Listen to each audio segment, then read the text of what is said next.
A Connecticut Yankee in King Arthur's Court. By Mark Twain. Preface. The ungentle laws and customs touched upon in this tale are historical, and the episodes which are used to illustrate them are also historical. It is not pretended that these laws and customs existed in England in the 6th century, no, it is only pretended that inasmuch as they existed in the English and other civilizations of far later times, it is safe to consider that it is no libel upon the 6th century to suppose them to have been in practice in that day also. One is quite justified in inferring that whatever one of these laws or customs was lacking in that remote time, its place was competently filled by a worse one. The question as to whether there is such a thing as divine right of kings is not settled in this book. It was found too difficult. That the executive head of a nation should be a person of lofty character and extraordinary ability, was manifest and indisputable. That none but the deity could select that head unerringly, was also manifest and indisputable. That the deity ought to make that selection, then, was likewise manifest and indisputable. Consequently, that he does make it, as claimed, was an unavoidable deduction.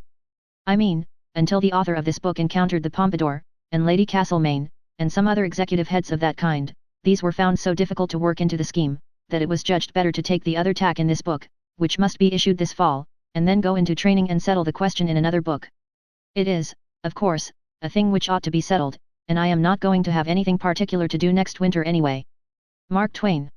Hartford, July 21, 1889. A Connecticut Yankee in King Arthur's Court. A word of explanation. It was in Warwick Castle that I came across the curious stranger whom I am going to talk about. He attracted me by three things: his candid simplicity, his marvelous familiarity with ancient armor, and the restfulness of his company, for he did all the talking. We fell together, as modest people will, in the tail of the herd that was being shown through, and he at once began to say things which interested me. As he talked along, softly, pleasantly, flowingly, he seemed to drift away imperceptibly out of this world and time, and into some remote era and old forgotten country, and so he gradually wove such a spell about me that I seemed to move among the spectres and shadows and dust and mold of a grey antiquity, holding speech with a relic of it. Exactly as I would speak of my nearest personal friends or enemies, or my most familiar neighbours, he spoke of Sir Bedivere, Sir Bors de Ganis, Sir Lancelot of the Lake, Sir Galahad, and all the other great names of the Table Round, and how old, unspeakably old, and faded and dry and musty and ancient he came to look as he went on. Presently he turned to me and said, just as one might speak of the weather, or any other common matter: "You know about transmigration of souls, do you know about transposition of epochs, and bodies?" I said I had not heard of it. He was so little interested, just as when people speak of the weather, that he did not notice whether I made him any answer or not. There was half a moment of silence, immediately interrupted by the droning voice of the salaried cicerone. Ancient hauberk, date of the 6th century, time of King Arthur and the Round Table, said to have belonged to the knight Sir Sagramor le Desirous. Observe the round hole through the chainmail in the left breast, can't be accounted for, supposed to have been done with a bullet since invention of firearms, perhaps maliciously by Cromwell's soldiers. My acquaintance smiled, not a modern smile, but one that must have gone out of general use many, many centuries ago, and muttered apparently to himself: "Wit ye well, I saw it done." Then, after a pause, added, "I did it myself." By the time I had recovered from the electric surprise of this remark, he was gone. All that evening I sat by my fire at the Warwick Arms, steeped in a dream of the olden time, while the rain beat upon the windows, and the wind roared about the eaves and corners. From time to time I dipped into old Sir Thomas Malory's enchanting book, and fed at its rich feast of prodigies and adventures, breathed in the fragrance of its obsolete names, and dreamed again. Midnight being come at length, I read another tale, for a nightcap, this which here follows, to wit: How Sir Lancelot slew two giants, and made a castle free. Anon withal came there upon him two great giants, well armed, all save the heads, with two horrible clubs in their hands. Sir Lancelot put his shield afore him, and put the stroke away of the one giant, and with his sword he clave his head asunder. When his fellow saw that, he ran away as he were wood * demented, for fear of the horrible strokes, and Sir Lancelot after him with all his might, and smote him on the shoulder, and clave him to the middle.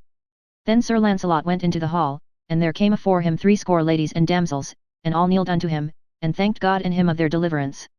"For, sir," said they, "the most part of us have been here this 7 year their prisoners, and we have worked all manner of silk works for our meat, and we are all great gentlewomen born, and blessed be the time, knight, that ever thou wert born, for thou hast done the most worship that ever did knight in the world, that will we bear record, and we all pray you to tell us your name, that we may tell our friends who delivered us out of prison." "Fair damsels," he said, "my name is Sir Lancelot du Lake." And so he departed from them and betaught them unto God. And then he mounted upon his horse, and rode into many strange and wild countries, and through many waters and valleys, and evil was he lodged. And at the last by fortune him happened against a knight to come to a fair courtilage, and therein he found an old gentlewoman that lodged him with a good will, and there he had good cheer for him and his horse. And when time was, his host brought him into a fair garret over the gate to his bed. There Sir Launcelot unarmed him, and set his harness by him, and went to bed, and anon he fell on sleep. So, soon after there came one on horseback, and knocked at the gate in great haste. And when Sir Launcelot heard this he rose up, and looked out at the window, and saw by the moonlight 3 knights come riding after that one man, and all 3 lashed on him at once with swords, and that one knight turned on them knightly again and defended him. Truly, said Sir Launcelot, yonder one knight shall I help, for it were shame for me to see 3 knights on one, and if he be slain I am partner of his death. And therewith he took his harness and went out at a window by a sheet down to the 4 knights, and then Sir Launcelot said on high, Turn you knights unto me, and leave your fighting with that knight. And then they all 3 left Sir Kay, and turned unto Sir Launcelot, and there began great battle, for they alight all 3, and strake many strokes at Sir Launcelot, and assailed him on every side. Then Sir Kay dressed him for to have holpen Sir Launcelot.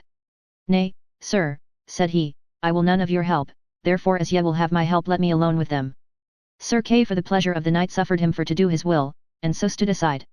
And then anon within 6 strokes Sir Launcelot had stricken them to the earth. And then they all 3 cried, Sir Knight, we yield us unto you as man of might matchless. As to that, said Sir Launcelot, I will not take your yielding unto me, but so that ye yield you unto Sir Kay the seneschal, on that covenant I will save your lives and else not. Fair knight, said they, that were we loath to do, for as for Sir Kay we chased him hither, and had overcome him had ye not been, therefore, to yield us unto him it were no reason. Well, as to that, said Sir Launcelot, advise you well, for ye may choose whether ye will die or live, for an ye be yielden, it shall be unto Sir Kay. Fair knight, then they said, in saving our lives we will do as thou commandest us. Then shall ye, said Sir Launcelot, on Whitsunday next coming go unto the court of King Arthur, and there shall ye yield you unto Queen Guinevere, and put you all 3 in her grace and mercy, and say that Sir Kay sent you thither to be her prisoners. On the morn Sir Launcelot arose early, and left Sir Kay sleeping, and Sir Launcelot took Sir Kay's armour and his shield and armed him, and so he went to the stable and took his horse, and took his leave of his host, and so he departed. Then soon after arose Sir Kay and missed Sir Launcelot, and then he espied that he had his armour and his horse. Now by my faith I know well that he will grieve some of the court of King Arthur, for on him knights will be bold, and deem that it is I, and that will beguile them, and because of his armour and shield I am sure I shall ride in peace. And then soon after departed Sir Kay, and thanked his host. As I laid the book down there was a knock at the door, and my stranger came in. I gave him a pipe and a chair, and made him welcome. I also comforted him with a hot Scotch whisky, gave him another one, then still another, hoping always for his story. After a 4th persuader, he drifted into it himself, in a quite simple and natural way. The stranger's history. I am an American. I was born and reared in Hartford, in the state of Connecticut, anyway, just over the river, in the country. So I am a Yankee of the Yankees, and practical, yes, and nearly barren of sentiment, I suppose, or poetry, in other words. My father was a blacksmith, my uncle was a horse doctor, and I was both, along at first. Then I went over to the great arms factory and learned my real trade, learned all there was to it, learned to make everything, guns, revolvers, cannon, boilers, engines, all sorts of labor-saving machinery. Why, I could make anything a body wanted, anything in the world, it didn't make any difference what, and if there wasn't any quick newfangled way to make a thing, I could invent one, and do it as easy as rolling off a log. I became head superintendent, had a couple of 1,000 men under me. Well, a man like that is a man that is full of fight, that goes without saying. With a couple of 1,000 rough men under one has plenty of that sort of amusement. I had, anyway. At last I met my match, and I got my dose. It was during a misunderstanding conducted with crowbars with a fellow we used to call Hercules. He laid me out with a crusher alongside the head that made everything crack, and seemed to spring every joint in my skull and made it overlap its neighbor. Then the world went out in darkness, and I didn't feel anything more, and didn't know anything at all, at least for a while. When I came to again, I was sitting under an oak tree, on the grass, with the whole beautiful and broad country landscape all to myself, nearly. Not entirely, for there was a fellow on a horse, looking down at me, a fellow fresh out of a picture book. He was in old-time iron armor from head to heel, with a helmet on his head the shape of a nail keg with slits in it, and he had a shield, and a sword, and a prodigious spear, and his horse had armor on, too, and a steel horn projecting from his forehead, and gorgeous red and green silk trappings that hung down all around him like a bed quilt, nearly to the ground. Fair sir, will ye just, said this fellow. Will I which? Will ye try a passage of arms for land or lady or for? What are you giving me? I said. Get along back to your circus, or I'll report you. Now what does this man do but fall back a couple of 100 yards and then come rushing at me as hard as he could tear, with his nail keg bent down nearly to his horse's neck and his long spear pointed straight ahead. I saw he meant business, so I was up the tree when he arrived. He allowed that I was his property, the captive of his spear. There was argument on his side, and the bulk of the advantage, so I judged it best to humor him. We fixed up an agreement whereby I was to go with him and he was not to hurt me. I came down, and we started away, I walking by the side of his horse. We marched comfortably along, through glades and over brooks which I could not remember to have seen before, which puzzled me and made me wonder, and yet we did not come to any circus or sign of a circus. So I gave up the idea of a circus, and concluded he was from an asylum. But we never came to an asylum, so I was up a stump, as you may say. I asked him how far we were from Hartford. He said he had never heard of the place, which I took to be a lie, but allowed it to go at that. At the end of an hour we saw a faraway town sleeping in a valley by a winding river, and beyond it on a hill, a vast grey fortress with towers and turrets, the first I had ever seen out of a picture. Bridgeport, said I, pointing. Camelot, said he. My stranger had been showing signs of sleepiness. He caught himself nodding, now, and smiled one of those pathetic, obsolete smiles of his, and said, I find I can't go on, but come with me, I've got it all written out, and you can read it if you like. In his chamber, he said, first, I kept a journal, then by and by, after years, I took the journal and turned it into a book. How long ago that was? He handed me his manuscript, and pointed out the place where I should begin. Begin here, I've already told you what goes before. He was steeped in drowsiness by this time. As I went out at his door I heard him murmur sleepily, Give you good den, fair sir. I sat down by my fire and examined my treasure. The first part of it, the great bulk of it, was parchment, and yellow with age. I scanned a leaf particularly and saw that it was a palimpsest. Under the old dim writing of the Yankee historian appeared traces of a penmanship which was older and dimmer still, Latin words and sentences, fragments from old monkish legends, evidently. I turned to the place indicated by my stranger and began to read, as follows. The Tale of the Lost Land. Chapter 1. Camelot. Camelot, Camelot, said I to myself. I don't seem to remember hearing of it before. Name of the asylum, likely. It was a soft, reposeful summer landscape, as lovely as a dream, and as lonesome as Sunday.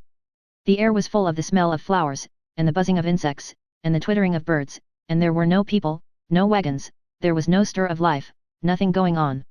The road was mainly a winding path with hoof prints in it, and now and then a faint trace of wheels on either side in the grass, wheels that apparently had a tire as broad as one's hand. Presently a fair slip of a girl, about 10 years old, with a cataract of golden hair streaming down over her shoulders, came along. Around her head she wore a hoop of flame-red poppies. It was as sweet an outfit as ever I saw, what there was of it. She walked indolently along, with a mind at rest, its peace reflected in her innocent face. The circus man paid no attention to her, didn't even seem to see her. And she was no more startled at his fantastic make-up than if she was used to his like every day of her life. She was going by as indifferently as she might have gone by a couple of cows, but when she happened to notice me, then there was a change. Up went her hands, and she was turned to stone, her mouth dropped open, her eyes stared wide and timorously, she was the picture of astonished curiosity touched with fear. And there she stood gazing, in a sort of stupefied fascination, till we turned a corner of the wood and were lost to her view. That she should be startled at me instead of at the other man, was too many for me, I couldn't make head or tail of it. And that she should seem to consider me a spectacle, and totally overlook her own merits in that respect, was another puzzling thing, and a display of magnanimity, too, that was surprising in one so young. There was food for a thought here. I moved along as one in a dream. As we approached the town, signs of life began to appear. At intervals we passed a wretched cabin, with a thatched roof, and about it small fields and garden patches in an indifferent state of cultivation. There were people, too, brawny men, with long, coarse, uncombed hair that hung down over their faces and made them look like animals. They and the women, as a rule, wore a coarse tow linen robe that came well below the knee, and a rude sort of sandal, and many wore an iron collar. The small boys and girls were always naked, but nobody seemed to know it. All of these people stared at me, talked about me, ran into the huts and fetched out their families to gape at me, but nobody ever noticed that other fellow, except to make him humble salutation and get no response for their pains. In the town were some substantial windowless houses of stone scattered among a wilderness of thatched cabins, the streets were mere crooked alleys, and unpaved, troops of dogs and nude children played in the sun and made life and noise, hogs roamed and rooted contentedly about, and one of them lay in a reeking wallow in the middle of the main thoroughfare and suckled her family. Presently there was a distant blare of military music, it came nearer, still nearer, and soon a noble cavalcade wound into view, glorious with plumed helmets and flashing mail and flaunting banners and rich doublets and horsecloths and gilded spearheads, and through the muck and swine, and naked brats, and joyous dogs, and shabby huts, it took its gallant way, and in its wake we followed. Followed through one winding alley and then another, and climbing, always climbing, till at last we gained the breezy height where the huge castle stood. There was an exchange of bugle blasts, then a parley from the walls, where men-at-arms, in hauberk and morion, marched back and forth with halberd at shoulder under flapping banners with the rude figure of a dragon displayed upon them, and then the great gates were flung open, the drawbridge was lowered, and the head of the cavalcade swept forward under the frowning arches, and we, following, soon found ourselves in a great paved court with towers and turrets stretching up into the blue air on all the four sides, and all about us the dismount was going on, and much greeting and ceremony, and running to and fro, and a gay display of moving and intermingling colours, and an altogether pleasant stir and noise and confusion. Chapter 2. King Arthur's Court. The moment I got a chance I slipped aside privately and touched an ancient common-looking man on the shoulder and said, in an insinuating, confidential way, "Friend, do me a kindness. Do you belong to the asylum, or are you just on a visit or something like that?" He looked me over stupidly, and said, "Marry, fair sir, me seemeth." "That will do," I said, "I reckon you are a patient." I moved away, cogitating, and at the same time keeping an eye out for any chance passenger in his right mind that might come along and give me some light. I judged I had found one, presently, so I drew him aside and said in his ear, "If I could see the head keeper a minute, only just a minute. Prithee do not let me." "Let you what?" "Hinder me, then, if the word please thee better." Then he went on to say he was an undercook and could not stop to gossip, though he would like it another time, for it would comfort his very liver to know where I got my clothes. As he started away he pointed and said yonder was one who was idle enough for my purpose, and was seeking me besides, no doubt. This was an airy slim boy in shrimp-coloured tights that made him look like a forked carrot, the rest of his gear was blue silk and dainty laces and ruffles, and he had long yellow curls, and wore a plumed pink satin cap tilted complacently over his ear. By his look, he was good-natured, by his gait, he was satisfied with himself. He was pretty enough to frame. He arrived, looked me over with a smiling and impudent curiosity, said he had come for me, and informed me that he was a page. "Go long," I said, "you ain't more than a paragraph." It was pretty severe, but I was nettled. However, it never fazed him, he didn't appear to know he was hurt. He began to talk and laugh, in happy, thoughtless, boyish fashion, as we walked along, and made himself old friends with me at once, asked me all sorts of questions about myself and about my clothes, but never waited for an answer, always chattered straight ahead, as if he didn't know he had asked a question and wasn't expecting any reply, until at last he happened to mention that he was born in the beginning of the year 513. It made the cold chills creep over me. I stopped and said, a little faintly, "Maybe I didn't hear you just right. Say it again, and say it slow. What year was it?" 513. 513. You don't look it. Come, my boy, I am a stranger and friendless, be honest and honorable with me. Are you in your right mind?" He said he was. "Are these other people in their right minds?" He said they were. "And this isn't an asylum? I mean, it isn't a place where they cure crazy people?" He said it wasn't. "Well, then," I said, "either I am a lunatic, or something just as awful has happened. Now tell me, honest and true, where am I?" "In King Arthur's court." I waited a minute, to let that idea shudder its way home, and then said, "And according to your notions, what year is it now?" 528, 19th of June. I felt a mournful sinking at the heart, and muttered, "I shall never see my friends again, never, never again. They will not be born for more than 1300 years yet." I seemed to believe the boy, I didn't know why. Something in me seemed to believe him, my consciousness, as you may say, but my reason didn't. My reason straightway began to clamor, that was natural. I didn't know how to go about satisfying it, because I knew that the testimony of men wouldn't serve, my reason would say they were lunatics, and throw out their evidence. But all of a sudden I stumbled on the very thing, just by luck.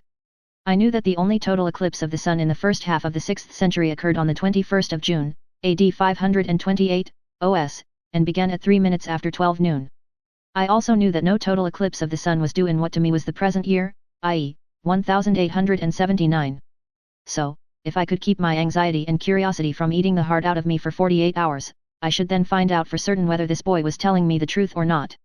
Wherefore, being a practical Connecticut man, I now shoved this whole problem clear out of my mind till its appointed day and hour should come, in order that I might turn all my attention to the circumstances of the present moment, and be alert and ready to make the most out of them that could be made. "One thing at a time," is my motto, and just play that thing for all it is worth, even if it's only 2 pair and a jack. I made up my mind to two things: if it was still the 19th century and I was among lunatics and couldn't get away, I would presently boss that asylum or know the reason why, and if, on the other hand, it was really the 6th century, all right, I didn't want any softer thing, I would boss the whole country inside of 3 months, for I judged I would have the start of the best educated man in the kingdom by a matter of 1300 years and upward. I'm not a man to waste time after my mind's made up and there's work on hand, so I said to the page. Now, Clarence, my boy, if that might happen to be your name, I'll get you to post me up a little if you don't mind. What is the name of that apparition that brought me here? My master and thine? That is the good knight and great lord Sir Kay the Seneschal, foster brother to our liege the king. Very good, go on, tell me everything. He made a long story of it, but the part that had immediate interest for me was this: he said I was Sir Kay's prisoner, and that in the due course of custom I would be flung into a dungeon and left there on scant commons until my friends ransomed me, unless I chanced to rot first. I saw that the last chance had the best show, but I didn't waste any bother about that, time was too precious. The page said, further, that dinner was about ended in the great hall by this time, and that as soon as the sociability and the heavy drinking should begin, Sir Kay would have me in and exhibit me before King Arthur and his illustrious knights seated at the table round, and would brag about his exploit in capturing me, and would probably exaggerate the facts a little, but it wouldn't be good form for me to correct him, and not over safe, either, and when I was done being exhibited, then ho for the dungeon, but he, Clarence, would find a way to come and see me every now and then, and cheer me up, and help me get word to my friends. Get word to my friends. I thanked him, I couldn't do less, and about this time a lackey came to say I was wanted, so Clarence led me in and took me off to one side and sat down by me. Well, it was a curious kind of spectacle, and interesting. It was an immense place, and rather naked, yes, and full of loud contrasts. It was very, very lofty, so lofty that the banners depending from the arched beams and girders away up there floated in a sort of twilight. There was a stone-railed gallery at each end, high up, with musicians in the one, and women, clothed in stunning colors, in the other. The floor was of big stone flags laid in black and white squares, rather battered by age and use, and needing repair. As to ornament, there wasn't any, strictly speaking, though on the walls hung some huge tapestries which were probably taxed as works of art, battle pieces, they were, with horses shaped like those which children cut out of paper or create in gingerbread, with men on them in scale armor whose scales are represented by round holes, so that the man's coat looks as if it had been done with a biscuit punch. There was a fireplace big enough to camp in, and its projecting sides and hood, of carved and pillared stonework, had the look of a cathedral door. Along the walls stood men at arms, in breastplate and morion, with halberds for their only weapon, rigid as statues, and that is what they looked like. In the middle of this groined and vaulted public square was an oaken table which they called the Table Round. It was as large as a circus ring, and around it sat a great company of men dressed in such various and splendid colors that it hurt one's eyes to look at them. They wore their plumed hats, right along, except that whenever one addressed himself directly to the king, he lifted his hat a trifle just as he was beginning his remark. Mainly they were drinking, from entire ox horns, but a few were still munching bread or gnawing beef bones. There was about an average of 2 dogs to 1 man, and these sat in expectant attitudes till a spent bone was flung to them, and then they went for it by brigades and divisions, with a rush, and there ensued a fight which filled the prospect with a tumultuous chaos of plunging heads and bodies and flashing tails, and the storm of howlings and barkings deafened all speech for the time, but that was no matter, for the dog fight was always a bigger interest anyway. The men rose, sometimes, to observe it the better and bet on it, and the ladies and the musicians stretched themselves out over their balusters with the same object, and all broke into delighted ejaculations from time to time. In the end, the winning dog stretched himself out comfortably with his bone between his paws, and proceeded to growl over it, and gnaw it, and grease the floor with it, just as 50 others were already doing, and the rest of the court resumed their previous industries and entertainments. As a rule, the speech and behavior of these people were gracious and courtly, and I noticed that they were good and serious listeners when anybody was telling anything, I mean in a dog-fightless interval. And plainly, too, they were a childlike and innocent lot, telling lies of the stateliest pattern with a most gentle and winning naivety, and ready and willing to listen to anybody else's lie, and believe it, too. It was hard to associate them with anything cruel or dreadful, and yet they dealt in tales of blood and suffering with a guileless relish that made me almost forget to shudder. I was not the only prisoner present. There were 20 or more. Poor devils, many of them were maimed, hacked, carved, in a frightful way, and their hair, their faces, their clothing, were caked with black and stiffened drenchings of blood. They were suffering sharp physical pain, of course, and weariness, and hunger and thirst, no doubt, and at least none had given them the comfort of a wash, or even the poor charity of a lotion for their wounds, yet you never heard them utter a moan or a groan, or saw them show any sign of restlessness, or any disposition to complain. The thought was forced upon me, the rascals, they have served other people so in their day, it being their own turn, now, they were not expecting any better treatment than this, so their philosophical bearing is not an outcome of mental training, intellectual fortitude, reasoning, it is mere animal training, they are white Indians. Chapter 3. Knights of the Table Round. Mainly the Round Table talk was monologues, narrative accounts of the adventures in which these prisoners were captured and their friends and backers killed and stripped of their steeds and armor. As a general thing, as far as I could make out, these murderous adventures were not forays undertaken to avenge injuries, nor to settle old disputes or sudden fallings out, no, as a rule they were simply duels between strangers, duels between people who had never even been introduced to each other, and between whom existed no cause of offense whatever. Many a time I had seen a couple of boys, strangers, meet by chance, and say simultaneously, "I can lick you," and go at it on the spot, but I had always imagined until now that that sort of thing belonged to children only, and was a sign and mark of childhood, but here were these big boobies sticking to it and taking pride in it clear up into full age and beyond. Yet there was something very engaging about these great simple-hearted creatures, something attractive and lovable. There did not seem to be brains enough in the entire nursery, so to speak, to bait a fishhook with, but you didn't seem to mind that, after a little, because you soon saw that brains were not needed in a society like that, and indeed would have marred it, hindered it, spoiled its symmetry, perhaps rendered its existence impossible. There was a fine manliness observable in almost every face, and in some a certain loftiness and sweetness that rebuked your belittling criticisms and stilled them. A most noble benignity and purity reposed in the countenance of him they called Sir Galahad, and likewise in the king's also, and there was majesty and greatness in the giant frame and high bearing of Sir Lancelot of the Lake. There was presently an incident which centred the general interest upon this Sir Lancelot. At a sign from a sort of master of ceremonies, 6 or 8 of the prisoners rose and came forward in a body and knelt on the floor and lifted up their hands toward the ladies' gallery and begged the grace of a word with the queen. The most conspicuously situated lady in that massed flower bed of feminine show and finery inclined her head by way of assent, and then the spokesman of the prisoners delivered himself and his fellows into her hands for free pardon, ransom, captivity, or death, as she in her good pleasure might elect, and this, as he said, he was doing by command of Sir Kay the Seneschal, whose prisoners they were, he having vanquished them by his single might and prowess in sturdy conflict in the field. Surprise and astonishment flashed from face to face all over the house, the queen's gratified smile faded out at the name of Sir Kay, and she looked disappointed, and the page whispered in my ear with an accent and manner expressive of extravagant derision. "Sir Kay, forsooth. Oh, call me pet names, dearest, call me a marine. In twice 1,000 years shall the unholy invention of man labour at odds to beget the fellow to this majestic lie." Every eye was fastened with severe inquiry upon Sir Kay. But he was equal to the occasion. He got up and played his hand like a major, and took every trick. He said he would state the case exactly according to the facts, he would tell the simple straightforward tale, without comment of his own, and then, said he, "If ye find glory and honour due, ye will give it unto him who is the mightiest man of his hands that ever bare shield or strake with sword in the ranks of Christian battle, even him that sitteth there," and he pointed to Sir Lancelot. Ah, he fetched them, it was a rattling good stroke. Then he went on and told how Sir Lancelot, seeking adventures, some brief time gone by, killed 7 giants at one sweep of his sword, and set 142 captive maidens free, and then went further, still seeking adventures, and found him, Sir Kay, fighting a desperate fight against 9 foreign knights, and straightway took the battle solely into his own hands, and conquered the 9, and that night Sir Lancelot rose quietly, and dressed him in Sir Kay's armour and took Sir Kay's horse and gat him away into distant lands, and vanquished 16 knights in one pitched battle and 34 in another, and all these and the former 9 he made to swear that about Whitsuntide they would ride to Arthur's court and yield them to Queen Guinevere's hands as captives of Sir Kay the Seneschal, spoil of his knightly prowess, and now here were these half-dozen, and the rest would be along as soon as they might be healed of their desperate wounds. Well, it was touching to see the Queen blush and smile, and look embarrassed and happy, and fling furtive glances at Sir Lancelot that would have got him shot in Arkansas, to a dead certainty. Everybody praised the valour and magnanimity of Sir Lancelot, and as for me, I was perfectly amazed, that one man, all by himself, should have been able to beat down and capture such battalions of practised fighters. I said as much to Clarence, but this mocking featherhead only said. And Sir Kay had had time to get another skin of sour wine into him, ye had seen the accompt doubled. I looked at the boy in sorrow, and as I looked I saw the cloud of a deep despondency settle upon his countenance.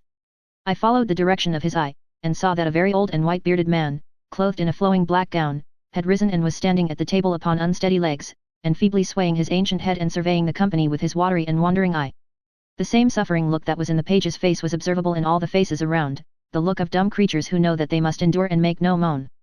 "Marry, we shall have it again," sighed the boy, "that same old weary tale that he hath told 1,000 times in the same words, and that he will tell till he dieth, every time he hath gotten his barrel full and feeleth his exaggeration mill a-working.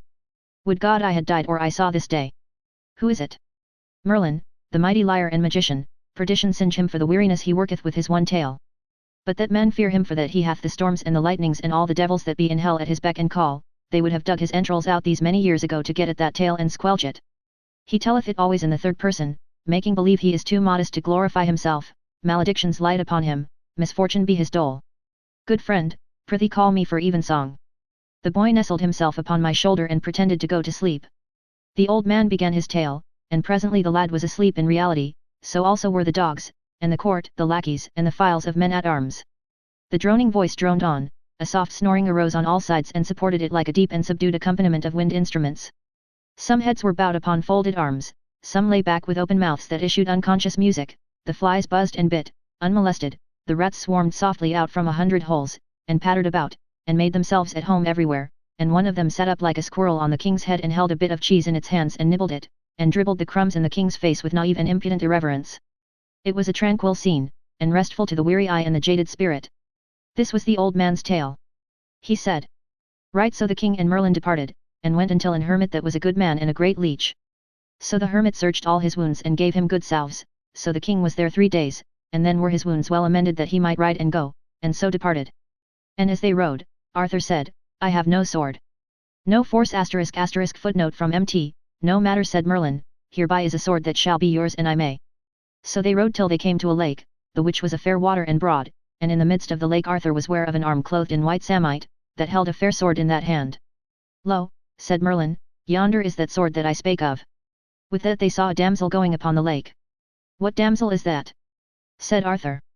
That is the lady of the lake, said Merlin, and within that lake is a rock, and therein is as fair a place as any on earth, and richly beseen, and this damsel will come to you anon, and then speak ye fair to her that she will give you that sword.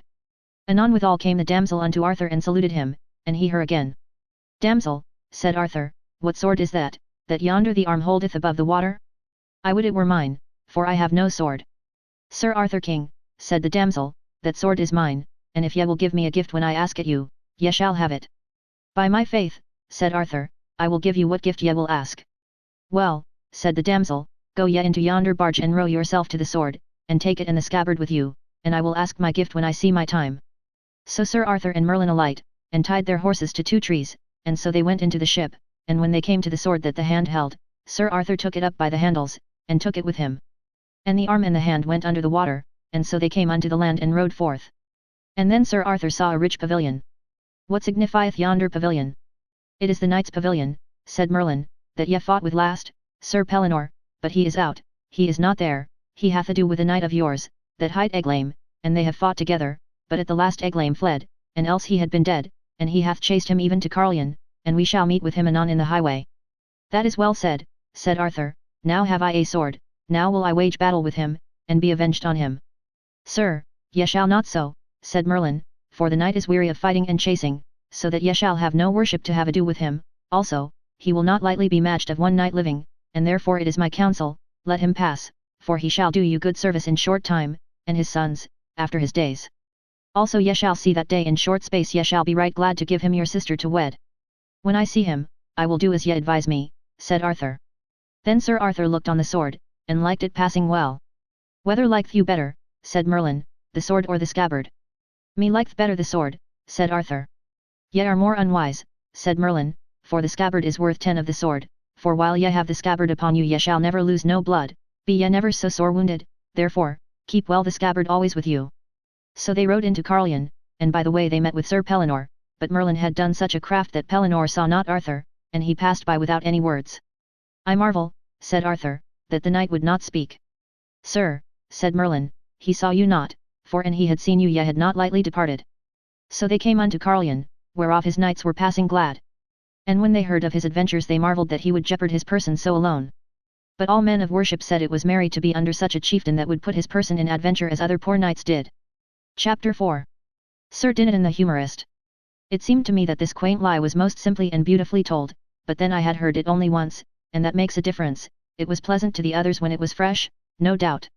Sir Dinadan the Humorist was the first to awake, and he soon roused the rest with a practical joke of a sufficiently poor quality. He tied some metal mugs to a dog's tail and turned him loose, and he tore around and around the place in a frenzy of fright, with all the other dogs bellowing after him and battering and crashing against everything that came in their way and making altogether a chaos of confusion and a most deafening din and turmoil, at which every man and woman of the multitude laughed till the tears flowed, and some fell out of their chairs and wallowed on the floor in ecstasy. It was just like so many children. Sir Dinadan was so proud of his exploit that he could not keep from telling over and over again, to weariness, how the immortal idea happened to occur to him, and as is the way with humorists of his breed, he was still laughing at it after everybody else had got through. He was so set up that he concluded to make a speech, of course a humorous speech. I think I never heard so many old played-out jokes strung together in my life. He was worse than the minstrels, worse than the clown in the circus. It seemed peculiarly sad to sit here, 1300 years before I was born, and listen again to poor, flat, worm-eaten jokes that had given me the dry gripes when I was a boy 1300 years afterwards. It about convinced me that there isn't any such thing as a new joke possible. Everybody laughed at these antiquities, but then they always do, I had noticed that, centuries later.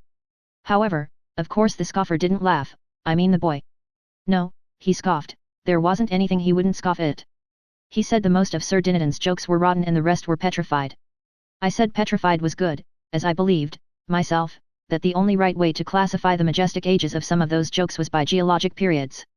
But that neat idea hit the boy in a blank place, for geology hadn't been invented yet. However, I made a note of the remark, and calculated to educate the Commonwealth up to it if I pulled through. It is no use to throw a good thing away merely because the market isn't ripe yet. Now Sir Kay arose and began to fire up on his history mill with me for fuel. It was time for me to feel serious, and I did. Sir Kay told how he had encountered me in a far land of barbarians, who all wore the same ridiculous garb that I did, a garb that was a work of enchantment, and intended to make the wearer secure from hurt by human hands. However, he had nullified the force of the enchantment by prayer, and had killed my 13 knights in a 3 hours battle, and taken me prisoner, sparing my life in order that so strange a curiosity as I was might be exhibited to the wonder and admiration of the king and the court.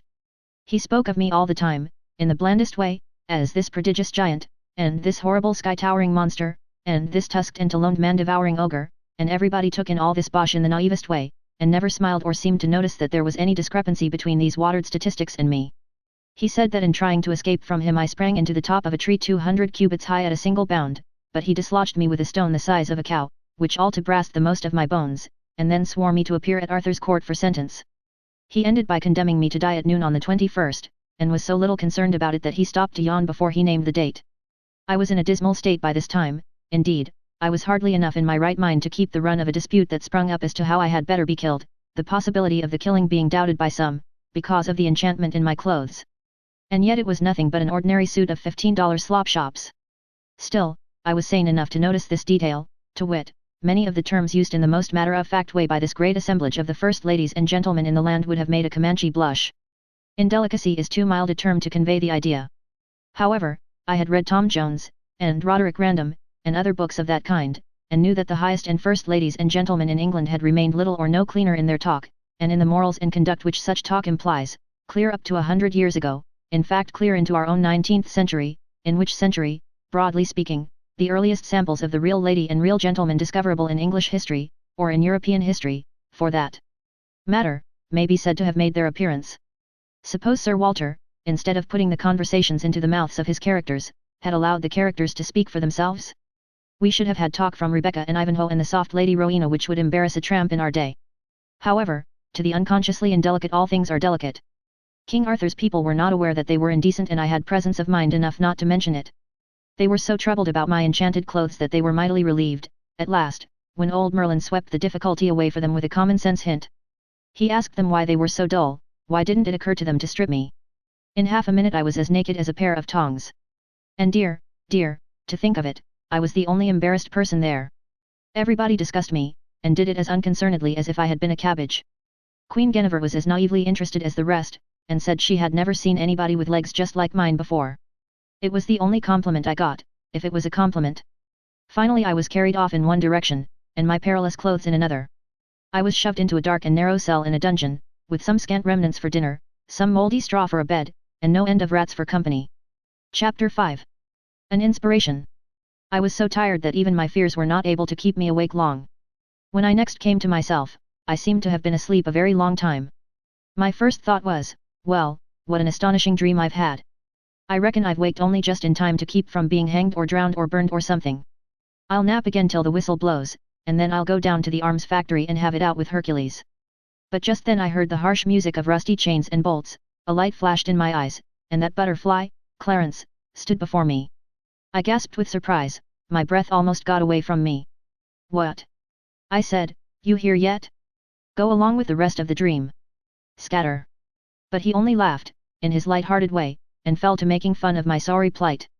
All right, I said resignedly, let the dream go on, I'm in no hurry. Prithee, what dream? What dream? Why, the dream that I am in Arthur's court, a person who never existed, and that I am talking to you, who are nothing but a work of the imagination. Oh, la, indeed, and is it a dream that you are to be burned tomorrow? Ho ho, answer me that. The shock that went through me was distressing. I now began to reason that my situation was in the last degree serious, dream or no dream, for I knew by past experience of the lifelike intensity of dreams, that to be burned to death, even in a dream, would be very far from being a jest, and was a thing to be avoided, by any means, fair or foul, that I could contrive. So I said beseechingly, ah, Clarence, good boy, only friend I've got, for you are my friend, aren't you? Don't fail me, help me to devise some way of escaping from this place.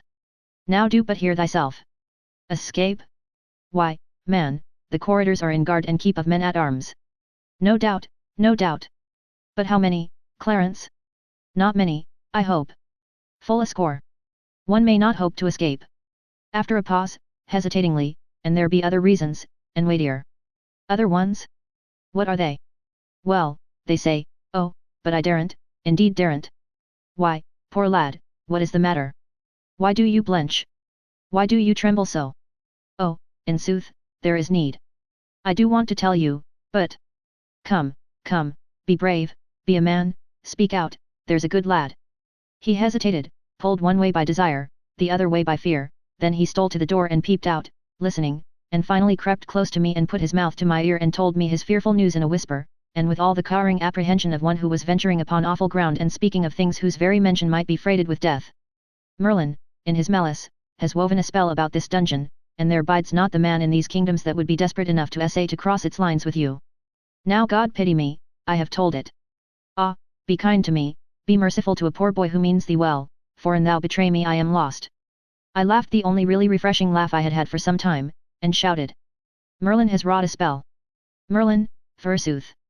That cheap old humbug, that maundering old ass? Bosh, pure bosh, the silliest bosh in the world.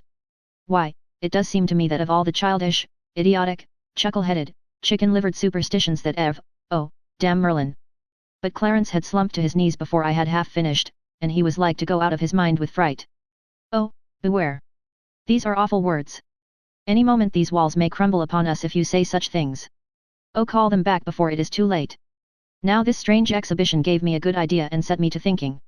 If everybody about here was so honestly and sincerely afraid of Merlin's pretended magic as Clarence was, certainly a superior man like me ought to be shrewd enough to contrive some way to take advantage of such a state of things. I went on thinking, and worked out a plan. Then I said, get up. Pull yourself together, look me in the eye. Do you know why I laughed? No, but for our blessed Lady's sake, do it no more. Well, I'll tell you why I laughed. Because I'm a magician myself. Thou. The boy recoiled a step, and caught his breath, for the thing hit him rather sudden, but the aspect which he took on was very, very respectful. I took quick note of that, it indicated that a humbug didn't need to have a reputation in this asylum, people stood ready to take him at his word, without that. I resumed. I've known Merlin 700 years, and he... 700. Don't interrupt me. He has died and come alive again 13 times, and travelled under a new name every time, Smith, Jones, Robinson, Jackson, Peters, Haskins, Merlin, a new alias every time he turns up. I knew him in Egypt 300 years ago, I knew him in India 500 years ago, he is always blood-herring around in my way, everywhere I go, he makes me tired. He don't amount to shucks, as a magician, knows some of the old common tricks, but has never got beyond the rudiments, and never will.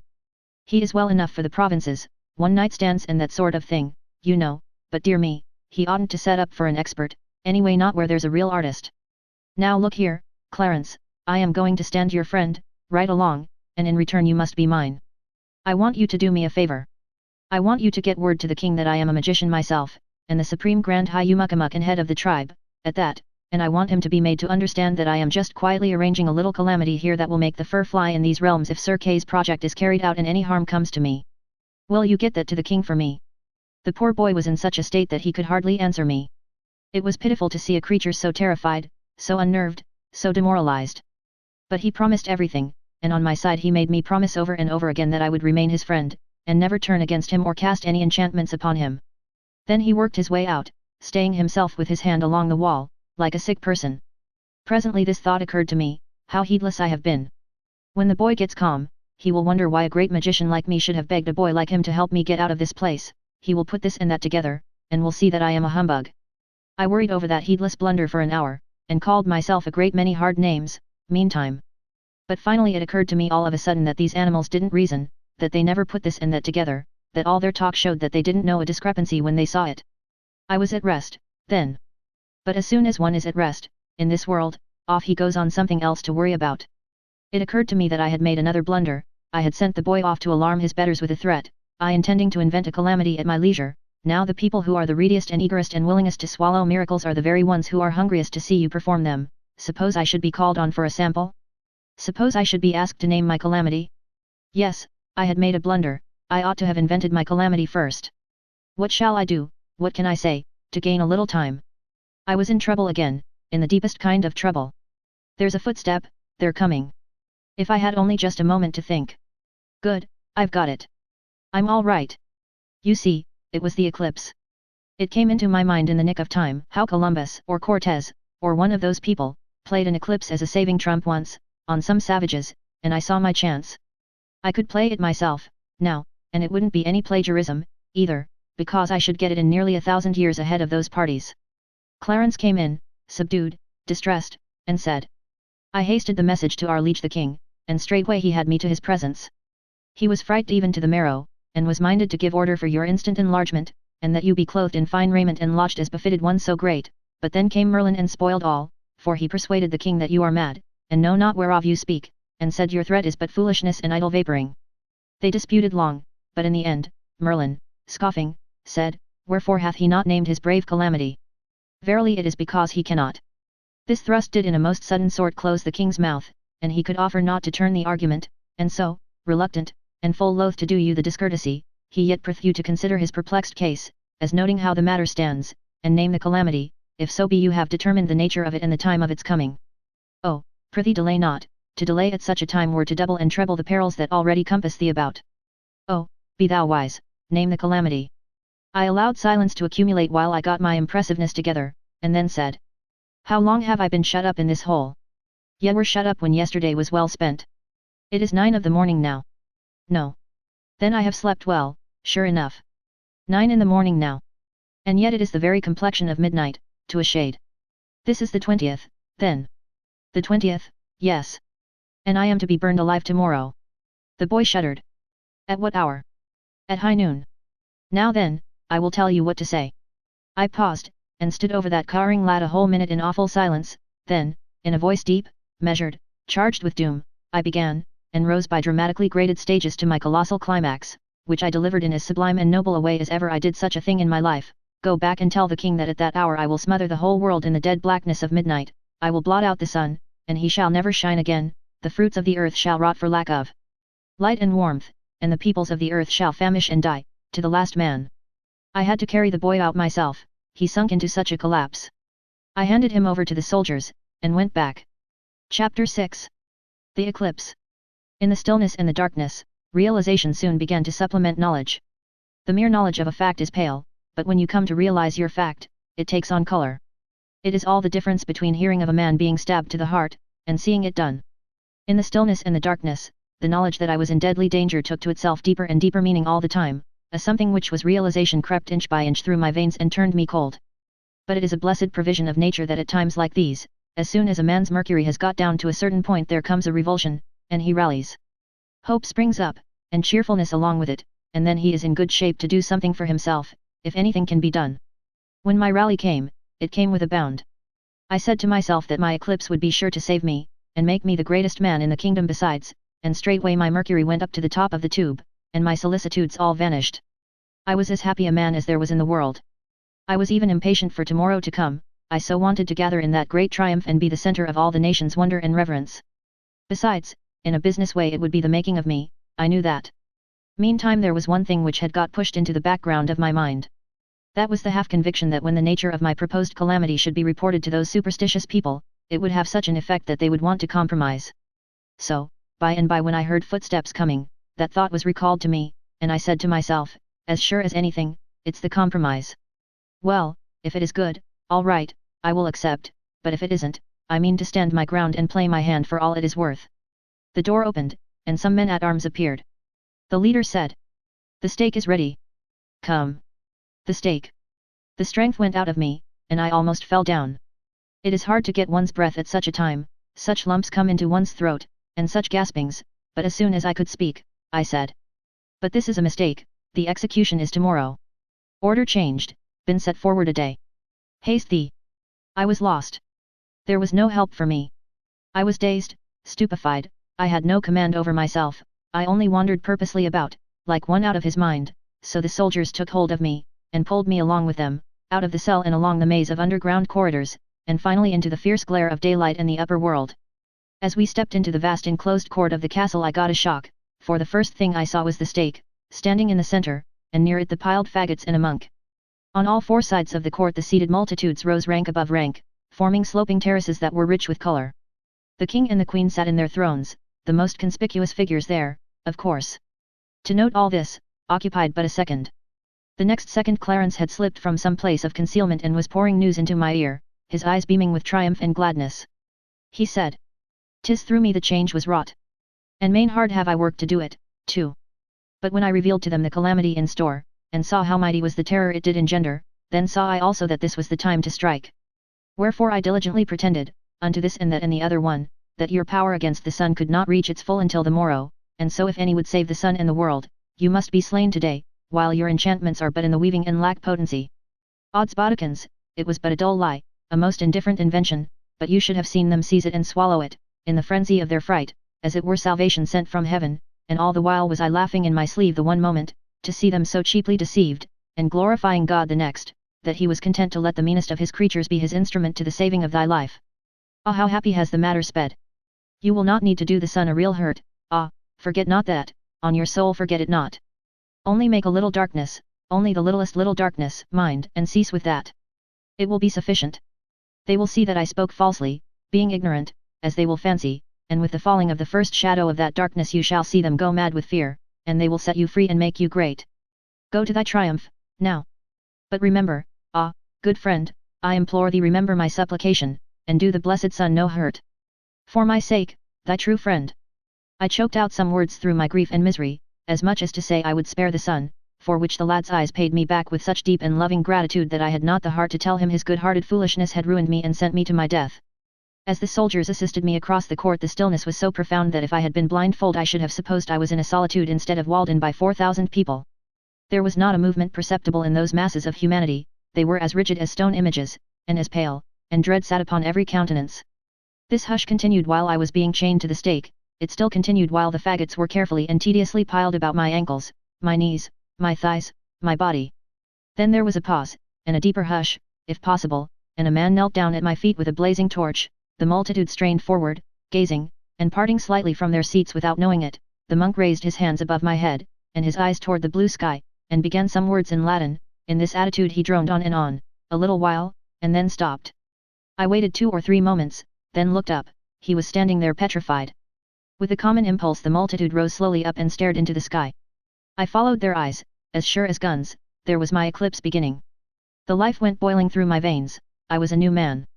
The rim of black spread slowly into the sun's disk, my heart beat higher and higher, and still the assemblage and the priest stared into the sky, motionless. I knew that this gaze would be turned upon me, next. When it was, I was ready. I was in one of the most grand attitudes I ever struck, with my arms stretched up pointing to the sun. It was a noble effect. You could see the shudder sweep the mass like a wave. 2 shouts rang out, one close upon the heels of the other. Apply the torch. I forbid it. The one was from Merlin, the other from the king. Merlin started from his place, to apply the torch himself, I judged. I said, "Stay where you are. If any man moves, even the king, before I give him leave, I will blast him with thunder, I will consume him with lightnings."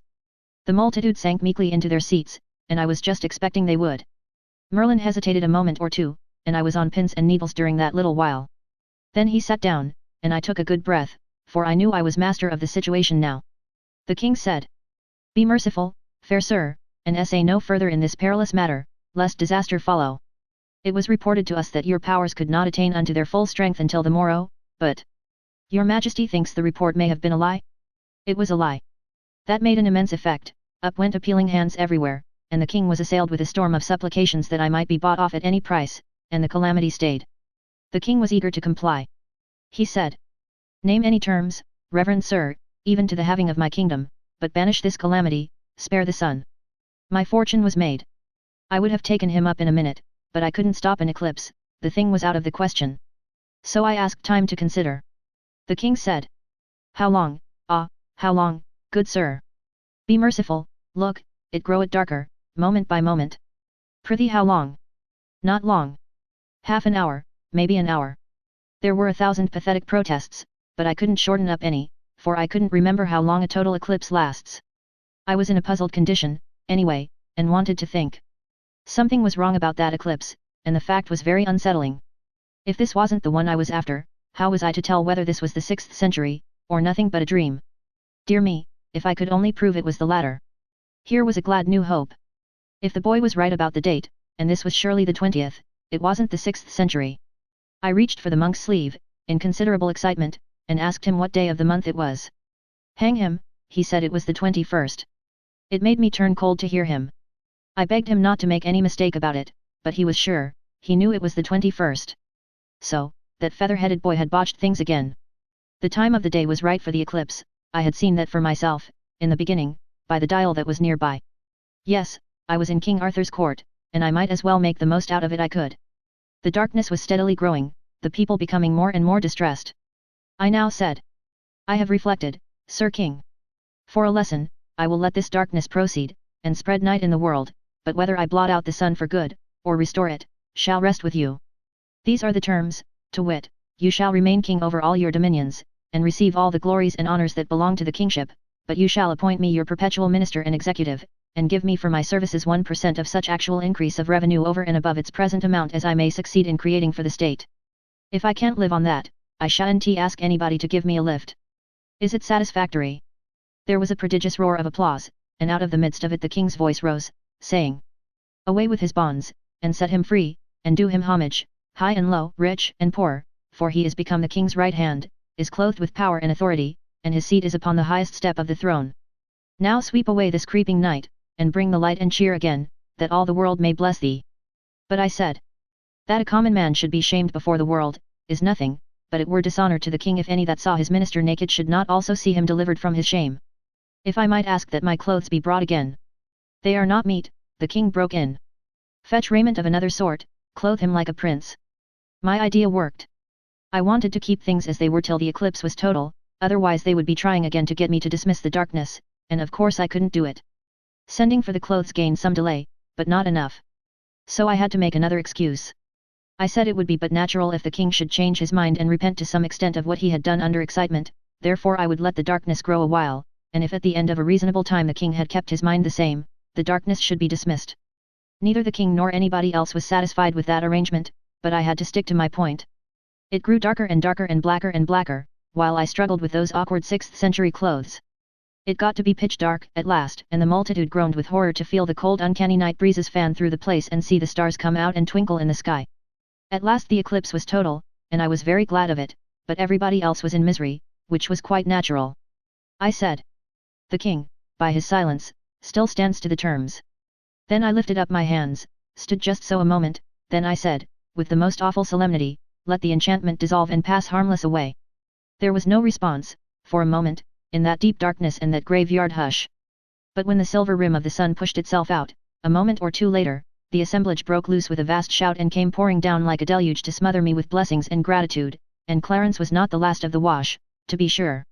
Chapter 7. Merlin's Tower. Inasmuch as I was now the second personage in the kingdom, as far as political power and authority were concerned, much was made of me.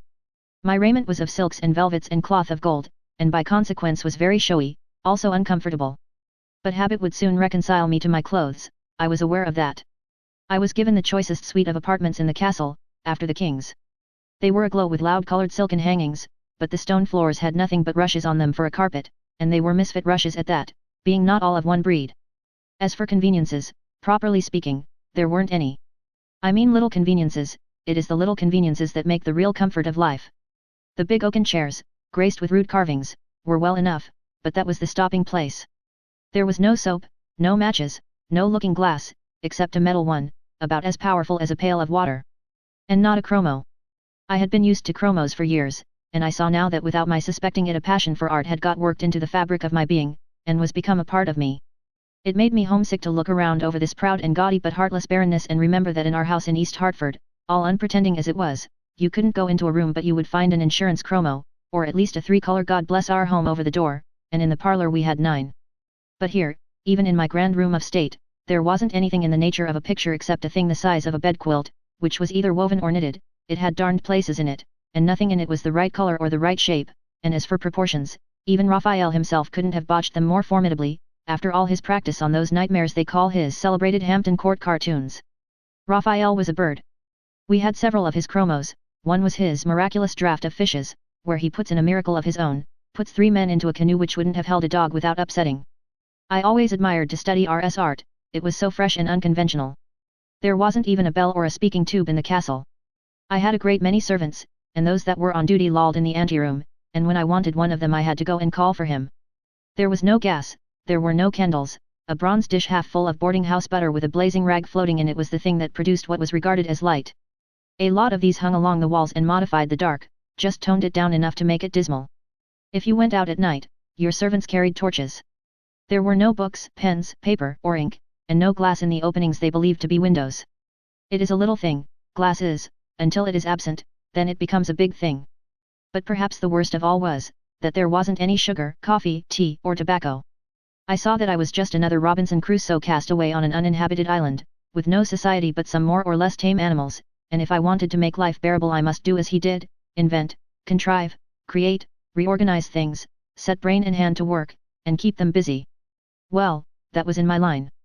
One thing troubled me along at first, the immense interest which people took in me. Apparently the whole nation wanted a look at me. It soon transpired that the eclipse had scared the British world almost to death, that while it lasted the whole country, from one end to the other, was in a pitiable state of panic, and the churches, hermitages and monk-eyries overflowed with praying and weeping poor creatures who thought the end of the world was come. Then had followed the news that the producer of this awful event was a stranger, a mighty magician at Arthur's court, that he could have blown out the sun like a candle, and was just going to do it when his mercy was purchased, and he then dissolved his enchantments, and was now recognized and honored as the man who had by his unaided might saved the globe from destruction and its peoples from extinction. Now if you consider that everybody believed that, and not only believed it, but never even dreamed of doubting it, you will easily understand that there was not a person in all Britain that would not have walked 50 miles to get a sight of me. Of course I was all the talk, all other subjects were dropped, even the king became suddenly a person of minor interest and notoriety. Within 24 hours the delegations began to arrive, and from that time onward for a fortnight they kept coming. The village was crowded, and all the countryside. I had to go out a dozen times a day and show myself to these reverent and awe-stricken multitudes. It came to be a great burden, as to time and trouble, but of course it was at the same time compensatingly agreeable to be so celebrated and such a centre of homage. It turned Brer Merlin green with envy and spite, which was a great satisfaction to me. But there was one thing I couldn't understand, nobody had asked for an autograph. I spoke to Clarence about it. By George! I had to explain to him what it was. Then he said nobody in the country could read or write but a few dozen priests. Land! Think of that! There was another thing that troubled me a little. Those multitudes presently began to agitate for another miracle. That was natural. To be able to carry back to their far homes the boast that they had seen the man who could command the sun, riding in the heavens, and be obeyed, would make them great in the eyes of their neighbors, and envied by them all, but to be able to also say they had seen him work a miracle themselves, why, people would come a distance to see them. The pressure got to be pretty strong. There was going to be an eclipse of the moon, and I knew the date and hour, but it was too far away. 2 years. I would have given a good deal for license to hurry it up and use it now when there was a big market for it. It seemed a great pity to have it wasted so, and come lagging along at a time when a body wouldn't have any use for it, as like as not. If it had been booked for only a month away, I could have sold it short, but, as matters stood, I couldn't seem to cipher out any way to make it do me any good, so I gave up trying. Next, Clarence found that old Merlin was making himself busy on the sly among those people. He was spreading a report that I was a humbug, and that the reason I didn't accommodate the people with a miracle was because I couldn't. I saw that I must do something. I presently thought out a plan. By my authority as executive I threw Merlin into prison, the same cell I had occupied myself. Then I gave public notice by herald and trumpet that I should be busy with affairs of state for a fortnight, but about the end of that time I would take a moment's leisure and blow up Merlin's stone tower by fires from heaven. In the meantime, whoso listened to evil reports about me, let him beware. Furthermore, I would perform but this one miracle at this time, and no more. If it failed to satisfy and any murmured, I would turn the murmurers into horses, and make them useful. Quiet ensued. I took Clarence into my confidence, to a certain degree, and we went to work privately. I told him that this was a sort of miracle that required a trifle of preparation, and that it would be sudden death to ever talk about these preparations to anybody. That made his mouth safe enough. Clandestinely we made a few bushels of first-rate blasting powder, and I superintended my armorers while they constructed a lightning rod and some wires. This old stone tower was very massive, and rather ruinous, too, for it was Roman, and 400 years old. Yes, and handsome, after a rude fashion, and clothed with ivy from base to summit, as with a shirt of scale mail. It stood on a lonely eminence, in good view from the castle, and about half a mile away. Working by night, we stowed the powder in the tower, dug stones out, on the inside, and buried the powder in the walls themselves, which were 15 feet thick at the base. We put in a peck at a time, in a dozen places. We could have blown up the Tower of London with these charges. When the 13th night was come we put up our lightning rod, bedded it in one of the batches of powder, and ran wires from it to the other batches. Everybody had shunned that locality from the day of my proclamation, but on the morning of the 14th I thought best to warn the people, through the heralds, to keep clear away, a quarter of a mile away. Then added, by command, that at some time during the 24 hours I would consummate the miracle, but would first give a brief notice, by flags on the castle towers if in the daytime, by torch baskets in the same places if at night. Thunder showers had been tolerably frequent of late, and I was not much afraid of a failure. Still, I shouldn't have cared for a delay of a day or two. I should have explained that I was busy with affairs of state yet, and the people must wait. Of course, we had a blazing sunny day, almost the first one without a cloud for 3 weeks. Things always happen so. I kept secluded, and watched the weather. Clarence dropped in from time to time and said the public excitement was growing and growing all the time, and the whole country filling up with human masses as far as one could see from the battlements. At last the wind sprang up and a cloud appeared, in the right quarter, too, and just at nightfall. For a little while I watched that distant cloud spread and blacken, then I judged it was time for me to appear. I ordered the torch baskets to be lit, and Merlin liberated and sent to me. A quarter of an hour later I ascended the parapet and there found the king and the court assembled and gazing off in the darkness toward Merlin's tower. Already the darkness was so heavy that one could not see far, these people and the old turrets, being partly in deep shadow and partly in the red glow from the great torch baskets overhead, made a good deal of a picture. Merlin arrived in a gloomy mood. I said, "You wanted to burn me alive when I had not done you any harm, and latterly you have been trying to injure my professional reputation. Therefore I am going to call down fire and blow up your tower, but it is only fair to give you a chance. Now if you think you can break my enchantments and ward off the fires, step to the bat, it's your innings." "I can, fair sir, and I will. Doubt it not." He drew an imaginary circle on the stones of the roof, and burnt a pinch of powder in it, which sent up a small cloud of aromatic smoke, whereat everybody fell back and began to cross themselves and get uncomfortable. Then he began to mutter and make passes in the air with his hands. He worked himself up slowly and gradually into a sort of frenzy, and got to thrashing around with his arms like the sails of a windmill. By this time the storm had about reached us, the gusts of wind were flaring the torches and making the shadows swash about, the first heavy drops of rain were falling, the world abroad was black as pitch, the lightning began to wink fitfully. Of course, my rod would be loading itself now. In fact, things were imminent. So I said, "You have had time enough. I have given you every advantage, and not interfered. It is plain your magic is weak. It is only fair that I begin now."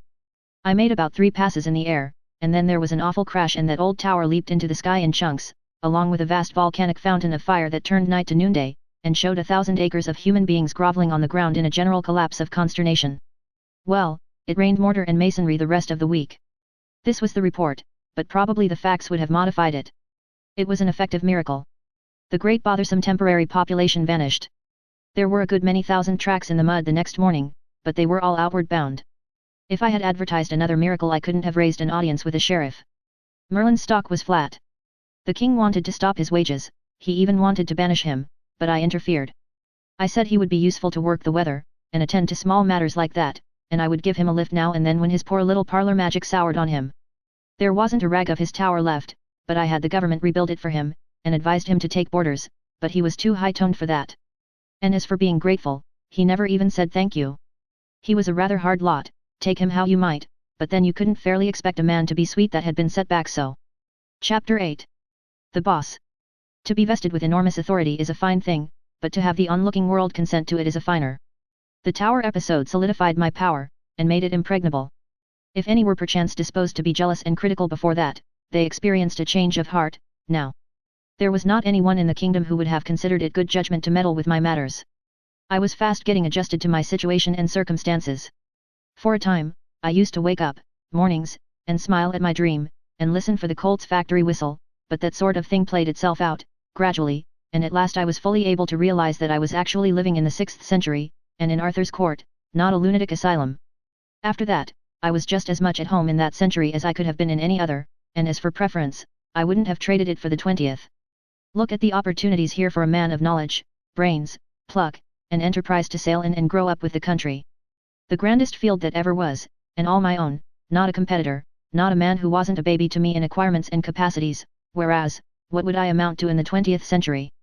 I should be foreman of a factory, that is about all, and could drag a seine down street any day and catch 100 better men than myself. What a jump I had made!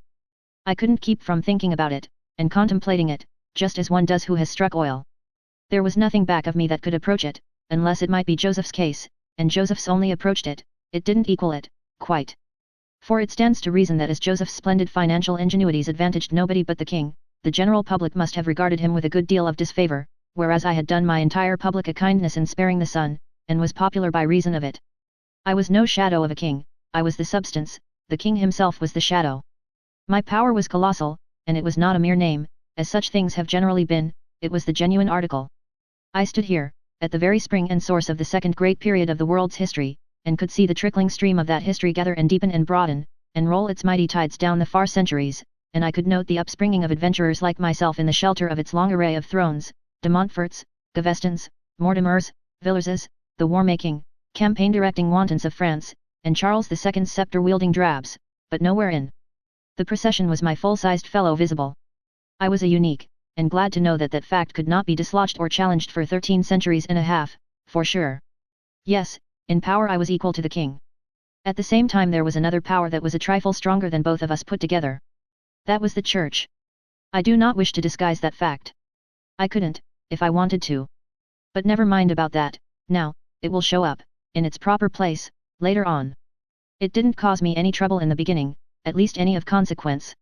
Well, it was a curious country, and full of interest. And the people? They were the quaintest and simplest and trustingest race, why, they were nothing but rabbits. It was pitiful for a person born in a wholesome free atmosphere to listen to their humble and hearty outpourings of loyalty toward their king and church and nobility, as if they had any more occasion to love and honor king and church and noble than a slave has to love and honor the lash, or a dog has to love and honor the stranger that kicks him. Why, dear me, any kind of royalty, howsoever modified, any kind of aristocracy, howsoever pruned, is rightly an insult, but if you are born and brought up under that sort of arrangement you probably never find it out for yourself, and don't believe it when somebody else tells you.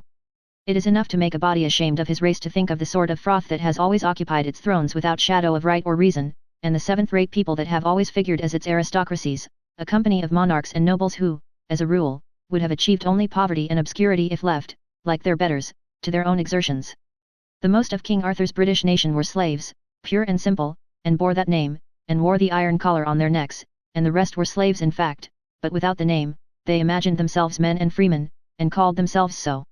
The truth was, the nation as a body was in the world for one object, and one only, to grovel before king and church and noble, to slave for them, sweat blood for them, starve that they might be fed, work that they might play, drink misery to the dregs that they might be happy, go naked that they might wear silks and jewels, pay taxes that they might be spared from paying them, be familiar all their lives with the degrading language and postures of adulation that they might walk in pride and think themselves the gods of this world. And for all this, the thanks they got were cuffs and contempt, and so poor-spirited were they that they took even this sort of attention as an honor. Inherited ideas are a curious thing, and interesting to observe and examine. I had mine, the king and his people had theirs. In both cases they flowed in ruts worn deep by time and habit, and the man who should have proposed to divert them by reason and argument would have had a long contract on his hands. For instance, those people had inherited the idea that all men without title and a long pedigree, whether they had great natural gifts and acquirements or hadn't, were creatures of no more consideration than so many animals, bugs, insects, whereas I had inherited the idea that human daws who can consent to masquerade in the peacock shams of inherited dignities and unearned titles, are of no good but to be laughed at. The way I was looked upon was odd, but it was natural. You know how the keeper and the public regard the elephant in the menagerie? Well, that is the idea. They are full of admiration of his vast bulk and his prodigious strength, they speak with pride of the fact that he can do 100 marvels which are far and away beyond their own powers, and they speak with the same pride of the fact that in his wrath he is able to drive 1,000 men before him. But does that make him one of them? No, the raggedest tramp in the pit would smile at the idea. He couldn't comprehend it, couldn't take it in, couldn't in any remote way conceive of it. Well, to the king, the nobles, and all the nation, down to the very slaves and tramps, I was just that kind of an elephant, and nothing more. I was admired, also feared, but it was as an animal is admired and feared. The animal is not reverenced, neither was I was not even respected. I had no pedigree, no inherited title, so in the king's and nobles' eyes I was mere dirt, the people regarded me with wonder and awe, but there was no reverence mixed with it.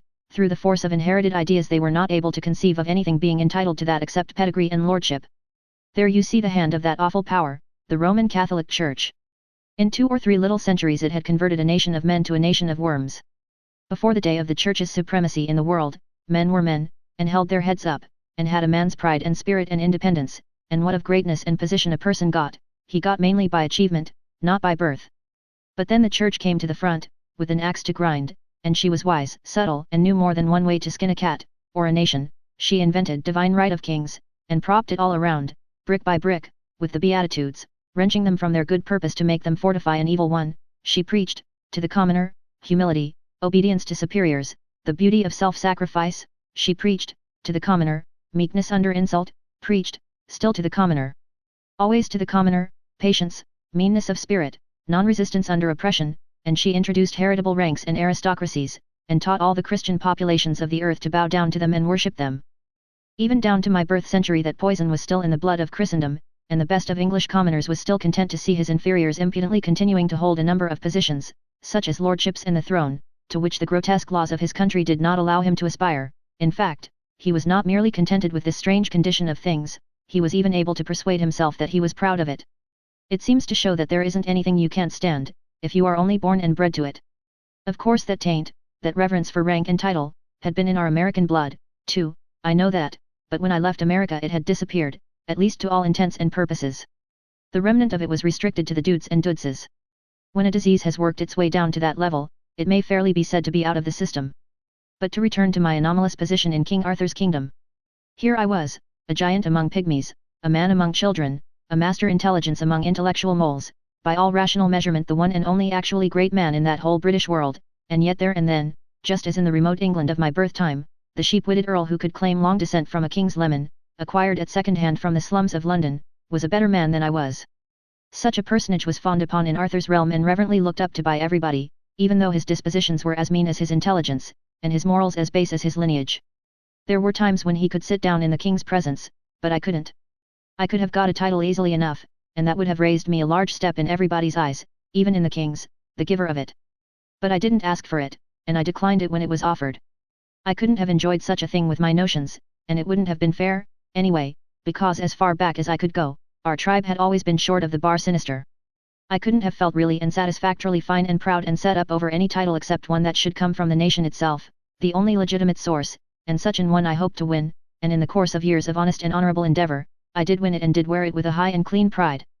This title fell casually from the lips of a blacksmith, one day, in a village, was caught up as a happy thought and tossed from mouth to mouth with a laugh and an affirmative vote. In 10 days it had swept the kingdom, and was become as familiar as the king's name. I was never known by any other designation afterward, whether in the nation's talk or in grave debate upon matters of state at the council board of the sovereign. This title, translated into modern speech, would be the boss. Elected by the nation. That suited me. And it was a pretty high title. There were very few thus, and I was one of them. If you spoke of the duke, or the earl, or the bishop, how could anybody tell which one you meant? But if you spoke of the king or the queen or the boss, it was different. Well, I liked the king, and as king I respected him, respected the office, at least respected it as much as I was capable of respecting any unearned supremacy, but as men I looked down upon him and his nobles, privately. And he and they liked me, and respected my office, but as an animal without birth or sham title, they looked down upon me, and were not particularly private about it, either. I didn't charge for my opinion about them, and they didn't charge for their opinion about me. The account was square, the books balanced, everybody was satisfied. Chapter 9. The tournament. They were always having grand tournaments there at Camelot, and very stirring and picturesque and ridiculous human bullfights they were, too, but just a little wearisome to the practical mind. However, I was generally on hand, for two reasons. A man must not hold himself aloof from the things which his friends and his community have at heart if he would be liked, especially as a statesman, and both as businessman and statesman I wanted to study the tournament and see if I couldn't invent an improvement on it. That reminds me to remark, in passing, that the very first official thing I did, in my administration, and it was on the very first day of it, too, was to start a patent office, for I knew that a country without a patent office and good patent laws was just a crab, and couldn't travel any way but sideways or backways. Things ran along, a tournament nearly every week, and now and then the boys used to want me to take a hand, I mean Sir Lancelot and the rest, but I said I would by and by, no hurry yet, and too much government machinery to oil up and set to rights and start going. We had one tournament which was continued from day to day during more than a week, and as many as 500 knights took part in it, from first to last. They were weeks gathering. They came on horseback from everywhere, from the very ends of the country, and even from beyond the sea, and many brought ladies, and all brought squires and troops of servants. It was a most gaudy and gorgeous crowd, as to costumery, and very characteristic of the country and the time, in the way of high animal spirits, innocent indecencies of language, and happy-hearted indifference to morals. It was fight or look on, all day and every day, and sing, gamble, dance, carouse half the night every night. They had a most noble good time. You never saw such people.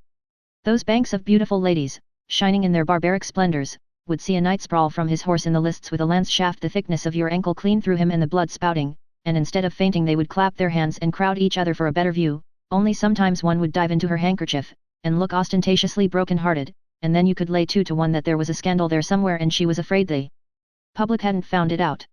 The noise at night would have been annoying to me ordinarily, but I didn't mind it in the present circumstances, because it kept me from hearing the quacks detaching legs and arms from the day's cripples. They ruined an uncommon good old crosscut saw for me, and broke the sawbuck, too, but I let it pass. And as for my axe, well, I made up my mind that the next time I lent an axe to a surgeon I would pick my century. I not only watched this tournament from day to day, but detailed an intelligent priest from my Department of Public Morals and Agriculture, and ordered him to report it, for it was my purpose by and by, when I should have gotten the people along far enough, to start a newspaper. The first thing you want in a new country, is a patent office, then work up your school system, and after that, out with your paper. A newspaper has its faults, and plenty of them, but no matter, it's hark from the tomb for a dead nation, and don't you forget it. You can't resurrect a dead nation without it, there isn't any way. So I wanted to sample things, and be finding out what sort of reporter material I might be able to rake together out of the 6th century when I should come to need it. Well, the priest did very well, considering. He got in all the details, and that is a good thing in a local item. You see, he had kept books for the undertaker department of his church when he was younger, and there, you know, the money's in the details, the more swag, bearers, mutes, candles, prayers, everything counts, and if the bereaved don't buy prayers enough you mark up your candles with a forked pencil, and your bill shows up all right. And he had a good knack at getting in the complimentary thing here and there about a knight that was likely to advertise, no, I mean a knight that had influence, and he also had a neat gift of exaggeration, for in his time he had kept door for a pious hermit who lived in a sty and worked miracles. Of course this novice's report lacked hoop and crash and lurid description, and therefore wanted the true ring, but its antique wording was quaint and sweet and simple, and full of the fragrances and flavors of the time, and these little merits made up in a measure for its more important lacks. Here is an extract from it. Then Sir Brian de les Isles and Grummore Grummersome, knights of the castle, encountered with Sir Aglovale and Sir Tor, and Sir Tor smote down Sir Grummore Grummersome to the earth. Then came Sir Carados of the Dolorous Tower, and Sir Turquine, knights of the castle, and there encountered with them Sir Percivale de Gallus and Sir Lamorac de Gallus, that were 2 brethren, and there encountered Sir Percivale with Sir Carados, and either brake their spears unto their hands, and then Sir Turquine with Sir Lamorac, and either of them smote down other, horse and all, to the earth, and either parties rescued other and horsed them again. And Sir Arnold, and Sir Gauter, knights of the castle, encountered with Sir Brandiles and Sir Kay, and these 4 knights encountered mightily, and brake their spears to their hands. Then came Sir Pertolope from the castle, and there encountered with him Sir Lionel, and there Sir Pertolope the Green Knight smote down Sir Lionel, brother to Sir Lancelot. All this was marked by noble heralds, who bear him best, and their names. Then Sir Bleoberis brake his spear upon Sir Gareth, but of that stroke Sir Bleoberis fell to the earth. When Sir Galihodin saw that, he bade Sir Gareth keep him, and Sir Gareth smote him to the earth. Then Sir Galahad gat a spear to avenge his brother, and in the same wise Sir Gareth served him, and Sir Dinadan and his brother Lawcote Mailtail, and Sir Sagramore le Disirus, and Sir Dodinus le Savage, all these he bare down with one spear. When King Aswisance of Ireland saw Sir Gareth fair so he marvelled what he might be, that one time seemed green, and another time, at his again coming, he seemed blue. And thus at every course that he rode to and fro he changed his colour, so that there might neither king nor knight have ready cognizance of him. Then Sir Agwisance the King of Ireland encountered with Sir Gareth, and there Sir Gareth smote him from his horse, saddle, and all. And then came King Carados of Scotland, and Sir Gareth smote him down horse and man. And in the same wise he served King Uriens of the land of Gore. And then there came in Sir Bagdemagus, and Sir Gareth smote him down horse and man to the earth. And Bagdemagus's son Meliganus brake a spear upon Sir Gareth mightily and knightly. And then Sir Galahalt the noble prince cried on high, Knight with the many colours, well hast thou just, now make thee ready that I may just with thee. Sir Gareth heard him, and he gat a great spear, and so they encountered together, and there the prince brake his spear, but Sir Gareth smote him upon the left side of the helm, that he reeled here and there, and he had fallen down had not his men recovered him. Truly, said King Arthur, that knight with the many colours is a good knight. Wherefore the king called unto him Sir Lancelot, and prayed him to encounter with that knight. Sir, said Lancelot, I may as well find in my heart for to forbear him at this time, for he hath had travail enough this day, and when a good knight doth so well upon some day, it is no good knight's part to let him of his worship, and, namely, when he seeth a knight hath done so great labour, for peradventure, said Sir Lancelot, his quarrel is here this day, and peradventure he is best beloved with this lady of all that be here, for I see well he paineth himself and enforceth him to do great deeds, and therefore, said Sir Lancelot, as for me, this day he shall have the honour, though it lay in my power to put him from it, I would not. There was an unpleasant little episode that day, which for reasons of state I struck out of my priest's report. You will have noticed that Gary was doing some great fighting in the engagement. When I say Gary I mean Sir Gareth. Gary was my private pet name for him, it suggests that I had a deep affection for him, and that was the case. But it was a private pet name only, and never spoken aloud to anyone, much less to him, being a noble, he would not have endured a familiarity like that from me. Well, to proceed, I sat in the private box set apart for me as the king's minister. While Sir Dinadan was waiting for his turn to enter the lists, he came in there and sat down and began to talk, for he was always making up to me, because I was a stranger and he liked to have a fresh market for his jokes, the most of them having reached that stage of where the teller has to do the laughing himself while the other person looks sick. I had always responded to his efforts as well as I could, and felt a very deep and real kindness for him, too, for the reason that if by malice of fate he knew the one particular anecdote which I had heard oftenest and had most hated and most loathed all my life, he had at least spared it me. It was one which I had heard attributed to every humorous person who had ever stood on American soil, from Columbus down to Artemus Ward. It was about a humorous lecturer who flooded an ignorant audience with the killingest jokes for an hour and never got a laugh, and then when he was leaving, some grey simpletons wrung him gratefully by the hand and said it had been the funniest thing they had ever heard, and it was all they could do to keep from Logan right out in Meaden. That anecdote never saw the day that it was worth the telling, and yet I had sat under the telling of it hundreds and thousands and millions and billions of times, and cried and cursed all the way through. Then who can hope to know what my feelings were, to hear this armor-plated ass start in on it again, in the murky twilight of tradition, before the dawn of history, while even Lactantius might be referred to as the late Lactantius, and the Crusades wouldn't be born for 500 years yet. Just as he finished, the call boy came, so, haw-hawing like a demon, he went rattling and clanking out like a crate of loose castings, and I knew nothing more. It was some minutes before I came to, and then I opened my eyes just in time to see Sir Gareth fetch him an awful welt, and I unconsciously out with the prayer, I hope to gracious he's killed. But by ill luck, before I had got half through with the words, Sir Gareth crashed into Sir Sagramor le Desirous and sent him thundering over his horse's crupper, and Sir Sagramor caught my remark and thought I meant it for him. Well, whenever one of those people got a thing into his head, there was no getting it out again. I knew that, so I saved my breath, and offered no explanations. As soon as Sir Sagramor got well, he notified me that there was a little account to settle between us, and he named a day 3 or 4 years in the future, place of settlement, the lists where the offence had been given. I said I would be ready when he got back. You see, he was going for the Holy Grail. The boys all took a flyer at the Holy Grail now and then. It was a several years' cruise. They always put in the long absence snooping around, in the most conscientious way, though none of them had any idea where the Holy Grail really was, and I don't think any of them actually expected to find it, or would have known what to do with it if he had run across it. You see, it was just the Northwest Passage of that day, as you may say, that was all. Every year expeditions went out Holy Grailing, and next year relief expeditions went out to hunt for them. There was worlds of reputation in it, but no money. Why, they actually wanted me to put in. Well, I should smile. Chapter 10. Beginnings of Civilization. The Round Table soon heard of the challenge, and of course it was a good deal discussed, for such things interested the boys. The king thought I ought now to set forth in quest of adventures, so that I might gain renown and be the more worthy to meet Sir Sagramor when the several years should have rolled away. I excused myself for the present. I said it would take me 3 or 4 years yet to get things well fixed up and going smoothly, then I should be ready. All the chances were that at the end of that time Sir Sagramor would still be out grailing, so no valuable time would be lost by the postponement. I should then have been in office 6 or 7 years, and I believed my system and machinery would be so well developed that I could take a holiday without its working any harm. I was pretty well satisfied with what I had already accomplished. In various quiet nooks and corners I had the beginnings of all sorts of industries underway, nuclei of future vast factories, the iron and steel missionaries of my future civilization. In these were gathered together the brightest young minds I could find, and I kept agents out raking the country for more, all the time. I was training a crowd of ignorant folk into experts in every sort of handiwork and scientific calling. These nurseries of mine went smoothly and privately along undisturbed in their obscure country retreats, for nobody was allowed to come into their precincts without a special permit, for I was afraid of the church.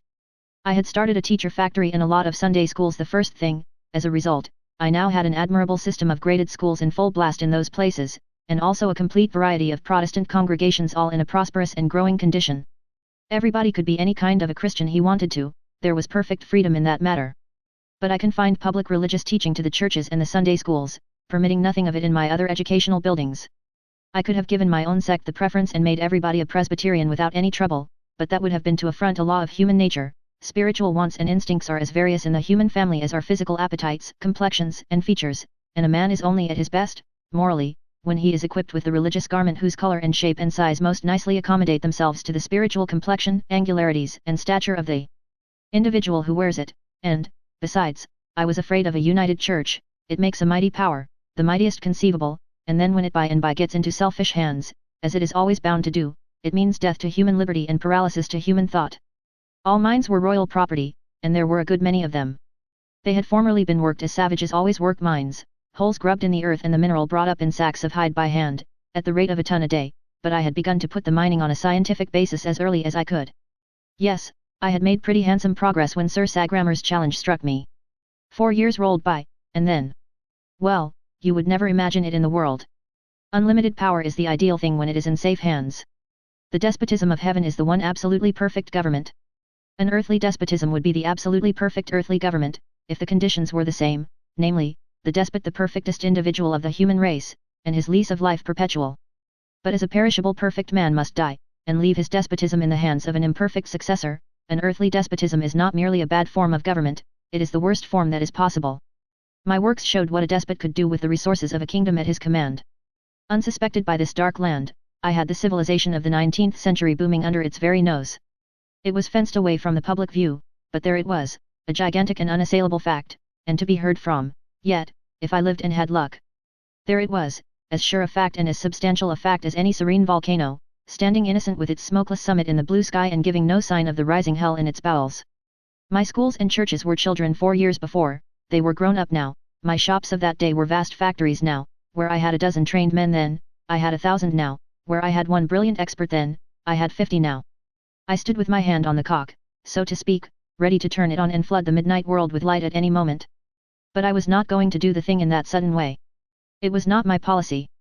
The people could not have stood it, and, moreover, I should have had the established Roman Catholic Church on my back in a minute. No, I had been going cautiously all the while. I had had confidential agents trickling through the country some time, whose office was to undermine knighthood by imperceptible degrees, and to gnaw a little at this and that and the other superstition, and so prepare the way gradually for a better order of things. I was turning on my light one candle power at a time, and meant to continue to do so. I had scattered some branch schools secretly about the kingdom, and they were doing very well. I meant to work this racket more and more, as time wore on, if nothing occurred to frighten me. One of my deepest secrets was my West Point, my military academy. I kept that most jealously out of sight, and I did the same with my naval academy which I had established at a remote seaport.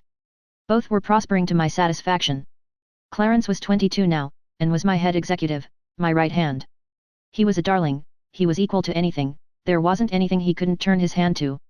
Of late I had been training him for journalism, for the time seemed about right for a start in the newspaper line, nothing big, but just a small weekly for experimental circulation in my civilization nurseries.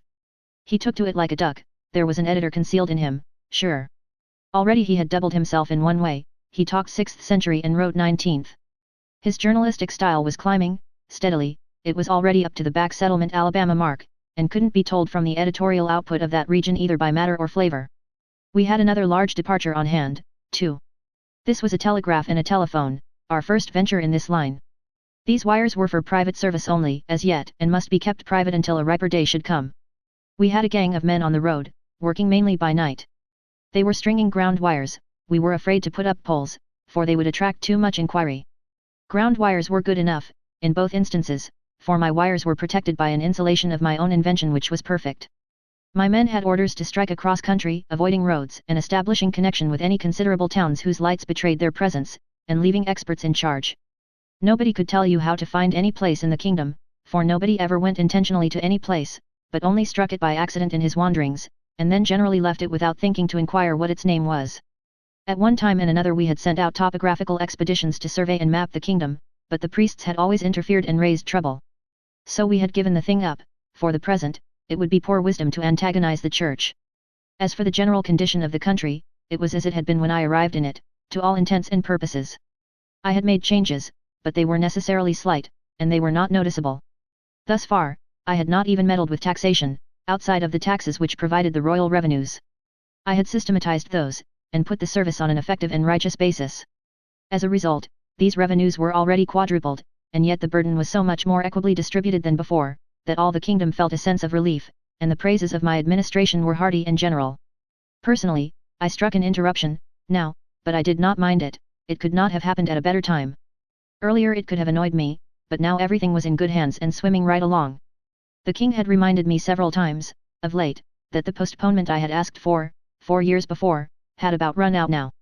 It was a hint that I ought to be starting out to seek adventures and get up a reputation of a size to make me worthy of the honor of breaking a lance with Sir Sagramor, who was still out grailing, but was being hunted for by various relief expeditions, and might be found any year, now. So you see I was expecting this interruption. It did not take me by surprise. Chapter 11. The Yankee in Search of Adventures. There never was such a country for wandering liars, and they were of both sexes. Hardly a month went by without one of these tramps arriving, and generally loaded with a tale about some princess or other wanting help to get her out of some faraway castle where she was held in captivity by a lawless scoundrel, usually a giant. Now you would think that the first thing the king would do after listening to such a novelette from an entire stranger, would be to ask for credentials, yes, and a pointer or two as to locality of castle, best route to it, and so on.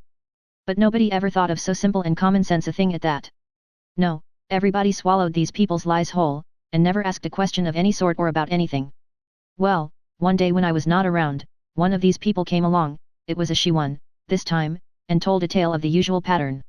Her mistress was a captive in a vast and gloomy castle, along with 44 other young and beautiful girls, pretty much all of them princesses. They had been languishing in that cruel captivity for 26 years, the masters of the castle were 3 stupendous brothers, each with 4 arms and 1 eye, the eye in the center of the forehead, and as big as a fruit. Sort of fruit not mentioned, their usual slovenliness in statistics. Would you believe it? The king and the whole round table were in raptures over this preposterous opportunity for adventure. Every knight of the table jumped for the chance, and begged for it, but to their vexation and chagrin the king conferred it upon me, who had not asked for it at all. By an effort, I contained my joy when Clarence brought me the news. But he could not contain his. His mouth gushed delight and gratitude in a steady discharge, delight in my good fortune, gratitude to the king for this splendid mark of his favor for me. He could keep neither his legs nor his body still, but pirouetted about the place in an airy ecstasy of happiness. On my side, I could have cursed the kindness that conferred upon me this benefaction, but I kept my vexation under the surface for policy's sake, and did what I could to let on to be glad. Indeed, I said I was glad. And in a way it was true, I was as glad as a person is when he is scalped. Well, one must make the best of things, and not waste time with useless fretting, but get down to business and see what can be done. In all lies there is wheat among the chaff. I must get at the wheat in this case, so I sent for the girl and she came. She was a comely enough creature, and soft and modest, but, if signs went for anything, she didn't know as much as a lady's watch. I said, "My dear, have you been questioned as to particulars?" She said she hadn't. Well, I didn't expect you had, but I thought I would ask, to make sure. It's the way I've been raised. Now you mustn't take it unkindly if I remind you that as we don't know you, we must go a little slow. You may be all right, of course, and we'll hope that you are, but to take it for granted isn't business. You understand that? I'm obliged to ask you a few questions, just answer up fair and square, and don't be afraid. Where do you live, when you are at home? In the land of Moder, fair sir. Land of Moder. I don't remember hearing of it before. Parents living. As to that, I know not if they be yet on live, sith it is many years that I have lain shut up in the castle. Your name, please? I hight the Demoiselle Alice and Lockhart Aloise, and it please you. Do you know anybody here who can identify you? That were not likely, fair lord, I being come hither now for the first time. Have you brought any letters, any documents, any proofs that you are trustworthy and truthful? Of a surety, no, and wherefore should I? Have I not a tongue, and cannot I say all that myself? But you're saying it, you know, and somebody else is saying it, is different. Different? How might that be? I fear me I do not understand. Don't understand? Land of, why, you see, why, great Scott, can't you understand a little thing like that? Can't you understand the difference between why do you look so innocent and idiotic? In truth I know not, but an it were the will of God. Yes, I reckon that's about the size of it. Don't mind my seeming excited, I'm not. Let us change the subject. Now as to this castle, with 45 princesses in it, and 3 ogres at the head of it, tell me, where is this harem? Harem. The castle, you understand, where is the castle? Oh, as to that, it is great and strong and well beseen, and lieth in a far country. Yes, it is many leagues. How many? Ah, fair sir, it were woundily hard to tell, they are so many, and do so lap the one upon the other, and being made all in the same image and tincted with the same colour, one may not know the one league from its fellow, nor how to count them except they be taken apart, and ye wit well it were God's work to do that, being not within man's capacity, for ye will note. Hold on, never mind about the distance, whereabouts does the castle lie? What's the direction from here? Ah, please you sir, it hath no direction from here, by reason that the road lieth not straight, but turneth evermore, wherefore the direction of its place abides not, but is sometime under the one sky and anon under another, whereso if ye be minded that it is in the east, and when thitherward, ye shall observe that the way of the road doth yet again turn upon itself by the space of half a circle, and this marvel happing again and yet again and still again, it will grieve you that you had thought by vanities of the mind to thwart and bring to naught the will of him that giveth not a castle a direction from a place except it pleaseth him, and if it please him not, will the rather that even all castles and all directions thereunto vanish out of the earth, leaving the places wherein they tarried desolate and vacant, so warning his creatures that where he will, and where he will not he. Oh, that's all right, give us a rest, never mind about the direction, hang the direction, I beg pardon, I beg 1,000 pardons, I am not well today, pay no attention when I soliloquize, it is an old habit, an old, bad habit, and hard to get rid of when one's digestion is all disordered with eating food that was raised forever and ever before he was born. Good land, a man can't keep his functions regular on spring chickens 1300 years old. But come, never mind about that, have you got such a thing as a map of that region about you? Now a good map. Is it peradventure that manner of thing which of late the unbelievers have brought from over the great seas, which, being boiled in oil, and an onion and salt added thereto, doth? What, a map? What are you talking about? Don't you know what a map is? There, never mind, don't explain, I hate explanations, they fog a thing up so that you can't tell anything about it. Run along, dear, good day, show her the way, Clarence. Oh, well, it was reasonably plain, now, why these donkeys didn't prospect these liars for details. It may be that this girl had a fact in her somewhere, but I don't believe you could have sluiced it out with a hydraulic, nor got it with the earlier forms of blasting, even, it was a case for dynamite. Why, she was a perfect ass, and yet the king and his knights had listened to her as if she had been a leaf out of the gospel. It kind of sizes up the whole party. And think of the simple ways of this court, this wandering wench hadn't any more trouble to get access to the king in his palace than she would have had to get into the poorhouse in my day and country. In fact, he was glad to see her, glad to hear her tale, with that adventure of hers to offer, she was as welcome as a corpse is to a coroner. Just as I was ending up these reflections, Clarence came back. I remarked upon the barren result of my efforts with the girl, hadn't got hold of a single point that could help me to find the castle. The youth looked a little surprised or puzzled or something, and intimated that he had been wondering to himself what I had wanted to ask the girl all those questions for. Why, great guns, I said, don't I want to find the castle? And how else would I go about it? La, sweet your worship, one may lightly answer that, I ween. She will go with thee. They always do. She will ride with thee. Ride with me? Nonsense. But of a truth she will. She will ride with thee. Thou shalt see. What? She browse around the hills and scour the woods with me, alone, and I as good as engaged to be married? Why, it's scandalous. Think how it would look. My, the dear face that rose before me. The boy was eager to know all about this tender matter. I swore him to secrecy and then whispered her name, Puss Flanagan. He looked disappointed, and said he didn't remember the Countess. How natural it was for the little courtier to give her a rank. He asked me where she lived. In East Har. I came to myself and stopped, a little confused, then I said, never mind, now, I'll tell you some time. And might he see her? Would I let him see her some day? It was but a little thing to promise, 1300 years or so, and he so eager, so I said yes. But I sighed, I couldn't help it. And yet there was no sense in sighing, for she wasn't born yet. But that is the way we are made, we don't reason, where we feel, we just feel. My expedition was all the talk that day and that night, and the boys were very good to me, and made much of me, and seemed to have forgotten their vexation and disappointment, and come to be as anxious for me to hive those ogres and set those ripe old virgins loose as if it were themselves that had the contract. Well, they were good children, but just children, that is all. And they gave me no end of points about how to scout for giants, and how to scoop them in, and they told me all sorts of charms against enchantments, and gave me salves and other rubbish to put on my wounds. But it never occurred to one of them to reflect that if I was such a wonderful necromancer as I was pretending to be, I ought not to need salves or instructions, or charms against enchantments, and, least of all, arms and armor, on a foray of any kind, even against fire-spouting dragons, and devils hot from perdition, let alone such poor adversaries as these I was after, these commonplace ogres of the back settlements.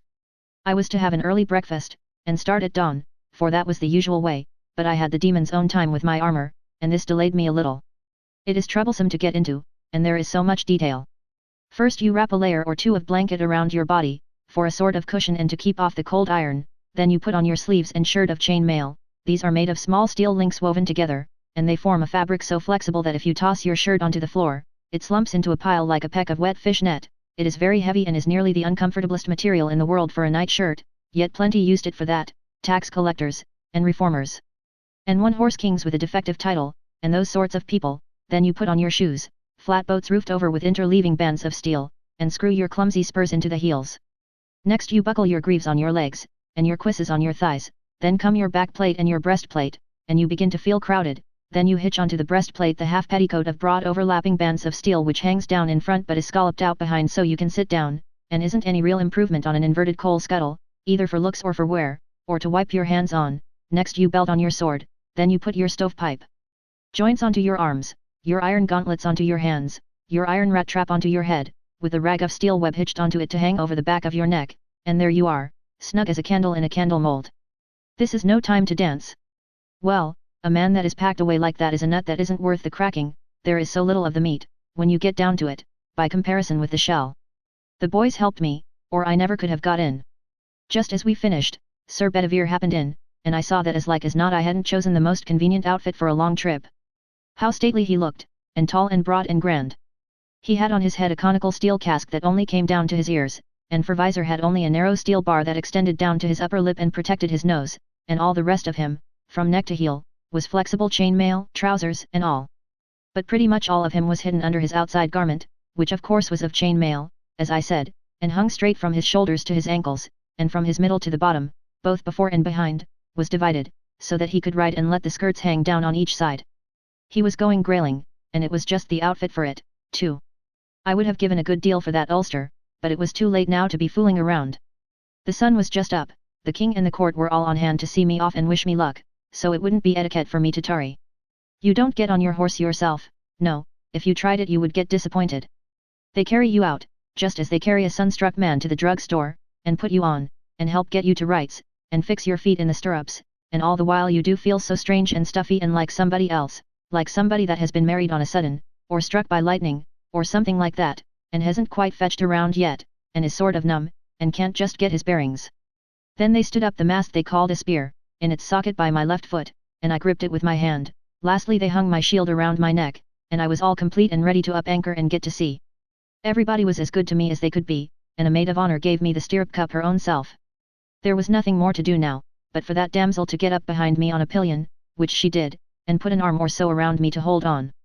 And so we started, and everybody gave us a goodbye and waved their handkerchiefs or helmets. And everybody we met, going down the hill and through the village was respectful to us, except some shabby little boys on the outskirts. They said, "Oh, what a guy!" and hove clods at us. In my experience boys are the same in all ages. They don't respect anything, they don't care for anything or anybody.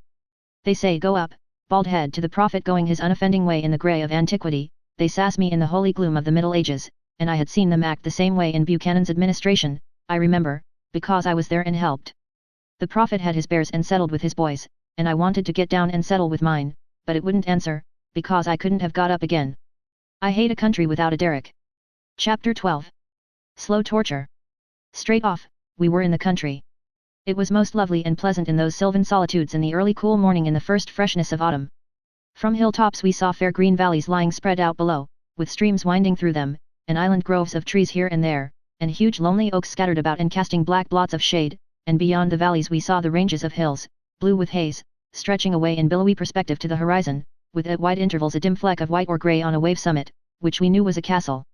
We crossed broad natural lawns sparkling with dew, and we moved like spirits, the cushioned turf giving out no sound of footfall. We dreamed along through glades in a mist of green light that got its tint from the sun-drenched roof of leaves overhead, and by our feet the clearest and coldest of runlets went frisking and gossiping over its reefs and making a sort of whispering music, comfortable to hear, and at times we left the world behind and entered into the solemn great deeps and rich gloom of the forest, where furtive wild things whisked and scurried by and were gone before you could even get your eye on the place where the noise was, and where only the earliest birds were turning out and getting to business with a song here and a quarrel yonder and a mysterious far-off hammering and drumming for worms on a tree trunk away somewhere in the impenetrable remotenesses of the woods.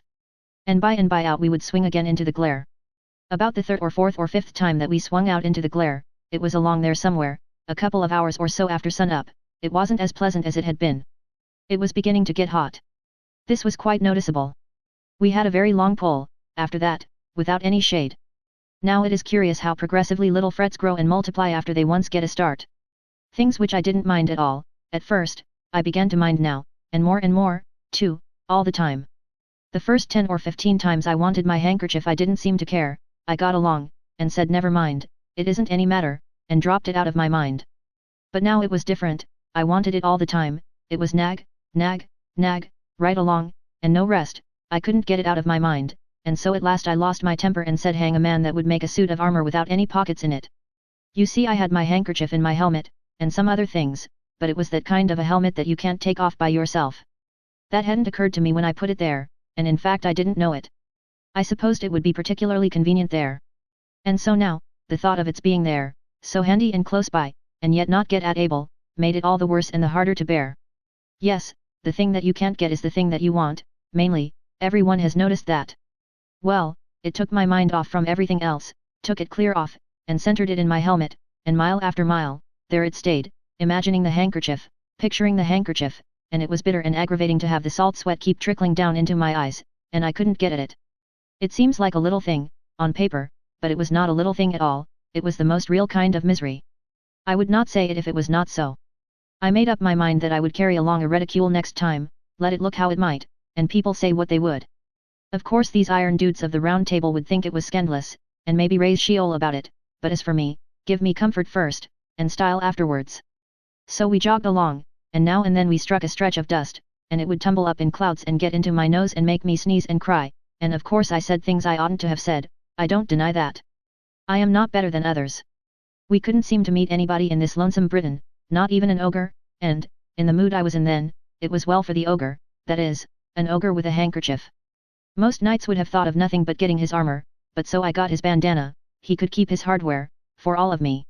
Meantime, it was getting hotter and hotter in there. You see, the sun was beating down and warming up the iron more and more all the time. Well, when you are hot, that way, every little thing irritates you. When I trotted, I rattled like a crate of dishes, and that annoyed me, and moreover I couldn't seem to stand that shield slatting and banging, now about my breast, now around my back, and if I dropped into a walk my joints creaked and screeched in that wearisome way that a wheelbarrow does, and as we didn't create any breeze at that gate, I was like to get fried in that stove, and besides, the quieter you went the heavier the iron settled down on you and the more tons you seemed to weigh every minute. And you had to be always changing hands, and passing your spear over to the other foot, it got so irksome for one hand to hold it long at a time. Well, you know, when you perspire that way, in rivers, there comes a time when you itch. You are inside, your hands are outside, so there you are, nothing but iron between. It is not a light thing, let it sound as it may. First it is one place, then another, then some more, and it goes on spreading, and at last the territory is all occupied, and nobody can imagine what you feel like, nor how unpleasant it is. And when it had got to the worst, and it seemed to me that I could not stand anything more, a fly got in through the bars and settled on my nose, and the bars were stuck and wouldn't work, and I couldn't get the visor up, and I could only shake my head, which was baking hot by this time, and the fly, well, you know how a fly acts when he has got a certainty, he only minded the shaking enough to change from nose to lip, and lip to ear, and buzz all around in there, and keep on lighting and biting, in a way that a person, already so distressed as I was, simply could not stand. So I gave in, and got Alice Ann to unship the helmet and relieve me of it. Then she emptied the conveniences out of it and fetched it full of water, and I drank and then stood up, and she poured the rest down inside the armor. One cannot think how refreshing it was. She continued to fetch and pour until I was well soaked and thoroughly comfortable. It was good to have a rest, and peace. But nothing is quite perfect in this life, at any time. I had made a pipe a while back, and also some pretty fair tobacco, not the real thing, but what some of the Indians use, the inside bark of the willow, dried. These comforts had been in the helmet, and now I had them again, but no matches. Gradually, as the time wore along, one annoying fact was borne in upon my understanding, that we were weather-bound. An armed novice cannot mount his horse without help and plenty of it. Sandy was not enough for me, anyway. We had to wait until somebody should come along. Waiting, in silence, would have been agreeable enough, for I was full of matter for reflection, and wanted to give it a chance to work. I wanted to try and think out how it was that rational or even half-rational men could ever have learned to wear armor, considering its inconveniences, and how they had managed to keep up such a fashion for generations when it was plain that what I had suffered today they had had to suffer all the days of their lives.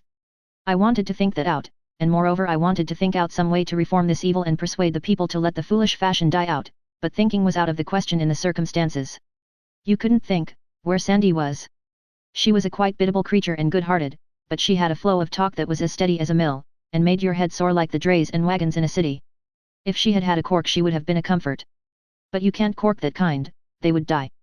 Her clack was going all day, and you would think something would surely happen to her works, by and by, but no, they never got out of order, and she never had to slack up for words. She could grind, and pump, and churn, and buzz by the week, and never stop to oil up or blow out. And yet the result was just nothing but wind. She never had any ideas, any more than a fog has. She was a perfect blatherskite, I mean for jaw, talk, jabber, but just as good as she could be. I hadn't minded her mill that morning, on account of having that hornet's nest of other troubles, but more than once in the afternoon I had to say, "Take a rest, child, the way you are using up all the domestic air, the kingdom will have to go to importing it by tomorrow, and it's a low enough treasury without that." Chapter 13. Freeman. Yes, it is strange how little a while at a time a person can be contented. Only a little while back, when I was writing and suffering, what a heaven this peace, this rest, this sweet serenity in this secluded shady nook by this purling stream would have seemed, where I could keep perfectly comfortable all the time by pouring a dipper of water into my armor now and then, yet already I was getting dissatisfied, partly because I could not light my pipe, for, although I had long ago started a match factory, I had forgotten to bring matches with me, and partly because we had nothing to eat. Here was another illustration of the childlike improvidence of this age and people. A man in armor always trusted to chance for his food on a journey, and would have been scandalized at the idea of hanging a basket of sandwiches on his spear. There was probably not a knight of all the Round Table combination who would not rather have died than been caught carrying such a thing as that on his flagstaff. And yet there could not be anything more sensible. It had been my intention to smuggle a couple of sandwiches into my helmet, but I was interrupted in the act, and had to make an excuse and lay them aside, and a dog got them. Night approached, and with it a storm. The darkness came on fast. We must camp, of course. I found a good shelter for the demoiselle under a rock, and went off and found another for myself. But I was obliged to remain in my armor, because I could not get it off by myself and yet could not allow Alice Ann to help, because it would have seemed so like undressing before folk. It would not have amounted to that in reality, because I had clothes on underneath, but the prejudices of one's breeding are not gotten rid of just at a jump, and I knew that when it came to stripping off that bob-tailed iron petticoat I should be embarrassed. With the storm came a change of weather, and the stronger the wind blew, and the wilder the rain lashed around, the colder and colder it got. Pretty soon, various kinds of bugs and ants and worms and things began to flock in out of the wet and crawl down inside my armor to get warm, and while some of them behaved well enough, and snuggled up amongst my clothes and got quiet, the majority were of a restless, uncomfortable sort, and never stayed still, but went on prowling and hunting for they did not know what, especially the ants, which went tickling along in wearisome procession from one end of me to the other by the hour, and are a kind of creatures which I never wish to sleep with again. It would be my advice to persons situated in this way, to not roll or thrash around, because this excites the interest of all the different sorts of animals and makes every last one of them want to turn out and see what is going on, and this makes things worse than they were before, and of course makes you objurgate harder, too, if you can. Still, if one did not roll and thrash around he would die, so perhaps it is as well to do one way as the other, there is no real choice. Even after I was frozen solid I could still distinguish that tickling, just as a corpse does when he is taking electric treatment. I said I would never wear armor after this trip. All those trying hours whilst I was frozen and yet was in a living fire, as you may say, on account of that swarm of crawlers, that same unanswerable question kept circling and circling through my tired head: how do people stand this miserable armor?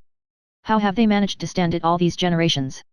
How can they sleep at night for dreading the tortures of next day? When the morning came at last, I was in a bad enough plight, seedy, drowsy, fagged, from want of sleep, weary from thrashing around, famished from long fasting, pining for a bath, and to get rid of the animals, and crippled with rheumatism. And how had it fared with the nobly born, the titled aristocrat, the Demoiselle Alice and Lockhart Eloise?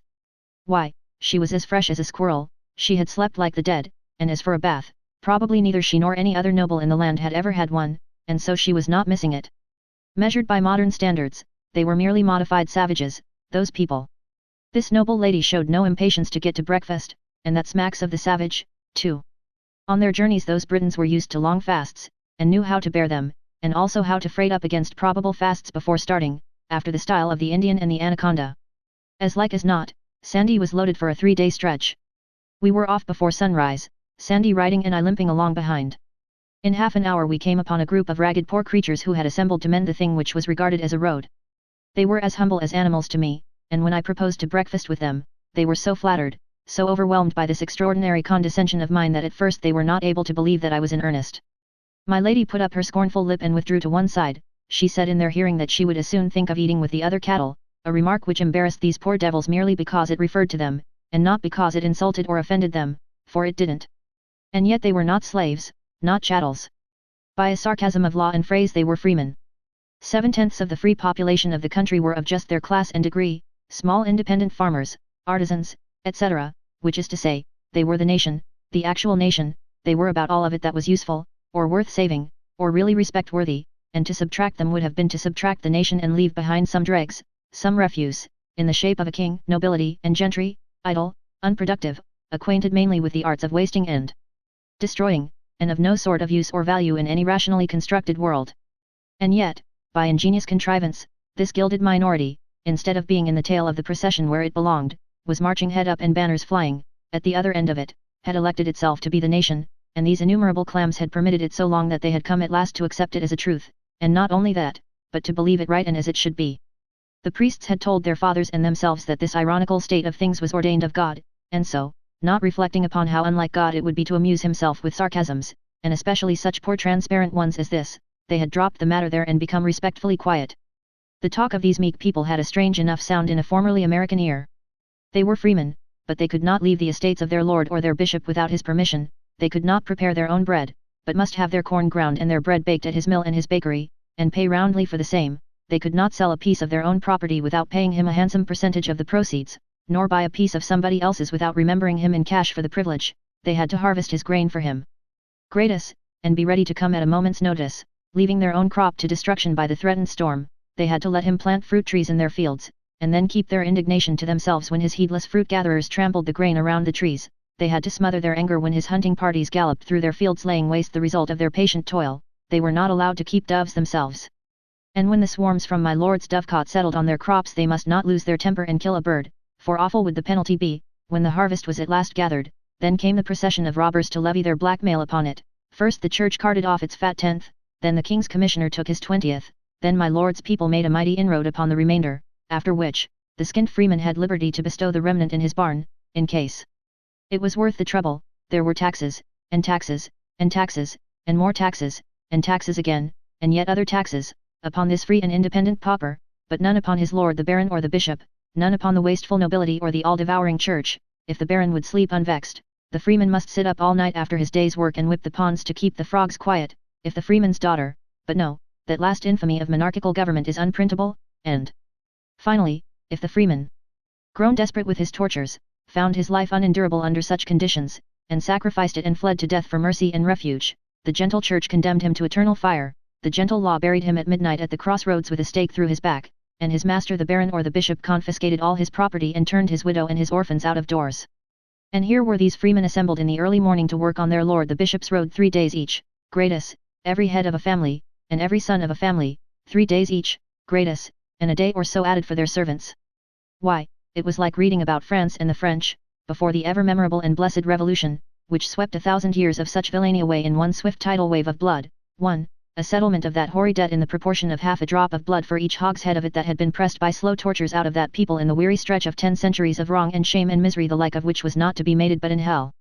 There were 2 reigns of terror, if we would but remember it and consider it, the one wrought murder in hot passion, the other in heartless cold blood, the one lasted mere months, the other had lasted 1,000 years, the one inflicted death upon 10,000 persons, the other upon 100 millions, but our shudders are all for the horrors of the minor terror, the momentary terror, so to speak, whereas, what is the horror of swift death by the axe, compared with lifelong death from hunger, cold, insult, cruelty, and heartbreak? What is swift death by lightning compared with death by slow fire at the stake? A city cemetery could contain the coffins filled by that brief terror which we have all been so diligently taught to shiver at and mourn over, but all France could hardly contain the coffins filled by that older and real terror, that unspeakably bitter and awful terror which none of us has been taught to see in its vastness or pity as it deserves.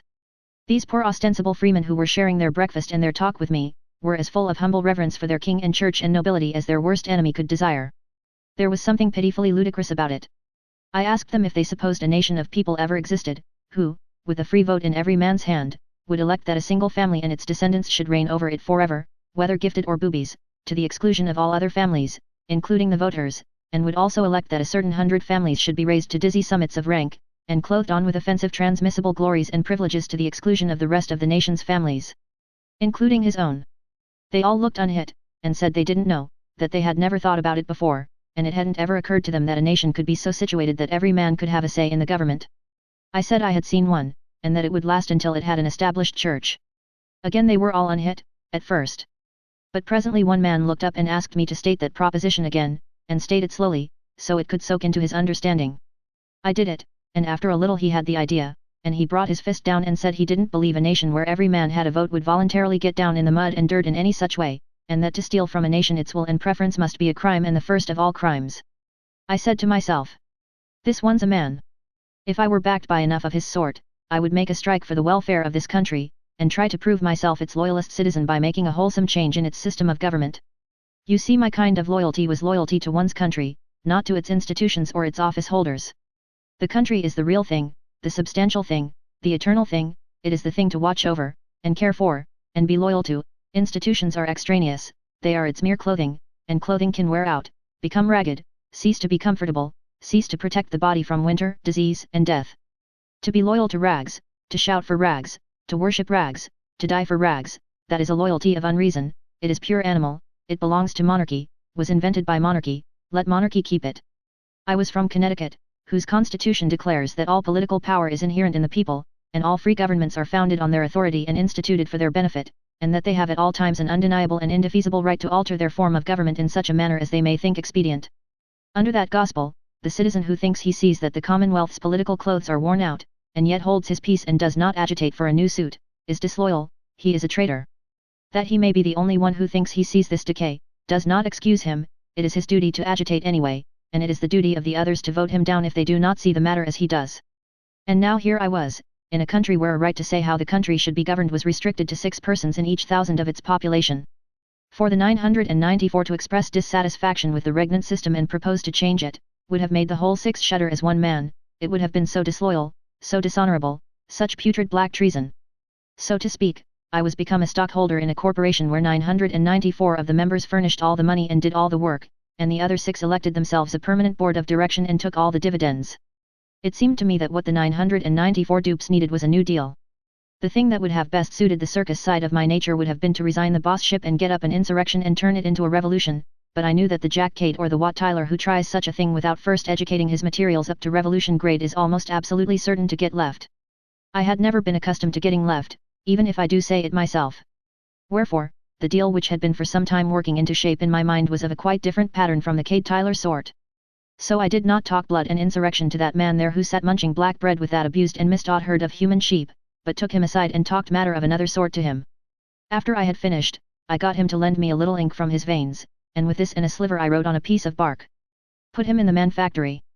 And gave it to him, and said, Take it to the palace at Camelot and give it into the hands of Amias Le Poulet, whom I call Clarence, and he will understand. He is a priest, then, said the man, and some of the enthusiasm went out of his face. How, a priest? Didn't I tell you that no chattel of the church, no bondslave of pope or bishop can enter my manufactory? Didn't I tell you that you couldn't enter unless your religion, whatever it might be, was your own free property? Marry, it is so, and for that I was glad, wherefore it liked me not, and bred in me a cold doubt, to hear of this priest being there. But he isn't a priest, I tell you. The man looked far from satisfied. He said. He is not a priest, and yet can read. He is not a priest and yet can read, yes, and write, too, for that matter. I taught him myself. The man's face cleared. And it is the first thing that you yourself will be taught in that factory. I would give blood out of my heart to know that art. Why, I will be your slave, your... No, you won't be anybody's slave.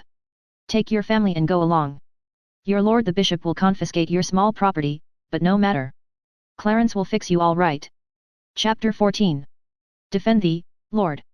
I paid 3 pennies for my breakfast, and a most extravagant price it was, too, seeing that one could have breakfasted a dozen persons for that money, but I was feeling good by this time, and I had always been a kind of spendthrift anyway, and then these people had wanted to give me the food for nothing, scant as their provision was, and so it was a grateful pleasure to emphasize my appreciation and sincere thankfulness with a good big financial lift where the money would do so much more good than it would in my helmet, where, these pennies being made of iron and not stinted in weight, my $50 worth was a good deal of a burden to me.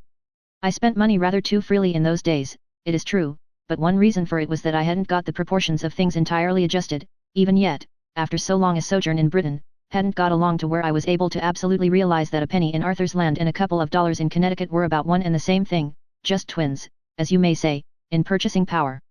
If my start from Camelot could have been delayed a very few days I could have paid these people in beautiful new coins from our own mint, and that would have pleased me, and them, too, not less.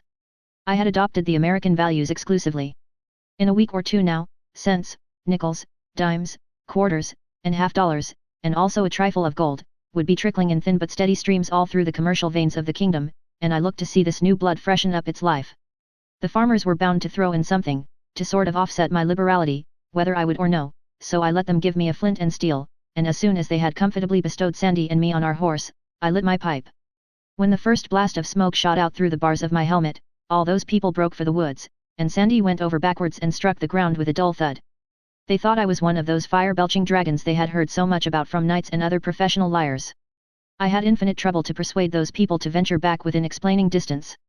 Then I told them that this was only a bit of enchantment which would work harm to none but my enemies. And I promised, with my hand on my heart, that if all who felt no enmity toward me would come forward and pass before me they should see that only those who remained behind would be struck dead. The procession moved with a good deal of promptness. There were no casualties to report, for nobody had curiosity enough to remain behind to see what would happen. I lost some time, now, for these big children, their fears gone, became so ravished with wonder over my awe-compelling fireworks that I had to stay there and smoke a couple of pipes out before they would let me go. Still the delay was not wholly unproductive, for it took all that time to get Sandy thoroughly wonted to the new thing, she being so close to it, you know. It plugged up her conversation mill, too, for a considerable while, and that was a gain. But above all other benefits accruing, I had learned something. I was ready for any giant or any ogre that might come along, now. We tarried with a holy hermit that night and my opportunity came about the middle of the next afternoon. We were crossing a vast meadow by way of shortcut, and I was musing absently, hearing nothing, seeing nothing, when Sandy suddenly interrupted a remark which she had begun that morning, with the cry. Defend thee, Lord, peril of life is toward. And she slipped down from the horse and ran a little way and stood. I looked up and saw, far off in the shade of a tree, half a dozen armed knights and their squires, and straightway there was bustle among them and tightening of saddle girths for the mount. My pipe was ready and would have been lit, if I had not been lost in thinking about how to banish oppression from this land and restore to all its people their stolen rights and manhood without disobliging anybody. I lit up at once, and by the time I had got a good head of reserved steam on, here they came. All together, too, none of those chivalrous magnanimities which one reads so much about, one courtly rascal at a time, and the rest standing by to see fair play. No, they came in a body, they came with a whir and a rush, they came like a volley from a battery, came with heads low down, plumes streaming out behind, lances advanced at a level. It was a handsome sight, a beautiful sight, for a man up a tree.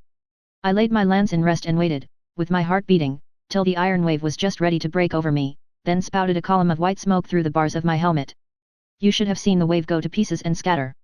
This was a finer sight than the other one. But these people stopped, 200 or 300 yards away, and this troubled me. My satisfaction collapsed, and fear came. I judged I was a lost man. But Sandy was radiant, and was going to be eloquent, but I stopped her, and told her my magic had miscarried, somehow or other, and she must mount, with all dispatch, and we must ride for life. No, she wouldn't. She said that my enchantment had disabled those knights, they were not riding on, because they couldn't, wait, they would drop out of their saddles presently, and we would get their horses in harness. I could not deceive such trusting simplicity, so I said it was a mistake, that when my fireworks killed at all, they killed instantly. No, the men would not die, there was something wrong about my apparatus, I couldn't tell what, but we must hurry and get away, for those people would attack us again, in a minute. Sandy laughed, and said, "Lack a day, sir, they be not of that breed.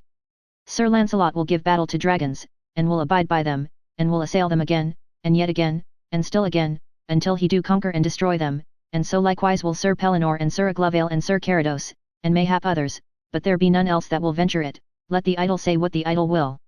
And, law, as to yonder base rufflers, think ye they have not their fill, but yet desire more. Well, then, what are they waiting for? Why don't they leave? Nobody's hindering. Good land, I'm willing to let bygones be bygones, I'm sure. Leave, is it? Oh, give thyself easement as to that. They dream not of it, no, not they. They wait to yield them.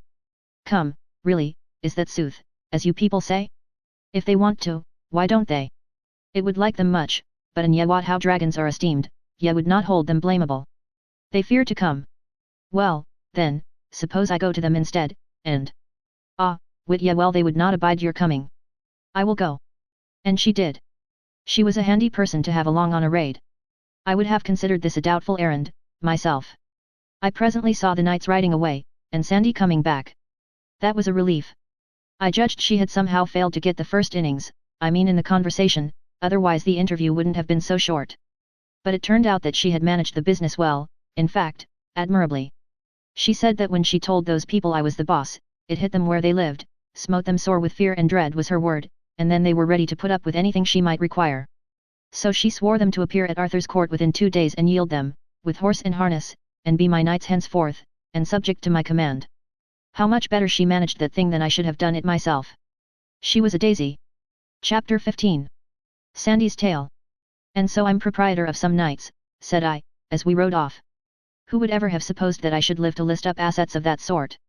I shan't know what to do with them, unless I raffle them off. How many of them are there, Sandy? 7, please you, sir, and their squires. It is a good haul. Who are they? Where do they hang out? Where do they hang out? Yes, where do they live? Ah, I understood thee not. That will I tell eftsoons. Then she said musingly, and softly, turning the words daintily over her tongue, hang they out, where do they hang out, right so, where do they hang out? Of a truth the phrase hath a fair and winsome grace, and is prettily worded withal. I will repeat it anon and anon in mine idlesse, whereby I may peradventure learn it. Where do they hang out? Even so. Already it falleth trippingly from my tongue, and forasmuch as. Don't forget the cowboys, Sandy. Cowboys. Yes, the knights, you know, you were going to tell me about them. A while back, you remember. Figuratively speaking, games called. Game. Yes, yes, yes. Go to the bat. I mean, get to work on your statistics, and don't burn so much kindling getting your fire started. Tell me about the knights. I will well, and lightly will begin. So they two departed and rode into a great forest. And... Great Scott! You see, I recognized my mistake at once. I had set her works a-going, it was my own fault, she would be 30 days getting down to those facts. And she generally began without a preface and finished without a result. If you interrupted her she would either go right along without noticing, or answer with a couple of words, and go back and say the sentence over again. So, interruptions only did harm, and yet I had to interrupt, and interrupt pretty frequently, too, in order to save my life. A person would die if he let her monotony drip on him right along all day. Great Scott! I said in my distress. She went right back and began over again. So they two departed and rode into a great forest. And... Which two? Sir Gawain and Sir Owain. And so they came to an abbey of monks, and there were well lodged. So on the morn they heard their masses in the abbey, and so they rode forth till they came to a great forest, then was Sir Gawain where in a valley by a turret, of 12 fair damsels, and 2 knights armed on great horses, and the damsels went to and fro by a tree. And then was Sir Gawain where how there hung a white shield on that tree, and ever as the damsels came by it they spit upon it, and some threw mire upon the shield. Now, if I hadn't seen the like myself in this country, Sandy, I wouldn't believe it. But I've seen it, and I can just see those creatures now, parading before that shield and acting like that. The women here do certainly act like all possessed. Yes, and I mean your best, too, society's very choicest brands. The humblest hello girl along 10,000 miles of wire could teach gentleness, patience, modesty, manners, to the highest duchess in Arthur's land. Hello girl. Yes, but don't you ask me to explain, it's a new kind of a girl, they don't have them here, one often speaks sharply to them when they are not the least in fault, and he can't get over feeling sorry for it and ashamed of himself in 1300 years, it's such shabby mean conduct and so unprovoked, the fact is, no gentleman ever does it, though I myself, if I've got to confess. Peradventure she. Never mind her, I tell you I couldn't ever explain her so you would understand. Even so be it, sith ye are so minded. Then Sir Gawain and Sir Owain went and saluted them, and asked them why they did that despite to the shield. Sirs, said the damsels, we shall tell you. There is a knight in this country that owneth this white shield, and he is a passing good man of his hands, but he hateth all ladies and gentlewomen, and therefore we do all this despite to the shield. I will say you, said Sir Gawain, it beseemeth evil a good knight to despise all ladies and gentlewomen, and peradventure though he hate you he hath some cause, and peradventure he loveth in some other places ladies and gentlewomen, and to be loved again, and he such a man of prowess as ye speak of. Man of prowess, yes, that is the man to please them, Sandy. Man of brains, that is a thing they never think of. Tom Sayers, John Heenan, John L. Sullivan, pity but you could be here. You would have your legs under the round table and a sir in front of your names within the 24 hours, and you could bring about a new distribution of the married princesses and duchesses of the court in another 24. The fact is, it is just a sort of polished up court of Comanches, and there isn't a squaw in it who doesn't stand ready at the dropping of a hat to desert to the buck with the biggest string of scalps at his belt. And he be such a man of prowess as ye speak of, said Sir Gawain. Now, what is his name? Sir, said they, his name is Marhaus the king's son of Ireland. Son of the king of Ireland, you mean, the other form doesn't mean anything. And look out and hold on tight, now, we must jump this gully. There, we are all right now. This horse belongs in the circus, he is born before his time. I know him well, said Sir Owain, he is a passing good knight as any is on live. On live. If you've got a fault in the world, Sandy, it is that you are a shade too archaic. But it isn't any matter. For I saw him once proved at a justs where many knights were gathered, and that time there might no man withstand him. Ah, said Sir Gawain, damsels, methink ye are to blame, for it is to suppose he that hung that shield there will not be long therefrom, and then may those knights match him on horseback, and that is more your worship than thus, for I will abide no longer to see a knight's shield dishonoured. And therewith Sir Owain and Sir Gawain departed a little from them, and then were they where Sir Marhaus came riding on a great horse straight toward them. And when the 12 damsels saw Sir Marhaus they fled into the turret as they were wild, so that some of them fell by the way. Then the one of the knights of the tower dressed his shield, and said on high, Sir Marhaus defend thee. And so they ran together that the knight brake his spear on Marhaus, and Sir Marhaus smote him so hard that he brake his neck and the horse's back. Well, that is just the trouble about this state of things, it ruins so many horses.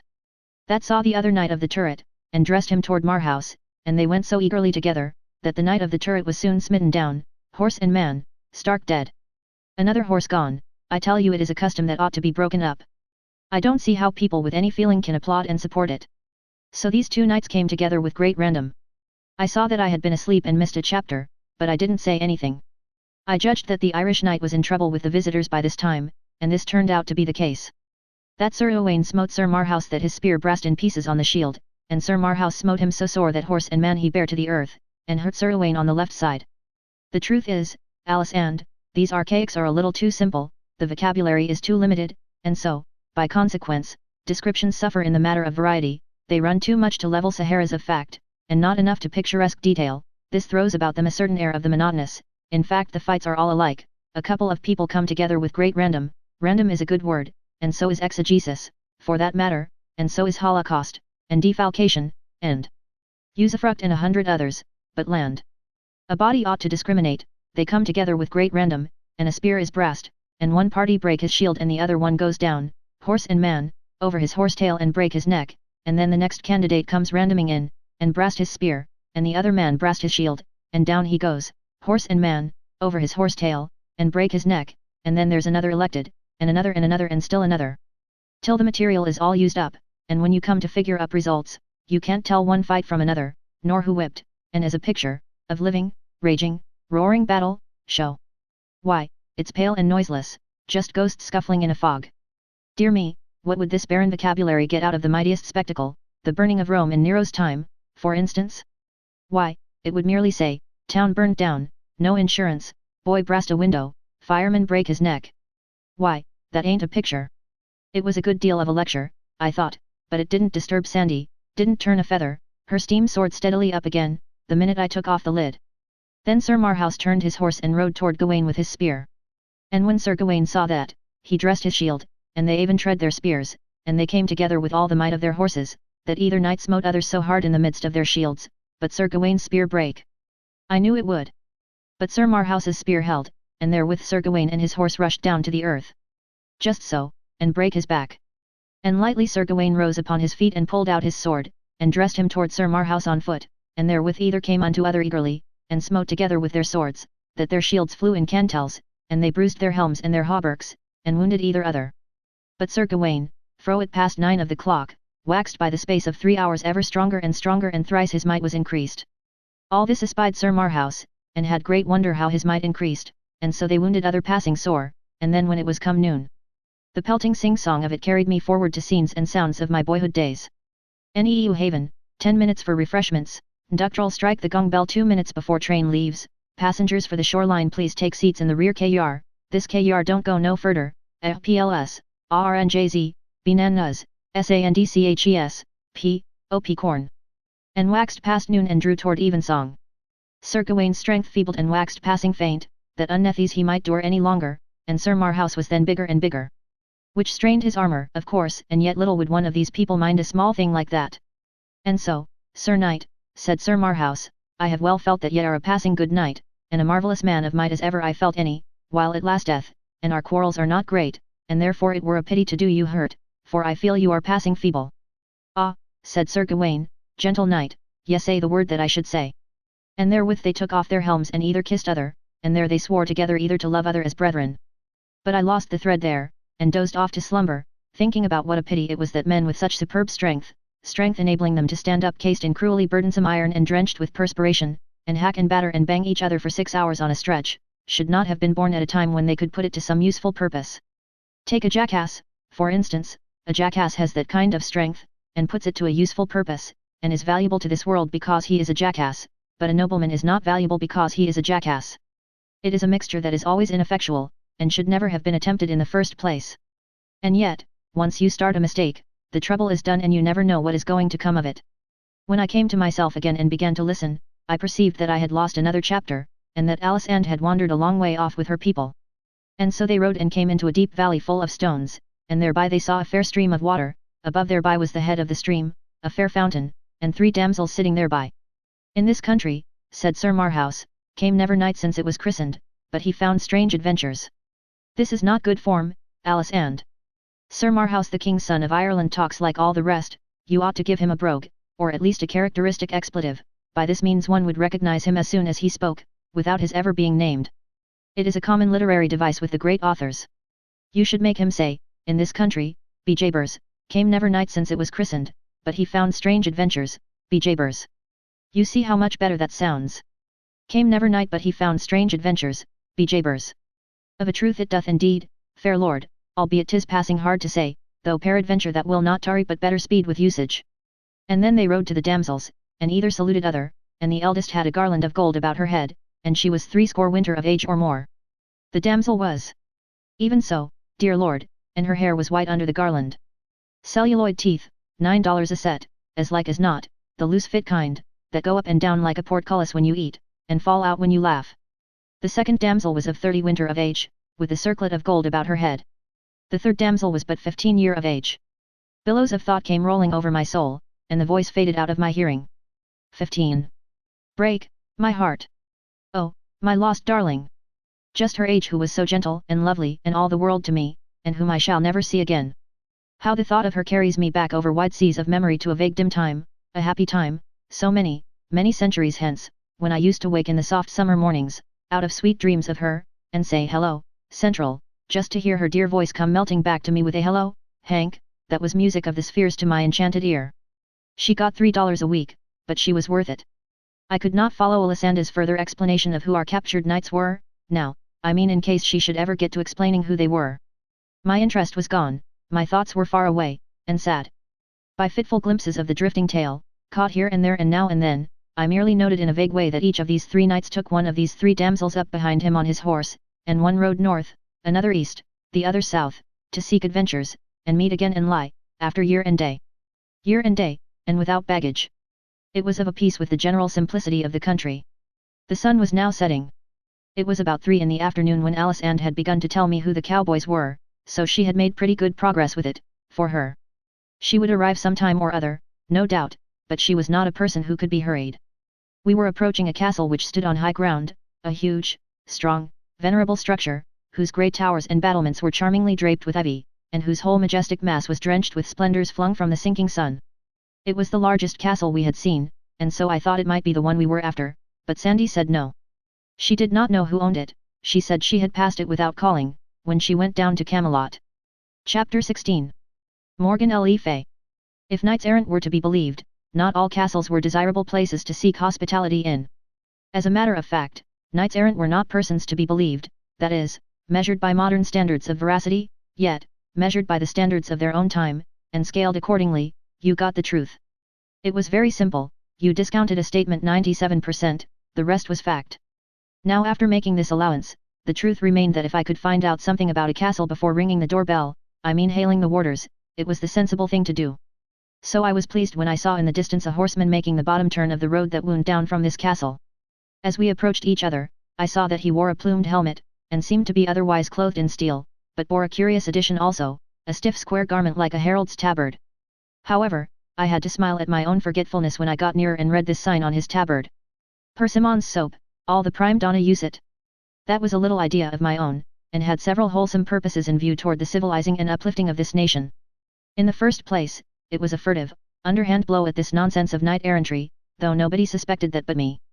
I had started a number of these people out, the bravest knights I could get, each sandwiched between bulletin boards bearing one device or another, and I judged that by and by when they got to be numerous enough they would begin to look ridiculous, and then, even the steel-clad ass that hadn't any board would himself begin to look ridiculous because he was out of the fashion. Secondly, these missionaries would gradually, and without creating suspicion or exciting alarm, introduce a rudimentary cleanliness among the nobility, and from them it would work down to the people, if the priests could be kept quiet. This would undermine the church. I mean would be a step toward that. Next, education, next, freedom, and then she would begin to crumble. It being my conviction that any established church is an established crime, an established slave pen, I had no scruples, but was willing to assail it in any way or with any weapon that promised to hurt it. Why, in my own former day, in remote centuries not yet stirring in the womb of time, there were old Englishmen who imagined that they had been born in a free country with the Corporation Act and the test still in force in it, timbers propped against men's liberties and dishonored consciences to shore up an established anachronism with. My missionaries were taught to spell out the gilt signs on their tabards, the showy gilding was a neat idea, I could have got the king to wear a bulletin board for the sake of that barbaric splendor, they were to spell out these signs and then explain to the lords and ladies what soap was, and if the lords and ladies were afraid of it, get them to try it on a dog. The missionary's next move was to get the family together and try it on himself, he was to stop at no experiment, however desperate, that could convince the nobility that soap was harmless. If any final doubt remained, he must catch a hermit, the woods were full of them, saints they called themselves, and saints they were believed to be. They were unspeakably holy, and worked miracles, and everybody stood in awe of them. If a hermit could survive a wash, and that failed to convince a duke, give him up, let him alone.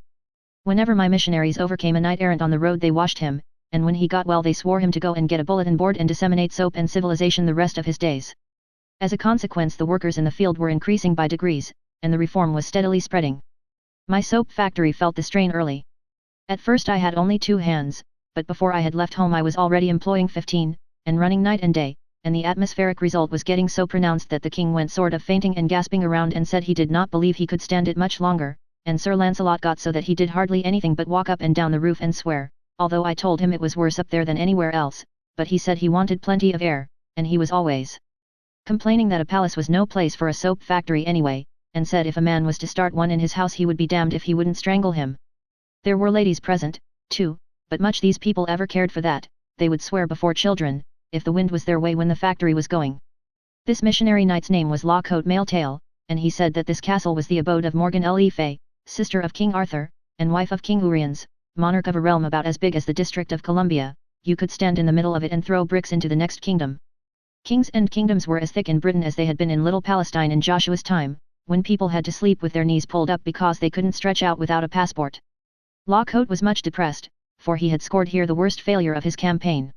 He had not worked off a cake, yet he had tried all the tricks of the trade, even to the washing of a hermit, but the hermit died. This was, indeed, a bad failure, for this animal would now be dubbed a martyr, and would take his place among the saints of the Roman calendar. Thus made he his moan, this poor Sir Lawcoat Mailtail, and sorrowed passing sore.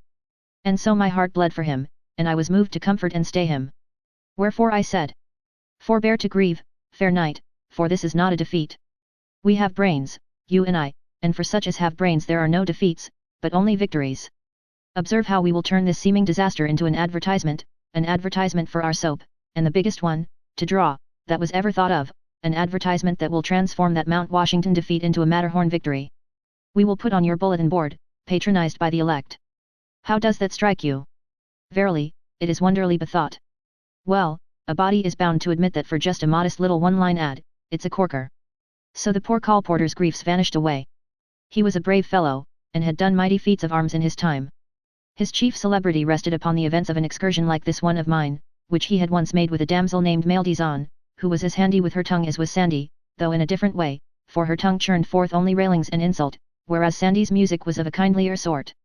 I knew his story well, and so I knew how to interpret the compassion that was in his face when he bade me farewell. He supposed I was having a bitter hard time of it. Sandy and I discussed his story, as we rode along, and she said that Lawcoat's bad luck had begun with the very beginning of that trip, for the king's fool had overthrown him on the first day, and in such cases it was customary for the girl to desert to the conqueror, but Maildizon didn't do it, and also persisted afterward in sticking to him, after all his defeats. But, said I, suppose the victor should decline to accept his spoil? She said that that wouldn't answer, he must. He couldn't decline, it wouldn't be regular.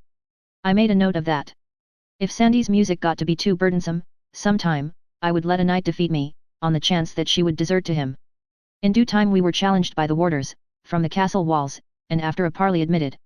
I have nothing pleasant to tell about that visit. But it was not a disappointment, for I knew Mrs. Le Fay by reputation, and was not expecting anything pleasant. She was held in awe by the whole realm, for she had made everybody believe she was a great sorceress. All her ways were wicked, all her instincts devilish. She was loaded to the eyelids with cold malice. All her history was black with crime, and among her crimes murder was common. I was most curious to see her, as curious as I could have been to see Satan. To my surprise she was beautiful, black thoughts had failed to make her expression repulsive, age had failed to wrinkle her satin skin or mar its bloomy freshness. She could have passed for old Urien's granddaughter, she could have been mistaken for sister to her own son. As soon as we were fairly within the castle gates we were ordered into her presence. King Uriens was there, a kind-faced old man with a subdued look, and also the son, Sir Twain le Blanchemains, in whom I was, of course, interested on account of the tradition that he had once done battle with 30 knights, and also on account of his trip with Sir Gawain and Sir Marhaus, which Sandy had been aging me with. But Morgan was the main attraction, the conspicuous personality here, she was head chief of this household, that was plain. She caused us to be seated, and then she began, with all manner of pretty graces and graciousnesses, to ask me questions. Dear me, it was like a bird or a flute, or something, talking. I felt persuaded that this woman must have been misrepresented, lied about.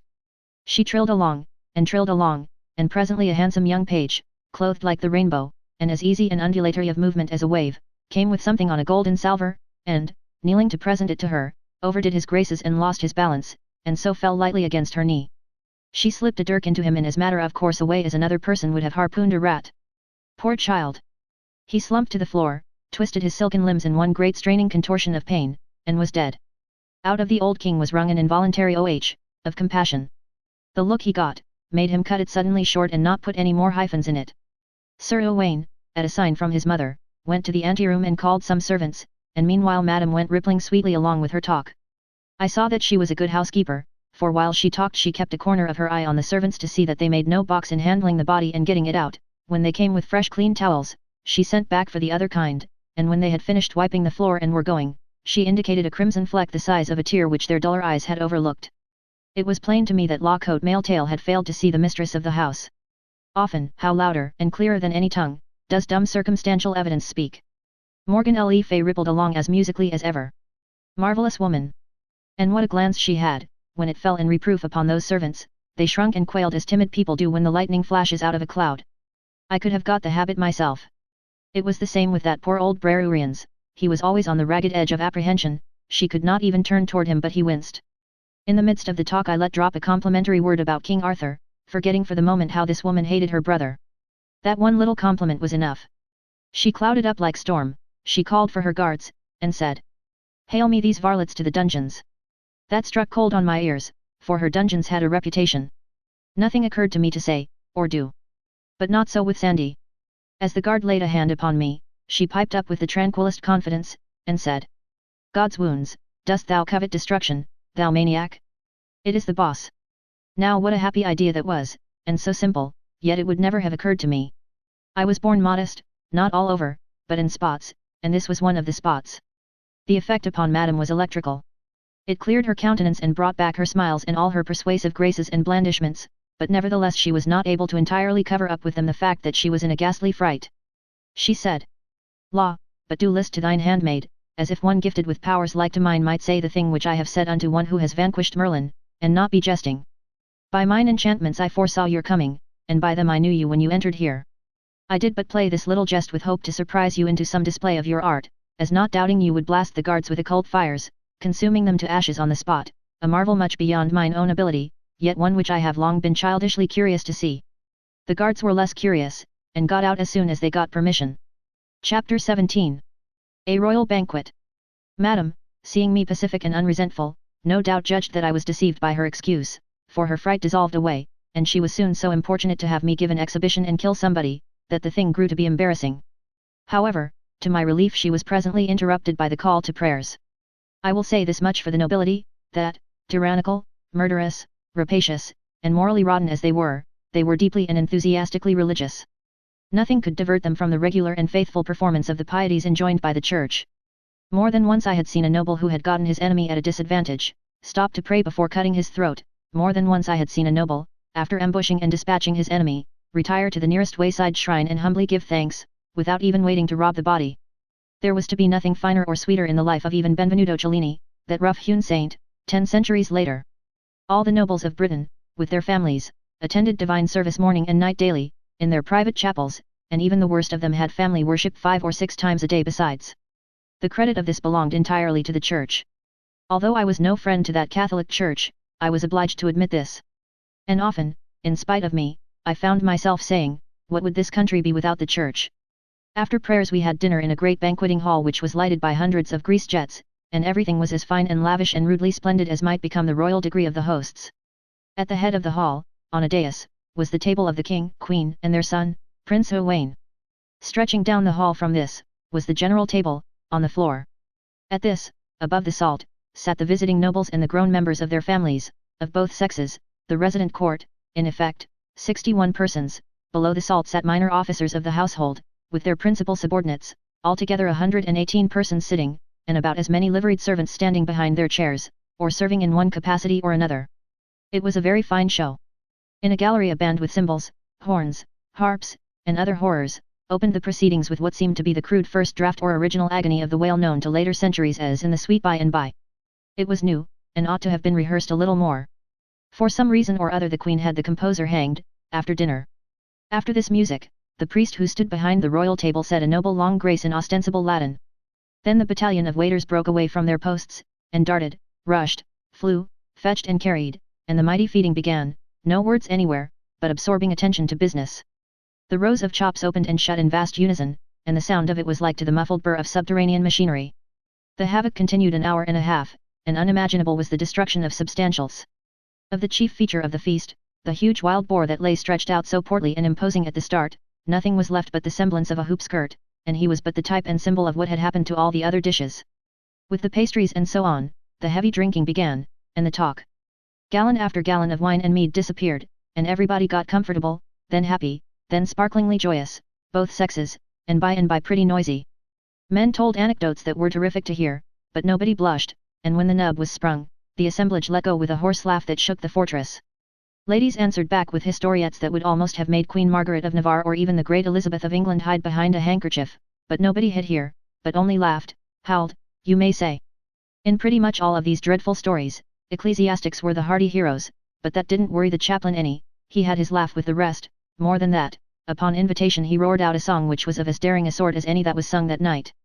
By midnight everybody was faggied out, and sore with laughing, and, as a rule, drunk, some weepingly, some affectionately, some hilariously, some quarrelsomely, some dead and under the table. Of the ladies, the worst spectacle was a lovely young duchess, whose wedding eve this was, and indeed she was a spectacle, sure enough. Just as she was she could have sat in advance for the portrait of the young daughter of the Regent d'Orleans, at the famous dinner whence she was carried, foul-mouthed, intoxicated, and helpless, to her bed, in the lost and lamented days of the ancient regime. Suddenly, even while the priest was lifting his hands, and all conscious heads were bowed in reverent expectation of the coming blessing, there appeared under the arch of the far-off door at the bottom of the hall an old and bent and white-haired lady, leaning upon a crutch stick, and she lifted the stick and pointed it toward the queen and cried out, "The wrath and curse of God fall upon you, woman without pity, who have slain mine innocent grandchild and made desolate this old heart that had nor chick, nor friend, nor stay nor comfort in all this world but him." Everybody crossed himself in a grisly fright, for a curse was an awful thing to those people, but the queen rose up majestic, with the death-light in her eye, and flung back this ruthless command. "Lay hands on her! To the stake with her!" The guards left their posts to obey. It was a shame, it was a cruel thing to see. What could be done? Sandy gave me a look, I knew she had another inspiration. I said, "Do what you choose." She was up and facing toward the queen in a moment. She indicated me, and said, "Madam, he saith this may not be. Recall the commandment, or he will dissolve the castle and it shall vanish away like the unstable fabric of a dream." Confound it, what a crazy contract to pledge a person to! What if the queen? But my consternation subsided there, and my panic passed off, for the queen, all in a collapse, made no show of resistance but gave a countermanding sign and sunk into her seat. When she reached it she was sober. So were many of the others. The assemblage rose, with ceremony to the wines, and rushed for the door like a mob, overturning chairs, smashing crockery, tugging, struggling, shouldering, crowding, anything to get out before I should change my mind and puff the castle into the measureless dim vacancies of space. Well, well, well, they were a superstitious lot. It is all a body can do to conceive of it. The poor queen was so scared and humbled that she was even afraid to hang the composer without first consulting me. I was very sorry for her, indeed, anyone would have been, for she was really suffering, so I was willing to do anything that was reasonable, and had no desire to carry things to wanton extremities. I therefore considered the matter thoughtfully, and ended by having the musicians ordered into our presence to play that suite by and by again, which they did. Then I saw that she was right, and gave her permission to hang the whole band. This little relaxation of sternness had a good effect upon the queen. A statesman gains little by the arbitrary exercise of ironclad authority upon all occasions that offer, for this wounds the just pride of his subordinates, and thus tends to undermine his strength. A little concession, now and then, where it can do no harm, is the wiser policy. Now that the queen was at ease in her mind once more, and measurably happy, her wine naturally began to assert itself again, and it got a little the start of her. I mean it set her music going, her silver bell of a tongue. Dear me, she was a master talker. It would not become me to suggest that it was pretty late and that I was a tired man and very sleepy. I wished I had gone off to bed when I had the chance. Now I must stick it out, there was no other way. So she tinkled along and along, in the otherwise profound and ghostly hush of the sleeping castle, until by and by there came, as if from deep down under us, a faraway sound, as of a muffled shriek, with an expression of agony about it that made my flesh crawl. The queen stopped, and her eyes lighted with pleasure, she tilted her graceful head as a bird does when it listens. The sound bored its way up through the stillness again. "What is it?" I said. "It is truly a stubborn soul, and endureth long. It is many hours now." "Endureth what?" "The rack. Come, ye shall see a blithe sight. And he yield not his secret now, ye shall see him torn asunder." What a silky smooth hellion she was, and so composed and serene, when the cords all down my legs were hurting in sympathy with that man's pain. Conducted by mailed guards bearing flaring torches, we tramped along echoing corridors, and down stone stairways dank and dripping, and smelling of mold and ages of imprisoned night, a chill, uncanny journey and a long one, and not made the shorter or the cheerier by the sorceress's talk, which was about this sufferer and his crime. He had been accused by an anonymous informer, of having killed a stag in the royal preserves.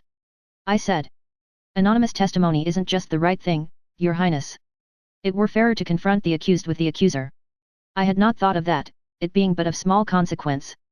But an I would, I could not, for that the accuser came masked by night, and told the forester, and straightway got him hence again, and so the forester knowed him not. Then is this unknown the only person who saw the stag killed? Marry, no man saw the killing, but this unknown saw this hardy wretch near to the spot where the stag lay, and came with right loyal zeal and betrayed him to the forester. So the unknown was near the dead stag, too? Isn't it just possible that he did the killing himself? His loyal zeal, in a mask, looks just a shade suspicious. But what is your highness's idea for racking the prisoner? Where is the profit? He will not confess, else, and then were his soul lost. For his crime his life is forfeited by the law, and of a surety will I see that he payeth it, but it were peril to my own soul to let him die unconfessed and unabsolved. Nay, I were a fool to fling me into hell for his accommodation. But, your highness, suppose he has nothing to confess. As to that, we shall see, anon. An I rack him to death and he confess not, it will peradventure show that he had indeed naught to confess, ye will grant that that is sooth? Then shall I not be damned for an unconfessed man that had naught to confess, wherefore, I shall be safe. It was the stubborn unreasoning of the time. It was useless to argue with her. Arguments have no chance against petrified training, they wear it as little as the waves wear a cliff. And her training was everybody's. The brightest intellect in the land would not have been able to see that her position was defective. As we entered the rack cell I caught a picture that will not go from me, I wish it would. A native young giant of 30 or thereabouts lay stretched upon the frame on his back, with his wrists and ankles tied to ropes which led over windlasses at either end. There was no color in him, his features were contorted and set, and sweat drops stood upon his forehead. A priest bent over him on each side, the executioner stood by, guards were on duty, smoking torches stood in sockets along the walls, in a corner crouched a poor young creature, her face drawn with anguish, a half-wild and hunted look in her eyes, and in her lap lay a little child asleep. Just as we stepped across the threshold the executioner gave his machine a slight turn, which wrung a cry from both the prisoner and the woman, but I shouted, and the executioner released the strain without waiting to see who spoke. I could not let this horror go on, it would have killed me to see it. I asked the queen to let me clear the place and speak to the prisoner privately, and when she was going to object I spoke in a low voice and said I did not want to make a scene before her servants, but I must have my way, for I was King Arthur's representative, and was speaking in his name. She saw she had to yield. I asked her to endorse me to these people, and then leave me. It was not pleasant for her, but she took the pill, and even went further than I was meaning to require. I only wanted the backing of her own authority, but she said, "Ye will do in all things as this lord shall command." It is the boss. It was certainly a good word to conjure with, you could see it by the squirming of these rats. The queen's guards fell into line, and she and they marched away, with their torch-bearers, and woke the echoes of the cavernous tunnels with the measured beat of their retreating footfalls. I had the prisoner taken from the rack and placed upon his bed, and medicaments applied to his hurts, and wine given him to drink. The woman crept near and looked on, eagerly, lovingly, but timorously, like one who fears a repulse. Indeed, she tried furtively to touch the man's forehead, and jumped back, the picture of fright, when I turned unconsciously toward her. It was pitiful to see. "Lord," I said, "stroke him, lass, if you want to. Do anything you're a mind to, don't mind me." Why, her eyes were as grateful as an animal's, when you do it a kindness that it understands. The baby was out of her way and she had her cheek against the man's in a minute and her hands fondling his hair, and her happy tears running down. The man revived and caressed his wife with his eyes, which was all he could do. I judged I might clear the den, now, and I did, cleared it of all but the family and myself. Then I said, "Now, my friend, tell me your side of this matter, I know the other side." The man moved his head in sign of refusal. But the woman looked pleased, as it seemed to me, pleased with my suggestion. I went on. "You know of me?" "Yes. All do, in Arthur's realms. If my reputation has come to you right and straight, you should not be afraid to speak." The woman broke in, eagerly. "Ah, fair my lord, do thou persuade him. Thou canst and thou wilt. Ah, he suffereth so, and it is for me, for me. And how can I bear it? I would I might see him die, a sweet, swift death. Oh, my Hugo, I cannot bear this one." And she fell to sobbing and grovelling about my feet, and still imploring. Imploring what? The man's death? I could not quite get the bearings of the thing. But Hugo interrupted her and said, "Peace. Ye wit not what ye ask. Shall I starve whom I love, to win a gentle death? I when thou knewest me better." "Well," I said, "I can't quite make this out. It is a puzzle. Now. Ah, dear my lord, and ye will but persuade him. Consider how these his tortures wound me. Oh, and he will not speak, whereas, the healing, the solace that lie in a blessed swift death. What are you maundering about? He's going out from here a free man and whole, he's not going to die." The man's white face lit up, and the woman flung herself at me in a most surprising explosion of joy, and cried out, "He is saved, for it is the king's word by the mouth of the king's servant, Arthur, the king whose word is gold." "Well, then you do believe I can be trusted, after all. Why didn't you before?" "Who doubted?" "Not I, indeed, and not she." "Well, why wouldn't you tell me your story, then?" "You had made no promise, else had it been otherwise." I see. And yet I believe I don't quite see, after all. You stood the torture and refused to confess, which shows plain enough to even the dullest understanding that you had nothing to confess." "I, my lord? How so?" "It was I that killed the deer." "You did? Oh, dear, this is the most mixed up business that ever." "Dear lord, I begged him on my knees to confess, but—" "You did. It gets thicker and thicker. What did you want him to do that for?" "Sith it would bring him a quick death and save him all this cruel pain." "Well, yes, there is reason in that. But he didn't want the quick death." "He? Why, of a surety he did." "Well, then, why in the world didn't he confess?" "Ah, sweet sir, and leave my wife and chick without bread and shelter." "Oh, heart of gold, now I see it. The bitter law takes the convicted man's estate and beggars his widow and his orphans. They could torture you to death, but without conviction or confession they could not rob your wife and baby.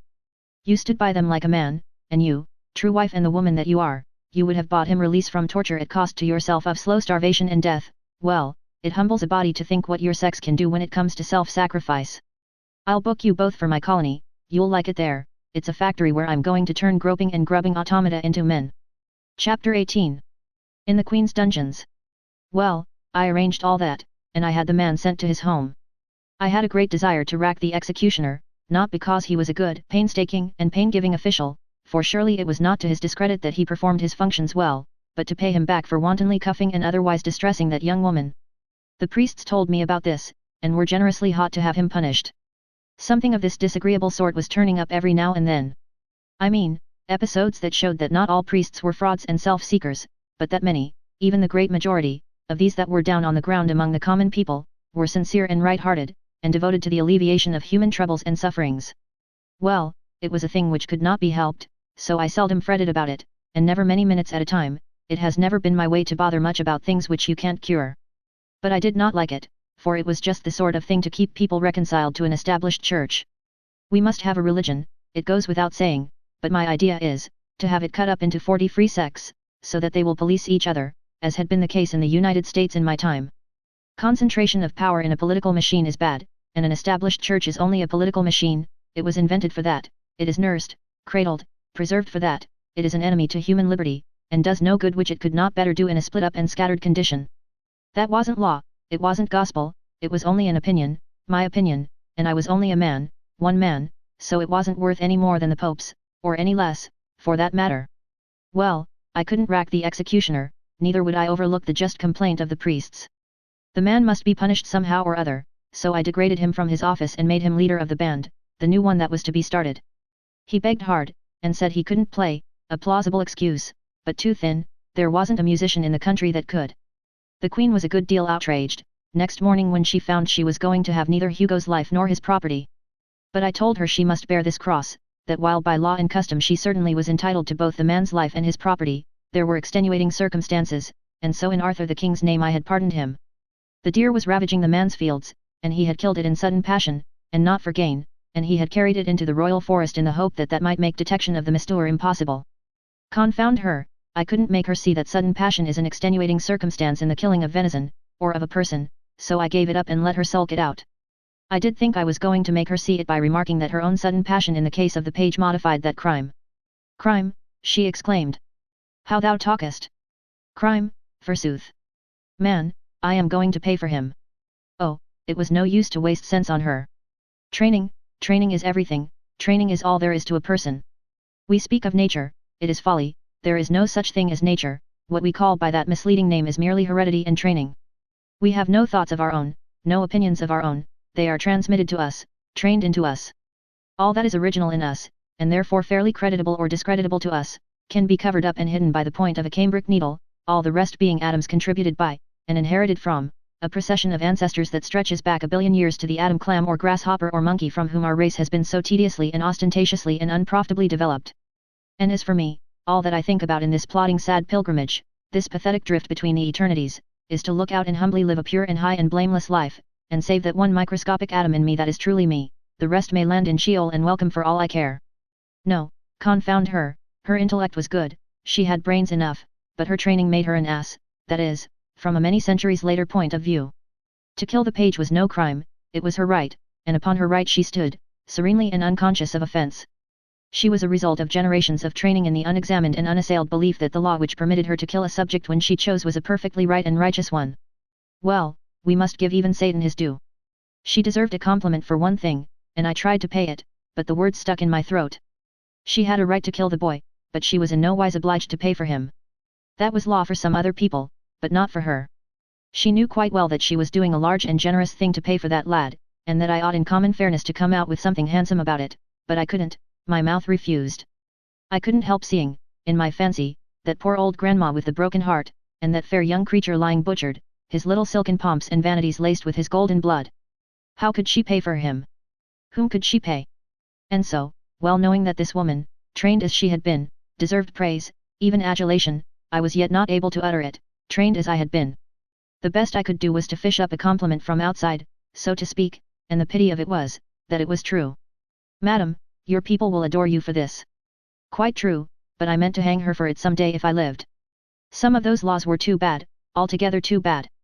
A master might kill his slave for nothing, for mere spite, malice, or to pass the time, just as we have seen that the crowned head could do it with his slave, that is to say, anybody. A gentleman could kill a free commoner, and pay for him, cash or garden truck. A noble could kill a noble without expense, as far as the law was concerned, but reprisals in kind were to be expected.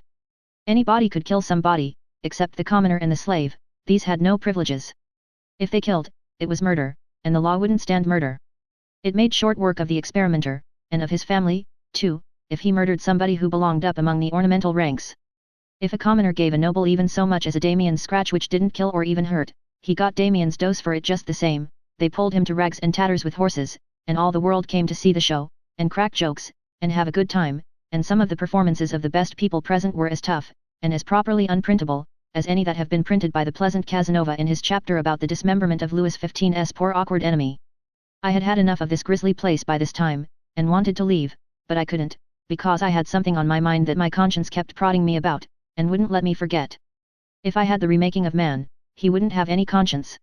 It is one of the most disagreeable things connected with a person, and although it certainly does a great deal of good, it cannot be said to pay. In the long run, it would be much better to have less good and more comfort.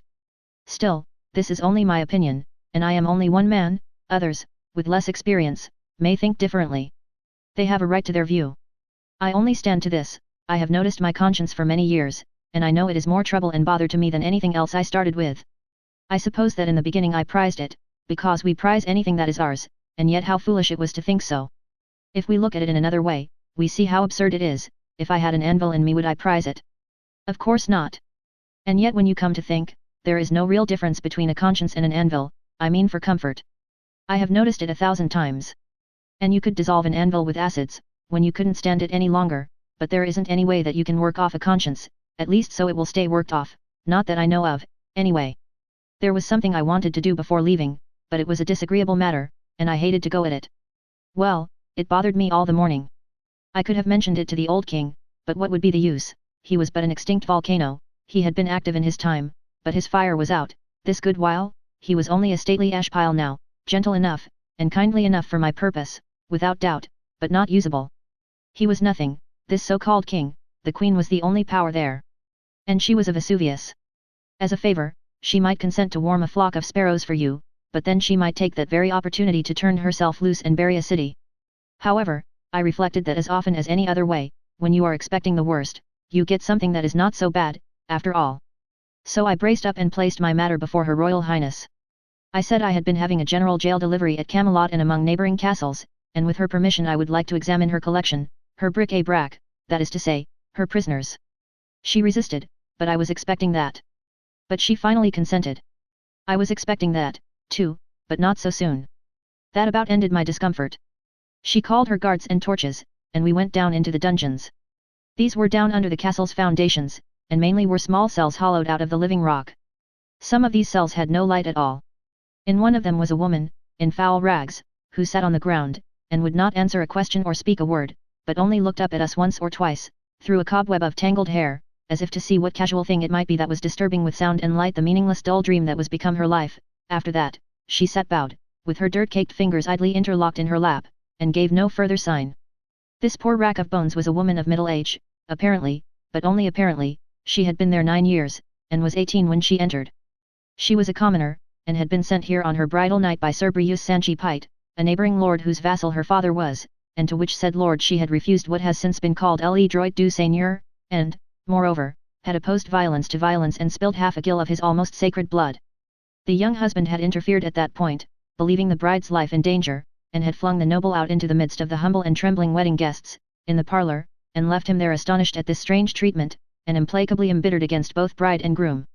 The said lord being cramped for dungeon room had asked the queen to accommodate his 2 criminals, and here in her Bastille they had been ever since. Hither, indeed, they had come before their crime was an hour old, and had never seen each other since. Here they were, kennelled like toads in the same rock. They had passed 9 pitch-dark years within 50 feet of each other, yet neither knew whether the other was alive or not.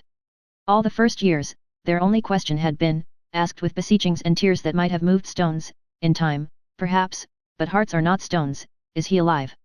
Is she alive? But they had never got an answer, and at last that question was not asked any more, or any other. I wanted to see the man, after hearing all this. He was 34 years old, and looked 60. He sat upon a squared block of stone, with his head bent down, his forearms resting on his knees, his long hair hanging like a fringe before his face, and he was muttering to himself. He raised his chin and looked us slowly over, in a listless dull way, blinking with the distress of the torchlight, then dropped his head and fell to muttering again and took no further notice of us.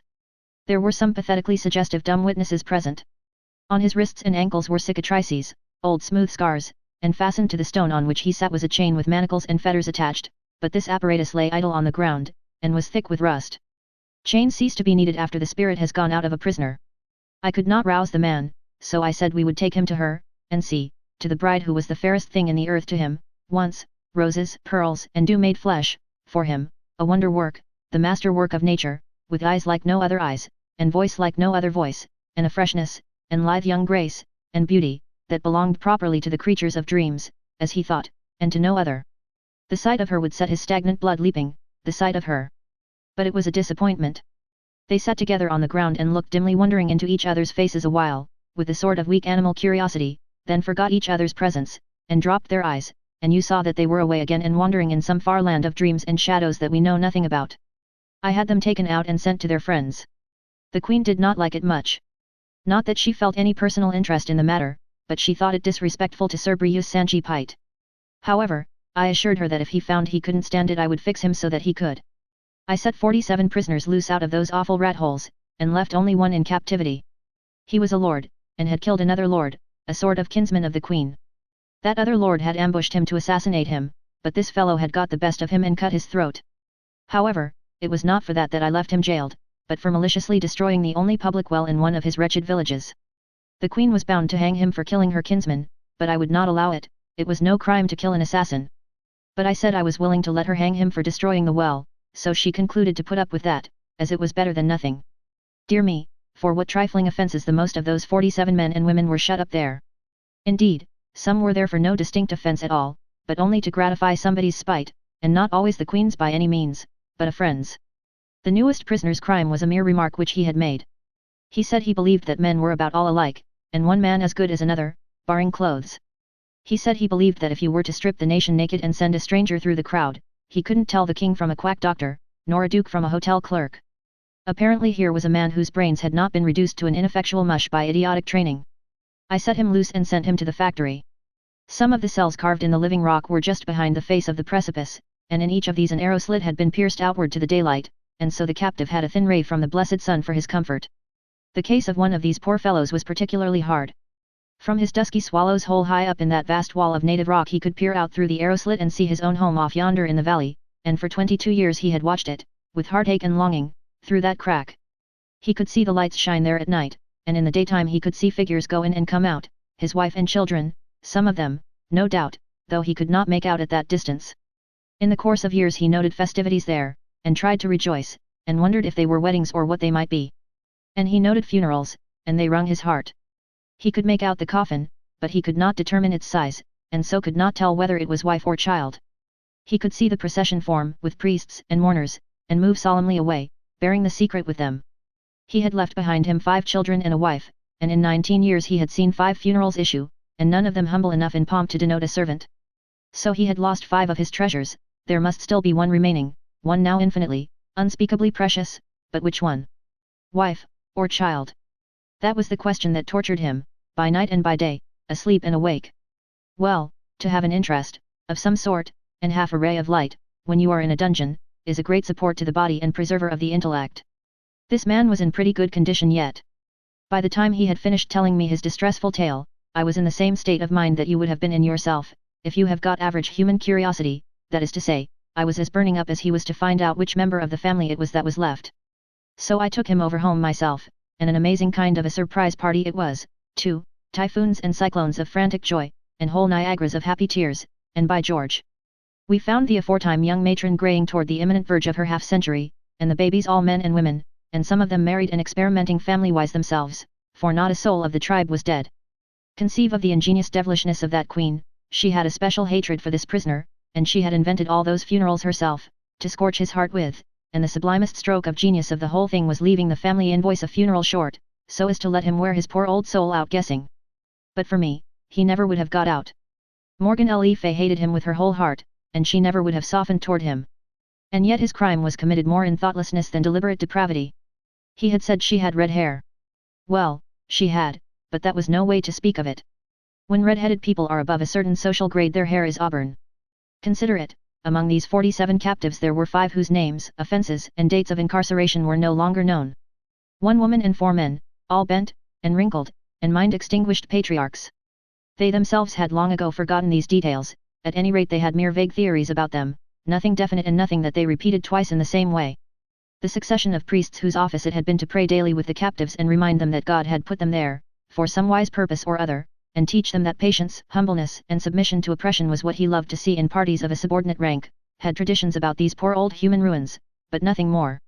These traditions went but little way, for they concerned the length of the incarceration only, and not the names of the offences.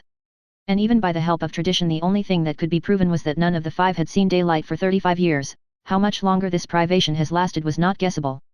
The king and the queen knew nothing about these poor creatures, except that they were heirlooms, assets inherited, along with the throne, from the former firm. Nothing of their history had been transmitted with their persons, and so the inheriting owners had considered them of no value, and had felt no interest in them. I said to the queen, "Then why in the world didn't you set them free?" The question was a puzzler. She didn't know why she hadn't, the thing had never come up in her mind. So here she was, forecasting the veritable history of future prisoners of the Castle d'If, without knowing it. It seemed plain to me now, that with her training, those inherited prisoners were merely property, nothing more, nothing less. Well, when we inherit property, it does not occur to us to throw it away, even when we do not value it. When I brought my procession of human bats up into the open world and the glare of the afternoon sun, previously blindfolding them, in charity for eyes so long untortured by light, they were a spectacle to look at. Skeletons, scarecrows, goblins, pathetic frights, every one, legitimatest possible children of monarchy by the grace of God and the established church. I muttered absently. I wish I could photograph them. You have seen that kind of people who will never let on that they don't know the meaning of a new big word. The more ignorant they are, the more pitifully certain they are to pretend you haven't shot over their heads. The queen was just one of that sort, and was always making the stupidest blunders by reason of it. She hesitated a moment, then her face brightened up with sudden comprehension, and she said she would do it for me. I thought to myself, she? Why, what can she know about photography? But it was a poor time to be thinking. When I looked around, she was moving on the procession with an axe. Well, she certainly was a curious one, was Morgan Le Fay. I have seen a good many kinds of women in my time, but she laid over them all for variety. And how sharply characteristic of her this episode was. She had no more idea than a horse of how to photograph a procession, but being in doubt, it was just like her to try to do it with an axe. Chapter 19. Night Errantry as a Trade. Sandy and I were on the road again, next morning, bright and early. It was so good to open up one's lungs and take in whole luscious barrels full of the blessed God's untainted, dew-fashioned, woodland-scented air once more, after suffocating body and mind for 2 days and nights in the moral and physical stenches of that intolerable old buzzard roost. I mean, for me, of course the place was all right and agreeable enough for Sandy, for she had been used to high life all her days. Poor girl, her jaws had had a wearisome rest now for a while, and I was expecting to get the consequences. I was right, but she had stood by me most helpfully in the castle, and had mightily supported and reinforced me with gigantic foolishnesses which were worth more for the occasion than wisdoms double their size, so I thought she had earned a right to work her mill for a while, if she wanted to, and I felt not a pang when she started it up. Now turn we unto Sir Marhaus that rode with the damsel of 30 winter of age southward. Are you going to see if you can work up another half stretch on the trail of the cowboys, Sandy? Even so, fair my lord. Go ahead, then. I won't interrupt this time, if I can help it. Begin over again, start fair, and shake out all your reefs, and I will load my pipe and give good attention. Now turn we unto Sir Marhaus that rode with the damsel of 30 winter of age southward. And so they came into a deep forest, and by fortune they were night, and rode along in a deep way, and at the last they came into a courtelage where abode the Duke of South Marches, and there they asked harbour. And on the morn the Duke sent unto Sir Marhaus, and bade him make him ready. And so Sir Marhaus arose and armed him, and there was a mass sung afore him, and he brake his fast, and so mounted on horseback in the court of the castle, there they should do the battle. So there was the Duke already on horseback, clean armed, and his 6 sons by him, and every each had a spear in his hand, and so they encountered, whereas the Duke and his 2 sons brake their spears upon him, but Sir Marhaus held up his spear and touched none of them. Then came the 4 sons by couples, and 2 of them brake their spears, and so did the other 2. And all this while Sir Marhaus touched them not. Then Sir Marhaus ran to the Duke, and smote him with his spear that horse and man fell to the earth. And so he served his sons. And then Sir Marhaus alight down, and bade the Duke yield him or else he would slay him. And then some of his sons recovered, and would have set upon Sir Marhaus. Then Sir Marhaus said to the Duke, Cease thy sons, or else I will do the uttermost to you all. When the Duke saw he might not escape the death, he cried to his sons, and charged them to yield them to Sir Marhaus. And they kneeled all down and put the pommels of their swords to the knight, and so he received them. And then they holp up their father, and so by their common assent promised unto Sir Marhaus never to be foes unto King Arthur, and thereupon at Whitsuntide after, to come he and his sons, and put them in the king's grace **. The story is borrowed, language and all, from the Morte d'Arthur, Mt. Even so standeth the history, fair Sir Boss. Now ye shall wit that very Duke and his 6 sons are they whom but few days past you also did overcome and send to Arthur's court. Why, Sandy, you can't mean it. And I speak not sooth, let it be the worse for me. Well, now who would ever have thought it? 1 whole Duke and 6 Dukelets, why, Sandy, it was an elegant haul. Knight-errantry is a most chuckle-headed trade, and it is tedious hard work, too, but I begin to see that there is money in it, after all, if you have luck. Not that I would ever engage in it as a business, for I wouldn't. No sound and legitimate business can be established on a basis of speculation. A successful whirl in the knight-errantry line, now what is it when you blow away the nonsense and come down to the cold facts? It's just a corner in pork, that's all, and you can't make anything else out of it. You're rich, yes, suddenly rich, for about a day, maybe a week, then somebody corners the market on you, and down goes your bucket shop, ain't that so, Sandy? Whethersoever it be that my mind miscarrieth, bewraying simple language in such sort that the words do seem to come endlong and overthwart. There's no use in beating about the bush and trying to get around it that way, Sandy, it's so, just as I say. I know it's so. And, moreover, when you come right down to the bedrock, knight-errantry is worse than pork, for whatever happens, the pork's left, and so somebody's benefited anyway, but when the market breaks, in a knight-errantry whirl, and every knight in the pool passes in his checks, what have you got for assets? Just a rubbish pile of battered corpses and a barrel or 2 of busted hardware. Can you call those assets? Give me pork, every time. Am I right?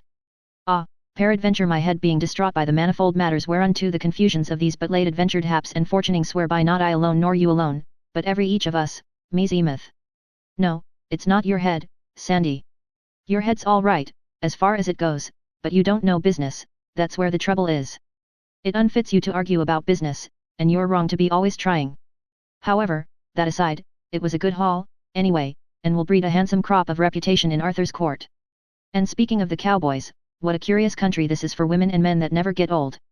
Now there's Morgan Le Fay, as fresh and young as a Vassar pullet, to all appearances, and here is this old Duke of the South Marches still slashing away with sword and lance at his time of life, after raising such a family as he has raised. As I understand it, Sir Gawain killed 7 of his sons, and still he had 6 left for Sir Marhaus and me to take into camp. And then there was that damsel of 60 winter of age still excursioning around in her frosty bloom. How old are you, Sandy? It was the first time I ever struck a still place in her. The mill had shut down for repairs, or something. Chapter 20. The Ogre's Castle. Between 6 and 9 we made 10 miles, which was plenty for a horse carrying triple, man, woman, and armor. Then we stopped for a long nooning under some trees by a limpid brook. Right so came by and by a knight riding, and as he drew near he made dolorous moan, and by the words of it I perceived that he was cursing and swearing, yet nevertheless was I glad of his coming, for that I saw he bore a bulletin board whereon in letters all of shining gold was writ, "Use Peterson's prophylactic toothbrush, all the go." I was glad of his coming, for even by this token I knew him for knight of mine. It was Sir Madocke de la Montaigne, a burly great fellow whose chief distinction was that he had come within an ace of sending Sir Lancelot down over his horsetail once.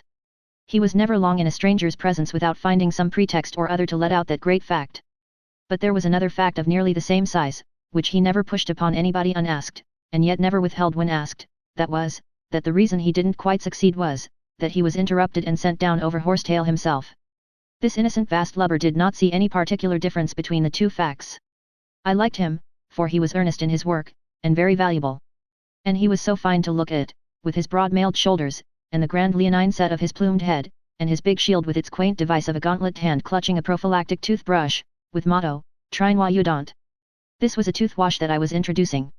He was aweary, he said, and indeed he looked it, but he would not alight. He said he was after the stove Polish man, and with this he broke out cursing and swearing anew.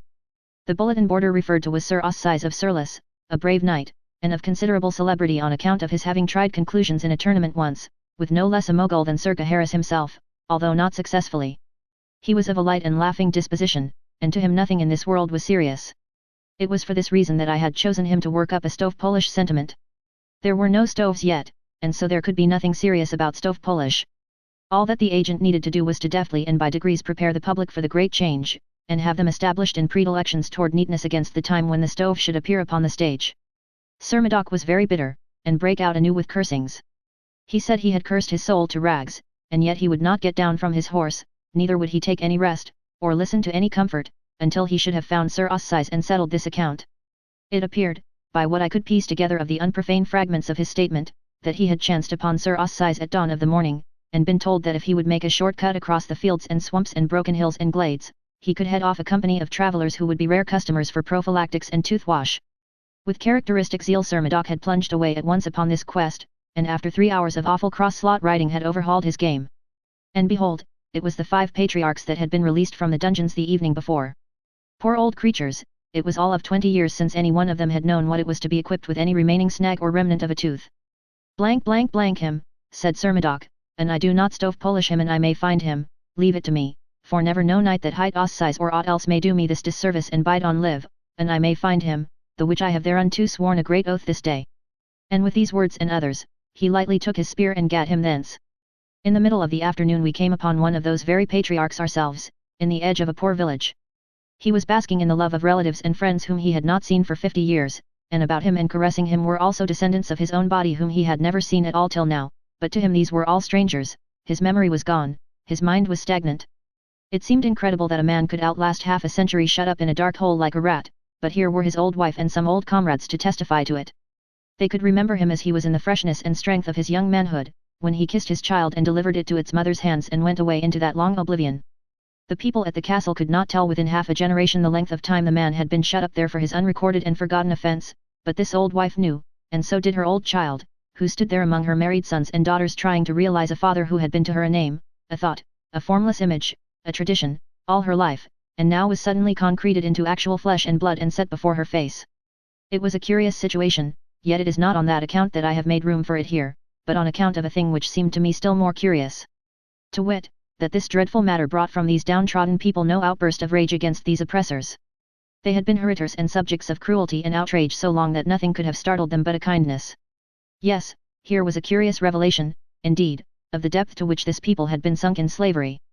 Their entire being was reduced to a monotonous dead level of patience, resignation, dumb uncomplaining acceptance of whatever might befall them in this life. Their very imagination was dead. When you can say that of a man, he has struck bottom, I reckon, there is no lower deep for him. I rather wished I had gone some other road. This was not the sort of experience for a statesman to encounter who was planning out a peaceful revolution in his mind. For it could not help bringing up the ungetaroundable fact that, all gentle cant and philosophizing to the contrary notwithstanding, no people in the world ever did achieve their freedom by goody-goody talk and moral suasion, it being immutable law that all revolutions that will succeed must begin in blood, whatever may answer afterward. If history teaches anything, it teaches that What this folk needed, then, was a reign of terror and a guillotine, and I was the wrong man for them. 2 days later, toward noon, Sandy began to show signs of excitement and feverish expectancy. She said we were approaching the ogre's castle. I was surprised into an uncomfortable shock. The object of our quest had gradually dropped out of my mind. This sudden resurrection of it made it seem quite a real and startling thing for a moment, and roused up in me a smart interest. Sandy's excitement increased every moment, and so did mine, for that sort of thing is catching. My heart got to thumping. You can't reason with your heart, it has its own laws, and thumps about things which the intellect scorns. Presently, when Sandy slid from the horse, motioned me to stop, and went creeping stealthily, with her head bent nearly to her knees, toward a row of bushes that bordered a declivity, the thumpings grew stronger and quicker. And they kept it up while she was gaining her ambush and getting her glimpse over the declivity, and also while I was creeping to her side on my knees. Her eyes were burning now, as she pointed with her finger, and said in a panting whisper. The castle! The castle! Lo, where it looms! What a welcome disappointment I experienced! I said. Castle? It is nothing but a pigsty with a wattled fence around it. She looked surprised and distressed. The animation faded out of her face, and during many moments she was lost in thought and silent. Then. It was not enchanted aforetime, she said in a musing fashion, as if to herself. And how strange is this marvel, and how awful, that to the one perception it is enchanted and died in a base and shameful aspect, yet to the perception of the other it is not enchanted, hath suffered no change, but stands firm and stately still, girt with its moat and waving its banners in the blue air from its towers. And God shield us, how it pricks the heart to see again these gracious captives, and the sorrow deepened in their sweet faces. We have tarried along, and are to blame. I saw my cue. The castle was enchanted to me, not to her. It would be wasted time to try to argue her out of her delusion, it couldn't be done, I must just humor it. So I said. This is a common case, the enchanting of a thing to one eye and leaving it in its proper form to another. You have heard of it before, Sandy, though you haven't happened to experience it. But no harm is done. In fact, it is lucky the way it is. If these ladies were hogs to everybody and to themselves, it would be necessary to break the enchantment, and that might be impossible if one failed to find out the particular process of the enchantment. And hazardous, too, for in attempting a disenchantment without the true key, you are liable to err, and turn your hogs into dogs, and the dogs into cats, the cats into rats, and so on, and end by reducing your materials to nothing finally, or to an odorless gas which you can't follow, which, of course, amounts to the same thing.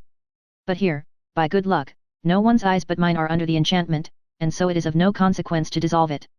These ladies remain ladies to you, and to themselves, and to everybody else, and at the same time they will suffer in no way from my delusion, for when I know that an ostensible hog is a lady, that is enough for me, I know how to treat her. Thanks, oh, sweet my lord, thou talkest like an angel. And I know that thou wilt deliver them, for that thou art minded to great deeds and art as strong a knight of your hands and as brave to will and to do, as any that is on live. I will not leave a princess in the sty, Sandy. Are those three yonder that to my disordered eyes are starveling swineherds? The ogres, are they changed also? It is most wonderful. Now am I fearful, for how canst thou strike with sure aim when 5 of their 9 cubits of stature are to the invisible? Ah, go warily, fair sir, this is a mightier emprise than I wend. You be easy, Sandy. All I need to know is, how much of an ogre is invisible, then I know how to locate his vitals. Don't you be afraid, I will make short work of these bunco steerers. Stay where you are. I left Sandy kneeling there, corpse-faced but plucky and hopeful, and rode down to the pigsty, and struck up a trade with the swineherds. I won their gratitude by buying out all the hogs at the lump sum of 16 pennies, which was rather above latest quotations.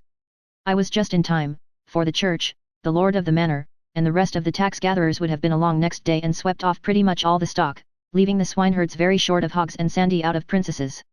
But now the tax people could be paid in cash, and there would be a stake left besides.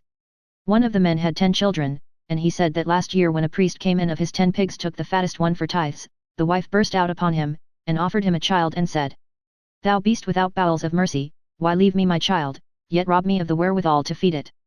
How curious! The same thing had happened in the Wales of my day, under this same old established church, which was supposed by many to have changed its nature when it changed its disguise. I sent the 3 men away, and then opened the sty gate and beckoned Sandy to come, which she did, and not leisurely, but with the rush of a prairie fire. And when I saw her fling herself upon those hogs, with tears of joy running down her cheeks, and strain them to her heart, and kiss them, and caress them, and call them reverently by grand princely names, I was ashamed of her, ashamed of the human race. We had to drive those hogs home, 10 miles, and no ladies were ever more fickle-minded or contrary. They would stay in no road, no path, they broke out through the brush on all sides, and flowed away in all directions, over rocks and hills, and the roughest places they could find. And they must not be struck, or roughly accosted. Sandy could not bear to see them treated in ways unbecoming their rank. The troublesomest old sow of the lot had to be called my lady, and your highness, like the rest. It is annoying and difficult to scour around after hogs, in armor. There was one small countess, with an iron ring in her snout and hardly any hair on her back, that was the devil for perversity. She gave me a race of an hour, over all sorts of country, and then we were right where we had started from, having made not a rod of real progress. I seized her at last by the tail, and brought her along squealing. When I overtook Sandy she was horrified, and said it was in the last degree indelicate to drag a countess by her train. We got the hogs home just at dark, most of them. The Princess Nerovens de Morganoir was missing, and two of her ladies-in-waiting, namely, Miss Angela Bohun, and the Demoiselle Elaine Courtmains, the former of these two being a young black sow with a white star in her forehead, and the latter a brown one with thin legs and a slight limp in the forward shank on the starboard side, a couple of the tryingest blisters to drive that I ever saw. Also among the missing were several mere baronesses, and I wanted them to stay missing, but no, all that sausage meat had to be found, so servants were sent out with torches to scour the woods and hills to that end. Of course, the whole drove was housed in the house, and, great guns, well, I never saw anything like it. Nor ever heard anything like it. And never smelt anything like it. It was like an insurrection in a gasometer. Chapter 21. The Pilgrims. When I did get to bed at last I was unspeakably tired, the stretching out, and the relaxing of the long tense muscles, how luxurious, how delicious. But that was as far as I could get, sleep was out of the question for the present. The ripping and tearing and squealing of the nobility up and down the halls and corridors was pandemonium come again, and kept me broad awake. Being awake, my thoughts were busy, of course, and mainly they busied themselves with Sandy's curious delusion. Here she was, as sane a person as the kingdom could produce, and yet, from my point of view she was acting like a crazy woman. My land, the power of training. Of influence. Of education. It can bring a body up to believe anything. I had to put myself in Sandy's place to realize that she was not a lunatic. Yes, and put her in mine, to demonstrate how easy it is to seem a lunatic to a person who has not been taught as you have been taught. If I had told Sandy I had seen a wagon, uninfluenced by enchantment, spin along 50 miles an hour, had seen a man, unequipped with magic powers, get into a basket and soar out of sight among the clouds, and had listened, without any necromancer's help, to the conversation of a person who was several hundred miles away, Sandy would not merely have supposed me to be crazy, she would have thought she knew it.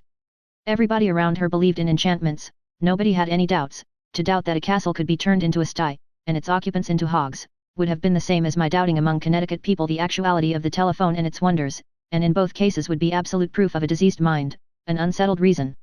Yes, Sandy was sane, that must be admitted. If I also would be sane, to Sandy, I must keep my superstitions about unenchanted and unmiraculous locomotives, balloons, and telephones, to myself. Also, I believed that the world was not flat, and hadn't pillars under it to support it, nor a canopy over it to turn off a universe of water that occupied all space above, but as I was the only person in the kingdom afflicted with such impious and criminal opinions, I recognized that it would be good wisdom to keep quiet about this matter, too, if I did not wish to be suddenly shunned and forsaken by everybody as a madman. The next morning Sandy assembled the swine in the dining room and gave them their breakfast, waiting upon them personally and manifesting in every way the deep reverence which the natives of her island, ancient and modern, have always felt for rank, let its outward casket and the mental and moral contents be what they may. I could have eaten with the hogs if I had had birth approaching my lofty official rank, but I hadn't, and so accepted the unavoidable slight and made no complaint. Sandy and I had our breakfast at the second table. The family were not at home. I said. How many are in the family, Sandy, and where do they keep themselves? Family. Yes. Which family, good my lord? Why, this family, your own family. Sooth to say, I understand you not. I have no family. No family? Why, Sandy, isn't this your home? Now how indeed might that be? I have no home. Well, then, whose house is this? Ah, wit you well I would tell you and I knew myself. Come, you don't even know these people? Then who invited us here? None invited us. We but came, that is all. Why, woman, this is a most extraordinary performance. The effrontery of it is beyond admiration. We blandly march into a man's house, and cram it full of the only really valuable nobility the sun has yet discovered in the earth, and then it turns out that we don't even know the man's name. How did you ever venture to take this extravagant liberty? I supposed, of course, it was your home. What will the man say? What will he say?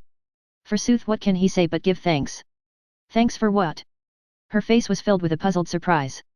Verily, thou troublest mine understanding with strange words. Do ye dream that one of his estate is like to have the honour twice in his life to entertain company such as we have brought to grace his house withal? Well, no, when you come to that.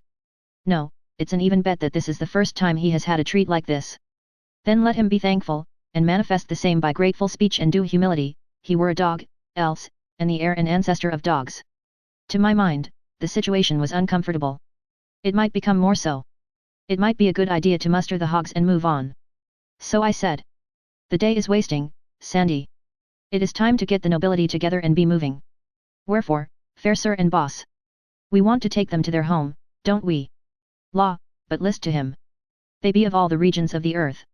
Each must hie to her own home, when we might do all these journeys in one so brief life as he hath appointed that created life, and thereto death likewise with help of Adam, who by sin done through persuasion of his helpmeet, she being wrought upon and bewrayed by the beguilements of the great enemy of man, that serpent hight Satan, aforetime consecrated and set apart unto that evil work by overmastering spite and envy begotten in his heart through fell ambitions that did blight and mildew.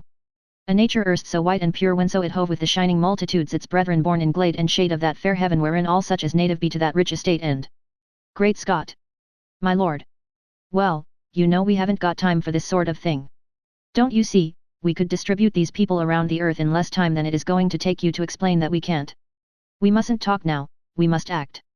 You want to be careful, you mustn't let your mill get the start of you that way, at a time like this. To business now, and sharp's the word. Who is to take the aristocracy home? Even their friends. These will come for them from the far parts of the earth. This was lightning from a clear sky, for unexpectedness and the relief of it was like pardon to a prisoner. She would remain to deliver the goods, of course. Well, then, Sandy, as our enterprise is handsomely and successfully ended, I will go home and report, and if ever another one. I also am ready, I will go with thee. This was recalling the pardon. How? You will go with me? Why should you? Will I be traitor to my knight, dost think? That were dishonour. I may not part from thee until in knightly encounter in the field some overmatching champion shall fairly win and fairly wear me. I were to blame and I thought that might ever hap. Elected for the long term, I sighed to myself. I may as well make the best of it. So then I spoke up and said. All right, let us make a start. While she was gone to cry her farewells over the pork, I gave that whole peerage away to the servants. And I asked them to take a duster and dust around a little where the nobilities had mainly lodged and promenaded, but they considered that would be hardly worthwhile, and would moreover be a rather grave departure from custom, and therefore likely to make talk. A departure from custom, that settled it, it was a nation capable of committing any crime but that. The servants said they would follow the fashion, a fashion grown sacred through immemorial observance, they would scatter fresh rushes in all the rooms and halls, and then the evidence of the aristocratic visitation would be no longer visible. It was a kind of satire on nature, it was the scientific method, the geologic method, it deposited the history of the family in a stratified record, and the antiquary could dig through it and tell by the remains of each period what changes of diet the family had introduced successively for 100 years. The first thing we struck that day was a procession of pilgrims.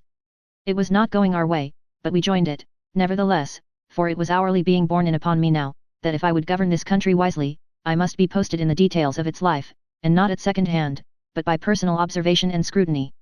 This company of pilgrims resembled Chaucer's in this, that it had in it a sample of about all the upper occupations and professions the country could show, and a corresponding variety of costume. There were young men and old men, young women and old women, lively folk and grave folk. They rode upon mules and horses, and there was not a side saddle in the party, for this specialty was to remain unknown in England for 900 years yet. It was a pleasant, friendly, sociable herd, pious, happy, merry, and full of unconscious coarsenesses and innocent indecencies. What they regarded as the merry tale went the continual round and caused no more embarrassment than it would have caused in the best English society 12 centuries later. Practical jokes worthy of the English wits of the first quarter of the far-off 19th century were sprung here and there and yonder along the line, and compelled the delightedest applause, and sometimes when a bright remark was made at one end of the procession and started on its travels toward the other, you could note its progress all the way by the sparkling spray of laughter it threw off from its bows as it ploughed along, and also by the blushes of the mules in its wake. Sandy knew the goal and purpose of this pilgrimage, and she posted me. She said, "They journey to the Valley of Holiness, for to be blessed of the godly hermits and drink of the miraculous waters and be cleansed from sin. Where is this watering place? It lieth a 2-day journey hence, by the borders of the land that hight the Cuckoo Kingdom. Tell me about it. Is it a celebrated place?" "Oh, of a truth, yes. There be none more so. Of old time there lived there an abbot and his monks. Belike were none in the world more holy than these, for they gave themselves to study of pious books, and spoke not the one to the other, or indeed to any, and ate decayed herbs and not thereto, and slept hard, and prayed much, and washed never, also they wore the same garment until it fell from their bodies through age and decay. Right so came they to be known of all the world by reason of these holy austerities, and visited by rich and poor, and reverenced. Proceed. But always there was lack of water there. Whereas, upon a time, the holy abbot prayed, and for answer a great stream of clear water burst forth by miracle in a desert place. Now were the fickle monks tempted of the fiend, and they wrought with their abbot unceasingly by beggings and beseechings that he would construct a bath, and when he was become aweary and might not resist more, he said, "Have ye your will, then," and granted that they asked. Now mark thou what 'tis to forsake the ways of purity the which he loveth, and wanton with such as be worldly and an offence. These monks did enter into the bath and come thence washed as white as snow, and lo, in that moment his sign appeared, in miraculous rebuke. For his insulted waters ceased to flow, and utterly vanished away. They fared mildly, Sandy, considering how that kind of crime is regarded in this country. Belike, but it was their first sin, and they had been of perfect life for long, and differing in naught from the angels. Prayers, tears, torturings of the flesh, all was vain to beguile that water to flow again. Even processions, even burnt offerings, even votive candles to the Virgin, did fail every each of them, and all in the land did marvel. How odd to find that even this industry has its financial panics, and at times sees its assignats and greenbacks languish to zero, and everything come to a standstill. Go on, Sandy. And so upon a time, after year and day, the good abbot made humble surrender and destroyed the bath. And behold, his anger was in that moment appeased, and the waters gushed richly forth again, and even unto this day they have not ceased to flow in that generous measure. Then I take it nobody has washed since. He that would say it could have his halter free, yes, and swiftly would he need it, too. The community has prospered since. Even from that very day. The fame of the miracle went abroad into all lands. From every land came monks to join, they came even as the fishes come, in shoals, and the monastery added building to building, and yet others to these, and so spread wide its arms and took them in. And nuns came, also, and more again, and yet more, and built over against the monastery on the yon side of the vale, and added building to building, until mighty was that nunnery. And these were friendly unto those, and they joined their loving labours together, and together they built a fair great foundling asylum midway of the valley between. You spoke of some hermits, Sandy. These have gathered there from the ends of the earth. A hermit thriveth best where there be multitudes of pilgrims. Ye shall not find no hermit of no sort wanting. If any shall mention a hermit of a kind he thinketh new and not to be found but in some far strange land, let him but scratch among the holes and caves and swamps that line that valley of holiness, and whatsoever be his breed, it skills not, he shall find a sample of it there. I closed up alongside of a burly fellow with a fat good-humoured face, purposing to make myself agreeable and pick up some further crumbs of fact, but I had hardly more than scraped acquaintance with him when he began eagerly and awkwardly to lead up, in the immemorial way, to that same old anecdote, the one Sir Dinadan told me, what time I got into trouble with Sir Sagramor and was challenged of him on account of it.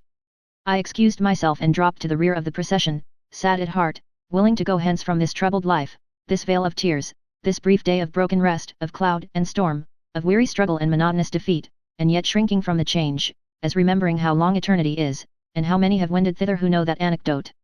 Early in the afternoon we overtook another procession of pilgrims, but in this one was no merriment, no jokes, no laughter, no playful ways, nor any happy giddiness, whether of youth or age. Yet both were here, both age and youth, grey old men and women, strong men and women of middle age, young husbands, young wives, little boys and girls, and 3 babies at the breast. Even the children were smileless, there was not a face among all these 100 people but was cast down, and bore that set expression of hopelessness which is bred of long and hard trials and old acquaintance with despair. They were slaves. Chains led from their fettered feet and their manacled hands to a sole leather belt about their waists, and all except the children were also linked together in a file 6 feet apart, by a single chain which led from collar to collar all down the line. They were on foot, and had tramped 300 miles in 18 days, upon the cheapest odds and ends of food, and stingy rations of that. They had slept in these chains every night, bundled together like swine. They had upon their bodies some poor rags, but they could not be said to be clothed. Their irons had chafed the skin from their ankles and made sores which were ulcerated and wormy. Their naked feet were torn, and none walked without a limp. Originally there had been 100 of these unfortunates, but about half had been sold on the trip. The trader in charge of them rode a horse and carried a whip with a short handle and a long heavy lash divided into several knotted tails at the end. With this whip he cut the shoulders of any that tottered from weariness and pain, and straightened them up. He did not speak, the whip conveyed his desire without that. None of these poor creatures looked up as we rode along by, they showed no consciousness of our presence. And they made no sound but one, that was the dull and awful clank of their chains from end to end of the long file, as 43 burdened feet rose and fell in unison. The file moved in a cloud of its own making. All these faces were grey with a coating of dust. One has seen the like of this coating upon furniture in unoccupied houses, and has written his idle thought in it with his finger. I was reminded of this when I noticed the faces of some of those women, young mothers carrying babes that were near to death and freedom, how as something in their hearts was written in the dust upon their faces, plain to see, and Lord, how plain to read. For it was the track of tears. One of these young mothers was but a girl, and it hurt me to the heart to read that writing, and reflect that it was come up out of the breast of such a child, a breast that ought not to know trouble yet, but only the gladness of the morning of life, and no doubt. She reeled just then, giddy with fatigue, and down came the lash and flicked a flake of skin from her naked shoulder. It stung me as if I had been hit instead. The master halted the file and jumped from his horse. He stormed and swore at this girl, and said she had made annoyance enough with her laziness, and as this was the last chance he should have, he would settle the account now. She dropped on her knees and put up her hands and began to beg, and cry, and implore, in a passion of terror, but the master gave no attention. He snatched the child from her, and then made the men slaves who were chained before and behind her throw her on the ground and hold her there and expose her body, and then he laid on with his lash like a madman till her back was flayed, she shrieking and struggling the while piteously. One of the men who was holding her turned away his face, and for this humanity he was reviled and flogged. All our pilgrims looked on and commented, on the expert way in which the whip was handled. They were too much hardened by lifelong everyday familiarity with slavery to notice that there was anything else in the exhibition that invited comment. This was what slavery could do, in the way of ossifying what one may call the superior lobe of human feeling, for these pilgrims were kind-hearted people, and they would not have allowed that man to treat a horse like that. I wanted to stop the whole thing and set the slaves free, but that would not do. I must not interfere too much and get myself a name for riding over the country's laws and the citizens' rights roughshod. If I lived and prospered I would be the death of slavery, that I was resolved upon, but I would try to fix it so that when I became its executioner it should be by command of the nation. Just here was the wayside shop of a smith, and now arrived a landed proprietor who had bought this girl a few miles back, deliverable here where her irons could be taken off. They were removed, then there was a squabble between the gentleman and the dealer as to which should pay the blacksmith. The moment the girl was delivered from her irons, she flung herself, all tears and frantic sobbings, into the arms of the slave who had turned away his face when she was whipped. He strained her to his breast, and smothered her face and the child's with kisses, and washed them with the rain of his tears. I suspected. I inquired. Yes, I was right, it was husband and wife. They had to be torn apart by force, the girl had to be dragged away, and she struggled and fought and shrieked like one gone mad till a turn of the road hid her from sight, and even after that, we could still make out the fading plaint of those receding shrieks. And the husband and father, with his wife and child gone, never to be seen by him again in life, well, the look of him one might not bear at all, and so I turned away, but I knew I should never get his picture out of my mind again, and there it is to this day, to wring my heartstrings whenever I think of it. We put up at the inn in a village just at nightfall, and when I rose next morning and looked abroad, I was where a knight came riding in the golden glory of the new day, and recognized him for knight of mine, Sir Ozana Le Cure Hardy. He was in the gentleman's furnishing line, and his missionarying specialty was plug hats. He was clothed all in steel, in the beautifulest armor of the time, up to where his helmet ought to have been, but he hadn't any helmet, he wore a shiny stovepipe hat, and was ridiculous a spectacle as one might want to see. It was another of my surreptitious schemes for extinguishing knighthood by making it grotesque and absurd. Sir Ozana's saddle was hung about with leather hat boxes, and every time he overcame a wandering knight he swore him into my service and fitted him with a plug and made him wear it. I dressed and ran down to welcome Sir Ozana and get his news. How is trade? I asked. Ye will note that I have but these 4 left, yet were they 16 when as I got me from Camelot. Why, you have certainly done nobly, Sir Ozana. Where have you been foraging of late? I am but now come from the Valley of Holiness, please you sir. I am pointed for that place myself. Is there anything stirring in the Monkery, more than common? By the mass ye may not question it. Give him good feed, boy, and stint it not, and thou valuest thy crown, so get ye lightly to the stable and do even as I bid. Sir, it is parlous news I bring, and, be these pilgrims? Then ye may not do better, good folk, than gather and hear the tale I have to tell, sith it concerneth you, for as much as ye go to find that ye will not find, and seek that ye will seek in vain, my life being hostage for my word, and my word and message being these, namely, that a hap has happened whereof the like has not been seen no more but once this 200 years, which was the first and last time that said misfortune strake the holy valley in that form by commandment of the Most High, whereto by reasons just and causes thereunto contributing, wherein the matter the miraculous fount hath ceased to flow. This shout burst from 20 pilgrim mouths at once. Ye say well, good people. I was verging to it, even when ye spake. Has somebody been washing again? Nay, it is suspected, but none believe it. It is thought to be some other sin, but none wit what. How are they feeling about the calamity? None may describe it in words. The fount is these 9 days dry. The prayers that did begin then, and the lamentations in sackcloth and ashes, and the holy processions, none of these have ceased nor night nor day, and so the monks and the nuns and the foundlings be all exhausted, and do hang up prayers writ upon parchment, sith that no strength is left in man to lift up voice. And at last they sent for thee, Sir Boss, to try magic and enchantment, and if you could not come, then was the messenger to fetch Merlin, and he is there these 3 days now, and saith he will fetch that water though he burst the globe and wreck its kingdoms to accomplish it, and right bravely doth he work his magic and call upon his hellions to hie them hither and help, but not a whiff of moisture hath he started yet, even so much as might qualify as mist upon a copper mirror and ye count not. The barrel of sweat he sweeteth betwixt sun and sun over the dire labours of his task, and if yet. Breakfast was ready. As soon as it was over I showed to Sir Ozana these words which I had written on the inside of his hat: Chemical Department, Laboratory Extension, Section GPXXP. Send 2 of first size, 2 of number 3, and 6 of number 4, together with the proper complementary details, and 2 of my trained assistants. And I said, now get you to Camelot as fast as you can fly, brave knight, and show the writing to Clarence, and tell him to have these required matters in the Valley of Holiness with all possible dispatch. I will well, Sir Boss, and he was off. Chapter 22. The Holy Fountain. The pilgrims were human beings. Otherwise they would have acted differently. They had come a long and difficult journey, and now when the journey was nearly finished, and they learned that the main thing they had come for had ceased to exist, they didn't do as horses or cats or angleworms would probably have done, turn back and get at something profitable. No, anxious as they had before been to see the miraculous fountain, they were as much as 40 times as anxious now to see the place where it had used to be. There is no accounting for human beings. We made good time, and a couple of hours before sunset we stood upon the high confines of the Valley of Holiness, and our eyes swept it from end to end and noted its features. That is, its large features. These were the 3 masses of buildings. They were distant and isolated temporalities shrunk into toy constructions in the lonely waste of what seemed a desert, and was. Such a scene is always mournful, it is so impressively still, and looks so steeped in death.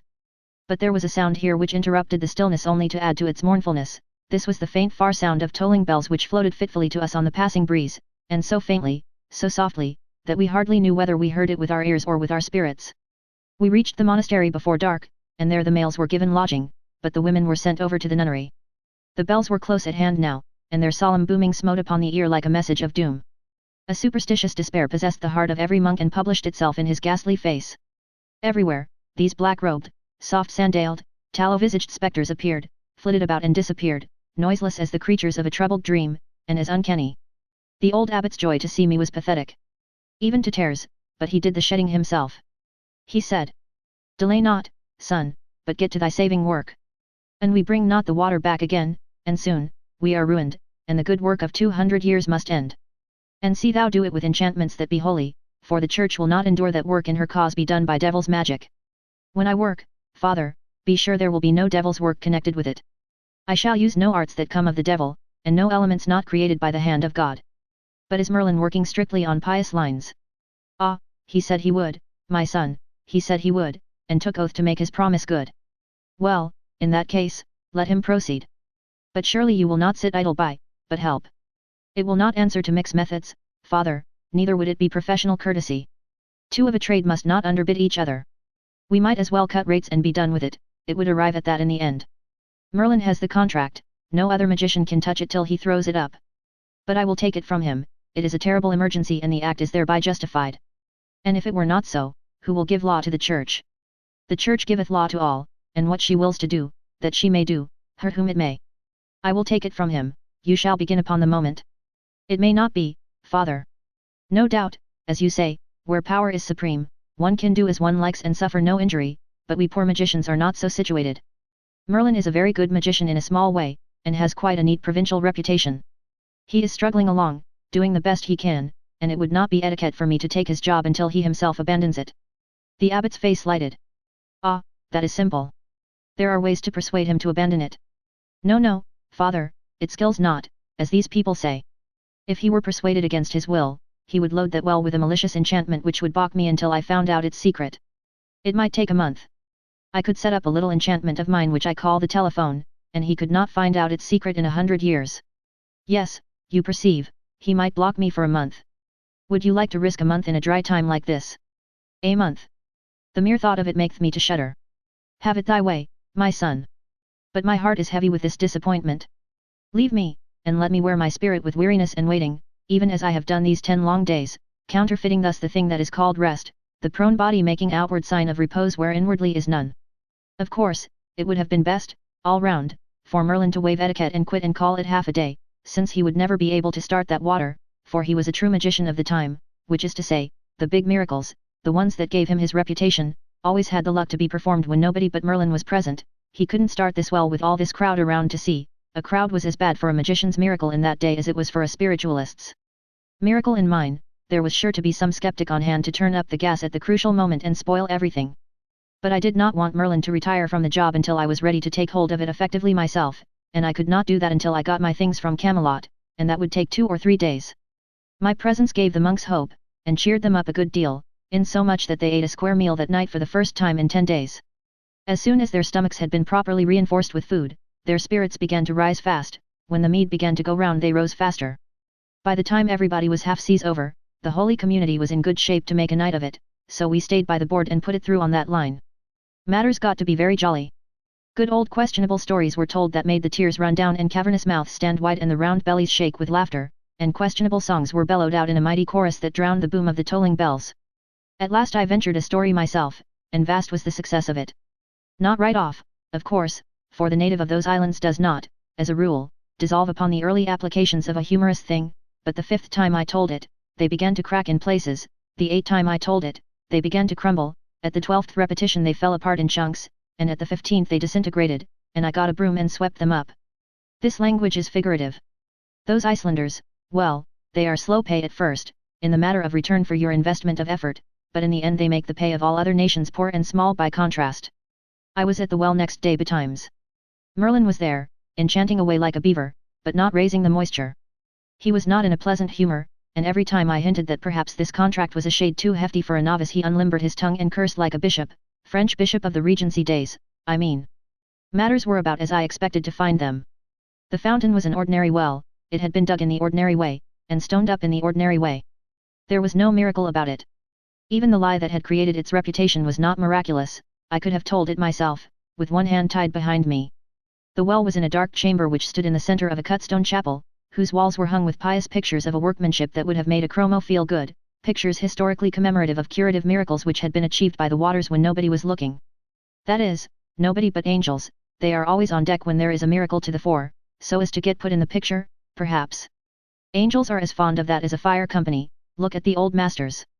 The well chamber was dimly lighted by lamps, the water was drawn with a windlass and chain by monks, and poured into troughs which delivered it into stone reservoirs outside in the chapel, when there was water to draw, I mean, and none but monks could enter the well chamber.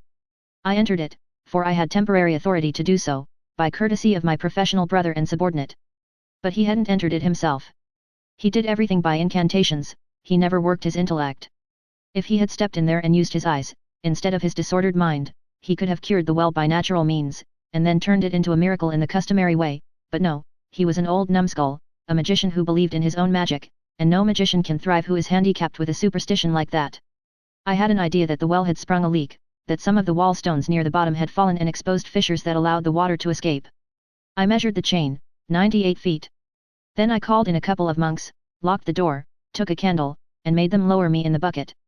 When the chain was all paid out, the candle confirmed my suspicion, a considerable section of the wall was gone, exposing a good big fissure. I almost regretted that my theory about the well's trouble was correct, because I had another one that had a showy point or two about it for a miracle. I remembered that in America, many centuries later, when an oil well ceased to flow, they used to blast it out with a dynamite torpedo. If I should find this well dry and no explanation of it, I could astonish these people most nobly by having a person of no especial value drop a dynamite bomb into it. It was my idea to appoint Merlin. However, it was plain that there was no occasion for the bomb. One cannot have everything the way he would like it. A man has no business to be depressed by a disappointment, anyway, he ought to make up his mind to get even. That is what I did. I said to myself, I am in no hurry, I can wait, that bomb will come good yet. And it did, too. When I was above ground again, I turned out the monks, and let down a fish line. The well was 150 feet deep, and there was 41 feet of water in it. I called in a monk and asked, "How deep is the well?" "That, sir, I would not, having never been told." "How does the water usually stand in it?" Near to the top, these 2 centuries, as the testimony goeth, brought down to us through our predecessors. It was true, as to recent times at least, for there was witness to it, and better witness than a monk, only about 20 or 30 feet of the chain showed wear and use, the rest of it was unworn and rusty. What had happened when the well gave out that other time? Without doubt some practical person had come along and mended the leak, and then had come up and told the abbot he had discovered by divination that if the sinful bath were destroyed the well would flow again. The leak had befallen again now, and these children would have prayed and processioned and tolled their bells for heavenly succor till they all dried up and blew away, and no innocent of them all would ever have thought to drop a fish line into the well or go down in it and find out what was really the matter. Old habit of mind is one of the toughest things to get away from in the world. It transmits itself like physical form and feature, and for a man, in those days, to have had an idea that his ancestors hadn't had, would have brought him under suspicion of being illegitimate. I said to the monk, "It is a difficult miracle to restore water in a dry well, but we will try, if my brother Merlin fails. Brother Merlin is a very passable artist, but only in the parlour magic line, and he may not succeed, in fact, is not likely to succeed. But that should be nothing to his discredit, the man that can do this kind of miracle knows enough to keep hotel." Hotel? I mind not to have heard of hotel? It's what you call hostel. The man that can do this miracle can keep hostel. I can do this miracle, I shall do this miracle, yet I do not try to conceal from you that it is a miracle to tax the occult powers to the last strain. None knoweth that truth better than the brotherhood, indeed, for it is of record that aforetime it was parlous difficult and took a year. Nathless, God send you good success, and to that end will we pray. As a matter of business it was a good idea to get the notion around that the thing was difficult. Many a small thing has been made large by the right kind of advertising. That monk was filled up with the difficulty of this enterprise, he would fill up the others. In 2 days the solicitude would be booming. On my way home at noon, I met Sandy. She had been sampling the hermits. I said, "I would like to do that myself. This is Wednesday. Is there a matinee?" "A which, please you, sir?" "Matinee. Do they keep open afternoons?" "Who?" "The hermits, of course." "Keep open?" "Yes, keep open. Isn't that plain enough? Do they knock off at noon?" "Knock off? Knock off, yes, knock off. What is the matter with knock off? I never saw such a dunderhead, can't you understand anything at all? In plain terms, do they shut up shop, draw the game, bank the fires?" "Shut up shop, draw. There, never mind, let it go, you make me tired. You can't seem to understand the simplest thing. I would I might please thee, sir, and it is to me dole and sorrow that I fail, albeit sith I am but a simple damsel and taught of none, being from the cradle unbaptized in those deep waters of learning that do anoint with a sovereignty him that partaketh of that most noble sacrament, investing him with reverend state to the mental eye of the humble mortal who, by bar and lack of that great consecration seeth in his own unlearned estate but a symbol of that other sort of lack and loss which men do publish to the pitying eye with sackcloth trappings whereon the ashes of grief do lie bepowdered and bestrewn, and so, when such shall in the darkness of his mind encounter these golden phrases of high mystery, these shut up shops, and draw the game, and bank the fires, it is but by the grace of God that he burst not for envy of the mind that can beget, and tongue that can deliver so great and mellow-sounding miracles of speech, and if there do ensue confusion in that humbler mind, and failure to divine the meanings of these wonders, then if so be this miscomprehension is not vain but sooth and true, wit ye well it is the very substance of worshipful dear homage and may not lightly be misprized, nor had been, and ye had noted this complexion of mood and mind and understood that I would I could not, and that I could not I might not, nor yet, nor might nor could, nor might not nor could not, might be by advantage turned to the desired would, and so I pray you mercy of my fault, and that ye will of your kindness and your charity forgive it, good my master and most dear lord. I couldn't make it all out, that is, the details, but I got the general idea, and enough of it, too, to be ashamed. It was not fair to spring those 19th century technicalities upon the untutored infant of the 6th and then rail at her because she couldn't get their drift, and when she was making the honest best drive at it she could, too, and no fault of hers that she couldn't fetch the home plate, and so I apologized. Then we meandered pleasantly away toward the hermit holes in sociable converse together, and better friends than ever. I was gradually coming to have a mysterious and shuddery reverence for this girl. Nowadays whenever she pulled out from the station and got her train fairly started on one of those horizonless transcontinental sentences of hers, it was borne in upon me that I was standing in the awful presence of the mother of the German language. I was so impressed with this, that sometimes when she began to empty one of these sentences on me I unconsciously took the very attitude of reverence, and stood uncovered, and if words had been water, I had been drowned, sure. She had exactly the German way, whatever was in her mind to be delivered, whether a mere remark, or a sermon, or a cyclopedia, or the history of a war, she would get it into a single sentence or die. Whenever the literary German dives into a sentence, that is the last you are going to see of him till he emerges on the other side of his Atlantic with his verb in his mouth. We drifted from hermit to hermit all the afternoon. It was a most strange menagerie. The chief emulation among them seemed to be, to see which could manage to be the uncleanest and most prosperous with vermin. Their manner and attitudes were the last expression of complacent self-righteousness. It was one anchorite's pride to lie naked in the mud and let the insects bite him and blister him unmolested, it was another's to lean against a rock, all day long, conspicuous to the admiration of the throng of pilgrims and pray, it was another's to go naked and crawl around on all fours, it was another's to drag about with him, year in and year out, 80 pounds of iron, it was another's to never lie down when he slept, but to stand among the thorn bushes and snore when there were pilgrims around to look. A woman, who had the white hair of age, and no other apparel, was black from crown to heel with 47 years of holy abstinence from water. Groups of gazing pilgrims stood around all and every of these strange objects, lost in reverent wonder, and envious of the fleckless sanctity which these pious austerities had won for them from an exacting heaven. By and by we went to see one of the supremely great ones. He was a mighty celebrity, his fame had penetrated all Christendom, the noble and the renowned journeyed from the remotest lands on the globe to pay him reverence. His stand was in the center of the widest part of the valley, and it took all that space to hold his crowds. His stand was a pillar 60 feet high, with a broad platform on the top of it. He was now doing what he had been doing every day for 20 years up there, bowing his body ceaselessly and rapidly almost to his feet. It was his way of praying. I timed him with a stopwatch, and he made 1,244 revolutions in 24 minutes and 46 seconds. It seemed a pity to have all this power going to waste. It was one of the most useful motions in mechanics, the pedal movement, so I made a note in my memorandum book, purposing some day to apply a system of elastic cords to him and run a sewing machine with it. I afterward carried out that scheme, and got 5 years' good service out of him, in which time he turned out upward of 18,000 first-rate tow linen shirts, which was 10 a day. I worked him Sundays and all, he was going, Sundays, the same as weekdays, and it was no use to waste the power. These shirts cost me nothing but just the mere trifle for the materials, I furnished those myself, it would not have been right to make him do that, and they sold like smoke to pilgrims at $1.50 apiece, which was the price of 50 cows or a blooded racehorse in Art Herdom. They were regarded as a perfect protection against sin, and advertised as such by my knights everywhere, with the paint pot and stencil plate, insomuch that there was not a cliff or a boulder or a dead wall in England but you could read on it at a mile distance. By the only genuine Saint Stylite, patronized by the nobility. Patent applied for. There was more money in the business than one knew what to do with. As it extended, I brought out a line of goods suitable for kings, and a knobby thing for duchesses and that sort, with ruffles down the forehatch and the running gear clued up with a feather stitch to leeward and then hauled aft with a backstay and triced up with a half-turn in the standing rigging forward of the weather gaskets. Yes, it was a daisy. But about that time I noticed that the motive power had taken to standing on one leg, and I found that there was something the matter with the other one, so I stocked the business and unloaded, taking Sir Borstiganus into camp financially along with certain of his friends, for the work stopped within a year, and the good saint got him to his rest.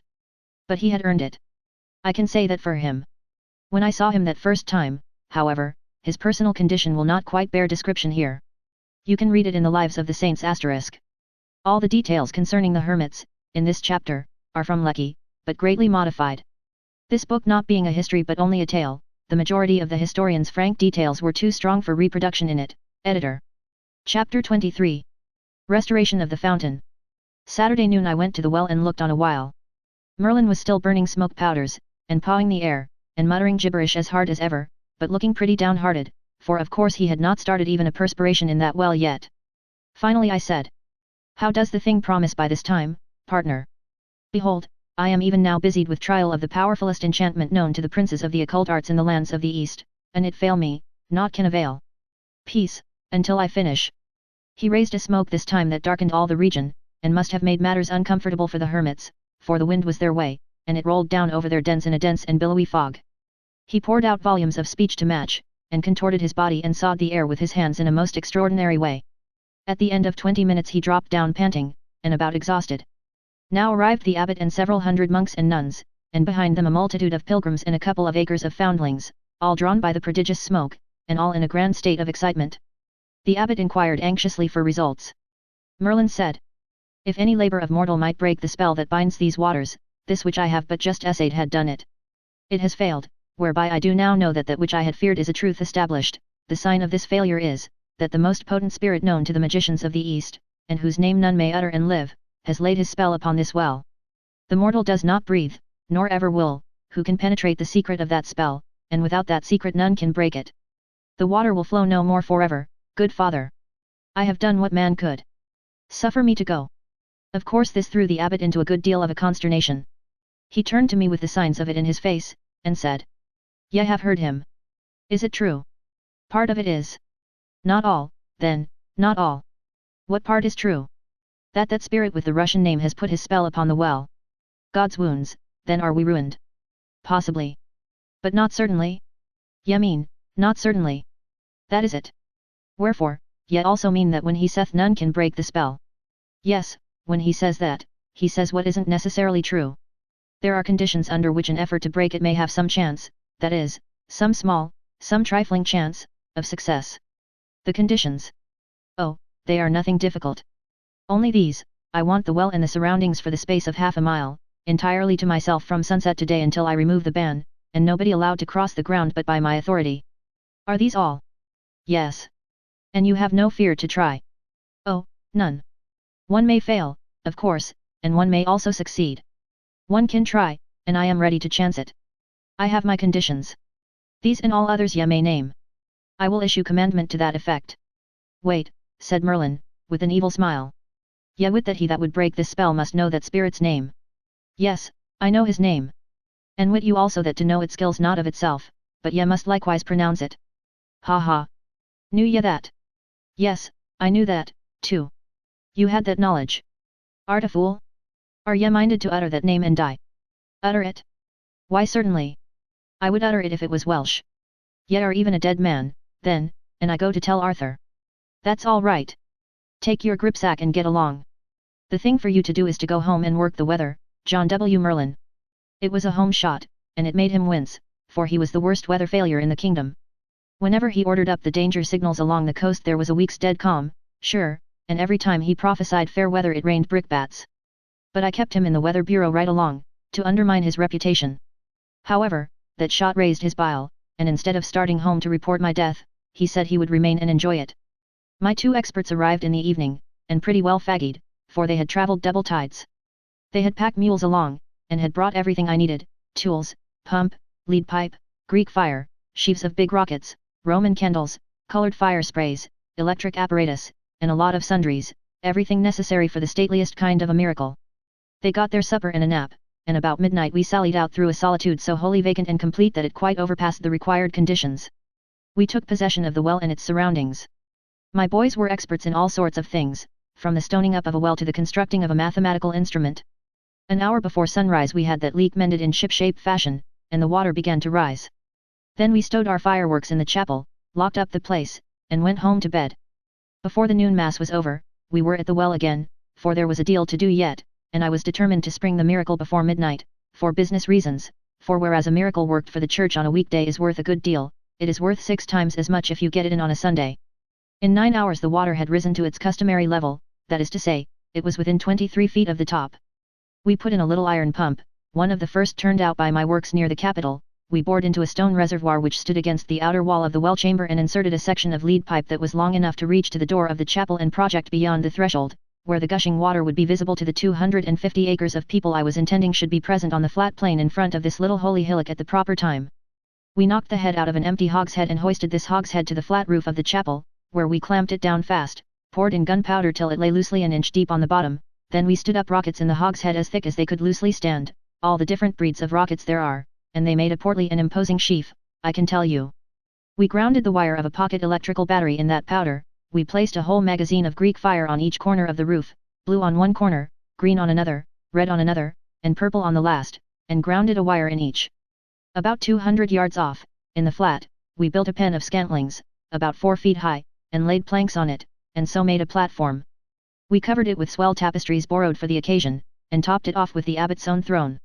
When you are going to do a miracle for an ignorant race, you want to get in every detail that will count, you want to make all the properties impressive to the public eye, you want to make matters comfortable for your head guest, then you can turn yourself loose and play your effects for all they are worth.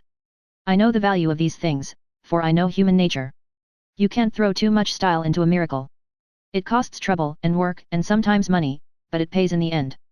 Well, we brought the wires to the ground at the chapel, and then brought them under the ground to the platform, and hid the batteries there. We put a rope fence 100 feet square around the platform to keep off the common multitude, and that finished the work. My idea was, doors open at 10:30, Performance to begin at 11:25 sharp. I wished I could charge admission, but of course that wouldn't answer. I instructed my boys to be in the chapel as early as 10, before anybody was around, and be ready to man the pumps at the proper time, and make the fur fly. Then we went home to supper. The news of the disaster to the well had traveled far by this time, and now for 2 or 3 days a steady avalanche of people had been pouring into the valley. The lower end of the valley was become one huge camp. We should have a good house, no question about that. Criers went the rounds early in the evening and announced the coming attempt, which put every pulse up to fever heat. They gave notice that the abbot and his official suite would move in state and occupy the platform at 10:30, up to which time all the region which was under my ban must be clear. The bells would then cease from tolling, and this sign should be permission to the multitudes to close in and take their places. I was at the platform and all ready to do the honors when the abbot's solemn procession hove in sight, which it did not do till it was nearly to the rope fence, because it was a starless black night and no torches permitted. With it came Merlin, and took a front seat on the platform. He was as good as his word for once. One could not see the multitudes banked together beyond the ban, but they were there, just the same. The moment the bells stopped, those banked masses broke and poured over the line like a vast black wave, and for as much as a half hour it continued to flow, and then it solidified itself, and you could have walked upon a pavement of human heads too, well, miles. We had a solemn stage wait, now, for about 20 minutes, a thing I had counted on for effect. It is always good to let your audience have a chance to work up its expectancy. At length, out of the silence a noble Latin chant, men's voices, broke and swelled up and rolled away into the night, a majestic tide of melody. I had put that up, too, and it was one of the best effects I ever invented. When it was finished I stood up on the platform and extended my hands abroad, for 2 minutes, with my face uplifted, that always produces a dead hush, and then slowly pronounced this ghastly word with a kind of awfulness which caused hundreds to tremble, and many women to faint. Konstantinopolitanischer Dudelsaxpfeifenmachers Gesellschaft. Just as I was moaning out the closing hunks of that word, I touched off one of my electric connections and all that murky world of people stood revealed in a hideous blue glare. It was immense, that effect. Lots of people shrieked, women curled up and quit in every direction, foundlings collapsed by platoons. The abbot and the monks crossed themselves nimbly and their lips fluttered with agitated prayers. Merlin held his grip, but he was astonished clear down to his corns. He had never seen anything to begin with that, before. Now was the time to pile in the effects. I lifted my hands and groaned out this word, as it were in agony. Nihilist and dynamit Theaturca estchen sprengen satin teats versuchen, and turned on the red fire. You should have heard that Atlantic of people moan and howl when that crimson hell joined the blue. After 60 seconds I shouted. Transval trupentrapen transportrum peltier triber trongs threenen tragoidi. And lit up the green fire. After waiting only 40 seconds this time, I spread my arms abroad and thundered out the devastating syllables of this word of words. Mekamuselmannen massen menken murder marenmitter marmermoniumen tenmiker. And whirled on the purple glare. There they were, all going at once, red, blue, green, purple, 4 furious volcanoes pouring vast clouds of radiant smoke aloft, and spreading a blinding rainbowed noonday to the furthest confines of that valley.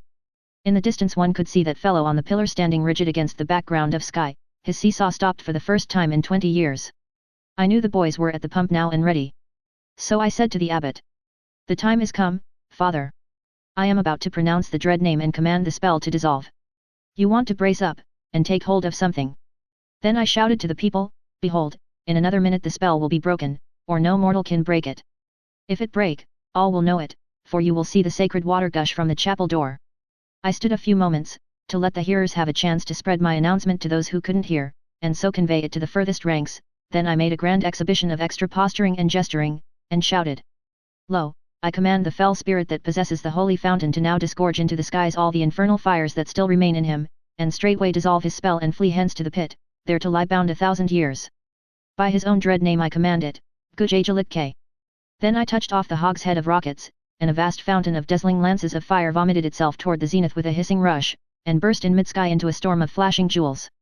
One mighty groan of terror started up from the massed people, then suddenly broke into a wild hosanna of joy, for there, fair and plain in the uncanny glare, they saw the freed water leaping forth.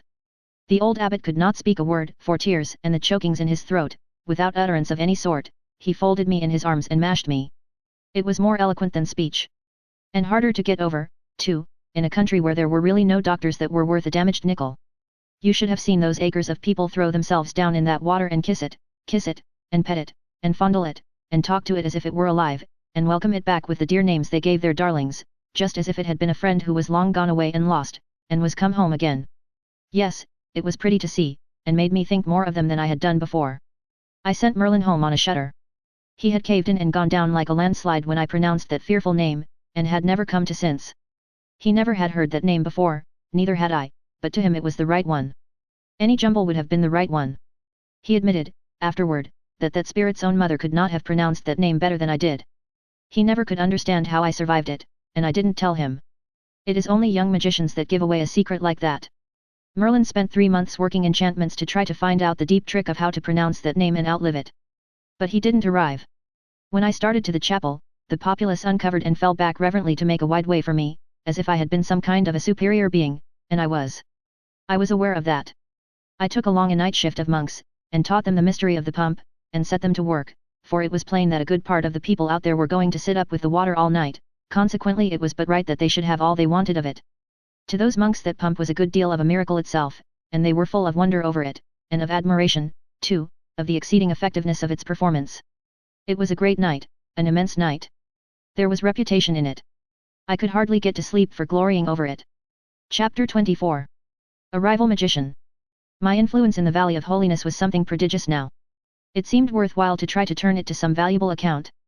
The thought came to me the next morning, and was suggested by my seeing one of my knights who was in the soap line come riding in. According to history, the monks of this place 2 centuries before had been worldly minded enough to want to wash. It might be that there was a leaven of this unrighteousness still remaining. So I sounded a brother. Wouldn't you like a bath? He shuddered at the thought of the peril of it to the well, but he said with feeling. One needs not to ask that of a poor body who has not known that blessed refreshment sith that he was a boy. Would God I might wash me! But it may not be, fair sir, tempt me not, it is forbidden. And then he sighed in such a sorrowful way that I was resolved he should have at least one layer of his real estate removed, if it sized up my whole influence and bankrupted the pile.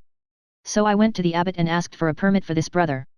He blenched at the idea. I don't mean that you could see him blench, for of course you couldn't see it without you scraped him, and I didn't care enough about it to scrape him, but I knew the blench was there, just the same, and within a book cover's thickness of the surface, too, blenched, and trembled.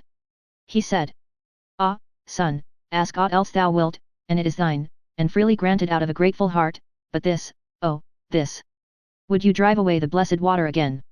No, father, I will not drive it away.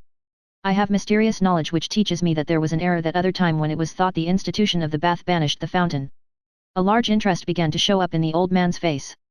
My knowledge informs me that the bath was innocent of that misfortune, which was caused by quite another sort of sin. These are brave words, but right welcome, if they be true. They are true, indeed. Let me build the bath again, father. Let me build it again, and the fountain shall flow forever. You promise this, you promise it. Say the word, say you promise it. I do promise it. Then will I have the first bath myself. Go, get ye to your work. Tarry not, but go. I and my boys were at work, straight off. The ruins of the old bath were there yet in the basement of the monastery, not a stone missing. They had been left just so, all these lifetimes, and avoided with a pious fear, as things accursed. In 2 days we had it all done and the water in, a spacious pool of clear pure water that a body could swim in. It was running water, too. It came in, and went out, through the ancient pipes. The old abbot kept his word, and was the first to try it. He went down black and shaky, leaving the whole black community above troubled and worried and full of bodings, but he came back white and joyful, and the game was made. Another triumph scored. It was a good campaign that we made in that Valley of Holiness, and I was very well satisfied, and ready to move on now, but I struck a disappointment. I caught a heavy cold, and it started up an old lurking rheumatism of mine. Of course the rheumatism hunted up my weakest place and located itself there. This was the place where the abbot put his arms about me and mashed me, what time he was moved to testify his gratitude to me with an embrace. When at last I got out, I was a shadow. But everybody was full of attentions and kindnesses, and these brought cheer back into my life, and were the right medicine to help a convalescent swiftly up toward health and strength again, so I gained fast. Sandy was worn out with nursing, so I made up my mind to turn out and go a cruise alone, leaving her at the nunnery to rest up. My idea was to disguise myself as a freeman of peasant degree and wander through the country a week or 2 on foot.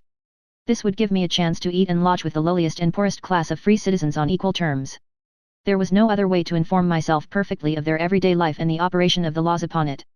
If I went among them as a gentleman, there would be restraints and conventionalities which would shut me out from their private joys and troubles, and I should get no further than the outside shell. One morning I was out on a long walk to get up muscle for my trip, and had climbed the ridge which bordered the northern extremity of the valley, when I came upon an artificial opening in the face of a low precipice, and recognized it by its location as a hermitage which had often been pointed out to me from a distance as the den of a hermit of high renown for dirt and austerity. I knew he had lately been offered a situation in the Great Sahara, where lions and sandflies made the hermit life peculiarly attractive and difficult, and had gone to Africa to take possession, so I thought I would look in and see how the atmosphere of this den agreed with its reputation. My surprise was great. The place was newly swept and scoured. Then there was another surprise. Back in the gloom of the cavern I heard the clink of a little bell, and then this exclamation. "Hello Central! Is this you, Camelot?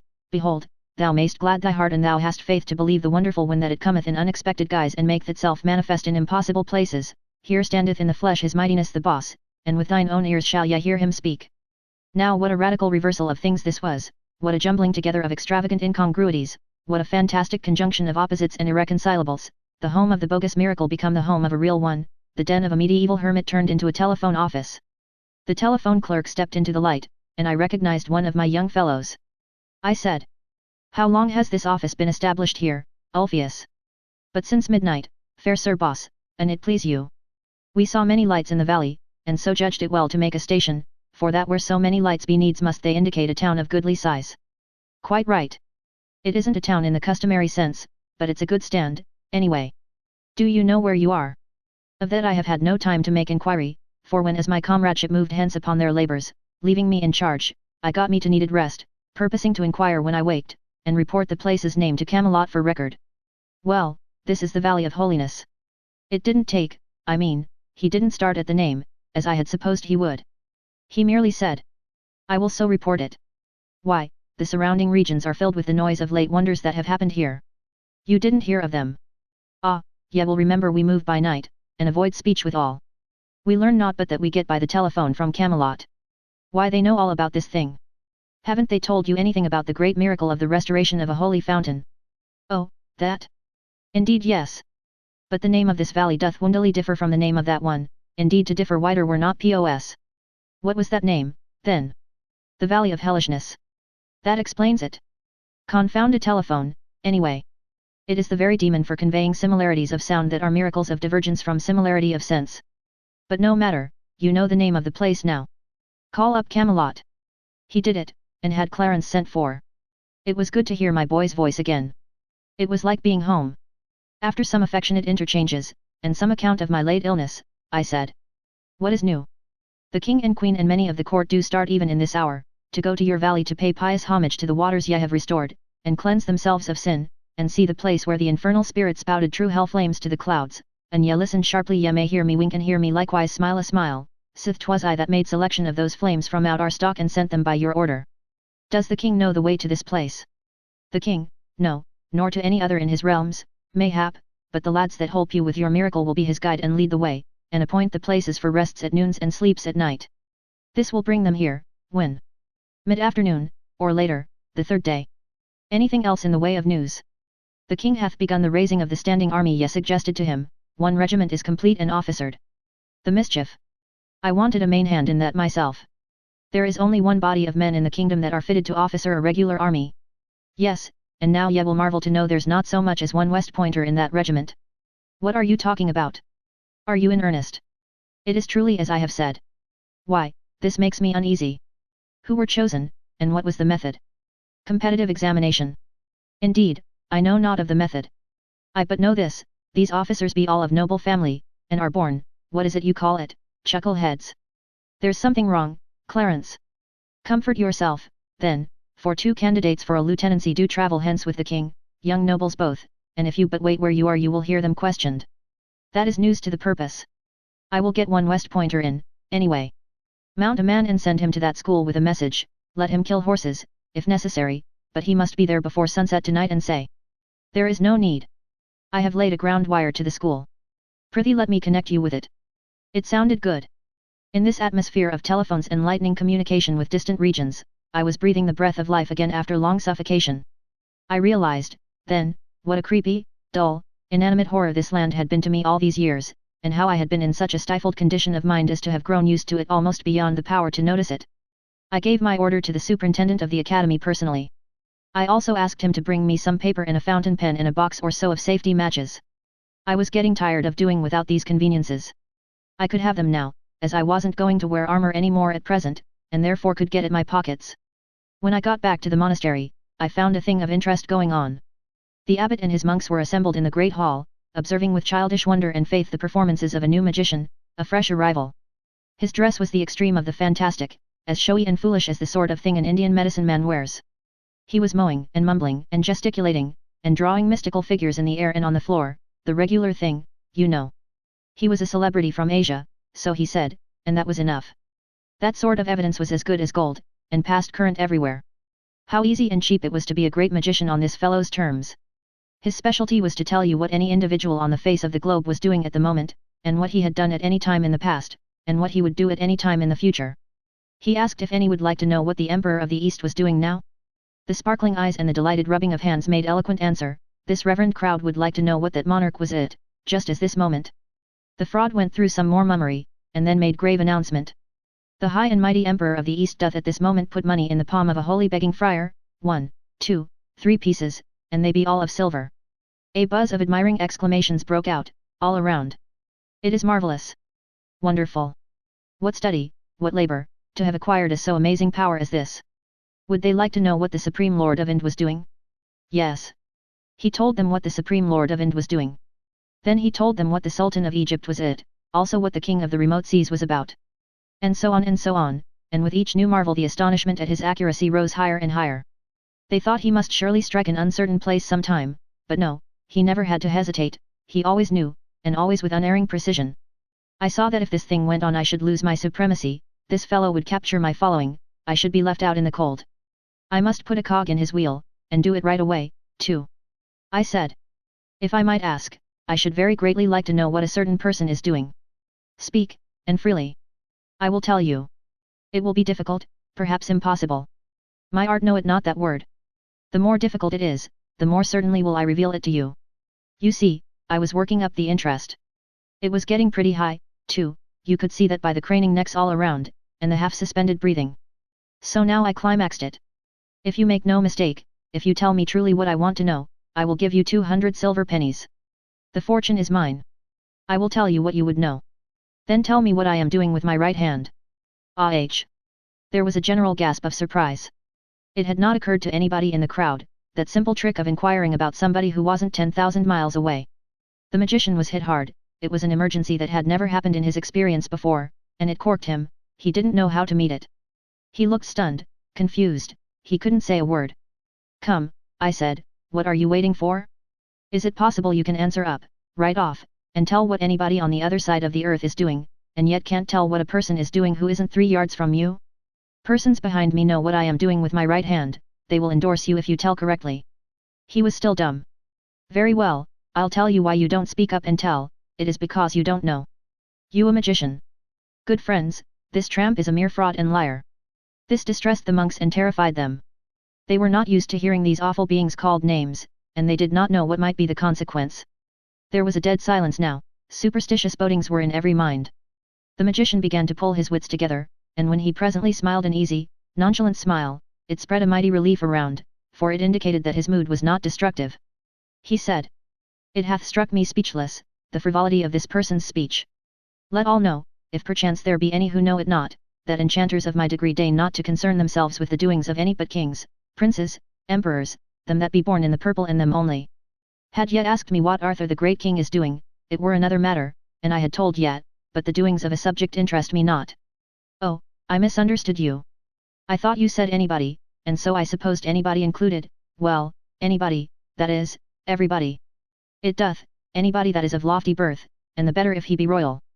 "That, it meseemeth, might well be," said the abbot, who saw his opportunity to smooth things and avert disaster, for it were not likely that so wonderful a gift as this would be conferred for the revelation of the concerns of lesser beings than such as be born near to the summits of greatness.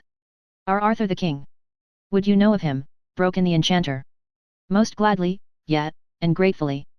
Everybody was full of awe and interest again right away, the incorrigible idiots. They watched the incantations absorbingly, and looked at me with a there, now, what can you say to that, air, when the announcement came? "The king is weary with the chase, and lieth in his palace these 2 hours sleeping a dreamless sleep." "God's benison upon him," said the abbot, and crossed himself, "may that sleep be to the refreshment of his body and his soul." "And so it might be, if he were sleeping," I said, "but the king is not sleeping, the king rides." Here was trouble again, a conflict of authority. Nobody knew which of us to believe. I still had some reputation left. The magician's scorn was stirred, and he said, "Lo, I have seen many wonderful soothsayers and prophets and magicians in my life days, but none before that could sit idle and see to the heart of things with never an incantation to help. You have lived in the woods, and lost much by it. I use incantations myself, as this good brotherhood are aware, but only on occasions of moment. When it comes to sarcasming, I reckon I know how to keep my end up." That jab made this fellow squirm. The abbot inquired after the queen and the court, and got this information. "They be all on sleep, being overcome by fatigue, like as to the king." I said. "That is merely another lie. Half of them are about their amusements, the queen, and the other half are not sleeping, they ride. Now perhaps you can spread yourself a little, and tell us where the king and queen and all that are this moment riding with them are going." "They sleep now, as I said, but on the morrow they will ride, for they go a journey toward the sea." "And where will they be the day after tomorrow at vespers?" "Far to the north of Camelot, and half their journey will be done." "That is another lie, by the space of 150 miles. Their journey will not be merely half done, it will be all done, and they will be here, in this valley." That was a noble shot. It set the abbot and the monks in a whirl of excitement, and it rocked the enchanter to his base. I followed the thing right up. "If the king does not arrive, I will have myself ridden on a rail, if he does I will ride you on a rail instead." Next day I went up to the telephone office and found that the king had passed through 2 towns that were on the line. I spotted his progress on the succeeding day in the same way. I kept these matters to myself. The 3rd day's reports showed that if he kept up his gait he would arrive by 4 in the afternoon. There was still no sign anywhere of interest in his coming, there seemed to be no preparations making to receive him in state, a strange thing, truly. Only one thing could explain this, that other magician had been cutting under me, sure. This was true. I asked a friend of mine, a monk, about it, and he said, yes, the magician had tried some further enchantments and found out that the court had concluded to make no journey at all, but stay at home. Think of that. Observe how much a reputation was worth in such a country. These people had seen me do the very showiest bit of magic in history, and the only one within their memory that had a positive value, and yet here they were, ready to take up with an adventurer who could offer no evidence of his powers but his mere unproven word. However, it was not good politics to let the king come without any fuss and feathers at all, so I went down and drummed up a procession of pilgrims and smoked out a batch of hermits and started them out at 2 o'clock to meet him. And that was the sort of state he arrived in. The abbot was helpless with rage and humiliation when I brought him out on a balcony and showed him the head of the state marching in and never a monk on hand to offer him welcome, and no stir of life or clang of joy bell to glad his spirit.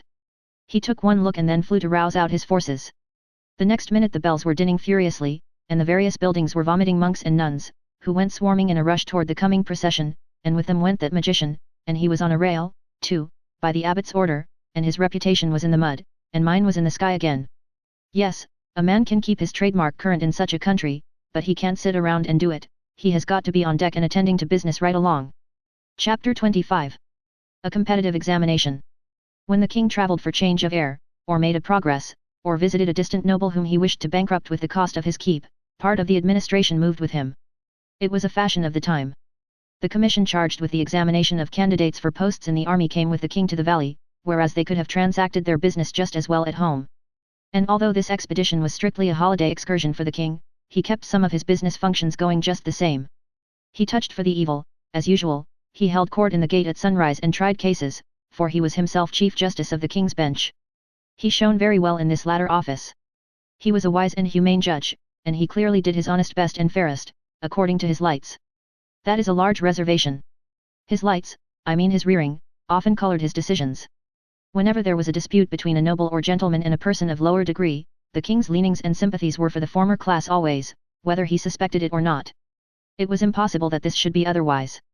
The blunting effects of slavery upon the slaveholders' moral perceptions are known and conceded, the world over, and a privileged class, an aristocracy, is but a band of slaveholders under another name. This has a harsh sound, and yet should not be offensive to any, even to the noble himself, unless the fact itself be an offense, for the statement simply formulates a fact. The repulsive feature of slavery is the thing, not its name.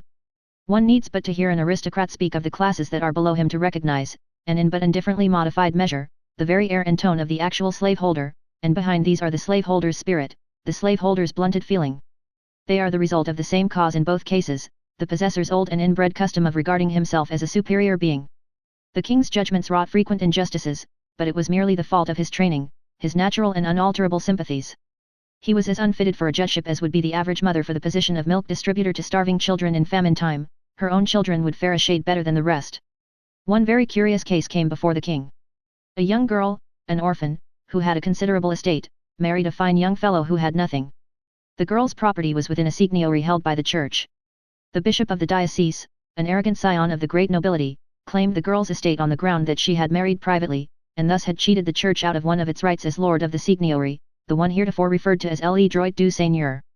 The penalty of refusal or avoidance was confiscation.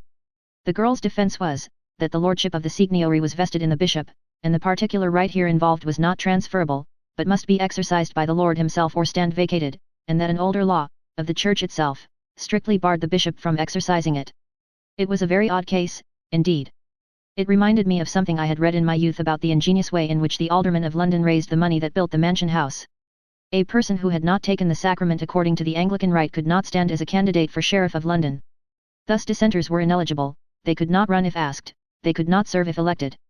The aldermen, who without any question were Yankees in disguise, hit upon this neat device. They passed a by-law imposing a fine of L400 upon anyone who should refuse to be a candidate for sheriff, and a fine of L600 upon any person who, after being elected sheriff, refused to serve. Then they went to work and elected a lot of dissenters, one after another, and kept it up until they had collected L15,000 in fines, and there stands the stately Mansion House to this day, to keep the blushing citizen in mind of a long past and lamented day when a band of Yankees slipped into London and played games of the sort that has given their race a unique and shady reputation among all truly good and holy peoples that be in the earth. The girl's case seemed strong to me, the bishop's case was just as strong. I did not see how the king was going to get out of this hole. But he got out. I append his decision. Truly I find small difficulty here, the matter being even a child's affair for simpleness. And the young bride had conveyed notice, as in duty bound, to her feudal lord and proper master and protector the bishop. She had suffered no loss, for the said bishop could have got a dispensation making him, for temporary conveniency, eligible to the exercise of his said right, and thus would she have kept all she had. Whereas, failing in her first duty, she hath by that failure failed in all, for whoso, clinging to a rope, severeth it above his hands, must fall, it being no defence to claim that the rest of the rope is sound, neither any deliverance from his peril, as he shall find. Party, the woman's case is rotten at the source. It is the decree of the court that she forfeit to the said Lord Bishop all her goods, even to the last farthing that she doth possess, and be thereto mulcted in the costs. Next. Here was a tragic end to a beautiful honeymoon not yet 3 months old. Poor young creatures! They had lived these 3 months lapped to the lips in worldly comforts. These clothes and trinkets they were wearing were as fine and dainty as the shrewdest stretch of the sumptuary laws allowed to people of their degree, and in these pretty clothes, she crying on his shoulder, and he trying to comfort her with hopeful words set to the music of despair, they went from the judgment seat out into the world homeless, bedless, breadless. Why, the very beggars by the roadsides were not so poor as they. Well, the king was out of the hole, and on terms satisfactory to the church and the rest of the aristocracy, no doubt. Men write many fine and plausible arguments in support of monarchy, but the fact remains that where every man in a state has a vote, brutal laws are impossible. Arthur's people were of course poor material for a republic, because they had been debased so long by monarchy, and yet even they would have been intelligent enough to make short work of that law which the king had just been administering if it had been submitted to their full and free vote. There is a phrase which has grown so common in the world's mouth that it has come to seem to have sense and meaning, the sense and meaning implied when it is used, that is the phrase which refers to this or that or the other nation as possibly being capable of self-government, and the implied sense of it is, that there has been a nation somewhere, sometime or other which wasn't capable of it, wasn't as able to govern itself as some self-appointed specialists were or would be to govern it. The master minds of all nations, in all ages, have sprung in affluent multitude from the mass of the nation, and from the mass of the nation only, not from its privileged classes, and so, no matter what the nation's intellectual grade was, whether high or low, the bulk of its ability was in the long ranks of its nameless and its poor, and so it never saw the day that it had not the material in abundance whereby to govern itself. Which is to assert an always self-proven fact, that even the best governed and most free and most enlightened monarchy is still behind the best condition attainable by its people, and that the same is true of kindred governments of lower grades, all the way down to the lowest. King Arthur had hurried up the army business altogether beyond my calculations. I had not supposed he would move in the matter while I was away, and so I had not mapped out a scheme for determining the merits of officers. I had only remarked that it would be wise to submit every candidate to a sharp and searching examination, and privately I meant to put together a list of military qualifications that nobody could answer to but my West Pointers. That ought to have been attended to before I left, for the king was so taken with the idea of a standing army that he couldn't wait but must get about it at once, and get up as good a scheme of examination as he could invent out of his own head. I was impatient to see what this was, and to show, too, how much more admirable was the one which I should display to the examining board. I intimated this, gently, to the king, and it fired his curiosity. When the board was assembled, I followed him in, and behind us came the candidates. One of these candidates was a bright young West Pointer of mine, and with him were a couple of my West Point professors. When I saw the board, I did not know whether to cry or to laugh. The head of it was the officer known to later centuries as Norroy King-at-Arms. The two other members were chiefs of bureaus in his department, and all three were priests. Of course, all officials who had to know how to read and write were priests. My candidate was called first, out of courtesy to me, and the head of the board opened on him with official solemnity. Name: Malise. Son of Webster. Webster, Webster. My memory faileth to recall the name. Condition: Weaver. Weaver, God keep us. The king was staggered, from his summit to his foundations. One clerk fainted, and the others came near it. The chairman pulled himself together, and said indignantly, "It is sufficient. Get you hence." But I appealed to the king. I begged that my candidate might be examined. The king was willing, but the board, who were all well-born folk, implored the king to spare them the indignity of examining the weaver's son. I knew they didn't know enough to examine him anyway, so I joined my prayers to theirs and the king turned the duty over to my professors. I had had a blackboard prepared, and it was put up now, and the circus began. It was beautiful to hear the lad lay out the science of war, and wallow in details of battle and siege, of supply, transportation, mining and countermining, grand tactics, big strategy and little strategy, signal service, infantry, cavalry, artillery, and all about siege guns, field guns, Gatling guns, rifled guns, smooth bores, musket practice, revolver practice, and not a solitary word of it all could these catfish make head or tail of, you understand, and it was handsome to see him chalk off mathematical nightmares on the blackboard that would stump the angels themselves, and do it like nothing, too, all about eclipses, and comets, and solstices, and constellations, and meantime, and sidereal time, and dinner time, and bedtime, and every other imaginable thing above the clouds or under them that you could harry or bullyrag an enemy with and make him wish he hadn't come, and when the boy made his military salute and stood aside at last, I was proud enough to hug him. And all those other people were so dazed they looked partly petrified, partly drunk, and wholly caught out and snowed under. I judged that the cake was ours, and by a large majority. Education is a great thing. This was the same youth who had come to West Point so ignorant that when I asked him, if a general officer should have a horse shot under him on the field of battle, what ought he to do, answered up naively and said, "Get up and brush himself." One of the young nobles was called up now. I thought I would question him a little myself. I said, "Can your lordship read?" His face flushed indignantly, and he fired this at me. "Takest me for a clerk? I trow I am not of a blood that. Answer the question." He crowded his wrath down and made out to answer no. "Can you write?" He wanted to resent this, too, but I said, "You will confine yourself to the questions, and make no comments. You are not here to air your blood or your graces, and nothing of the sort will be permitted. Can you write?" "No." "Do you know the multiplication table?" "I wit not what ye refer to." "How much is 9 times 6? "It is a mystery that is hidden from me by reason that the emergency requiring the fathoming of it hath not in my life days occurred, and so, not having no need to know this thing, I abide barren of the knowledge. If A trade a barrel of onions to B, worth 2 pence the bushel, in exchange for a sheep worth 4 pence and a dog worth a penny, and C kill the dog before delivery, because bitten by the same, who mistook him for D, what sum is still due to A from B, and which party pays for the dog, C or D, and who gets the money? If A, is the penny sufficient, or may he claim consequential damages in the form of additional money to represent the possible profit which might have inured from the dog, and classifiable as earned increment, that is to say, usufruct? Verily, in the all-wise and unknowable providence of God, who moveth in mysterious ways his wonders to perform, have I never heard the fellow to this question for confusion of the mind and congestion of the ducts of thought.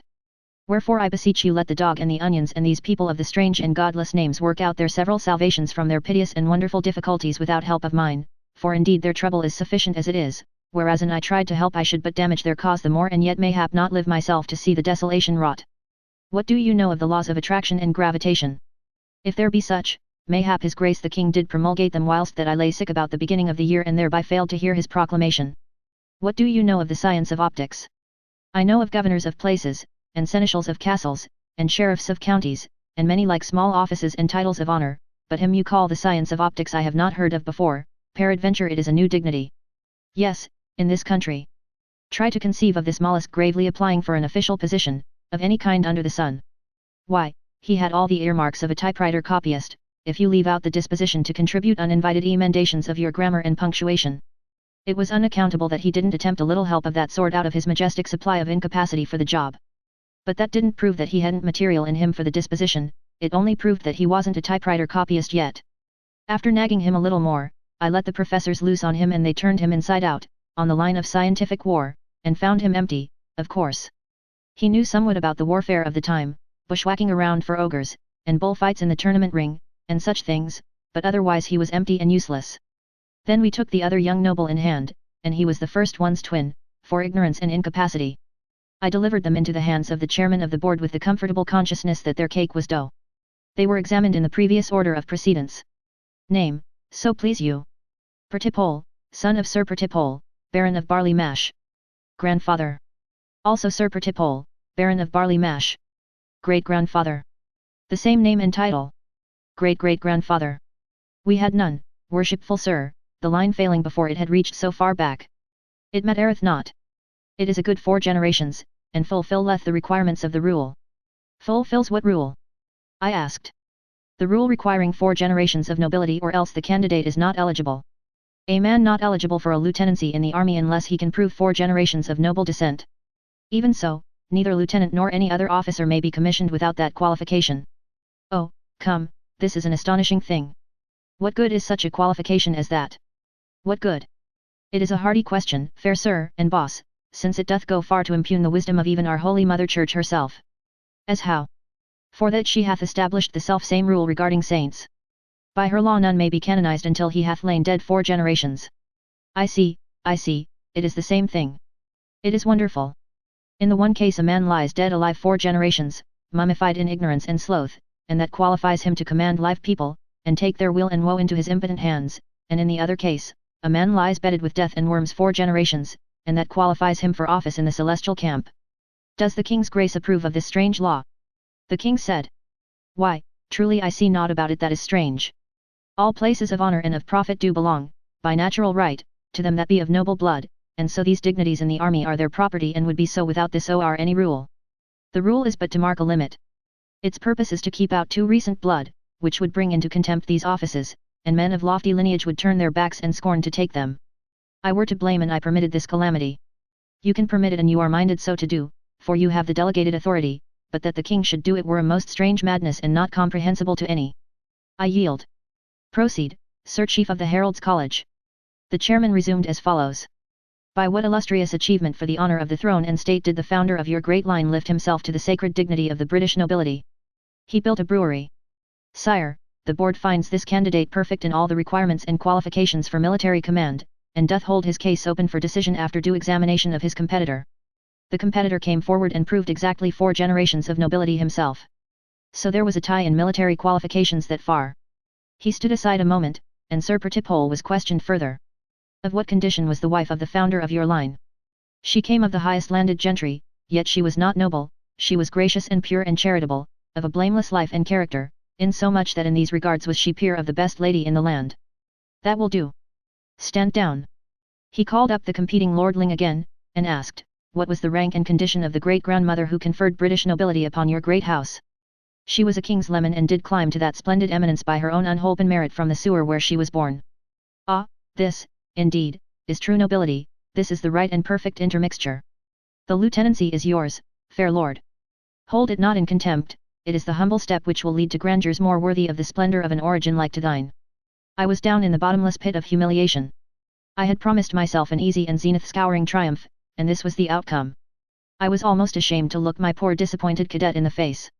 I told him to go home and be patient, this wasn't the end. I had a private audience with the king, and made a proposition. I said it was quite right to officer that regiment with nobilities, and he couldn't have done a wiser thing.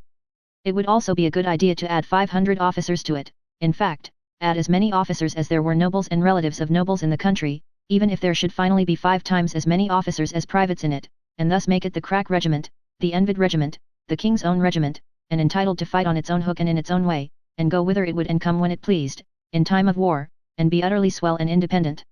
This would make that regiment the heart's desire of all the nobility, and they would all be satisfied and happy.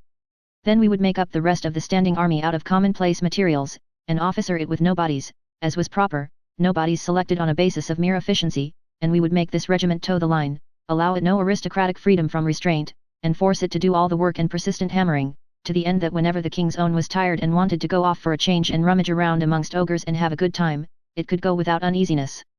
Knowing that matters were in safe hands behind it, and business going to be continued at the old stand, same as usual.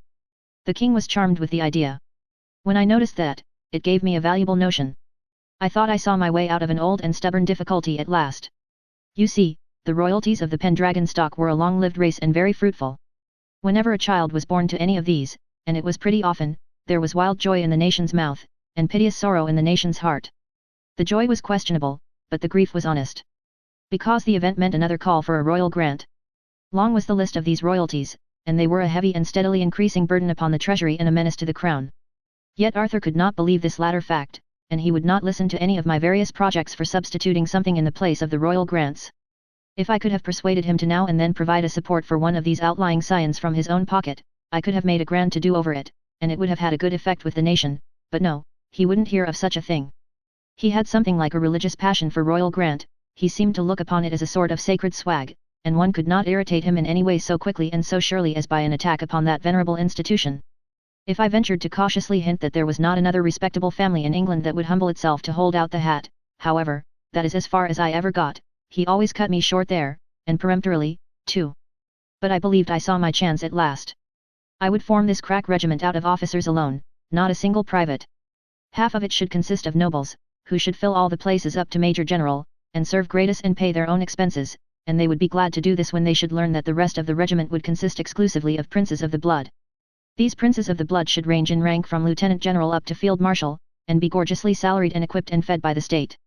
Moreover, and this was the master stroke, it should be decreed that these princely grandees should be always addressed by a stunningly gaudy and awe-compelling title, which I would presently invent, and they only in all England should be so addressed. Finally, all princes of the blood should have free choice, join that regiment, get that great title, and renounce the royal grant, or stay out and receive a grant. Neatest touch of all, unborn but eminent princes of the blood could be born into the regiment, and start fair, with good wages and a permanent situation, upon due notice from the parents. All the boys would join, I was sure of that, so, all existing grants would be relinquished, that the newly born would always join was equally certain. Within 60 days that quaint and bizarre anomaly, the royal grant, would cease to be a living fact, and take its place among the curiosities of the past. Chapter 26. The first newspaper. When I told the king I was going out disguised as a petty freeman to scour the country and familiarize myself with the humbler life of the people, he was all afire with the novelty of the thing in a minute, and was bound to take a chance in the adventure himself. Nothing should stop him, he would drop everything and go along. It was the prettiest idea he had run across for many a day. He wanted to glide out the back way and start at once, but I showed him that that wouldn't answer. You see, he was built for the king's evil, to touch for it, I mean, and it wouldn't be right to disappoint the house and it wouldn't make a delay worth considering, anyway. It was only a one-night stand. And I thought he ought to tell the queen he was going away. He clouded up at that and looked sad. I was sorry I had spoken, especially when he said mournfully, "Thou forgettest that Lancelot is here, and where Lancelot is, she knoweth not the going forth of the king, nor what day he returneth." Of course, I changed the subject. Yes, Guinevere was beautiful, it is true, but take her all around she was pretty slack. I never meddled in these matters, they weren't my affair, but I did hate to see the way things were going on, and I don't mind saying that much. Many's the time she had asked me, "Sir Boss, hast seen Sir Lancelot about?" but if ever she went fretting around for the king I didn't happen to be around at the time. There was a very good layout for the king's evil business, very tidy and creditable. The king sat under a canopy of state, about him were clustered a large body of the clergy in full canonicals. Conspicuous, both for location and personal outfit, stood Marinal, a hermit of the quack doctor species, to introduce the sick. All abroad over the spacious floor, and clear down to the doors, in a thick jumble, lay or sat the scrofulous, under a strong light. It was as good as a tableau, in fact, it had all the look of being gotten up for that, though it wasn't. There were 800 sick people present. The work was slow, it lacked the interest of novelty for me, because I had seen the ceremonies before, the thing soon became tedious, but the proprieties required me to stick it out. The doctor was there for the reason that in all such crowds there were many people who only imagined something was the matter with them, and many who were consciously sound but wanted the immortal honor of fleshly contact with a king, and yet others who pretended to illness in order to get the piece of coin that went with the touch. Up to this time this coin had been a wee little gold piece worth about $1/3. When you consider how much that amount of money would buy, in that age and country, and how usual it was to be scrofulous, when not dead, you would understand that the annual King's Evil appropriation was just the river and harbor bill of that government for the grip it took on the treasury and the chance it afforded for skinning the surplus.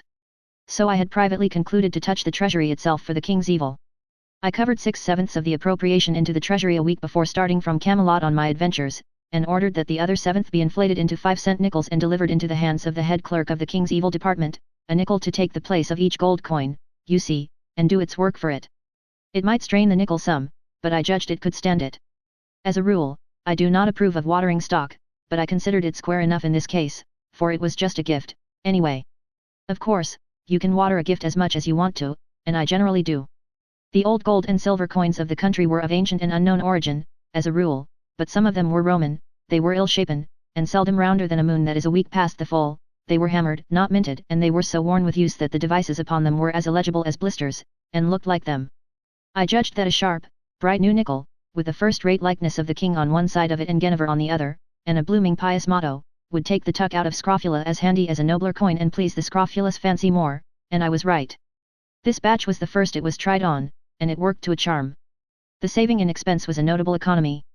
You will see that by these figures, we touched a trifle over 700 of the 800 patients. At former rates, this would have cost the government about $240, at the new rate we pulled through for about $35, thus saving upward of $200 at one swoop. To appreciate the full magnitude of this stroke, consider these other figures. The annual expenses of a national government amount to the equivalent of a contribution of 3 days' average wages of every individual of the population, counting every individual as if he were a man. If you take a nation of 60 million, where average wages are $2 per day, 3 days' wages taken from each individual will provide $360 million and pay the government's expenses.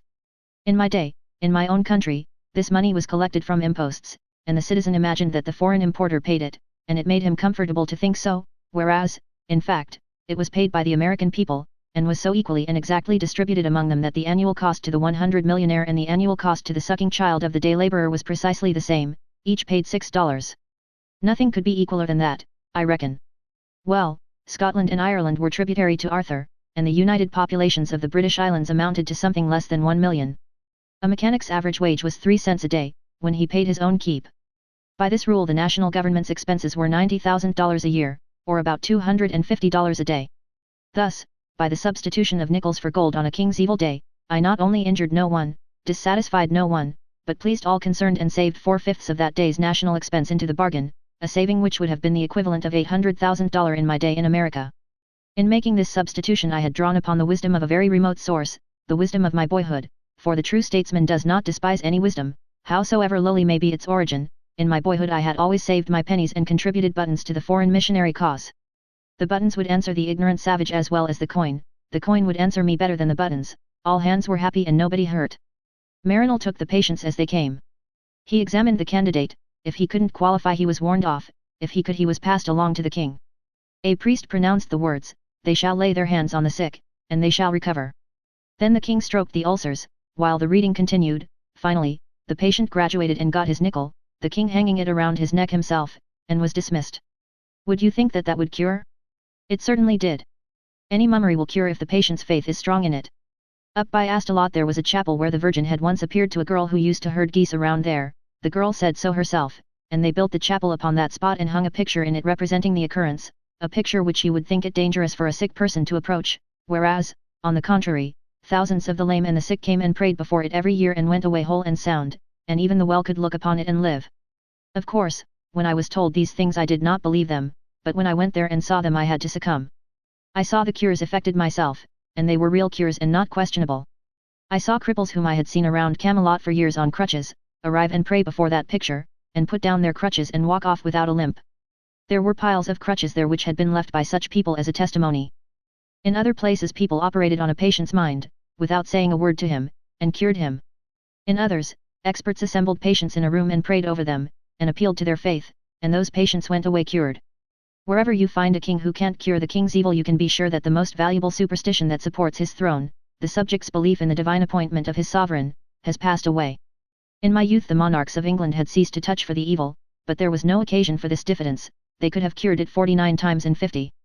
Well, when the priest had been droning for 3 hours, and the good king polishing the evidences, and the sick were still pressing forward as plenty as ever, I got to feeling intolerably bored. I was sitting by an open window not far from the canopy of state. For the 500th time a patient stood forward to have his repulsivenesses stroked. Again those words were being droned out, "They shall lay their hands on the sick," when outside there rang clear as a clarion a note that enchanted my soul and tumbled 13 worthless centuries about my ears. Camelot Weekly Hosanna and Literary Volcano, latest eruption, only 2 cents, all about the big miracle in the Valley of Holiness. One greater than kings had arrived, the newsboy. But I was the only person in all that throng who knew the meaning of this mighty birth, and what this imperial magician was come into the world to do. I dropped a nickel out of the window and got my paper. The Adam newsboy of the world went around the corner to get my change, is around the corner yet. It was delicious to see a newspaper again, yet I was conscious of a secret shock when my eye fell upon the first batch of display headlines. I had lived in a clammy atmosphere of reverence, respect, deference, so long that they sent a quivery little cold wave through me. And so on, and so on. Yes, it was too loud. Once I could have enjoyed it and seen nothing out of the way about it, but now its note was discordant. It was good Arkansas journalism, but this was not Arkansas. Moreover, the next to the last line was calculated to give offense to the hermits, and perhaps lose us their advertising. Indeed, there was too lightsome a tone of flippancy all through the paper. It was plain I had undergone a considerable change without noticing it. I found myself unpleasantly affected by pert little irreverencies which would have seemed but proper and airy graces of speech at an earlier period of my life. There was an abundance of the following breed of items, and they discomforted me. Local smoke and cinders. Sir Lancelot met up with old King Agrivance of Ireland unexpectedly last week over on the moor south of Sir Balmoral le Merveilleuse Hogdasture. The widow has been notified. Expedition number 3 will start about the 1st of mixed month on a search for Sir Sagramore le Desirous. It is in common of the renowned Knight of the Red Lawns, assisted by Sir Percent of Ind, who is competent, intelligent, courteous, and in every way a brick, and fur, her assisted by Sir Palomides the Saracen, who is no Huckleberry himself. This is no picnic, these boys mean business. The readers of the Hosanna will regret to learn that the handsome and popular Sir Charolais of Gaul, who during his 4 weeks' stay at the Bull and Halibut, this city, has won every heart by his polished manners and elegant conversation, will pull out today for home. Give us another call, Charlie. The business end of the funeral of the late Sir Dalliance the Duke's son of Cornwall, killed in an encounter with the giant of the knotted bludgeon last Tuesday on the borders of the Plain of Enchantment, was in the hands of the ever affable and efficient Mumble, Prince of Undertakers, than whom there exists none by whom it were a more satisfying pleasure to have the last sad offices performed. Give him a trial. The cordial thanks of the Hosanna office are due, from editor down to devil, to the ever courteous and thoughtful Lord High Steward of the Palace's 3rd assistant waiter, for several saucers of ice cream, a quality calculated to make the eyes of the recipients humid with gratitude, and it done it. When this administration wants to chalk up a desirable name for early promotion, the Hosanna would like a chance to suggest. The Demoiselle Irene Dulap, of South Astalot, is visiting her uncle, the popular host of the Cattleman's Boarding House, Liver Lane, this city. Young Barker, the bellows mender, is home again, and looks much improved by his vacation round-up among the outlying smithies. See his ad. Of course it was good enough journalism for a beginning, I knew that quite well, and yet it was somehow disappointing. The court circular pleased me better, indeed, its simple and dignified respectfulness was a distinct refreshment to me after all those disgraceful familiarities. But even it could have been improved. Do what one may, there is no getting an air of variety into a court circular, I acknowledge that. There is a profound monotonousness about its facts that baffles and defeats one's sincerest efforts to make them sparkle and enthuse. The best way to manage, in fact, the only sensible way, is to disguise repetitiousness of fact under variety of form, skin your fact each time and lay on a new cuticle of words. It deceives the eye, you think it is a new fact, it gives you the idea that the court is carrying on like everything, this excites you, and you drain the whole column, with a good appetite, and perhaps never notice that it's a barrel of soup made out of a single bean. Clarence's way was good, it was simple, it was dignified, it was direct and business-like, all I say is, it was not the best way. However, take the paper by and large, I was vastly pleased with it. Little crudities of a mechanical sort were observable here and there, but there were not enough of them to amount to anything, and it was good enough Arkansas proofreading, anyhow, and better than was needed in Arthur's day and realm. As a rule, the grammar was leaky and the construction more or less lame, but I did not much mind these things. They are common defects of my own, and one mustn't criticize other people on grounds where he can't stand perpendicular himself. I was hungry enough for literature to want to take down the whole paper at this one meal, but I got only a few bites, and then had to postpone, because the monks around me besieged me so with eager questions. What is this curious thing? What is it for? Is it a handkerchief, saddle blanket, part of a shirt? What is it made of? How thin it is, and how dainty and frail, and how it rattles. Will it wear, do you think, and won't the rain injure it? Is it writing that appears on it, or is it only ornamentation? They suspected it was writing, because those among them who knew how to read Latin and had a smattering of Greek, recognized some of the letters, but they could make nothing out of the result as a whole. I put my information in the simplest form I could. It is a public journal, I will explain what that is, another time. It is not cloth, it is made of paper, sometime I will explain what paper is. The lines on it are reading matter, and not written by hand, but printed, by and by I will explain what printing is. 1,000 of these sheets have been made, all exactly like this, in every minute detail, they can't be told apart. Then they all broke out with exclamations of surprise and admiration. 1,000! Verily a mighty work, a year's work for many men. No, merely a day's work for a man and a boy. They crossed themselves, and whiffed out a protective prayer or two. A miracle, a wonder. Dark work of enchantment. I let it go at that. Then I read in a low voice, to as many as could crowd their shaven heads within hearing distance, part of the account of the miracle of the restoration of the well, and was accompanied by astonished and reverent ejaculations all through, How true! Amazing, amazing! These be the very haps as they happened, in marvellous exactness. And might they take this strange thing in their hands, and feel of it and examine it, they would be very careful. Yes. So they took it, handling it as cautiously and devoutly as if it had been some holy thing come from some supernatural region, and gently felt of its texture, caressed its pleasant smooth surface with lingering touch, and scanned the mysterious characters with fascinated eyes. These grouped bent heads, these charmed faces, these speaking eyes, how beautiful to me! For was not this my darling, and was not all this mute wonder and interest and homage a most eloquent tribute and unforced compliment to it? I knew, then, how a mother feels when women, whether strangers or friends, take her new baby, and close themselves about it with one eager impulse, and bend their heads over it in a tranced adoration that makes all the rest of the universe vanish out of their consciousness and be as if it were not, for that time. I knew how she feels, and that there is no other satisfied ambition, whether of king, conqueror, or poet, that ever reaches halfway to that serene far summit or yields half so divine a contentment. During all the rest of the séance my paper travelled from group to group all up and down and about that huge hall, and my happy eye was upon it always, and I sat motionless, steeped in satisfaction, drunk with enjoyment. Yes, this was heaven, I was tasting it once, if I might never taste it more. Chapter 27. The Yankee and the King travel incognito. About bedtime I took the King to my private quarters to cut his hair and help him get the hang of the lowly raiment he was to wear. The high classes wore their hair banged across the forehead but hanging to the shoulders the rest of the way around, whereas the lowest ranks of commoners were banged fore and aft both, the slaves were bangless, and allowed their hair free growth. So I inverted a bowl over his head and cut away all the locks that hung below it. I also trimmed his whiskers and mustache until they were only about a half-inch long, and tried to do it inartistically, and succeeded. It was a villainous disfigurement.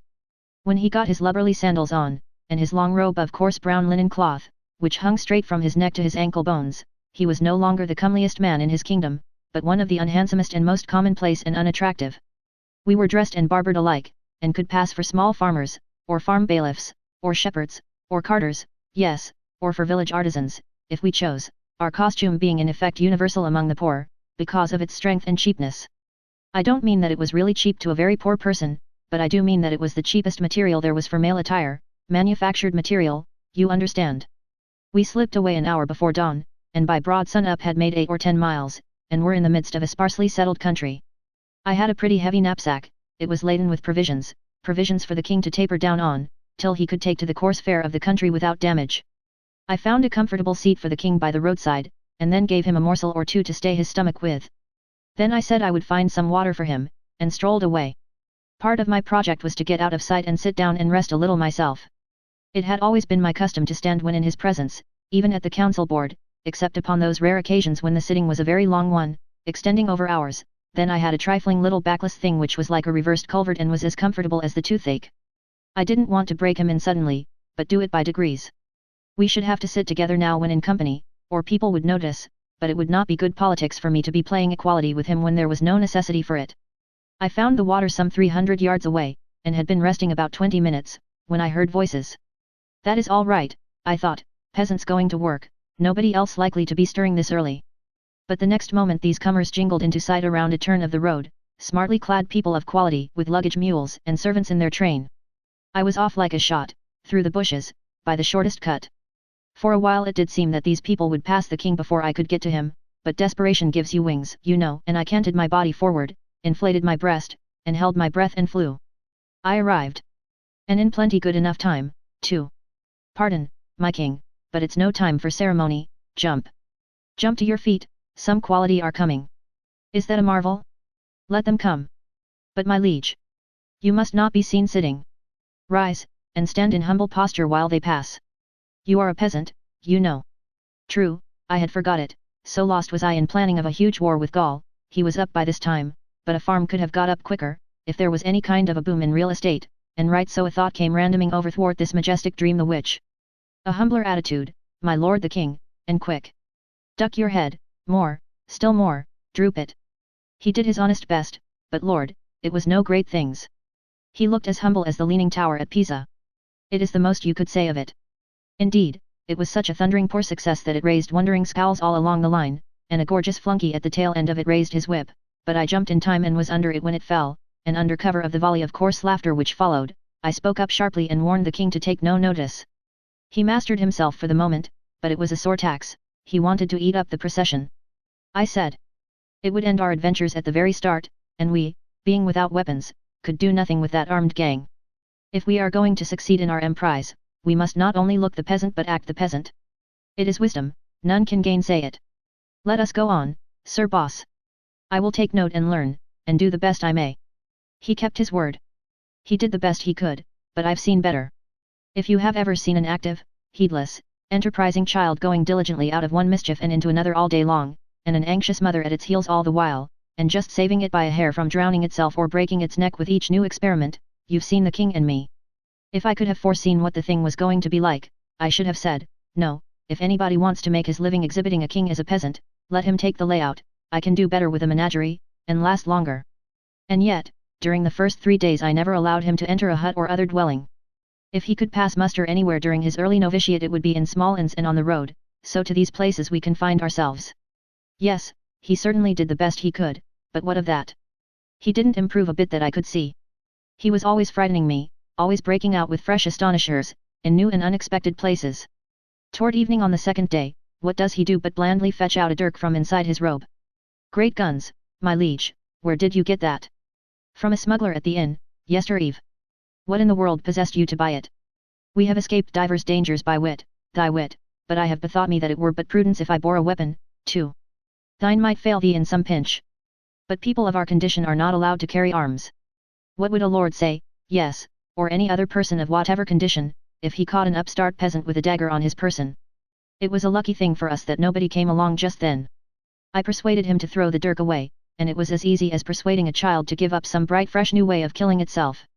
We walked along, silent and thinking. Finally the king said, when ye know that I meditate a thing inconvenient, or that hath a peril in it, why do you not warn me to cease from that project? It was a startling question, and a puzzler. I didn't quite know how to take hold of it, or what to say, and so, of course, I ended by saying the natural thing.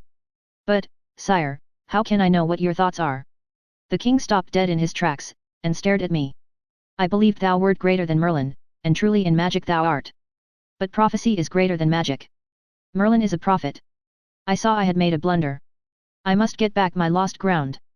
After a deep reflection and careful planning, I said, Sire, I have been misunderstood. I will explain. There are two kinds of prophecy. One is the gift to foretell things that are but a little way off, the other is the gift to foretell things that are whole ages and centuries away. Which is the mightier gift, do you think? Oh, the last, most surely. True. Does Merlin possess it? Partly, yes. He foretold mysteries about my birth and future kingship that were 20 years away. Has he ever gone beyond that? He would not claim more, I think. It is probably his limit. All prophets have their limit. The limit of some of the great prophets has been 100 years. These are few, I ween. There have been two still greater ones, whose limit was 400 and 600 years, and one whose limit compassed even 720. Gramercy, it is marvelous. But what are these in comparison with me? They are nothing. What? Canst thou truly look beyond even so vast a stretch of time as 700 years? My liege, as clear as the vision of an eagle does my prophetic eye penetrate and lay bare the future of this world for nearly 13 centuries and a half.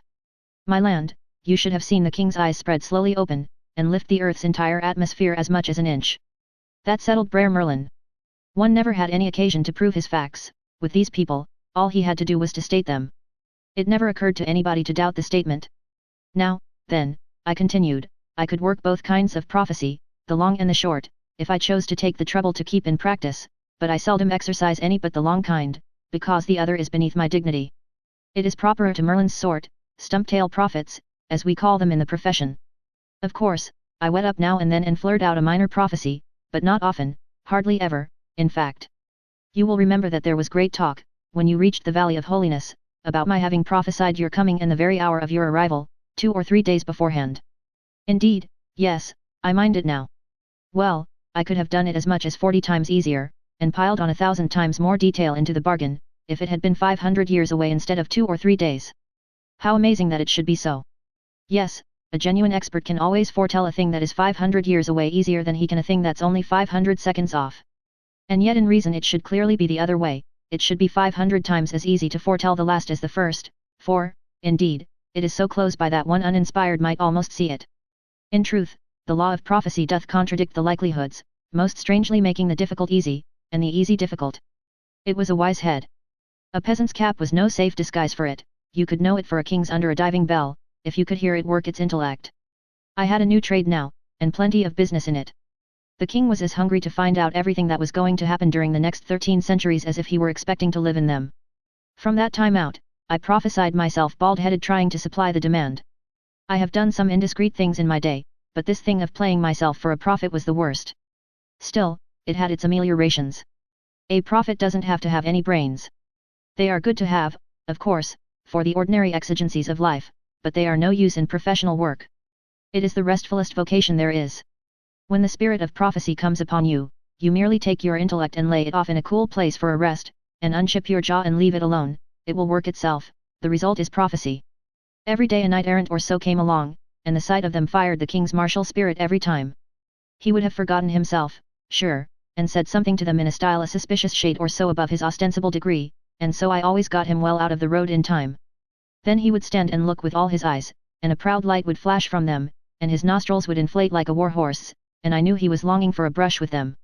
But about noon of the third day I had stopped in the road to take a precaution which had been suggested by the whip-stroke that had fallen to my share 2 days before, a precaution which I had afterward decided to leave untaken. I was so loath to institute it, but now I had just had a fresh reminder, while striding heedlessly along, with jaw spread and intellect at rest, for I was prophesying, I stubbed my toe and fell sprawling. I was so pale I couldn't think for a moment, then I got softly and carefully up and unstrapped my knapsack. I had that dynamite bomb in it, done up in wool in a box. It was a good thing to have along, the time would come when I could do a valuable miracle with it, maybe, but it was a nervous thing to have about me, and I didn't like to ask the king to carry it. Yet I must either throw it away or think up some safe way to get along with its society. I got it out and slipped it into my scrip, and just then here came a couple of knights. The king stood, stately as a statue, gazing toward them, had forgotten himself again, of course, and before I could get a word of warning out, it was time for him to skip, and well that he did it, too. He supposed they would turn aside. Turn aside to avoid trampling peasant dirt underfoot? When had he ever turned aside himself, or ever had the chance to do it, if a peasant saw him or any other noble knight in time to judiciously save him the trouble? The knights paid no attention to the king at all, it was his place to look out himself, and if he hadn't skipped he would have been placidly ridden down, and laughed at besides. The king was in a flaming fury, and launched out his challenge and epithets with a most royal vigor. The knights were some little distance by now. They halted, greatly surprised, and turned in their saddles and looked back, as if wondering if it might be worthwhile to bother with such scum as we. Then they wheeled and started for us. Not a moment must be lost. I started for them. I passed them at a rattling gait, and as I went by I flung out a hair-lifting soul-scorching 13-jointed insult which made the king's effort poor and cheap by comparison. I got it out of the 19th century where they know how. They had such headway that they were nearly to the king before they could check up, then, frantic with rage, they stood up their horses on their hind hoofs and whirled them around, and the next moment here they came, breast to breast. I was 70 yards off, then, and scrambling up a great boulder at the roadside. When they were within 30 yards of me they let their long lances droop to a level, depressed their mailed heads, and so, with their horsehair plumes streaming straight out behind, most gallant to see, this lightning express came tearing for me. When they were within 15 yards, I sent that bomb with a sure aim, and it struck the ground just under the horses' noses. Yes, it was a neat thing, very neat and pretty to see. It resembled a steamboat explosion on the Mississippi, and during the next 15 minutes we stood under a steady drizzle of microscopic fragments of knights and hardware and horse flesh. I say we, for the king joined the audience, of course, as soon as he had got his breath again. There was a hole there which would afford steady work for all the people in that region for some years to come, in trying to explain it, I mean, as for filling it up, that service would be comparatively prompt, and would fall to the lot of a select few, peasants of that seigneury, and they wouldn't get anything for it, either. But I explained it to the king myself. I said it was done with a dynamite bomb. This information did him no damage, because it left him as intelligent as he was before. However, it was a noble miracle, in his eyes, and was another settler for Merlin. I thought it well enough to explain that this was a miracle of so rare a sort that it couldn't be done except when the atmospheric conditions were just right. Otherwise he would be encoring it every time we had a good subject, and that would be inconvenient, because I hadn't any more bombs along. Chapter 28. Drilling the King.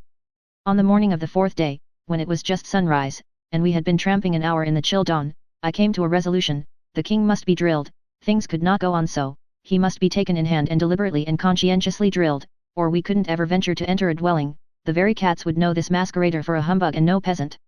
So I called a halt and said, "Sire, as between clothes and countenance, you are all right, there is no discrepancy, but as between your clothes and your bearing, you are all wrong, there is a most noticeable discrepancy. Your soldierly stride, your lordly port, these will not do. You stand too straight, your looks are too high, too confident. The cares of a kingdom do not stoop the shoulders, they do not droop the chin, they do not depress the high level of the eye glance, they do not put doubt and fear in the heart and hang out the signs of them in slouching body and unsure step. It is the sordid cares of the lowly born that do these things. You must learn the trick, you must imitate the trademarks of poverty, misery, oppression, insult, and the other several and common inhumanities that sap the manliness out of a man and make him a loyal and proper and approved subject and a satisfaction to his masters, or the very infants will know you for better than your disguise, and we shall go to pieces at the first hut we stop at. Pray try to walk like this." The king took careful note, and then tried an imitation. Pretty fair, pretty fair. Chin a little lower, please, there, very good. Eyes too high, pray don't look at the horizon, look at the ground, 10 steps in front of you. Ah, that is better, that is very good.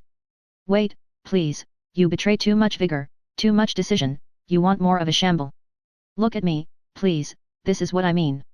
Now you are getting it, that is the idea, at least, it sort of approaches it. Yes, that is pretty fair. But there is a great big something wanting, I don't quite know what it is. Please walk 30 yards, so that I can get a perspective on the thing. Now, then, your head's right, speed's right, shoulders right, eyes right, chin right, gait, carriage, general style right, everything's right. And yet the fact remains, the aggregate's wrong. The account don't balance. Do it again, please. Now I think I begin to see what it is. Yes, I've struck it. You see, the genuine spiritlessness is wanting, that's what's the trouble. It's all amateur, mechanical details all right, almost to a hair, everything about the delusion perfect, except that it don't delude. What, then, must one do, to prevail? Let me think. I can't seem to quite get at it. In fact, there isn't anything that can right the matter but practice.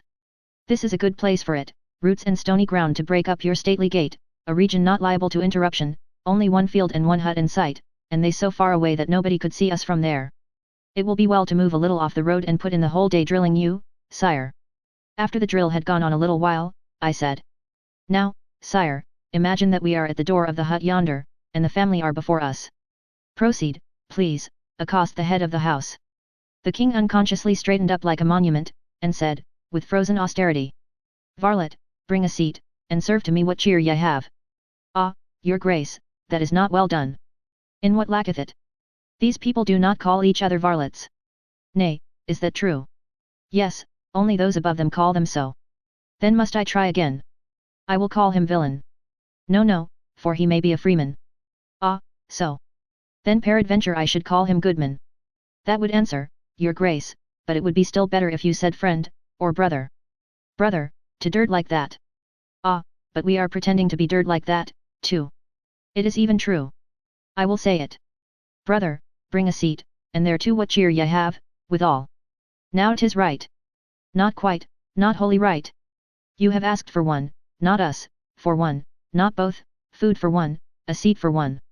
The king looked puzzled, he wasn't a very heavy weight, intellectually. His head was an hourglass, it could stow an idea, but it had to do it a grain at a time, not the whole idea at once. Would you have a seat also, and sit? If I did not sit, the man would perceive that we were only pretending to be equals, and playing the deception pretty poorly, too. It is well and truly said.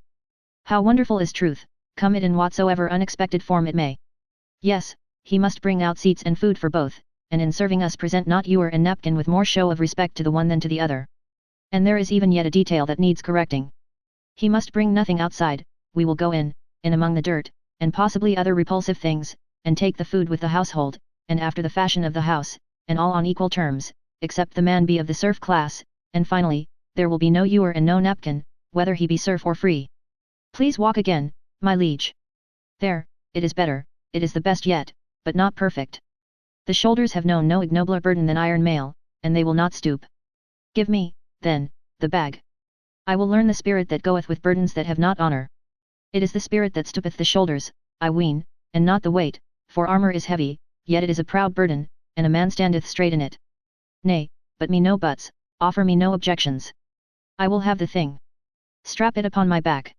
He was complete now with that knapsack on, and looked as little like a king as any man I had ever seen. But it was an obstinate pair of shoulders, they could not seem to learn the trick of stooping with any sort of deceptive naturalness. The drill went on, I prompting and correcting. Now, make believe you are in debt, and eaten up by relentless creditors, you are out of work, which is horseshoeing, let us say, and can get none, and your wife is sick, your children are crying because they are hungry. And so on, and so on. I drilled him as representing in turn all sorts of people out of luck and suffering dire privations and misfortunes.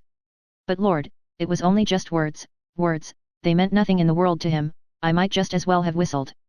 Words realize nothing, vivify nothing to you, unless you have suffered in your own person the thing which the words try to describe. There are wise people who talk ever so knowingly and complacently about the working classes, and satisfy themselves that a day's hard intellectual work is very much harder than a day's hard manual toil, and is righteously entitled to much bigger pay. Why, they really think that, you know, because they know all about the one, but haven't tried the other. But I know all about both, and so far as I am concerned, there isn't money enough in the universe to hire me to swing a pickaxe 30 days, but I will do the hardest kind of intellectual work for just as near nothing as you can cipher it down, and I will be satisfied, too. Intellectual work is misnamed, it is a pleasure, a dissipation, and is its own highest reward.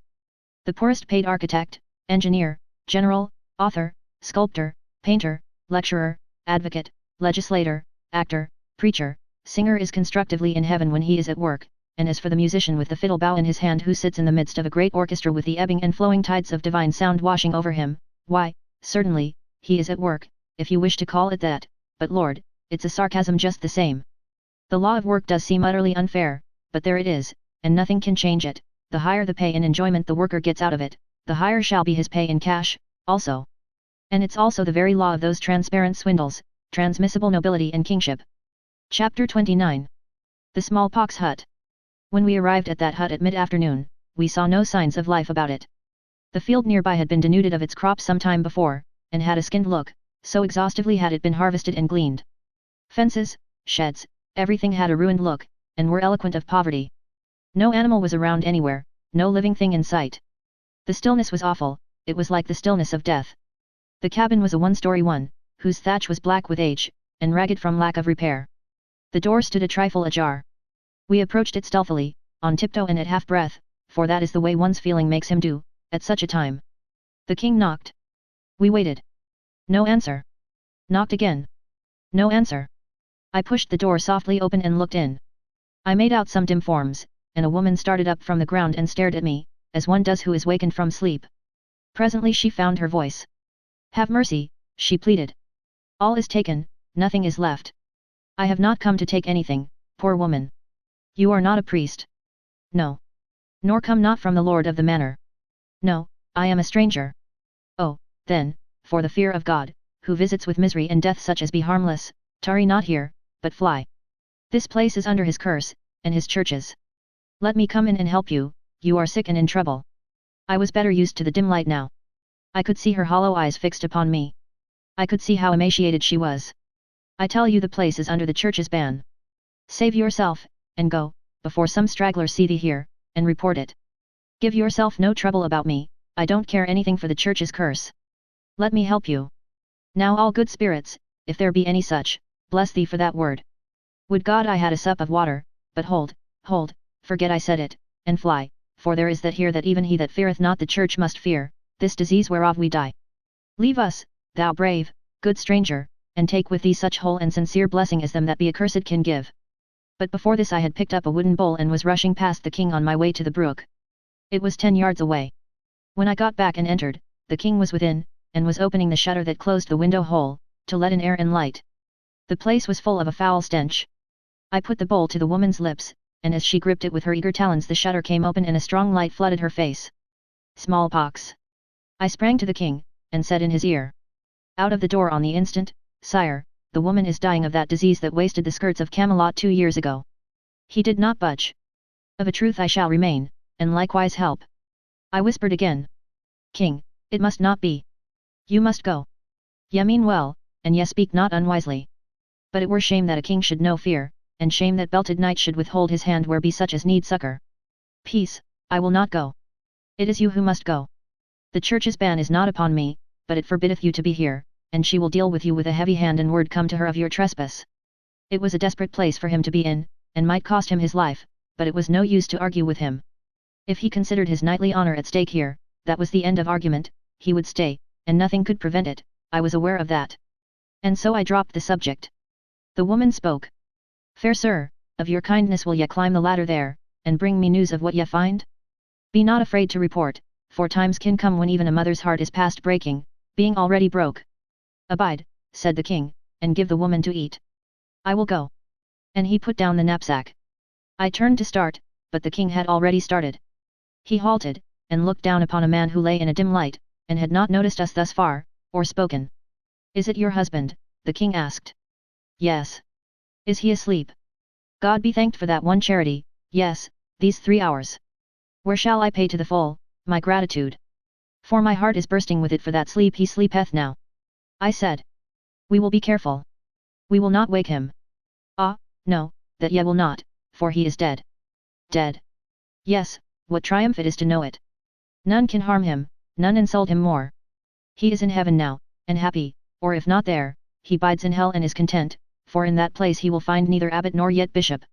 We were boy and girl together, we were man and wife these 25 years, and never separated till this day. Think how long that is to love and suffer together.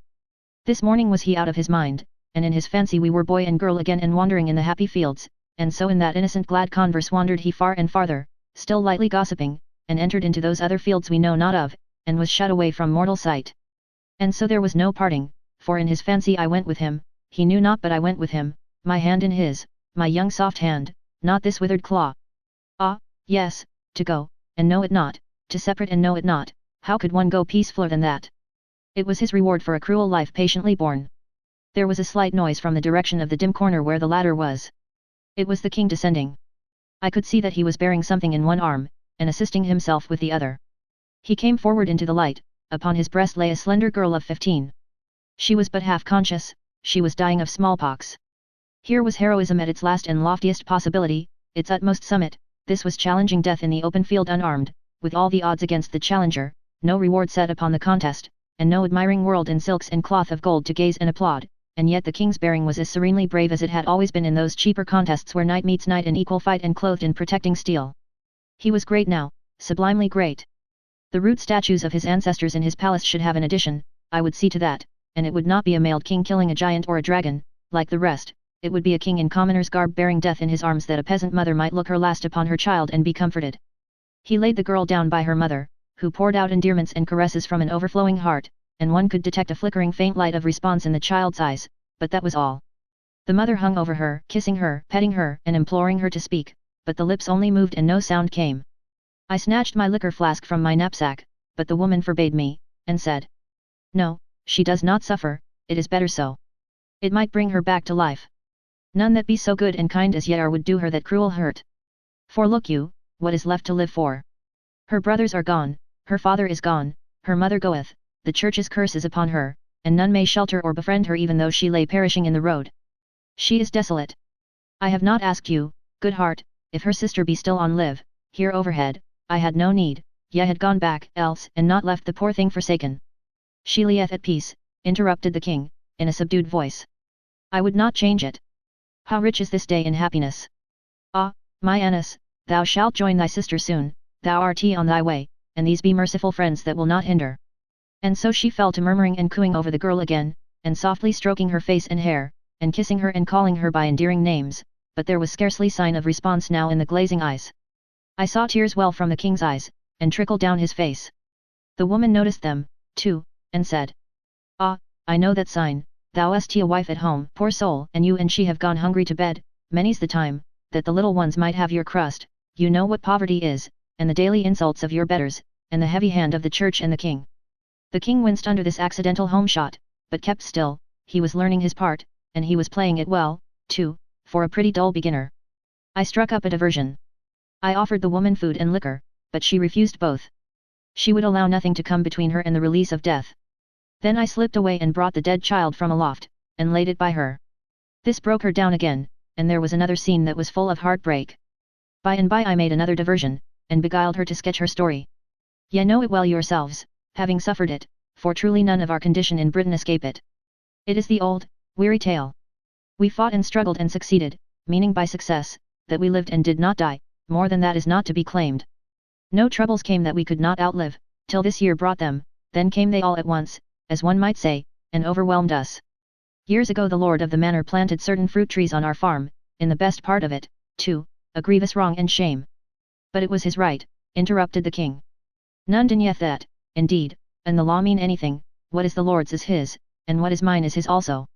Our farm was ours by lease, therefore 'twas likewise his, to do with it as he would. Some little time ago, 3 of those trees were found hewn down. Our 3 grown sons ran frightened to report the crime. Well, in his lordship's dungeon there they lie, who saith there shall they lie and rot till they confess. They have not to confess, being innocent, wherefore there will they remain until they die. Ye know that right well, I ween. Think how this left us, a man, a woman, and 2 children, to gather a crop that was planted by so much greater force, yes, and protected night and day from pigeons and prowling animals that be sacred and must not be hurt by any of our sort. When my lord's crop was nearly ready for the harvest, so also was ours. When his bell rang to call us to his fields to harvest his crop for nothing, he would not allow that I and my 2 girls should count for our 3 captive sons, but for only 2 of them, so, for the lacking one were we daily fined. All this time our own crop was perishing through neglect, and so both the priest and his lordship fined us because their shares of it were suffering through damage. In the end the fines ate up our crop, and they took it all and made us harvest it for them, without pay or food, and we starving. Then the worst came when I, being out of my mind with hunger and loss of my boys, and grief to see my husband and my little maids in rags and misery and despair, uttered a deep blasphemy, 1,000 of them, against the church and the church's ways. It was 10 days ago. I had fallen sick with this disease, and it was to the priest I said the words, for he was come to chide me for lack of due humility under the chastening hand of God. He carried my trespass to his betters, I was stubborn, wherefore, presently upon my head and upon all heads that were dear to me, fell the curse of Rome. Since that day we are avoided, shunned with horror. None has come near this hut to know whether we live or not. The rest of us were taken down. Then I roused me and got up, as wife and mother will. It was little they could have eaten in any case, it was less than little they had to eat. But there was water, and I gave them that. How they craved it! And how they blessed it! But the end came yesterday, my strength broke down. Yesterday was the last time I ever saw my husband and this youngest child alive. I have lain here all these hours, these ages, ye may say, listening for any sound up there that. She gave a sharp quick glance at her eldest daughter, then cried out, "Oh, my darling," and feebly gathered the stiffening form to her sheltering arms. She had recognized the death rattle. Chapter 30. The Tragedy of the Manor House. At midnight all was over, and we sat in the presence of 4 corpses. We covered them with such rags as we could find, and started away, fastening the door behind us. Their home must be these people's grave, for they could not have Christian burial, or be admitted to consecrated ground. They were as dogs, wild beasts, lepers, and no soul that valued its hope of eternal life would throw it away by meddling in any sort with these rebuked and smitten outcasts. We had not moved 4 steps when I caught a sound as of footsteps upon gravel. My heart flew to my throat. We must not be seen coming from that house. I plucked at the king's robe and we drew back and took shelter behind the corner of the cabin. Now we are safe, I said, but it was a close call, so to speak. If the night had been lighter he might have seen us, no doubt, he seemed to be so near. Mayhap it is but a beast and not a man at all. True. But man or beast, it will be wise to stay here a minute and let it get by and out of the way. Hark! It cometh hither. True again. The step was coming toward us, straight toward the hut. It must be a beast, then, and we might as well have saved our trepidation. I was going to step out, but the king laid his hand upon my arm.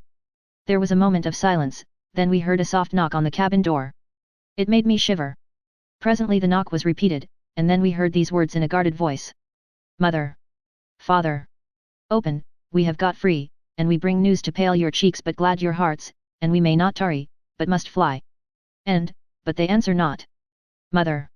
Father! I drew the king toward the other end of the hut and whispered. Come, now we can get to the road. The king hesitated, was going to demur, but just then we heard the door give way, and knew that those desolate men were in the presence of their dead. Come, my liege, in a moment they will strike a light, and then will follow that which it would break your heart to hear. He did not hesitate this time. The moment we were in the road I ran, and after a moment he threw dignity aside and followed. I did not want to think of what was happening in the hut, I couldn't bear it, I wanted to drive it out of my mind, so I struck into the first subject that lay under that one in my mind. I have had the disease those people died of, and so have nothing to fear, but if you have not had it also. He broke in upon me to say he was in trouble, and it was his conscience that was troubling him. These young men have got free, they say, but how? It is not likely that their Lord hath set them free. Oh, no, I make no doubt they escaped. That is my trouble, I have a fear that this is so, and your suspicion doth confirm it, you having the same fear. I should not call it by that name though. I do suspect that they escaped, but if they did, I am not sorry, certainly. I am not sorry, I think, but... what is it? What is there for one to be troubled about? If they did escape, then are we bound in duty to lay hands upon them and deliver them again to their Lord, for it is not seemly that one of his quality should suffer a so insolent and high-handed outrage from persons of their base degree. There it was again. He could see only one side of it. He was born so, educated so, his veins were full of ancestral blood that was rotten with this sort of unconscious brutality, brought down by inheritance from a long procession of hearts that had each done its share toward poisoning the stream. To imprison these men without proof, and starve their kindred, was no harm, for they were merely peasants and subject to the will and pleasure of their lord, no matter what fearful form it might take, but for these men to break out of unjust captivity was insult and outrage, and a thing not to be countenanced by any conscientious person who knew his duty to his sacred caste. I worked more than half an hour before I got him to change the subject, and even then an outside matter did it for me. This was a something which caught our eyes as we struck the summit of a small hill, a red glow, a good way off. That's a fire, said I. Fires interested me considerably, because I was getting a good deal of an insurance business started, and was also training some horses and building some steam fire engines, with an eye to a paid fire department by and by. The priests opposed both my fire and life insurance, on the ground that it was an insolent attempt to hinder the decrees of God, and if you pointed out that they did not hinder the decrees in the least, but only modified the hard consequences of them if you took out policies and had luck, they retorted that that was gambling against the decrees of God, and was just as bad. So they managed to damage those industries more or less, but I got even on my accident business. As a rule, a knight is a lumyux, and sometimes even a laybrick, and hence open to pretty poor arguments when they come glibly from a superstition monger, but even he could see the practical side of a thing once in a while, and so of late you couldn't clean up a tournament and pile the result without finding one of my accident tickets in every helmet. We stood there a while, in the thick darkness and stillness, looking toward the red blur in the distance, and trying to make out the meaning of a faraway murmur that rose and fell fitfully on the night. Sometimes it swelled up and for a moment seemed less remote, but when we were hopefully expecting it to betray its cause and nature, it dulled and sank again, carrying its mystery with it. We started down the hill in its direction, and the winding road plunged us at once into almost solid darkness, darkness that was packed and crammed in between two tall forest walls. We groped along down for half a mile, perhaps, that murmur growing more and more distinct all the time. The coming storm threatening more and more, with now and then a little shiver of wind, a faint show of lightning, and dull grumblings of distant thunder. I was in the lead. I ran against something, a soft heavy something which gave, slightly, to the impulse of my weight. At the same moment the lightning glared out, and within a foot of my face was the writhing face of a man who was hanging from the limb of a tree. That is, it seemed to be writhing, but it was not. It was a gruesome sight. Straightway there was an ear-splitting explosion of thunder, and the bottom of heaven fell out, the rain poured down in a deluge.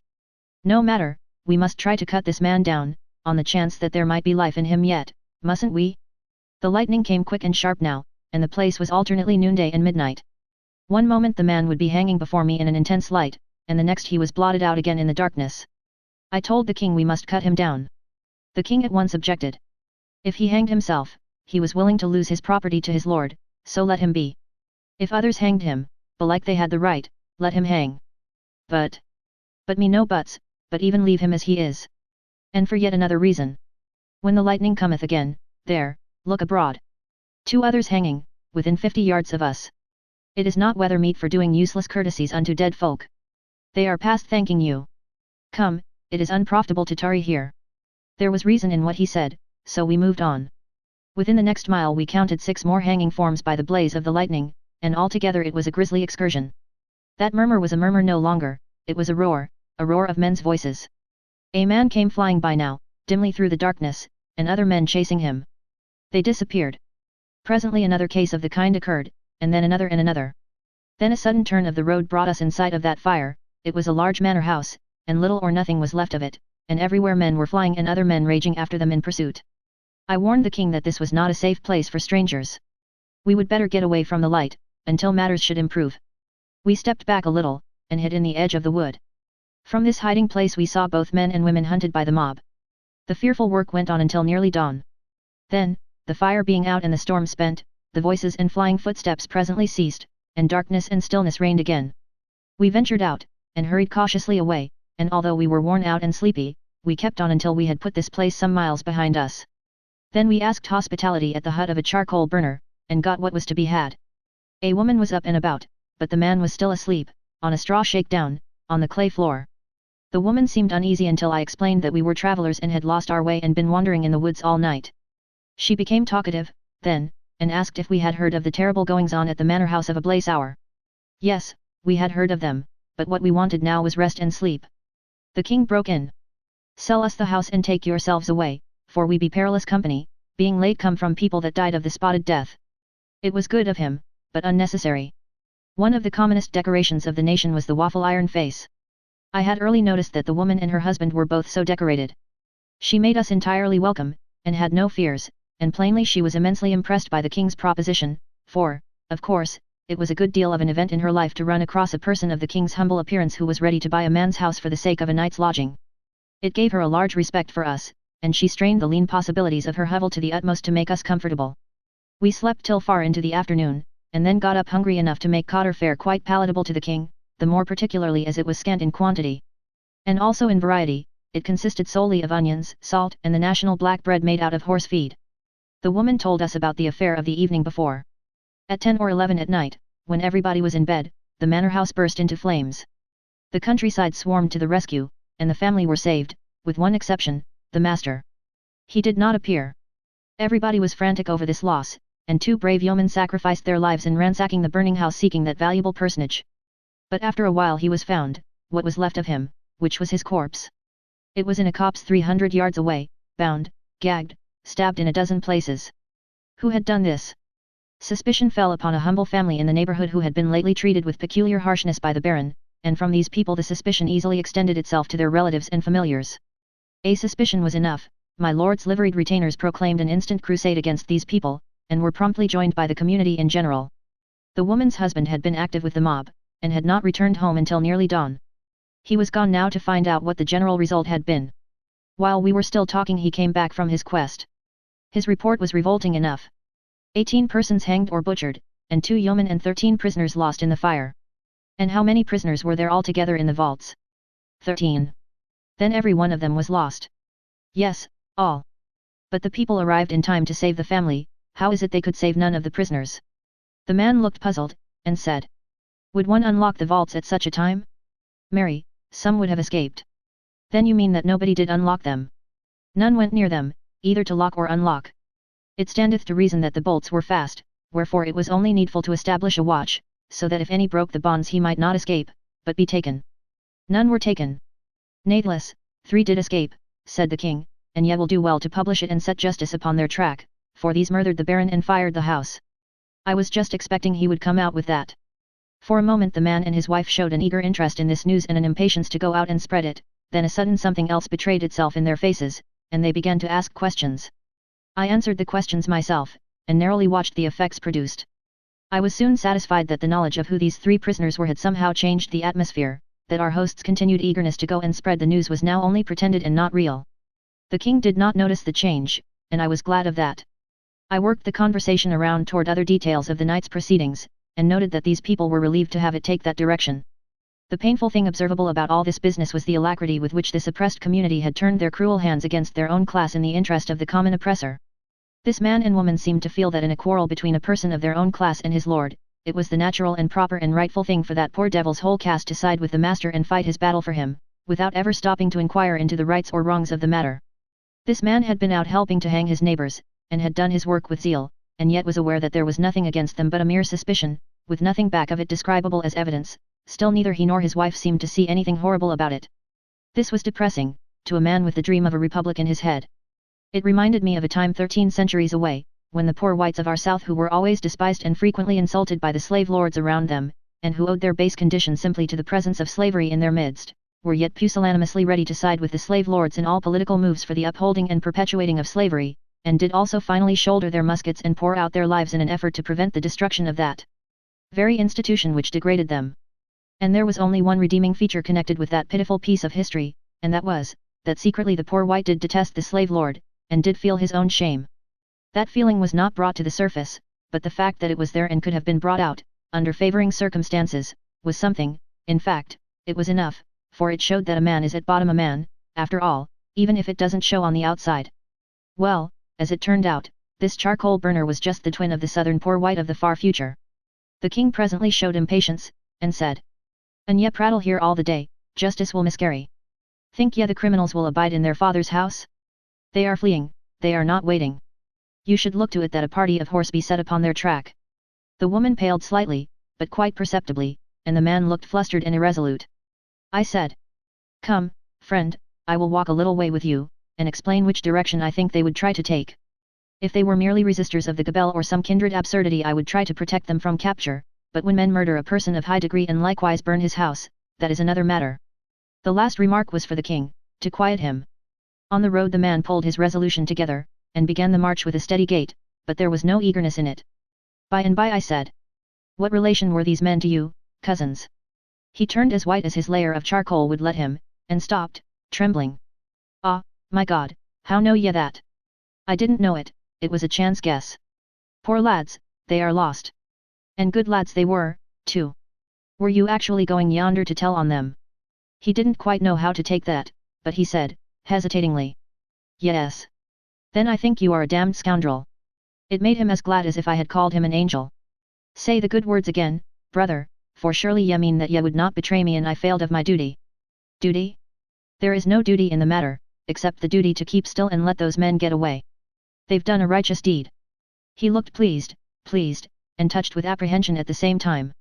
He looked up and down the road to see that no one was coming, and then said in a cautious voice, "From what land come you, brother, that you speak such perilous words, and seem not to be afraid?" "They are not perilous words when spoken to one of my own caste, I take it." "You would not tell anybody I said them?" I would be drawn asunder by wild horses first." "Well, then, let me say my say. I have no fears of your repeating it. I think devil's work has been done last night upon those innocent poor people. That old baron got only what he deserved. If I had my way, all his kind should have the same luck." Fear and depression vanished from the man's manner, and gratefulness and a brave animation took their place. "Even though you be a spy, and your words a trap for my undoing, yet are they such refreshment that to hear them again and others like to them, I would go to the gallows happy, as having had one good feast at least in a starved life. And I will say my say now, and ye may report it if ye be so minded. I helped to hang my neighbours for that it were peril to my own life to show lack of zeal in the master's cause, the others helped for none other reason. All rejoice today that he is dead, but all do go about seemingly sorrowing, and shedding the hypocrite's tear, for in that lies safety. I have said the words, I have said the words. The only ones that have ever tasted good in my mouth, and the reward of that taste is sufficient. Lead on, and ye will, be it even to the scaffold, for I am ready." There it was, you see. A man is a man, at bottom. Whole ages of abuse and oppression cannot crush the manhood clear out of him. Whoever thinks it a mistake is himself mistaken. Yes, there is plenty good enough material for a republic in the most degraded people that ever existed, even the Russians, plenty of manhood in them, even in the Germans, if one could but force it out of its timid and suspicious privacy, to overthrow and trample in the mud any throne that ever was set up and any nobility that ever supported it. We should see certain things yet, let us hope and believe. First, a modified monarchy, till Arthur's days were done, then the destruction of the throne, nobility abolished, every member of it bound out to some useful trade, universal suffrage instituted, and the whole government placed in the hands of the men and women of the nation there to remain. Yes, there was no occasion to give up my dream yet a while. Chapter 31. Marco. We strolled along in a sufficiently indolent fashion now, and talked. We must dispose of about the amount of time it ought to take to go to the little hamlet of Ablasour and put justice on the track of those murderers and get back home again. And meantime I had an auxiliary interest which had never paled yet, never lost its novelty for me since I had been in Arthur's kingdom, the behaviour, born of nice and exact subdivisions of caste, of chance passers-by toward each other. Toward the shaven monk who trudged along with his cowl tilted back and the sweat washing down his fat jowls, the coal burner was deeply reverent, to the gentleman he was abject, with the small farmer and the free mechanic he was cordial and gossipy, and when a slave passed by with a countenance respectfully lowered, this chap's nose was in the air, he couldn't even see him. Well, there are times when one would like to hang the whole human race and finish the farce. Presently we struck an incident. A small mob of half-naked boys and girls came tearing out of the woods, scared and shrieking. The eldest among them were not more than 12 or 14 years old. They implored help, but they were so beside themselves that we couldn't make out what the matter was. However, we plunged into the wood, they scurrying in the lead, and the trouble was quickly revealed. They had hanged a little fellow with a bark rope, and he was kicking and struggling, in the process of choking to death. We rescued him, and fetched him around. It was some more human nature, the admiring little folk imitating their elders. They were playing mob, and had achieved a success which promised to be a good deal more serious than they had bargained for. It was not a dull excursion for me. I managed to put in the time very well. I made various acquaintanceships, and in my quality of stranger was able to ask as many questions as I wanted to. A thing which naturally interested me, as a statesman, was the matter of wages. I picked up what I could under that head during the afternoon. A man who hasn't had much experience, and doesn't think, is apt to measure a nation's prosperity or lack of prosperity by the mere size of the prevailing wages. If the wages be high, the nation is prosperous; if low, it isn't. Which is an error. It isn't what sum you get, it's how much you can buy with it, that's the important thing, and it's that tells whether your wages are high in fact or only high in name. I could remember how it was in the time of our great Civil War in the 19th century.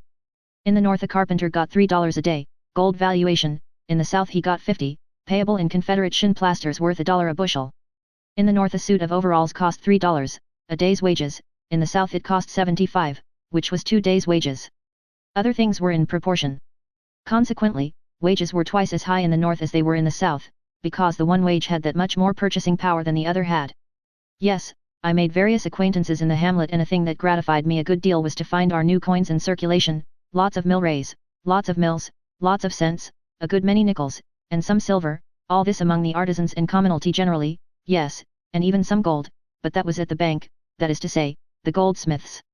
I dropped in there while Marco, the son of Marco, was haggling with a shopkeeper over a quarter of a pound of salt, and asked for change for a $20 gold piece.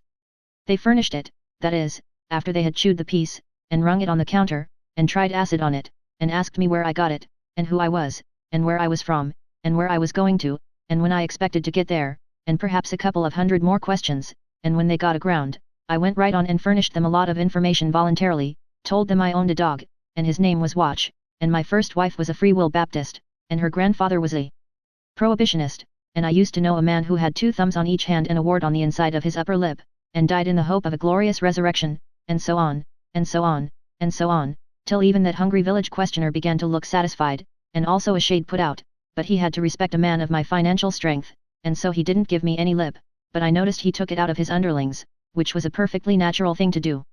Yes, they changed my 20, but I judged it strained the bank a little, which was a thing to be expected, for it was the same as walking into a paltry village store in the 19th century and requiring the boss of it to change a $2,000 bill for you all of a sudden.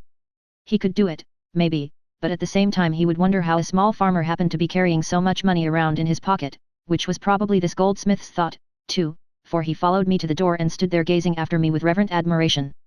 Our new money was not only handsomely circulating, but its language was already glibly in use, that is to say, people had dropped the names of the former monies, and spoke of things as being worth so many dollars or cents or mills or millrays now.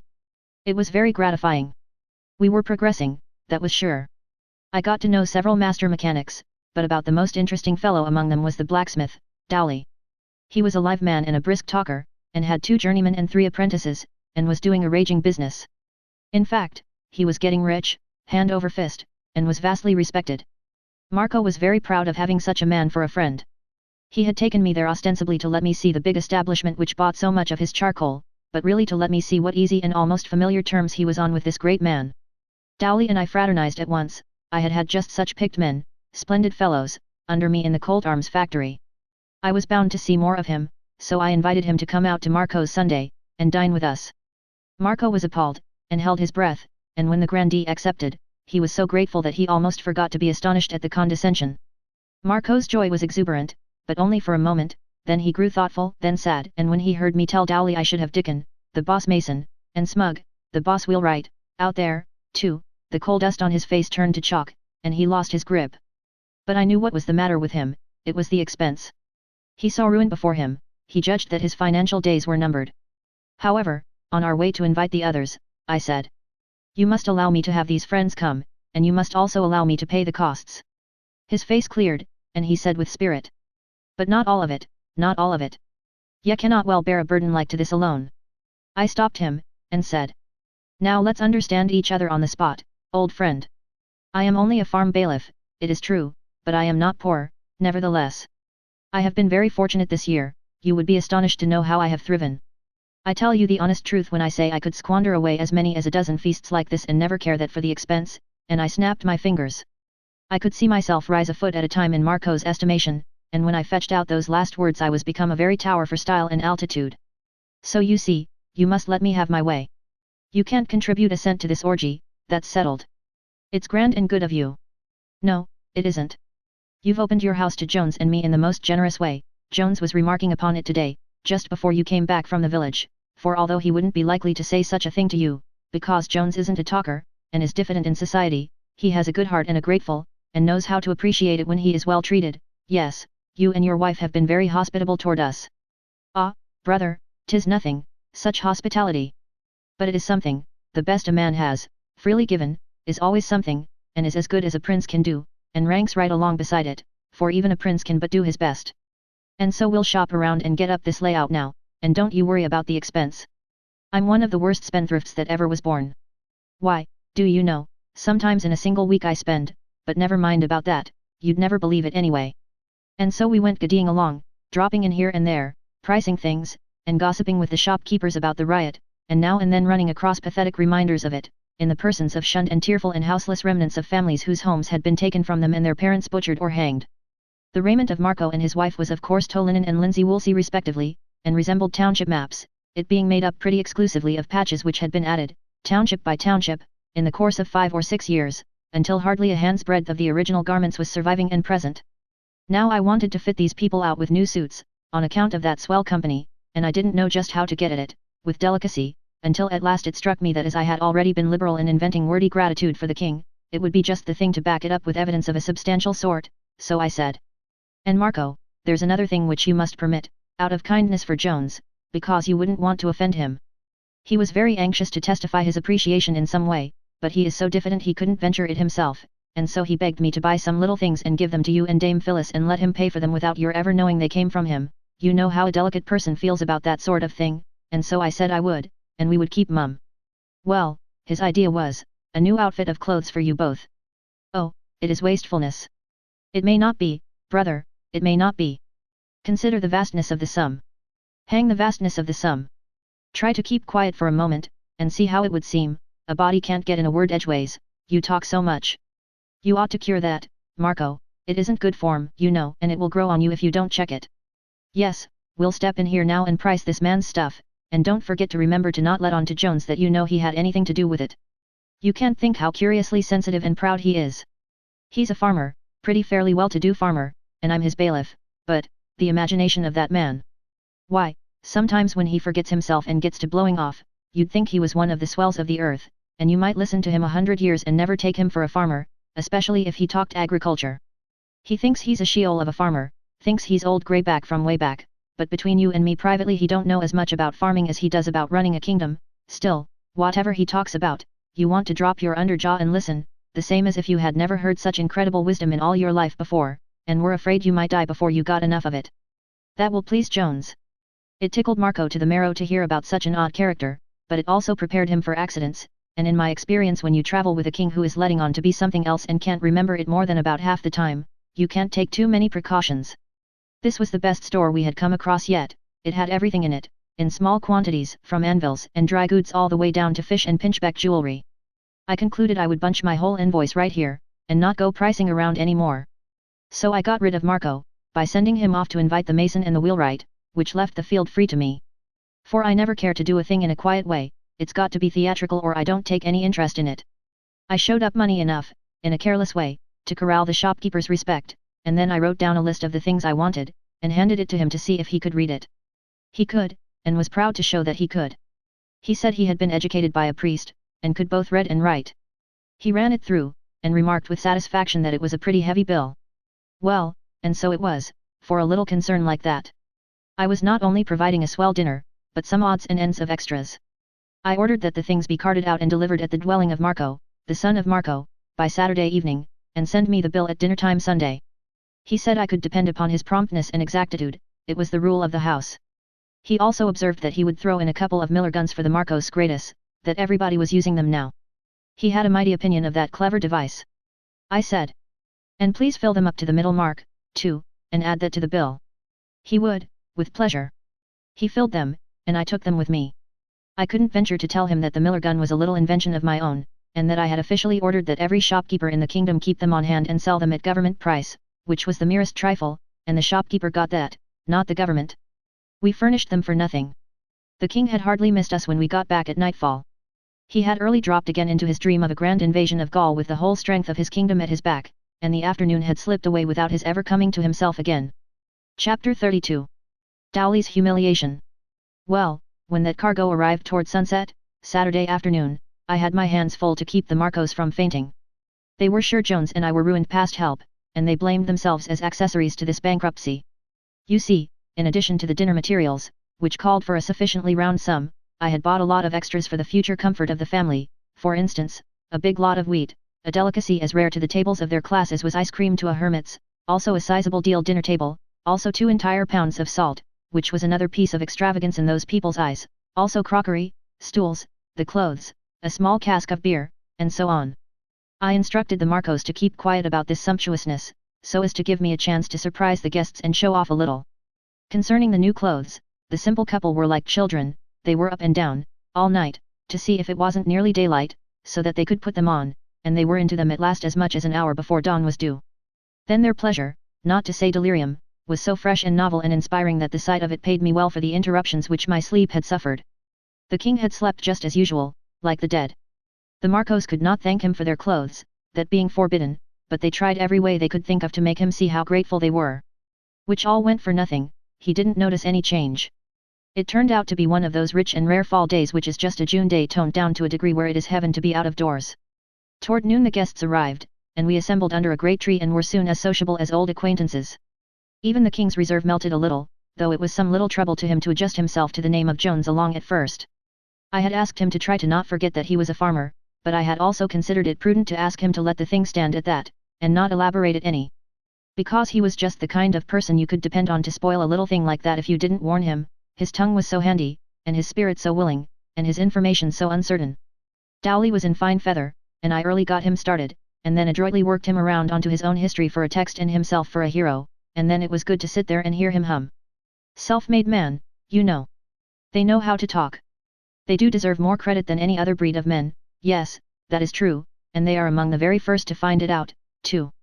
He told how he had begun life an orphan lad without money and without friends able to help him, how he had lived as the slaves of the meanest master lived, how his day's work was from 16 to 18 hours long, and yielded him only enough black bread to keep him in a half-fed condition, how his faithful endeavors finally attracted the attention of a good blacksmith, who came near knocking him dead with kindness by suddenly offering, when he was totally unprepared, to take him as his bound apprentice for 9 years and give him board and clothes and teach him the trade, or mystery as Dowley called it. That was his first great rise, his first gorgeous stroke of fortune, and you saw that he couldn't yet speak of it without a sort of eloquent wonder and delight that such a gilded promotion should have fallen to the lot of a common human being. He got no new clothing during his apprenticeship, but on his graduation day his master tricked him out in spang new tow linens and made him feel unspeakably rich and fine. I remember me of that day, the wheelwright sang out, with enthusiasm. And I likewise, cried the mason. I would not believe they were thine own, in faith I could not. Nor other, shouted Dowley, with sparkling eyes. I was like to lose my character, the neighbours wending I had mayhap been stealing. It was a great day, one forgetteth not days like that. Yes, and his master was a fine man, and prosperous, and always had a great feast of meat twice in the year, and with it white bread, true wheaten bread, in fact, lived like a lord, so to speak. And in time Dowley succeeded to the business and married the daughter. And now consider what is come to pass, said he, impressively. 2 times in every month there is fresh meat upon my table. He made a pause here, to let that fact sink home, then added, and 8 times salt meat. It is even true, said the wheelwright, with bated breath. I know it of mine own knowledge, said the mason, in the same reverent fashion. On my table appeareth white bread every Sunday in the year, added the master smith, with solemnity. I leave it to your own consciences, friends, if this is not also true. By my head, yes, cried the mason. I can testify it, and I do, said the wheelwright. And as to furniture, ye shall say yourselves what mine equipment is. He waved his hand in fine gesture of granting frank and unhampered freedom of speech, and added, speak as ye are moved, speak as ye would speak, and I were not here. Ye have 5 stools, and of the sweetest workmanship at that, albeit your family is but 3, said the wheelwright, with deep respect. And 6 wooden goblets, and 6 platters of wood and 2 of pewter to eat and drink from withal, said the mason, impressively. And I say it as knowing God is my judge, and we tarry not here alway, but must answer at the last day for the things said in the body, be they false or be they sooth. Now ye know what manner of man I am, brother Jones, said the smith, with a fine and friendly condescension, and doubtless ye would look to find me a man jealous of his due of respect and but sparing of outgo to strangers till their rating and quality be assured, but trouble yourself not, as concerning that, wit ye well ye shall find me a man that regardeth not these matters but is willing to receive any he as his fellow and equal that carrieth a right heart in his body, be his worldly estate howsoever modest. And in token of it, here is my hand, and I say with my own mouth we are equals, equals, and he smiled around on the company with the satisfaction of a god who is doing the handsome and gracious thing and is quite well aware of it. The king took the hand with a poorly disguised reluctance, and let go of it as willingly as a lady lets go of a fish, all of which had a good effect, for it was mistaken for an embarrassment natural to one who was being called upon by greatness.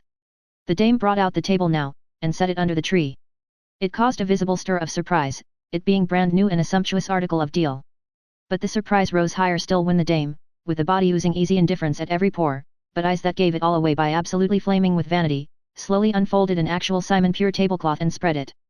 That was a notch above even the blacksmith's domestic grandeurs, and it hit him hard, you could see it. But Marco was in paradise, you could see that, too. Then the dame brought 2 fine new stools, whew! That was a sensation, it was visible in the eyes of every guest. Then she brought 2 more, as calmly as she could.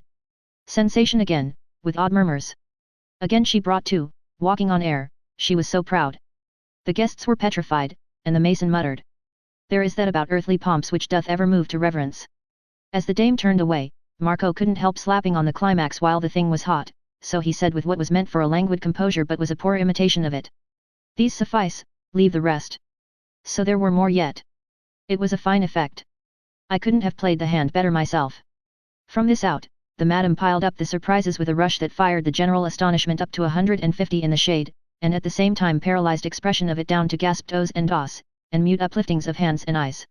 She fetched crockery, new, and plenty of it, new wooden goblets and other table furniture, and beer, fish, chicken, a goose, eggs, roast beef, roast mutton, a ham, a small roast pig, and a wealth of genuine white wheaten bread.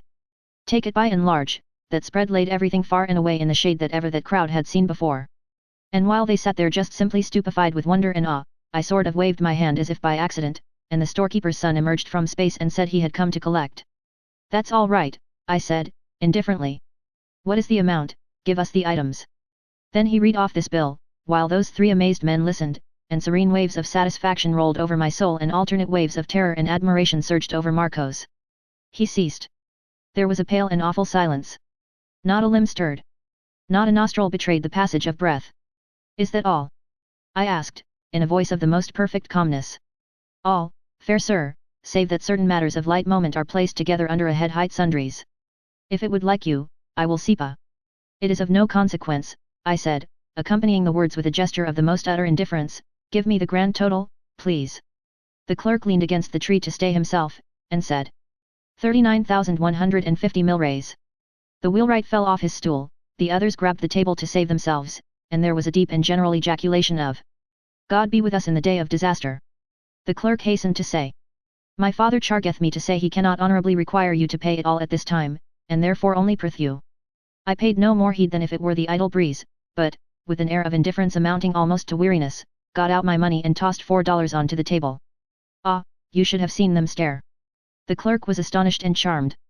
He asked me to retain one of the dollars as security, until he could go to town and, I interrupted. What, and fetch back 9 cents? Nonsense. Take the whole.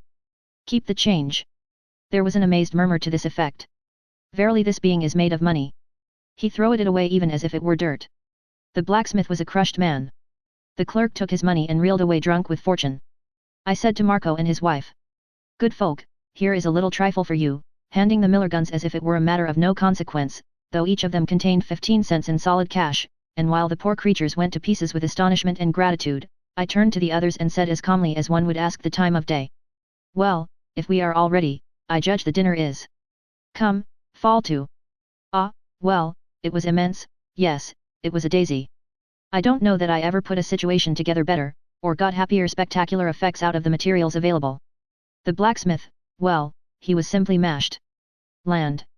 I wouldn't have felt what that man was feeling, for anything in the world. Here he had been blowing and bragging about his grand meat feast twice a year, and his fresh meat twice a month, and his salt meat twice a week, and his white bread every Sunday the year round, all for a family of 3, the entire cost for the year not above February 6th, 69 cents, 2 mills and 6 milrays, and all of a sudden here comes along a man who slashes out nearly $4 on a single blowout, and not only that, but acts as if it made him tired to handle such small sums. Yes, Dowley was a good deal wilted, and shrunk up and collapsed. He had the aspect of a bladder balloon that's been stepped on by a cow. Chapter 33. 6th Century Political Economy. However, I made a dead set at him, and before the first third of the dinner was reached, I had him happy again. It was easy to do, in a country of ranks and castes. You see, in a country where they have ranks and castes, a man isn't ever a man, he is only part of a man, he can't ever get his full growth. You prove your superiority over him in station, or rank, or fortune, and that's the end of it, he knuckles down. You can't insult him after that. No, I don't mean quite that, of course you can insult him, I only mean it's difficult, and so, unless you've got a lot of useless time on your hands it doesn't pay to try. I had the smith's reverence now, because I was apparently immensely prosperous and rich, I could have had his adoration if I had had some little gimcrack title of nobility. And not only his, but any commoner's in the land, though he were the mightiest production of all the ages, in intellect, worth, and character, and I bankrupt in all 3. This was to remain so, as long as England should exist in the earth. With the spirit of prophecy upon me, I could look into the future and see her erect statues and monuments to her unspeakable Georges and other royal and noble clothes horses, and leave unhonored the creators of this world, after God, Gutenberg, Watt, Arkwright, Whitney, Morse, Stevenson, Bell. The king got his cargo aboard, and then, the talk not turning upon battle, conquest, or ironclad duel, he dulled down to drowsiness and went off to take a nap. Mrs. Marco cleared the table, placed the beer keg handy, and went away to eat her dinner of leavings in humble privacy, and the rest of us soon drifted into matters near and dear to the hearts of our sort, business and wages, of course. At a first glance, things appeared to be exceeding prosperous in this little tributary kingdom, whose lord was King Bagdemagus, as compared with the state of things in my own region. They had the protection system in full force here, whereas we were working along down toward free trade, by easy stages, and were now about halfway. Before long, Dowley and I were doing all the talking, the others hungrily listening. Dowley warmed to his work, snuffed an advantage in the air, and began to put questions which he considered pretty awkward ones for me, and they did have something of that look. In your country, brother, what is the wage of a master bailiff, master hind, carter, shepherd, swineherd?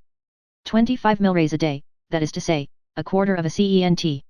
The smith's face beamed with joy. He said. With us they are allowed the double of it. And what may a mechanic get, carpenter, dauber, mason, painter, blacksmith, wheelwright, and the like? On the average, 50 milrays, half a cent a day. Ho ho! With us they are allowed 100. With us any good mechanic is allowed a cent a day. I count out the tailor, but not the others, they are all allowed a cent a day, and in driving times they get more, yes, up to 110 and even 15 milrays a day. I've paid 115 myself, within the week. Raw for protection, to Sheol with free trade. And his face shone upon the company like a sunburst. But I didn't scare at all. I rigged up my pile driver, and allowed myself 15 minutes to drive him into the earth, drive him all in, drive him until not even the curve of his skull should show above ground. Here is the way I started in on him. I asked. What do you pay a pound for salt? 100 milrays. We pay 40. What do you pay for beef and mutton, when you buy it? That was a neat hit, it made the color come.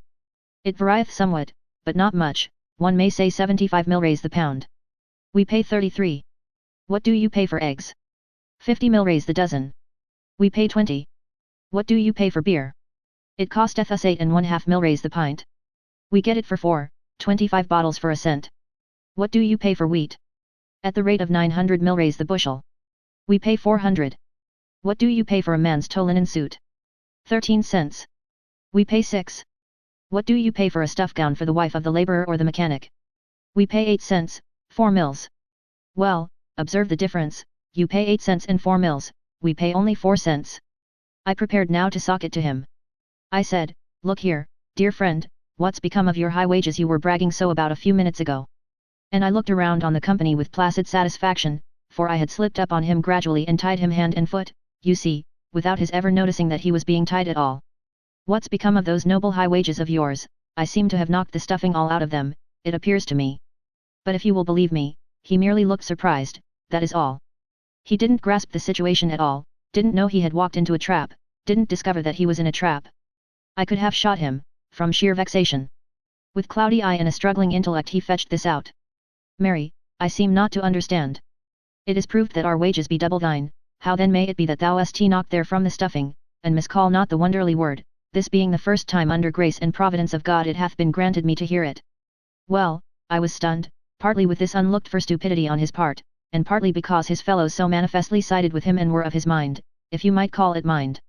My position was simple enough, plain enough, how could it ever be simplified more? However, I must try. Why, look here, brother Dowley, don't you see? Your wages are merely higher than ours in name, not in fact. Hear him. They are the double, ye have confessed it yourself.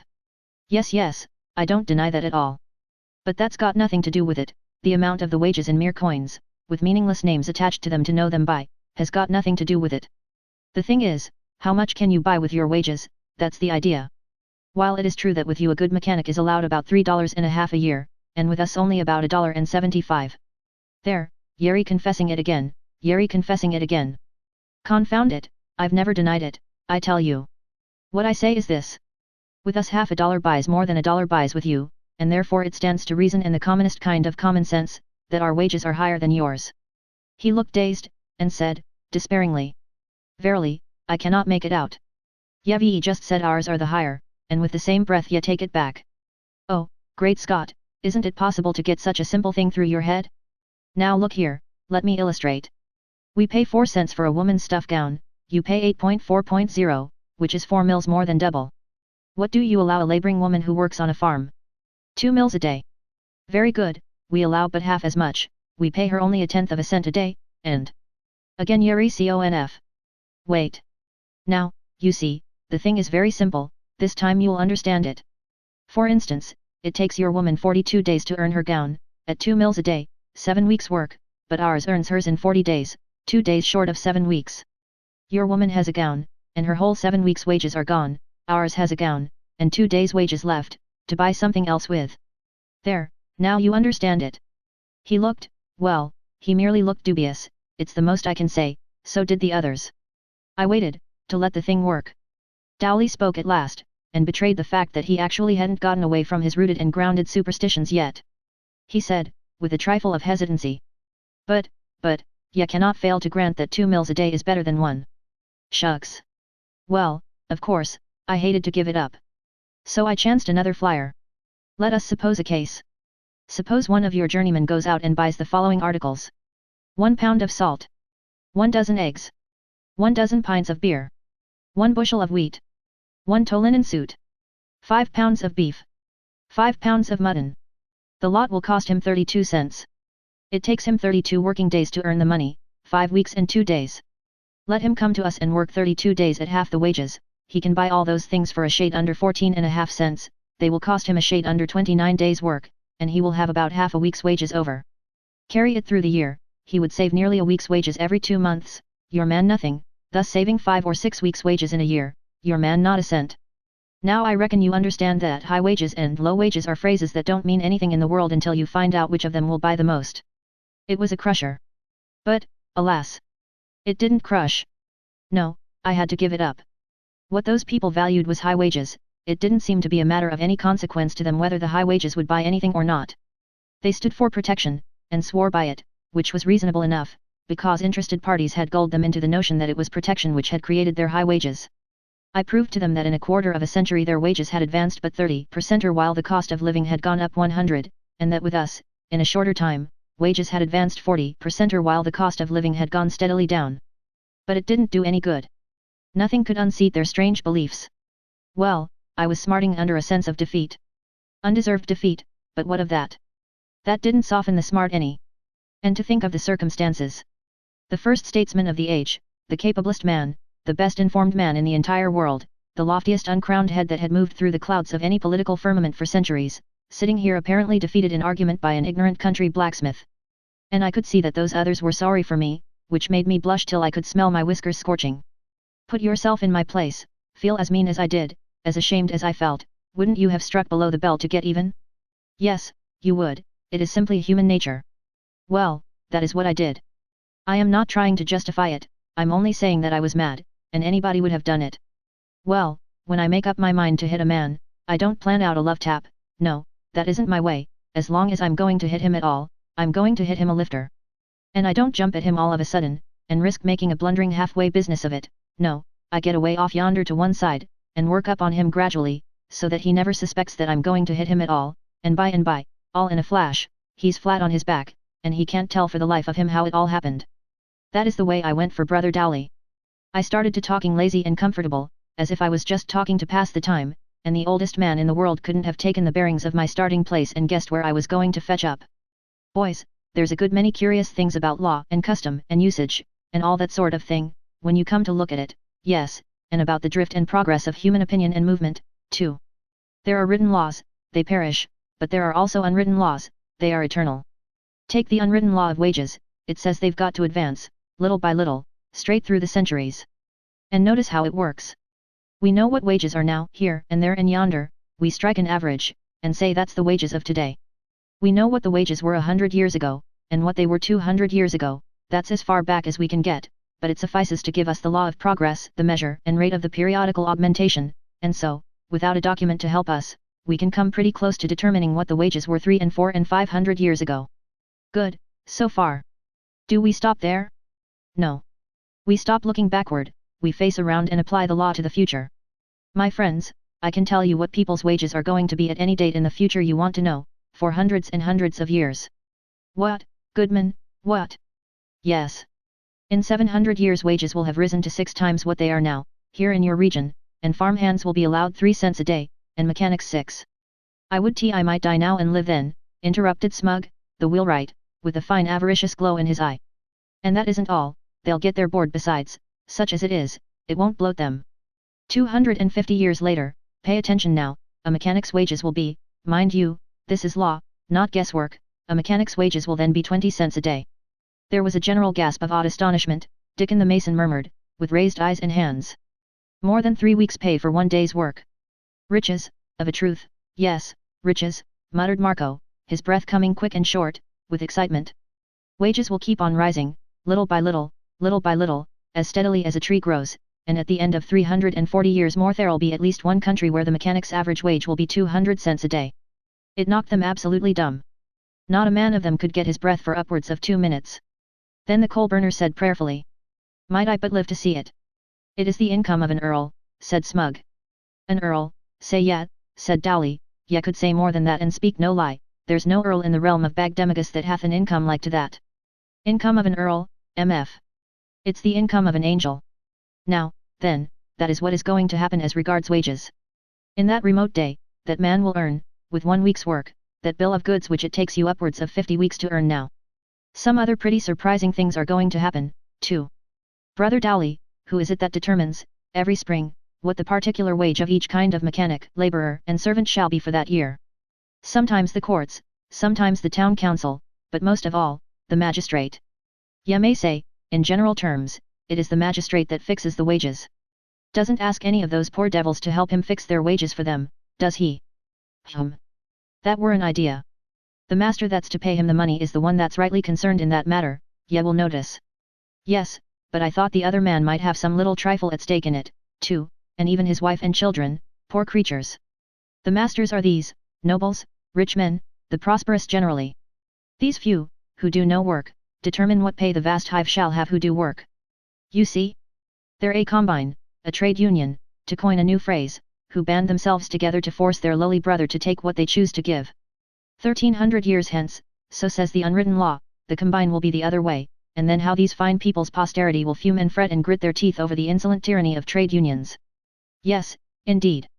The magistrate will tranquilly arrange the wages from now clear away down into the 19th century, and then all of a sudden the wage earner will consider that a couple of thousand years or so is enough of this one-sided sort of thing, and he will rise up and take a hand in fixing his wages himself. Ah, he will have a long and bitter account of wrong and humiliation to settle. Do ye believe that he actually will help to fix his own wages? Yes, indeed. And he will be strong and able, then. Brave times, of a truth, sneered the prosperous smith. Oh, and there's another detail. In that day, a master may hire a man for only just 1 day, or 1 week, or 1 month at a time, if he wants to. What? It's true. Moreover, a magistrate won't be able to force a man to work for a master a whole year on a stretch whether the man wants to or not. Will there be no law or sense in that day? Both of them, Dowley. In that day a man will be his own property, not the property of magistrate and master. And he can leave town whenever he wants to, if the wages don't suit him, and they can't put him in the pillory for it. Perdition catch such an age, shouted Dowley, in strong indignation. An age of dogs, an age barren of reverence for superiors and respect for authority. The pillory. Oh, wait, brother, say no good word for that institution. I think the pillory ought to be abolished. A most strange idea. Why? Well, I'll tell you why. Is a man ever put in the pillory for a capital crime? No. Is it right to condemn a man to a slight punishment for a small offense and then kill him? There was no answer. I had scored my first point. For the first time, the smith wasn't up and ready. The company noticed it. Good effect. You don't answer, brother. You were about to glorify the pillory a while ago, and shed some pity on a future age that isn't going to use it. I think the pillory ought to be abolished. What usually happens when a poor fellow is put in the pillory for some little offense that didn't amount to anything in the world? The mob try to have some fun with him, don't they? Yes. They begin by clodding him, and they laugh themselves to pieces to see him try to dodge one clod and get hit with another. Yes. Then they throw dead cats at him, don't they? Yes. Well, then, suppose he has a few personal enemies in that mob and here and there a man or a woman with a secret grudge against him, and suppose especially that he is unpopular in the community, for his pride, or his prosperity, or one thing or another, stones and bricks take the place of clods and cats presently, don't they? There is no doubt of it. As a rule he is crippled for life, isn't he, jaws broken, teeth smashed out, or legs mutilated, gangrened, presently cut off, or an eye knocked out, maybe both eyes. It is true, God knoweth it. And if he is unpopular he can depend on dying, right there in the stocks, can't he? He surely can. One may not deny it. I take it none of you are unpopular, by reason of pride or insolence, or conspicuous prosperity, or any of those things that excite envy and malice among the base scum of a village. You wouldn't think it much of a risk to take a chance in the stocks. Dowley winced, visibly. I judged he was hit. But he didn't betray it by any spoken word. As for the others, they spoke out plainly, and with strong feeling. They said they had seen enough of the stocks to know what a man's chance in them was, and they would never consent to enter them if they could compromise on a quick death by hanging. Well, to change the subject, for I think I've established my point that the stocks ought to be abolished. I think some of our laws are pretty unfair. For instance, if I do a thing which ought to deliver me to the stocks, and you know I did it and yet keep still and don't report me, you will get the stocks if anybody informs on you. Ah, but that would serve you but right, said Dowley, for you must inform. So saith the law. The others coincided. Well, all right, let it go, since you vote me down. But there's one thing which certainly isn't fair. The magistrate fixes a mechanic's wage at 1 cent a day, for instance. The law says that if any master shall venture, even under utmost press of business, to pay anything over that cent a day, even for a single day, he shall be both fined and pilloried for it, and whoever knows he did it and doesn't inform, they also shall be fined and pilloried. Now it seems to me unfair, Dowley, and a deadly peril to all of us, that because you thoughtlessly confessed, a while ago, that within a week you have paid 1 cent and 15 mil. Oh, I tell you it was a smasher. You ought to have seen them to go to pieces, the whole gang. I had just slipped up on poor smiling and complacent Dowley so nice and easy and softly, that he never suspected anything was going to happen till the blow came crashing down and knocked him all to rags. A fine effect. In fact, as fine as any I ever produced, with so little time to work it up in. But I saw in a moment that I had overdone the thing a little. I was expecting to scare them, but I wasn't expecting to scare them to death. They were mighty near it, though. You see they had been a whole lifetime learning to appreciate the pillory, and to have that thing staring them in the face, and every one of them distinctly at the mercy of me, a stranger, if I chose to go and report. Well, it was awful, and they couldn't seem to recover from the shock, they couldn't seem to pull themselves together. Pale, shaky, dumb, pitiful. Why, they weren't any better than so many dead men. It was very uncomfortable. Of course, I thought they would appeal to me to keep mum, and then we would shake hands, and take a drink all round, and laugh it off, and there an end. But no, you see I was an unknown person, among a cruelly oppressed and suspicious people, a people always accustomed to having advantage taken of their helplessness, and never expecting just or kind treatment from any but their own families and very closest intimates. Appeal to me to be gentle, to be fair, to be generous? Of course, they wanted to, but they couldn't dare. Chapter 34. The Yankee and the King sold as slaves. Well, what had I better do? Nothing in a hurry, sure. I must get up a diversion, anything to employ me while I could think, and while these poor fellows could have a chance to come to life again. There sat Marco, petrified in the act of trying to get the hang of his miller gun, turned to stone, just in the attitude he was in when my pile driver fell, the toy still gripped in his unconscious fingers. So I took it from him and proposed to explain its mystery. Mystery. A simple little thing like that, and yet it was mysterious enough, for that race and that age. I never saw such an awkward people, with machinery, you see, they were totally unused to it. The miller gun was a little double-barreled tube of toughened glass, with a neat little trick of a spring to it, which upon pressure would let a shot escape. But the shot wouldn't hurt anybody, it would only drop into your hand. In the gun were two sizes, wee mustard seed shot, and another sort that were several times larger. They were money. The mustard seed shot represented millrays, the larger ones mills. So the gun was a purse, and very handy, too. You could pay out money in the dark with it, with accuracy, and you could carry it in your mouth, or in your vest pocket, if you had one. I made them of several sizes, one size so large that it would carry the equivalent of $1. Using shot for money was a good thing for the government, the metal cost nothing, and the money couldn't be counterfeited, for I was the only person in the kingdom who knew how to manage a shot tower. Paying the shot soon came to be a common phrase. Yes, and I knew it would still be passing men's lips, away down in the 19th century, yet none would suspect how and when it originated. The king joined us, about this time, mightily refreshed by his nap, and feeling good.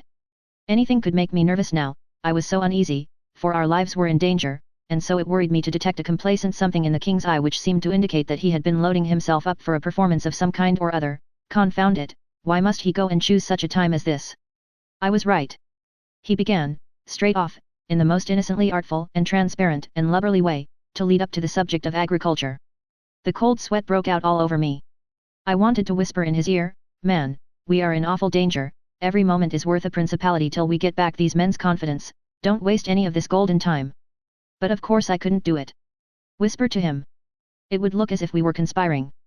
So I had to sit there and look calm and pleasant while the king stood over that dynamite mine and mooned along about his damned onions and things.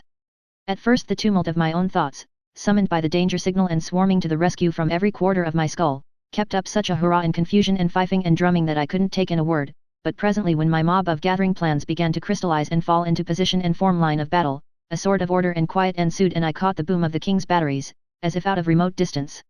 Were not the best way, methinks, albeit it is not to be denied that authorities differ as concerning this point, some contending that the onion is but an unwholesome berry when stricken early from the tree. The audience showed signs of life, and saw each other's eyes in a surprised and troubled way. While these others do yet maintain, with much show of reason, that this is not of necessity the case, instancing that plums and other like cereals do be always dug in the unripe state. The audience exhibited distinct distress, yes, and also fear. Yet are they clearly wholesome, the more especially when one doth assuage the asperities of their nature by admixture of the tranquilizing juice of the wayward cabbage. The wild light of terror began to glow in these men's eyes, and one of them muttered, "These be errors, every one, God hath surely smitten the mind of this farmer." I was in miserable apprehension, I sat upon thorns. And further instancing the known truth that in the case of animals, the young, which may be called the green fruit of the creature, is the better, all confessing that when a goat is ripe, his fur doth heat and sore engame his flesh, the which defect, taken in connection with his several rancid habits, and fulsome appetites, and godless attitudes of mind, and bilious quality of morals. They rose and went for him. With a fierce shout, the one would betray us, the other is mad. Kill them! Kill them! They flung themselves upon us. What joy flamed up in the king's eye! He might be lame in agriculture, but this kind of thing was just in his line. He had been fasting long, he was hungry for a fight. He hit the blacksmith a crack under the jaw that lifted him clear off his feet and stretched him flat on his back. St. George for Britain, and he downed the wheelwright. The mason was big, but I laid him out like nothing. The three gathered themselves up and came again, went down again, came again, and kept on repeating this, with native British pluck, until they were battered to jelly, reeling with exhaustion, and so blind that they couldn't tell us from each other, and yet they kept right on, hammering away with what might was left in them. Hammering each other, for we stepped aside and looked on while they rolled and struggled and gouged, and pounded, and bit, with the strict and wordless attention to business of so many bulldogs. We looked on without apprehension, for they were fast getting past ability to go for help against us, and the arena was far enough from the public road to be safe from intrusion. Well, while they were gradually playing out, it suddenly occurred to me to wonder what had become of Marco. I looked around, he was nowhere to be seen. Oh, but this was ominous. I pulled the king's sleeve, and we glided away and rushed for the hut. No Marco there, no Phyllis there. They had gone to the road for help, sure. I told the king to give his heels wings, and I would explain later. We made good time across the open ground, and as we darted into the shelter of the wood I glanced back and saw a mob of excited peasants swarm into view, with Marco and his wife at their head. They were making a world of noise, but that couldn't hurt anybody, the wood was dense, and as soon as we were well into its depths we would take to a tree and let them whistle. Ah, but then came another sound, dogs. Yes, that was quite another matter. It magnified our contract, we must find running water. We tore along at a good gait, and soon left the sounds far behind and modified to a murmur. We struck a stream and darted into it. We waded swiftly down it, in the dim forest light, for as much as 300 yards, and then came across an oak with a great bough sticking out over the water. We climbed up on this bough, and began to work our way along it to the body of the tree. Now we began to hear those sounds more plainly, so the mob had struck our trail. For a while the sounds approached pretty fast. And then for another while they didn't. No doubt the dogs had found the place where we had entered the stream, and were now waltzing up and down the shores trying to pick up the trail again. When we were snugly lodged in the tree and curtained with foliage, the king was satisfied, but I was doubtful. I believed we could crawl along a branch and get into the next tree, and I judged it worthwhile to try. We tried it, and made a success of it, though the king slipped, at the junction, and came near failing to connect. We got comfortable lodgment and satisfactory concealment among the foliage, and then we had nothing to do but listen to the hunt. Presently we heard it coming, and coming on the jump, too, yes, and down both sides of the stream. Louder, louder, next minute it swelled swiftly up into a roar of shoutings, barkings, tramplings, and swept by like a cyclone. I was afraid that the overhanging branch would suggest something to them, said I, but I don't mind the disappointment. Come, my liege, it were well that we make good use of our time. We've flanked them. Dark is coming on, presently. If we can cross the stream and get a good start, and borrow a couple of horses from somebody's pasture to use for a few hours, we shall be safe enough. We started down, and got nearly to the lowest limb, when we seemed to hear the hunt returning. We stopped to listen. Yes, said I, they're baffled, they've given it up, they're on their way home. We will climb back to our roost again, and let them go by. So we climbed back. The king listened a moment and said, they still search, I with the sign. We did best to abide. He was right. He knew more about hunting than I did. The noise approached steadily, but not with a rush. The king said, they reason that we were advantaged by no parlous start of them, and being on foot are as yet no mighty way from where we took the water. Yes, sire, that is about it, I am afraid, though I was hoping better things. The noise drew nearer and nearer, and soon the van was drifting under us, on both sides of the water. A voice called a halt from the other bank, and said, and they were so minded, they could get to yon tree by this branch that overhangs, and yet not touch ground. Ye will do well to send a man up it. Marry, that we will do. I was obliged to admire my cuteness in foreseeing this very thing and swapping trees to beat it. But, don't you know, there are some things that can beat smartness and foresight? Awkwardness and stupidity can. The best swordsman in the world doesn't need to fear the second best swordsman in the world, no, the person for him to be afraid of is some ignorant antagonist who has never had a sword in his hand before. He doesn't do the thing he ought to do, and so the expert isn't prepared for him. He does the thing he ought not to do, and often it catches the expert out and ends him on the spot. Well, how could I, with all my gifts, make any valuable preparation against a nearsighted, cross-eyed, pudding-headed clown who would aim himself at the wrong tree and hit the right one? And that is what he did. He went for the wrong tree, which was, of course, the right one by mistake, and up he started. Matters were serious now. We remained still, and awaited developments. The peasant toiled his difficult way up. The king raised himself up and stood, he made a leg ready, and when the combers had arrived in reach of it there was a dull thud, and down went the man floundering to the ground. There was a wild outbreak of anger below, and the mob swarmed in from all around, and there we were treed, and prisoners. Another man started up, the bridging bough was detected, and a volunteer started up the tree that furnished the bridge. The king ordered me to play Horatius and keep the bridge. For a while the enemy came thick and fast, but no matter, the head man of each procession always got a buffet that dislodged him as soon as he came in reach. The king's spirits rose, his joy was limitless. He said that if nothing occurred to mar the prospect we should have a beautiful night, for on this line of tactics we could hold the tree against the whole countryside. However, the mob soon came to that conclusion themselves, wherefore they called off the assault and began to debate other plans. They had no weapons, but there were plenty of stones, and stones might answer. We had no objections. A stone might possibly penetrate to us once in a while, but it wasn't very likely. We were well protected by boughs and foliage, and were not visible from any good aiming point. If they would but waste half an hour in stone throwing, the dark would come to our help. We were feeling very well satisfied. We could smile, almost laugh. But we didn't, which was just as well, for we should have been interrupted. Before the stones had been raging through the leaves and bouncing from the boughs 15 minutes, we began to notice a smell. A couple of sniffs of it was enough of an explanation. It was smoke. Our game was up at last. We recognized that. When smoke invites you, you have to come. They raised their pile of dry brush and damp weeds higher and higher, and when they saw the thick cloud begin to roll up and smother the tree, they broke out in a storm of joy clamors. I got enough breath to say, "Proceed, my liege, after you is manners." The king gasped. "Follow me down, and then back thyself against one side of the trunk, and leave me the other. Then will we fight. Let each pile his dead according to his own fashion and taste." Then he descended, barking and coughing, and I followed. I struck the ground an instant after him. We sprang to our appointed places, and began to give and take with all our might. The powwow and racket were prodigious. It was a tempest of riot and confusion and thick falling blows. Suddenly some horsemen tore into the midst of the crowd, and a voice shouted, "Hold, or ye are dead men." How good it sounded!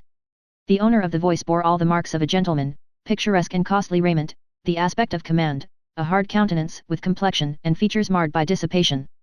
The mob fell humbly back, like so many spaniels. The gentleman inspected us critically, then said sharply to the peasants, "What are ye doing to these people? They be madmen, worshipful sir, that have come wandering we know not whence, and ye know not whence? Do ye pretend ye know them not? Most honoured sir, we speak but the truth. They are strangers and unknown to any in this region, and they be the most violent and bloodthirsty madmen that ever. Peace. Ye know not what ye say. They are not mad. Who are ye? And whence are ye? Explain." "We are but peaceful strangers, sir," I said, "and travelling upon our own concerns. We are from a far country, and unacquainted here. We have purposed no harm, and yet but for your brave interference and protection these people would have killed us. As you have divined, sir, we are not mad, neither are we violent or bloodthirsty." The gentleman turned to his retinue and said calmly, "Lash me these animals to their kennels." The mob vanished in an instant, and after them plunged the horsemen, laying about them with their whips and pitilessly riding down such as were witless enough to keep the road instead of taking to the bush. The shrieks and supplications presently died away in the distance, and soon the horsemen began to straggle back. Meantime the gentleman had been questioning us more closely, but had dug no particulars out of us. We were lavish of recognition of the service he was doing us, but we revealed nothing more than that we were friendless strangers from a far country. When the escort were all returned, the gentleman said to one of his servants, "Bring the led horses and mount these people." "Yes, my lord." We were placed toward the rear, among the servants. We travelled pretty fast, and finally drew rein some time after dark at a roadside in some 10 or 12 miles from the scene of our troubles. My lord went immediately to his room, after ordering his supper, and we saw no more of him. At dawn in the morning we breakfasted and made ready to start. My lord's chief attendant sauntered forward at that moment with indolent grace, and said, "Ye have said ye should continue upon this road, which is our direction likewise, wherefore my lord, the Earl Grip, hath given commandment that ye retain the horses and ride, and that certain of us ride with ye a 20 mile to a fair town that hight Cambinet, whenso ye shall be out of peril." We could do nothing less than express our thanks and accept the offer. We jogged along, 6 in the party, at a moderate and comfortable gait, and in conversation learned that my Lord Grip was a very great personage in his own region, which lay a day's journey beyond Cambinet. We loitered to such a degree that it was near the middle of the forenoon when we entered the market square of the town. We dismounted, and left our thanks once more for my lord, and then approached a crowd assembled in the centre of the square, to see what might be the object of interest. It was the remnant of that old peregrinating band of slaves. So they had been dragging their chains about, all this weary time. That poor husband was gone, and also many others, and some few purchases had been added to the gang. The king was not interested, and wanted to move along, but I was absorbed, and full of pity. I could not take my eyes away from these worn and wasted wrecks of humanity. There they sat, grounded upon the ground, silent, uncomplaining, with bowed heads, a pathetic sight. And by hideous contrast, a redundant orator was making a speech to another gathering not 30 steps away, in fulsome laudation of our glorious British liberties. I was boiling. I had forgotten I was a plebeian, I was remembering I was a man. Cost what it might, I would mount that rostrum and... Click. The king and I were handcuffed together. Our companions, those servants, had done it. My Lord Grip stood looking on. The king burst out in a fury, and said, "What meaneth this ill-mannered jest?" My lord merely said to his head miscreant, coolly, "Put up the slaves and sell them." Slaves. The word had a new sound, and how unspeakably awful. The king lifted his manacles and brought them down with a deadly force, but my lord was out of the way when they arrived. A dozen of the rascals' servants sprang forward, and in a moment we were helpless, with our hands bound behind us. We so loudly and so earnestly proclaimed ourselves freemen, that we got the interested attention of that liberty-mouthing orator and his patriotic crowd, and they gathered about us and assumed a very determined attitude. The orator said, "If, indeed, ye are freemen, ye have naught to fear, the God-given liberties of Britain are about ye for your shield and shelter." Applause. "Ye shall soon see. Bring forth your proofs." "What proofs?" "Proof that ye are freemen." "Ah, I remembered. I came to myself, I said nothing. But the king stormed out. "Thou art insane, man. It were better, and more in reason, that this thief and scoundrel here prove that we are not freemen." You see, he knew his own laws just as other people so often know the laws, by words, not by effects. They take a meaning, and get to be very vivid, when you come to apply them to yourself. All hands shook their heads and looked disappointed, some turned away, no longer interested. The orator said, and this time in the tones of business, not of sentiment, "And ye do not know your country's laws, it were time ye learned them. Ye are strangers to us, ye will not deny that. Ye may be freemen, we do not deny that, but also ye may be slaves. The law is clear, it doth not require the claimant to prove ye are slaves, it requireth you to prove ye are not." I said, "Dear sir, give us only time to send to Astolat, or give us only time to send to the Valley of Holiness." "Peace, good man, these are extraordinary requests, and you may not hope to have them granted. It would cost much time, and would unwarrantably inconvenience your master." "Master, idiot," stormed the king. "I have no master, I myself am the M." "Silence, for God's sake." I got the words out in time to stop the king. We were in trouble enough already, it could not help us any to give these people the notion that we were lunatics. There is no use in stringing out the details. The earl put us up and sold us at auction. This same infernal law had existed in our own south in my own time, more than 1300 years later, and under it hundreds of freemen who could not prove that they were freemen had been sold into lifelong slavery without the circumstance making any particular impression upon me, but the minute law in the auction block came into my personal experience, a thing which had been merely improper before became suddenly hellish. Well, that's the way we are made. Yes, we were sold at auction, like swine. In a big town and an active market we should have brought a good price, but this place was utterly stagnant and so we sold at a figure which makes me ashamed, every time I think of it. The King of England brought $7, and his Prime Minister 9, whereas the King was easily worth $12 and I as easily worth 15. But that is the way things always go, if you force a sale on a dull market, I don't care what the property is, you are going to make a poor business of it, and you can make up your mind to it. If the Earl had had wit enough to. However, there is no occasion for my working my sympathies up on his account. Let him go, for the present. I took his number, so to speak. The slave dealer bought us both, and hitched us onto that long chain of his, and we constituted the rear of his procession.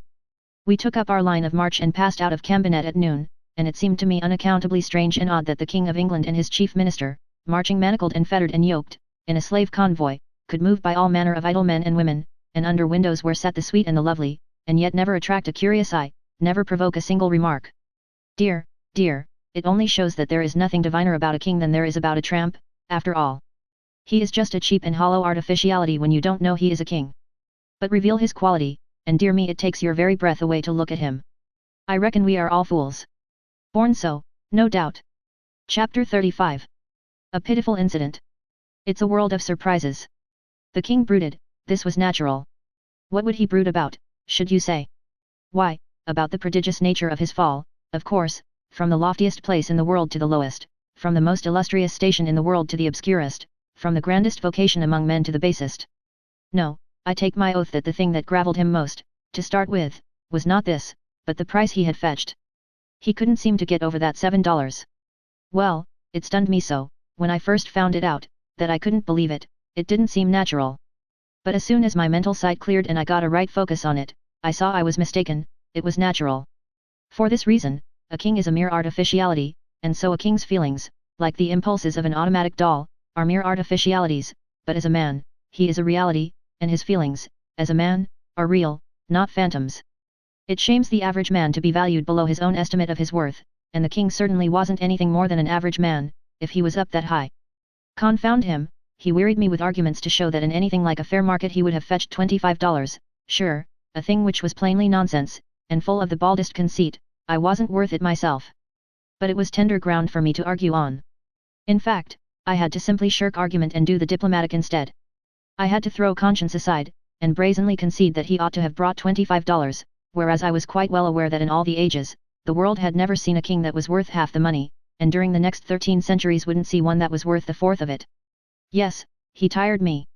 If he began to talk about the crops, or about the recent weather, or about the condition of politics, or about dogs or cats or morals, or theology, no matter what, I sighed, for I knew what was coming. He was going to get out of it a palliation of that tiresome $7 sale. Wherever we halted where there was a crowd, he would give me a look which said plainly, if that thing could be tried over again now, with this kind of folk, you would see a different result. Well, when he was first sold, it secretly tickled me to see him go for $7, but before he was done with his sweating and worrying I wished he had fetched 100. The thing never got a chance to die, for every day, at one place or another, possible purchasers looked us over, and, as often as any other way, their comment on the king was something like this. Here's a $2.50 chump with a $30 style. Pity but style was marketable. At last this sort of remark produced an evil result. Our owner was a practical person and he perceived that this defect must be mended if he hoped to find a purchaser for the king. So he went to work to take the style out of his sacred majesty. I could have given the man some valuable advice, but I didn't. You mustn't volunteer advice to a slave driver unless you want to damage the cause you are arguing for. I had found it a sufficiently difficult job to reduce the king's style to a peasant's style, even when he was a willing and anxious pupil. Now then, to undertake to reduce the king's style to a slave's style, and by force, go to. It was a stately contract. Never mind the details, it will save me trouble to let you imagine them. I will only remark that at the end of a week there was plenty of evidence that lash and club and fist had done their work well. The king's body was a sight to see, and to weep over, but his spirit, why, it wasn't even phased. Even that dull clod of a slave driver was able to see that there can be such a thing as a slave who will remain a man till he dies, whose bones you can break, but whose manhood you can't. This man found that from his first effort down to his latest, he couldn't ever come within reach of the king, but the king was ready to plunge for him, and did it. So he gave up at last, and left the king in possession of his style unimpaired. The fact is, the king was a good deal more than a king, he was a man, and when a man is a man, you can't knock it out of him. We had a rough time for a month, tramping to and fro in the earth, and suffering. And what Englishman was the most interested in the slavery question by that time? His Grace the King. Yes, from being the most indifferent, he was become the most interested. He was become the bitterest hater of the institution I had ever heard talk. And so I ventured to ask once more a question which I had asked years before and had gotten such a sharp answer that I had not thought it prudent to meddle in the matter further. Would he abolish slavery? His answer was as sharp as before, but it was music this time. I shouldn't ever wish to hear pleasanter, though the profanity was not good, being awkwardly put together, and with the crash word almost in the middle instead of at the end, where, of course, it ought to have been. I was ready and willing to get free now. I hadn't wanted to get free any sooner. No, I cannot quite say that. I had wanted to, but I had not been willing to take desperate chances, and had always dissuaded the king from them. But now, it was a new atmosphere. Liberty would be worth any cost that might be put upon it now. I set about a plan, and was straightway charmed with it. It would require time, yes, and patience, too, a great deal of both. One could invent quicker ways, and fully as sure ones, but none that would be as picturesque as this, none that could be made so dramatic. And so I was not going to give this one up. It might delay us months, but no matter, I would carry it out or break something. Now and then we had an adventure. One night we were overtaken by a snowstorm while still a mile from the village we were making for. Almost instantly we were shut up as in a fog, the driving snow was so thick. You couldn't see a thing, and we were soon lost. The slave driver lashed us desperately, for he saw ruin before him, but his lashings only made matters worse, for they drove us further from the road and from likelihood of succor. So we had to stop at last and slump down in the snow where we were. The storm continued until toward midnight, then ceased. By this time 2 of our feebler men and 3 of our women were dead, and others past moving and threatened with death. Our master was nearly beside himself. He stirred up the living, and made us stand, jump, slap ourselves, to restore our circulation, and he helped as well as he could with his whip. Now came a diversion. We heard shrieks and yells, and soon a woman came running and crying, and seeing our group, she flung herself into our midst and begged for protection. A mob of people came tearing after her, some with torches, and they said she was a witch who had caused several cows to die by a strange disease, and practiced her arts by help of a devil in the form of a black cat. This poor woman had been stoned until she hardly looked human, she was so battered and bloody. The mob wanted to burn her. Well, now, what do you suppose our master did? When we closed around this poor creature to shelter her, he saw his chance. He said, burn her here, or they shouldn't have her at all. Imagine that. They were willing. They fastened her to a post, they brought wood and piled it about her, they applied the torch while she shrieked and pleaded and strained her 2 young daughters to her breast, and our brute, with a heart solely for business, lashed us into position about the stake and warmed us into life and commercial value by the same fire which took away the innocent life of that poor harmless mother. That was the sort of master we had. I took his number. That snowstorm cost him 9 of his flock, and he was more brutal to us than ever. After that, for many days together, he was so enraged over his loss. We had adventures all along. One day we ran into a procession. And such a procession! All the riffraff of the kingdom seemed to be comprehended in it, and all drunk at that. In the van was a cart with a coffin in it, and on the coffin sat a comely young girl of about 18 suckling a baby, which she squeezed to her breast in a passion of love every little while, and every little while wiped from its face the tears which her eyes rained down upon it, and always the foolish little thing smiled up at her, happy and content, kneading her breast with its dimpled fat hand, which she patted and fondled right over her breaking heart. Men and women, boys and girls, trotted along beside or after the cart, hooting, shouting profane and ribald remarks, singing snatches of foul song, skipping, dancing, a very holiday of hellions, a sickening sight. We had struck a suburb of London, outside the walls, and this was a sample of one sort of London society. Our master secured a good place for us near the gallows. A priest was in attendance, and he helped the girl climb up, and said comforting words to her, and made the under-sheriff provide a stool for her. Then he stood there by her on the gallows, and for a moment looked down upon the mass of upturned faces at his feet, then out over the solid pavement of heads that stretched away on every side occupying the vacancies far and near, and then began to tell the story of the case. And there was pity in his voice, how seldom a sound that was in that ignorant and savage land. I remember every detail of what he said, except the words he said it in, and so I change it into my own words. Law is intended to mete out justice. Sometimes it fails. This cannot be helped. We can only grieve, and be resigned, and pray for the soul of him who falls unfairly by the arm of the law, and that his fellows may be few. A law sends this poor young thing to death, and it is right. But another law had placed her where she must commit her crime or starve with her child, and before God that law is responsible for both her crime and her ignominious death. A little while ago this young thing, this child of 18 years, was as happy a wife and mother as any in England, and her lips were blithe with song, which is the native speech of glad and innocent hearts. Her young husband was as happy as she, for he was doing his whole duty, he worked early and late at his handicraft, his bread was honest bread well and fairly earned, he was prospering, he was furnishing shelter and sustenance to his family, he was adding his mite to the wealth of the nation. By consent of a treacherous law, instant destruction fell upon this holy home and swept it away. That young husband was waylaid and impressed, and sent to sea. The wife knew nothing of it. She sought him everywhere, she moved the hardest hearts with the supplications of her tears, the broken eloquence of her despair. Weeks dragged by, she watching, waiting, hoping, her mind going slowly to wreck under the burden of her misery.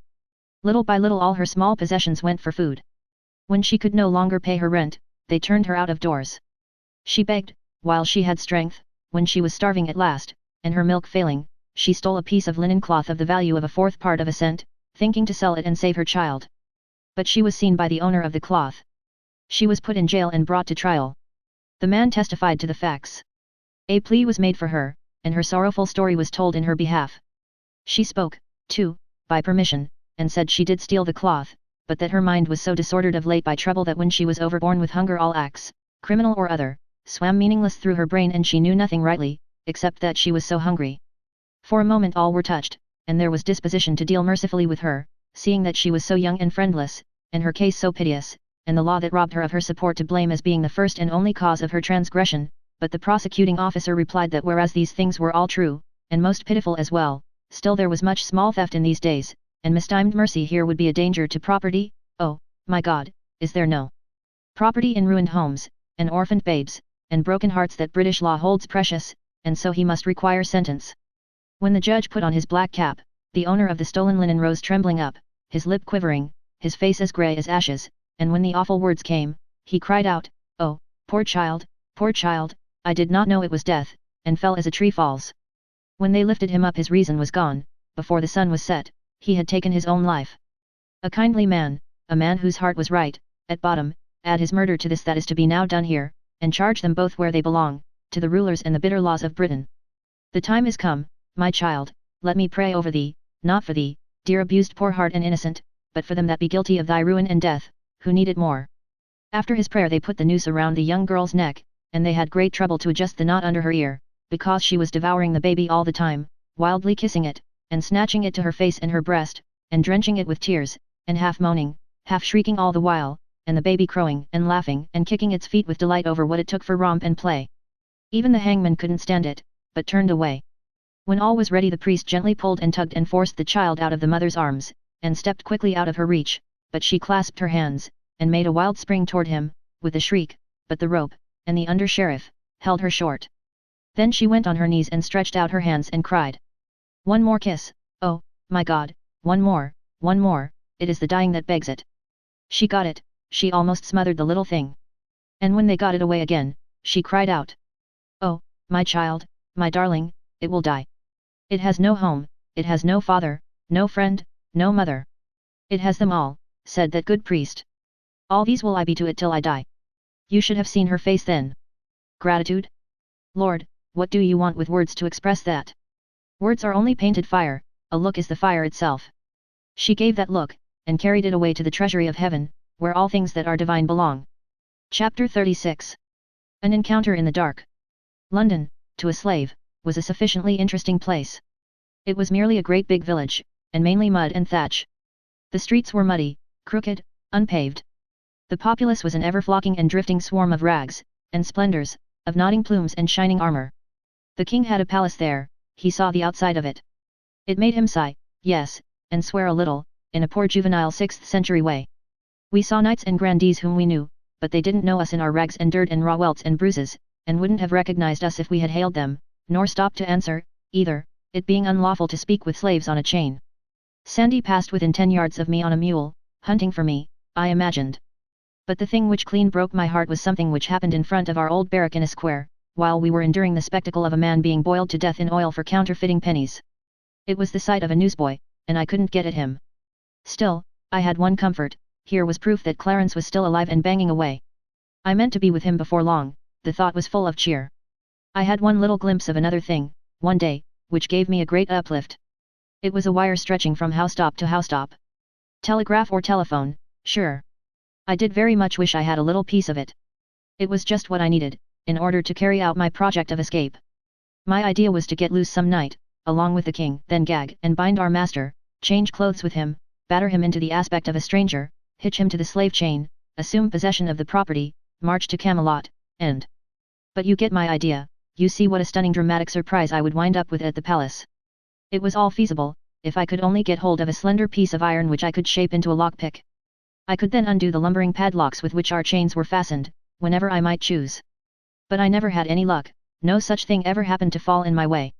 However, my chance came at last. A gentleman who had come twice before to dicker for me, without result, or indeed any approach to a result, came again. I was far from expecting ever to belong to him, for the price asked for me from the time I was first enslaved was exorbitant, and always provoked either anger or derision, yet my master stuck stubbornly to it, $22. He wouldn't bate a cent. The king was greatly admired, because of his grand physique, but his kingly style was against him, and he wasn't saleable, nobody wanted that kind of a slave. I considered myself safe from parting from him because of my extravagant price. No, I was not expecting to ever belong to this gentleman whom I have spoken of, but he had something which I expected would belong to me eventually, if he would but visit us often enough. It was a steel thing with a long pin to it, with which his long cloth outside garment was fastened together in front. There were 3 of them. He had disappointed me twice, because he did not come quite close enough to me to make my project entirely safe, but this time I succeeded. I captured the lower clasp of the 3, and when he missed it he thought he had lost it on the way. I had a chance to be glad about a minute, then straightway a chance to be sad again. For when the purchase was about to fail, as usual, the master suddenly spoke up and said what would be worded thus, in modern English. "I'll tell you what I'll do. I'm tired supporting these 2 for no good. Give me $22 for this one, and I'll throw the other one in." The king couldn't get his breath, he was in such a fury. He began to choke and gag, and meantime the master and the gentleman moved away discussing. "And yet we'll keep the offer open. 'Tis open till the morrow at this hour." Then I will answer you at that time, said the gentleman, and disappeared, the master following him. I had a time of it to cool the king down, but I managed it. I whispered in his ear, to this effect. Your grace will go for nothing, but after another fashion. And so shall I. Tonight we shall both be free. Ah! How is that? With this thing which I have stolen, I will unlock these locks and cast off these chains tonight. When he comes about 9:30 to inspect us for the night, we will seize him, gag him, batter him, and early in the morning we will march out of this town, proprietors of this caravan of slaves. That was as far as I went, but the king was charmed and satisfied. That evening we waited patiently for our fellow slaves to get to sleep and signify it by the usual sign, for you must not take many chances on those poor fellows if you can avoid it. It is best to keep your own secrets. No doubt they fidgeted only about as usual, but it didn't seem so to me. It seemed to me that they were going to be forever getting down to their regular snoring. As the time dragged on I got nervously afraid we shouldn't have enough of it left for our needs, so I made several premature attempts, and merely delayed things by it, for I couldn't seem to touch a padlock, there in the dark, without starting a rattle out of it which interrupted somebody's sleep and made him turn over and wake some more of the gang. But finally I did get my last iron off, and was a free man once more. I took a good breath of relief, and reached for the king's irons. Too late. In comes the master, with the light in one hand and his heavy walking staff in the other. I snuggled close among the wallow of snorers, to conceal as nearly as possible that I was naked of irons, and I kept a sharp lookout and prepared to spring for my man the moment he should bend over me. But he didn't approach. He stopped, gazed absently toward our dusky mass a minute, evidently thinking about something else, then set down his light, moved musingly toward the door, and before a body could imagine what he was going to do, he was out of the door and had closed it behind him. Quick, said the king. Fetch him back. Of course, it was the thing to do, and I was up and out in a moment. But, dear me, there were no lamps in those days, and it was a dark night. But I glimpsed a dim figure a few steps away. I darted for it, threw myself upon it, and then there was a state of things and lively. We fought and scuffled and struggled, and drew a crowd in no time. They took an immense interest in the fight and encouraged us all they could, and, in fact, couldn't have been pleasanter or more cordial if it had been their own fight. Then a tremendous row broke out behind us, and as much as half of our audience left us, with a rush, to invest some sympathy in that. Lanterns began to swing in all directions, it was the watch gathering from far and near. Presently a halberd fell across my back, as a reminder, and I knew what it meant. I was in custody. So was my adversary. We were marched off toward prison, one on each side of the watchman. Here was disaster, here was a fine scheme gone to sudden destruction.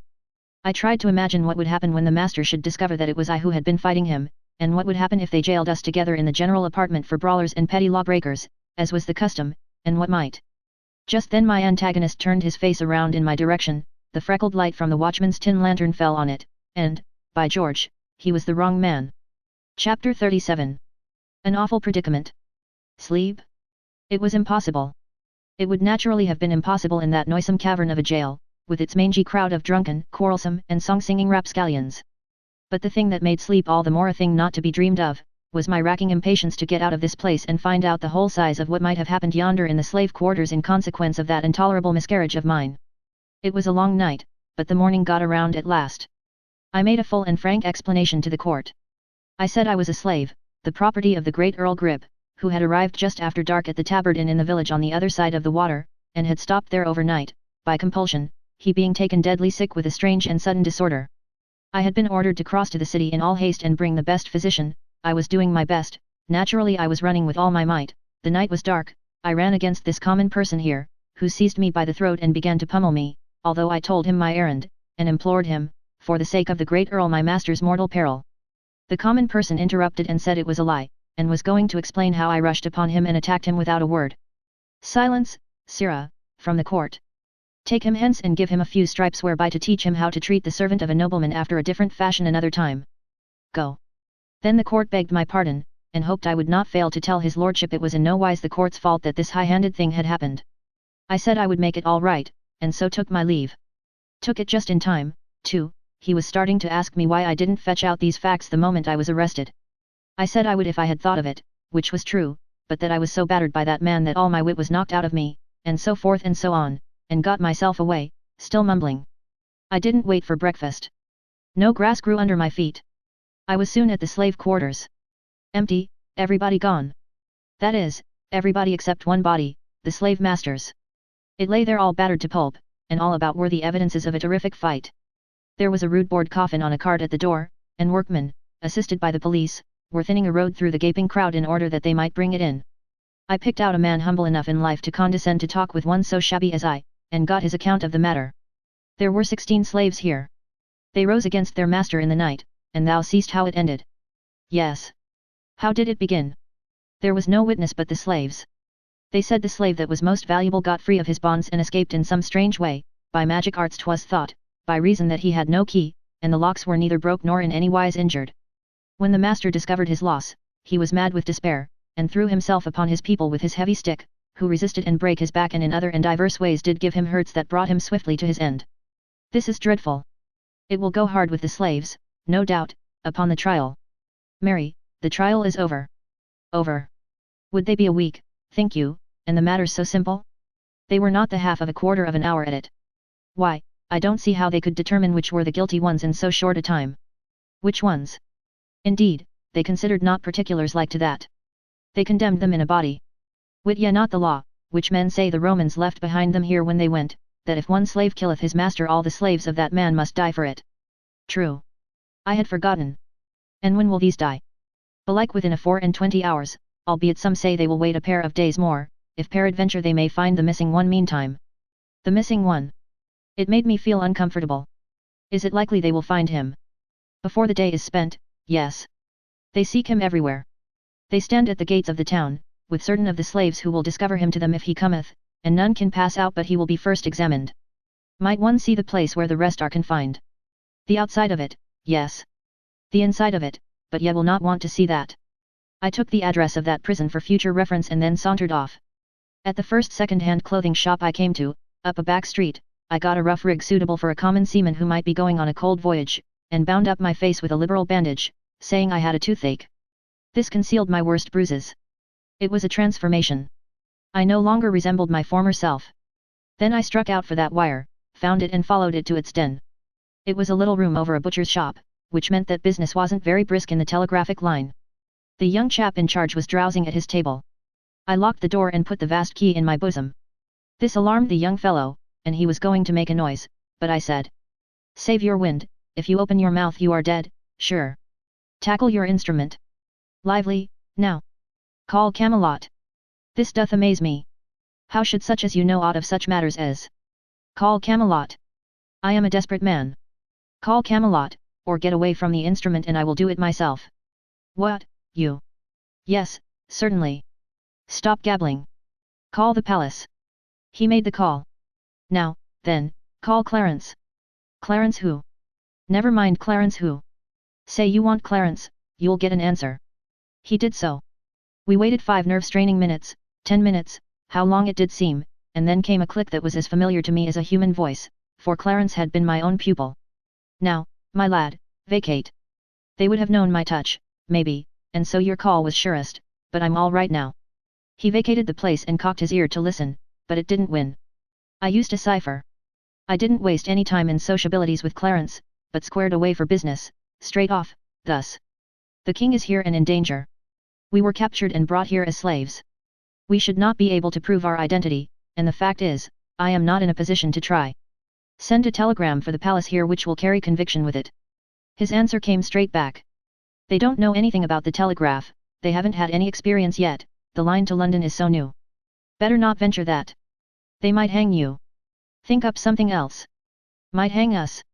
Little he knew how closely he was crowding the facts. I couldn't think up anything for the moment.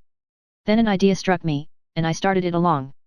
"Send 500 picked knights with Lancelot in the lead, and send them on the jump. Let them enter by the southwest gate, and look out for the man with a white cloth around his right arm." The answer was prompt. "They shall start in half an hour." "All right, Clarence, now tell this lad here that I'm a friend of yours and a deadhead, and that he must be discreet and say nothing about this visit of mine." The instrument began to talk to the youth and I hurried away. I fell to ciphering. In half an hour it would be 9 o'clock. Knights and horses in heavy armor couldn't travel very fast. These would make the best time they could, and now that the ground was in good condition, and no snow or mud, they would probably make a 7-mile gait. They would have to change horses a couple of times, they would arrive about 6, or a little after, it would still be plenty light enough, they would see the white cloth which I should tie around my right arm, and I would take command. We would surround that prison and have the king out in no time. It would be showy and picturesque enough, All things considered, though I would have preferred noonday, on account of the more theatrical aspect the thing would have. Now, then, in order to increase the strings to my bow, I thought I would look up some of those people whom I had formerly recognized, and make myself known. That would help us out of our scrape, without the knights. But I must proceed cautiously, for it was a risky business. I must get into sumptuous raiment, and it wouldn't do to run and jump into it. No, I must work up to it by degrees, buying suit after suit of clothes, in shops wide apart, and getting a little finer article with each change, until I should finally reach silk and velvet, and be ready for my project. So I started. But the scheme fell through like scat. The first corner I turned, I came plump upon one of our slaves, snooping around with a watchman. I coughed at the moment, and he gave me a sudden look that bit right into my marrow. I judge he thought he had heard that cough before. I turned immediately into a shop and worked along down the counter, pricing things and watching out of the corner of my eye. Those people had stopped, and were talking together and looking in at the door. I made up my mind to get out the back way, if there was a back way, and I asked the shopwoman if I could step out there and look for the escaped slave, who was believed to be in hiding back there somewhere, and said I was an officer in disguise, and my pard was yonder at the door with one of the murderers in charge, and would she be good enough to step there and tell him he needn't wait, but had better go at once to the further end of the back alley and be ready to head him off when I rousted him out. She was blazing with eagerness to see one of those already celebrated murderers, and she started on the errand at once. I slipped out the back way, locked the door behind me, put the key in my pocket and started off, chuckling to myself and comfortable. Well, I had gone and spoiled it again, made another mistake. A double one, in fact. There were plenty of ways to get rid of that officer by some simple and plausible device, but no, I must pick out a picturesque one, it is the crying defect of my character. And then, I had ordered my procedure upon what the officer, being human, would naturally do, whereas when you are least expecting it, a man will now and then go and do the very thing which it's not natural for him to do. The natural thing for the officer to do, in this case, was to follow straight on my heels. He would find a stout oaken door, securely locked, between him and me. Before he could break it down, I should be far away and engaged in slipping into a succession of baffling disguises which would soon get me into a sort of raiment which was a surer protection from meddling law dogs in Britain than any amount of mere innocence and purity of character. But instead of doing the natural thing, the officer took me at my word, and followed my instructions. And so, as I came trotting out of that cul-de-sac, full of satisfaction with my own cleverness, he turned the corner and I walked right into his handcuffs. If I had known it was a cul-de-sac, however, there isn't any excusing a blunder like that, let it go. Charge it up to profit and loss. Of course, I was indignant, and swore I had just come ashore from a long voyage, and all that sort of thing, just to see, you know, if it would deceive that slave. But it didn't. He knew me. Then I reproached him for betraying me. He was more surprised than hurt. He stretched his eyes wide, and said, "What, wouldst have me let thee, of all men, escape and not hang with us, when thou art the very cause of our hanging? Go to. Go to was their way of saying I should smile, or I like that. Queer talkers, those people." Well, there was a sort of bastard justice in his view of the case, and so I dropped the matter. When you can't cure a disaster by argument, what is the use to argue? It isn't my way. So I only said, "You're not going to be hanged. None of us are." Both men laughed, and the slave said, "Ye have not ranked as a fool, before. You might better keep your reputation, seeing the strain would not be for long. It will stand it, I reckon. Before tomorrow we shall be out of prison, and free to go where we will, besides." The witty officer lifted at his left ear with his thumb, made a rasping noise in his throat, and said, "Out of prison, yes, ye say true. And free likewise to go where ye will, so ye wander not out of his grace the devil's sultry realm." I kept my temper, and said, indifferently, "Now I suppose you really think we are going to hang within a day or two?" I thought it not many minutes ago, for so the thing was decided and proclaimed. "Ah, then you've changed your mind, is that it?" "Even that. I only thought, then, I know, now." I felt sarcastical, so I said, "Oh, sapient servant of the law, condescend to tell us, then, what you know. That ye will all be hanged today, at mid-afternoon." "Oh ho! That shot hit home. Lean upon me." The fact is I did need to lean upon somebody. My knights couldn't arrive in time. They would be as much as 3 hours too late. Nothing in the world could save the King of England, nor me, which was more important. More important, not merely to me, but to the nation, the only nation on earth standing ready to blossom into civilization. I was sick. I said no more, there wasn't anything to say. I knew what the man meant, that if the missing slave was found, the postponement would be revoked, the execution take place today. Well, the missing slave was found. Chapter 38. Sir Lancelot and knights to the rescue. Nearing 4 in the afternoon. The scene was just outside the walls of London. A cool, comfortable, superb day, with a brilliant sun, the kind of day to make one want to live, not die. The multitude was prodigious and far-reaching, and yet we 15 poor devils hadn't a friend in it. There was something painful in that thought, look at it how you might. There we sat, on our tall scaffold, the butt of the hate and mockery of all those enemies. We were being made a holiday spectacle. They had built a sort of grandstand for the nobility and gentry, and these were there in full force, with their ladies. We recognized a good many of them. The crowd got a brief and unexpected dash of diversion out of the king. The moment we were freed of our bonds he sprang up, in his fantastic rags, with face bruised out of all recognition, and proclaimed himself Arthur, King of Britain, and denounced the awful penalties of treason upon every soul there present if hair of his sacred head were touched. It startled and surprised him to hear them break into a vast roar of laughter. It wounded his dignity, and he locked himself up in silence. Then, although the crowd begged him to go on, and tried to provoke him to it by catcalls, jeers, and shouts of "Let him speak! The king! The king!" His humble subjects hunger and thirst for words of wisdom out of the mouth of their master his serene and sacred raggedness. But it went for nothing. He put on all his majesty and sat under this rain of contempt and insult unmoved. He certainly was great in his way. Absently, I had taken off my white bandage and wounded about my right arm. When the crowd noticed this, they began upon me. They said, "Doubtless this sailor man is his minister, observe his costly badge of office." I let them go on until they got tired, and then I said, "Yes, I am his minister, the boss, and tomorrow you will hear that from Camelot which." I got no further. They drowned me out with joyous derision. But presently there was silence, for the sheriffs of London, in their official robes, with their subordinates, began to make a stir which indicated that business was about to begin.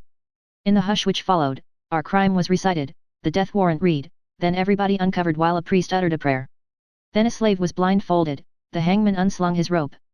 There lay the smooth road below us, we upon one side of it, the banked multitude wailing its other side, a good clear road, and kept free by the police. How good it would be to see my 500 horsemen come tearing down it. But no, it was out of the possibilities. I followed its receding thread out into the distance, not a horseman on it, or sign of one. There was a jerk, and the slave hung dangling and hideously squirming, for his limbs were not tied. A second rope was unslung, in a moment another slave was dangling. In a minute a third slave was struggling in the air. It was dreadful. I turned away my head a moment, and when I turned back I missed the king. They were blindfolding him. I was paralyzed, I couldn't move, I was choking, my tongue was petrified. They finished blindfolding him, they led him under the rope. I couldn't shake off that clinging impotence. But when I saw them put the noose around his neck, then everything let go in me and I made a spring to the rescue, and as I made it I shot one more glance abroad. By George! Here they came, a-tilting, 500 mailed and belted knights on bicycles. The grandest sight that ever was seen. Lord, how the plumes streamed, how the sun flamed and flashed from the endless procession of webby wheels. I waved my right arm as Lancelot swept in, he recognized my rag, I tore away noose and bandage, and shouted. On your knees, every rascal of you, and salute the king. Who fails shall sup in hell tonight. I always use that high style when I'm climaxing in effect. Well, it was noble to see Lancelot and the boys swarm up onto that scaffold and heave sheriffs and such overboard. And it was fine to see that astonished multitude go down on their knees and beg their lives of the king they had just been deriding and insulting. And as he stood apart there, receiving this homage in rags, I thought to myself, well, really there is something peculiarly grand about the gait and bearing of a king, after all. I was immensely satisfied. Take the whole situation all around, it was one of the gaudiest effects I ever instigated. And presently up comes Clarence, his own self. And winks, and says, very modernly. Good deal of a surprise, wasn't it? I knew you'd like it. I've had the boys practicing this long time, privately, and just hungry for a chance to show off. Chapter 39. The Yankees fight with the Knights. Home again, at Camelot. A morning or two later I found the paper, damp from the press, by my plate at the breakfast table. I turned to the advertising columns, knowing I should find something of personal interest to me there. It was this. De Parleroi. Know that the great Lord and Illis. Trius Knight, Sir Sagramor Le. Desirous having condescended to meet the king's minister, Hank Moore. Gan, the which is surnamed the Boss. For satisfaction of offence anciently given. These will engage in the lists. By Camelot about the 4th hour of the morning of the 16th day of this next succeeding month. The battle. Wheel ba elutrance, sith the said offence was of a deadly sort, admitting of no common position. Clarence's editorial reference to this affair was to this effect. It will be observed, by a glance at our advertising columns, that the community is to be favored with a treat of unusual interest in the tournament line. The names of the artists are a warrant of good entertainment. The box office will be open at noon on the 13th, admission 3 cents, reserved seats 5, proceeds to go to the hospital fund. The royal pair and all the court will be present. With these exceptions, and the press and the clergy, the free list is strictly suspended. Parties are hereby warned against buying tickets of speculators, they will not be good at the door. Everybody knows and likes the boss, everybody knows and likes Sir Sag, come, let us give the lads a good send-off.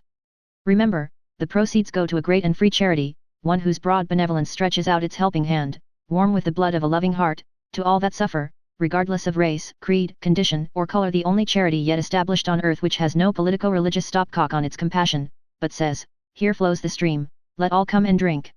Turn out, all hands. Fetch along your donuts and your gumdrops and have a good time.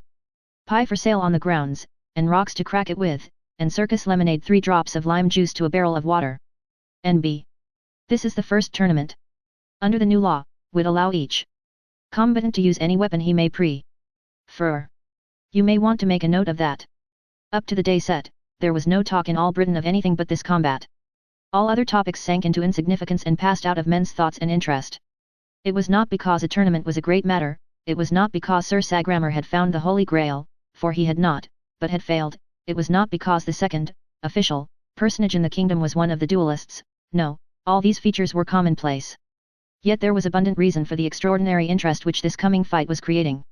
It was born of the fact that all the nation knew that this was not to be a duel between mere men, so to speak, but a duel between 2 mighty magicians, a duel not of muscle but of mind, not of human skill but of superhuman art and craft, a final struggle for supremacy between the 2 master enchanters of the age. It was realized that the most prodigious achievements of the most renowned knights could not be worthy of comparison with a spectacle like this, they could be but child's play, contrasted with this mysterious and awful battle of the gods. Yes, all the world knew it was going to be in reality a duel between Merlin and me, a measuring of his magic powers against mine. It was known that Merlin had been busy whole days and nights together, imbuing Sir Sagramor's arms and armor with supernal powers of offense and defense, and that he had procured for him from the spirits of the air a fleecy veil which would render the wearer invisible to his antagonist while still visible to other men. Against Sir Sagramor, so weaponed and protected, 1,000 knights could accomplish nothing, against him no known enchantments could prevail. These facts were sure, regarding them there was no doubt, no reason for doubt. There was but one question, might there be still other enchantments, unknown to Merlin, which could render Sir Sagramor's veil transparent to me, and make his enchanted mail vulnerable to my weapons? This was the one thing to be decided in the lists. Until then the world must remain in suspense. So the world thought there was a vast matter at stake here, and the world was right, but it was not the one they had in their minds. No, a far vaster one was upon the cast of this die, the life of knight errantry. I was a champion, it was true, but not the champion of the frivolous black arts, I was the champion of hard unsentimental common sense and reason. I was entering the lists to either destroy knight errantry or be its victim. Vast as the showgrounds were, there were no vacant spaces in them outside of the lists. At 10 o'clock on the morning of the 16th. The mammoth grandstand was clothed in flags, streamers, and rich tapestries, and packed with several acres of small fry tributary kings, their suites, and the British aristocracy, with our own royal gang in the chief place, and each and every individual a flashing prism of gaudy silks and velvets. Well, I never saw anything to begin with it but a fight between an upper Mississippi sunset and the aurora borealis. The huge camp of beflagged and gay-colored tents at one end of the lists, with a stiff standing sentinel at every door and a shining shield hanging by him for challenge, was another fine sight. You see, every knight was there who had any ambition or any caste feeling, for my feeling toward their order was not much of a secret, and so here was their chance. If I won my fight with Sir Sagramor, others would have the right to call me out as long as I might be willing to respond. Down at our end there were but 2 tents, one for me, and another for my servants. At the appointed hour the king made a sign, and the heralds, in their tabards, appeared and made proclamation, naming the combatants and stating the cause of quarrel. There was a pause, then a ringing bugle blast, which was the signal for us to come forth. All the multitude caught their breath, and an eager curiosity flashed into every face. Out from his tent rode great Sir Sagramor, an imposing tower of iron, stately and rigid, his huge spear standing upright in its socket and grasped in his strong hand, his grand horse's face and breast cased in steel, his body clothed in rich trappings that almost dragged the ground. Oh, a most noble picture! A great shout went up, of welcome and admiration. And then out I came. But I didn't get any shout. There was a wondering and eloquent silence for a moment, then a great wave of laughter began to sweep along that human sea, but a warning bugle blast cut its career short. I was in the simplest and comfortablest of gymnast costumes, flesh-colored tights from neck to heel, with blue silk puffings about my loins, and bareheaded. My horse was not above medium size, but he was alert, slender-limbed, muscled with watch springs, and just a greyhound to go. He was a beauty, glossy as silk, and naked as he was when he was born, except for bridle and ranger saddle. The iron tower and the gorgeous bed quilt came cumbrously but gracefully pirouetting down the lists, and we tripped lightly up to meet them. We halted, the tower saluted, I responded, then we wheeled and rode side by side to the grandstand and faced our king and queen, to whom we made obeisance. The queen exclaimed, "Alack, Sir Boss, wilt fight naked, and without lance or sword or—" But the king checked her and made her understand, with a polite phrase or two, that this was none of her business. The bugles rang again, and we separated and rode to the ends of the lists, and took position. Now old Merlin stepped into view and cast a dainty web of gossamer threads over Sir Sagramor which turned him into Hamlet's ghost. The king made a sign, the bugles blew, Sir Sagramor laid his great lance in rest, and the next moment here he came thundering down the course with his veil flying out behind, and I went whistling through the air like an arrow to meet him, cocking my ear the while, as if noting the invisible knight's position and progress by hearing, not sight. A chorus of encouraging shouts burst out for him, and one brave voice flung out a heartening word for me, said, "Go it, Slim Jim." It was an even bet that Clarence had procured that favour for me, and furnished the language, too. When that formidable lance point was within a yard and a half of my breast I twitched my horse aside without an effort, and the big knight swept by, scoring a blank. I got plenty of applause that time. We turned, braced up, and down we came again. Another blank for the knight, a roar of applause for me. This same thing was repeated once more, and it fetched such a whirlwind of applause that Sir Sagramor lost his temper, and at once changed his tactics and set himself the task of chasing me down. Why, he hadn't any show in the world at that, it was a game of tag. With all the advantage on my side, I whirled out of his path with ease whenever I chose, and once I slapped him on the back as I went to the rear. Finally I took the chase into my own hands, and after that, turn, or twist, or do what he would, he was never able to get behind me again, he found himself always in front at the end of his maneuver. So he gave up that business and retired to his end of the lists. His temper was clear gone now, and he forgot himself and flung an insult at me which disposed of mine. I slipped my lasso from the horn of my saddle, and grasped the coil in my right hand. This time you should have seen him come, it was a business trip, sure, by his gait there was blood in his eye. I was sitting my horse at ease, and swinging the great loop of my lasso in wide circles about my head. The moment he was under way, I started for him. When the space between us had narrowed to 40 feet, I sent the snaky spirals of the rope cleaving through the air, then darted aside and faced about and brought my trained animal to a halt with all his feet braced under him for a surge. The next moment the rope sprang taut and yanked Sir Sagramor out of the saddle. Great Scott, but there was a sensation. Unquestionably, the popular thing in this world is novelty. These people had never seen anything of that cowboy business before, and it carried them clear off their feet with delight. From all around and everywhere, the shout went up. Encore, encore.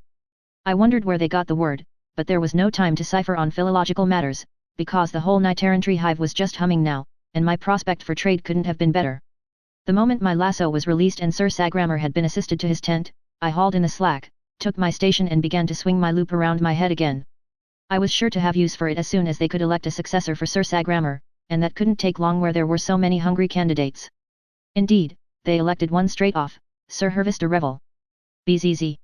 Here he came, like a house afire. I dodged, he passed like a flash, with my horsehair coils settling around his neck. A second or so later, FST. His saddle was empty. I got another encore, and another, and still another.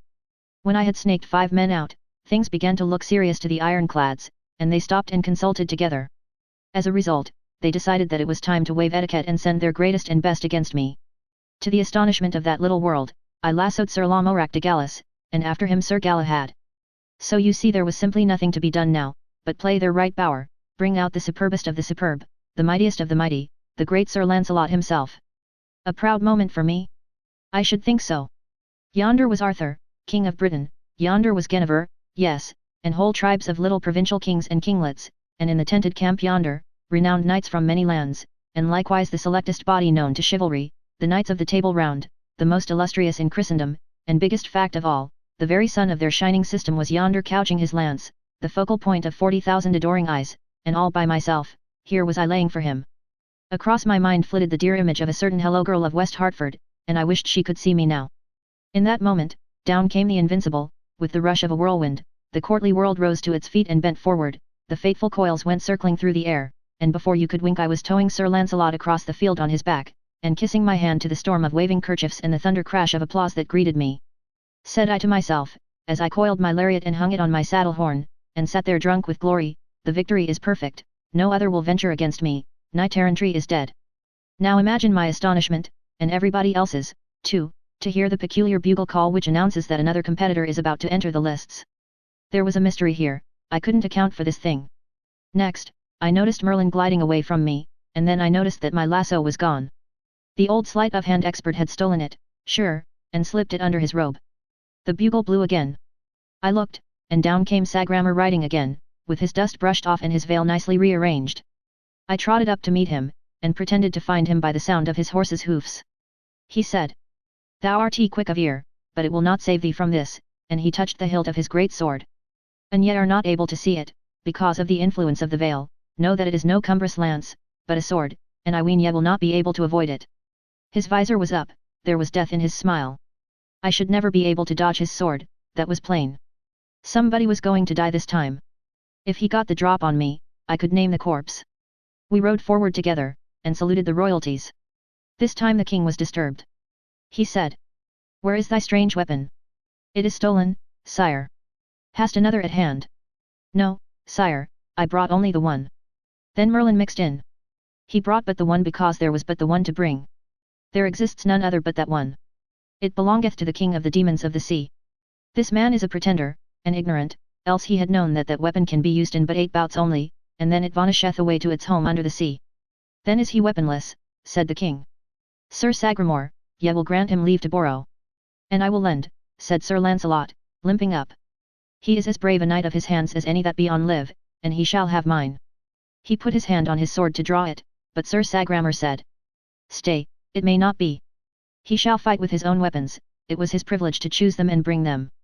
If he has erred, on his head be it." "Knight," said the king, "thou art overwrought with passion, it disorders thy mind. Wouldst kill a naked man?" "An he do it, he shall answer it to me," said Sir Lancelot. "I will answer it to any he that desireth," retorted Sir Sagramor hotly. Merlin broke in, rubbing his hands and smiling his low-downest smile of malicious gratification. "'Tis well said, right well said. And 'tis enough of parleying, let my lord the king deliver the battle signal." The king had to yield. The bugle made proclamation, and we turned apart and rode to our stations. There we stood, 100 yards apart, facing each other, rigid and motionless, like horsed statues. And so we remained, in a soundless hush, as much as a full minute, everybody gazing, nobody stirring. It seemed as if the king could not take heart to give the signal. But at last he lifted his hand, the clear note of the bugle followed, Sir Sagramor's long blade described a flashing curve in the air, and it was superb to see him come. I sat still. On he came. I did not move. People got so excited that they shouted to me, "Fly, fly! Save thyself! This is murder!" I never budged so much as an inch till that thundering apparition had got within 15 paces of me, then I snatched a dragoon revolver out of my holster, there was a flash and a roar, and the revolver was back in the holster before anybody could tell what had happened. Here was a riderless horse plunging by, and yonder lay Sir Sagramor, stone dead. The people that ran to him were stricken dumb to find that the life was actually gone out of the man and no reason for it visible, no hurt upon his body, nothing like a wound. There was a hole through the breast of his chain mail, but they attached no importance to a little thing like that, and as a bullet wound there produces but little blood, none came in sight because of the clothing and swaddlings under the armor. The body was dragged over to let the king and the swells look down upon it. They were stupefied with astonishment naturally. I was requested to come and explain the miracle.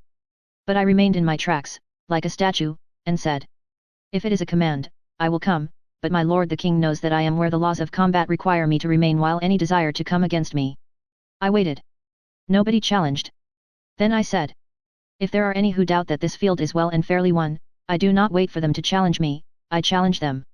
"It is a gallant offer," said the king, "and well beseems you. Whom will you name first?" "I name none, I challenge all. Here I stand, and dare the chivalry of England to come against me, not by individuals, but in mass." "What?" shouted a score of knights. "You have heard the challenge. Take it, or I proclaim you recreant knights and vanquished, every one." It was a bluff, you know. At such a time it is sound judgment to put on a bold face and play your hand for 100 times what it is worth. 49 times out of 50 nobody dares to call, and you rake in the chips. But just this once, well, things looked squally. In just no time, 500 knights were scrambling into their saddles, and before you could wink a widely scattering drove were underway and clattering down upon me. I snatched both revolvers from the holsters and began to measure distances and calculate chances. Bang! One saddle empty. Bang! Another one. Bang! Bang! And I bagged two. Well, it was nip and tuck with us, and I knew it. If I spent the 11th shot without convincing these people, the 12th man would kill me, sure. And so I never did feel so happy as I did when my 9th downed its man and I detected the wavering in the crowd, which is premonitory of panic.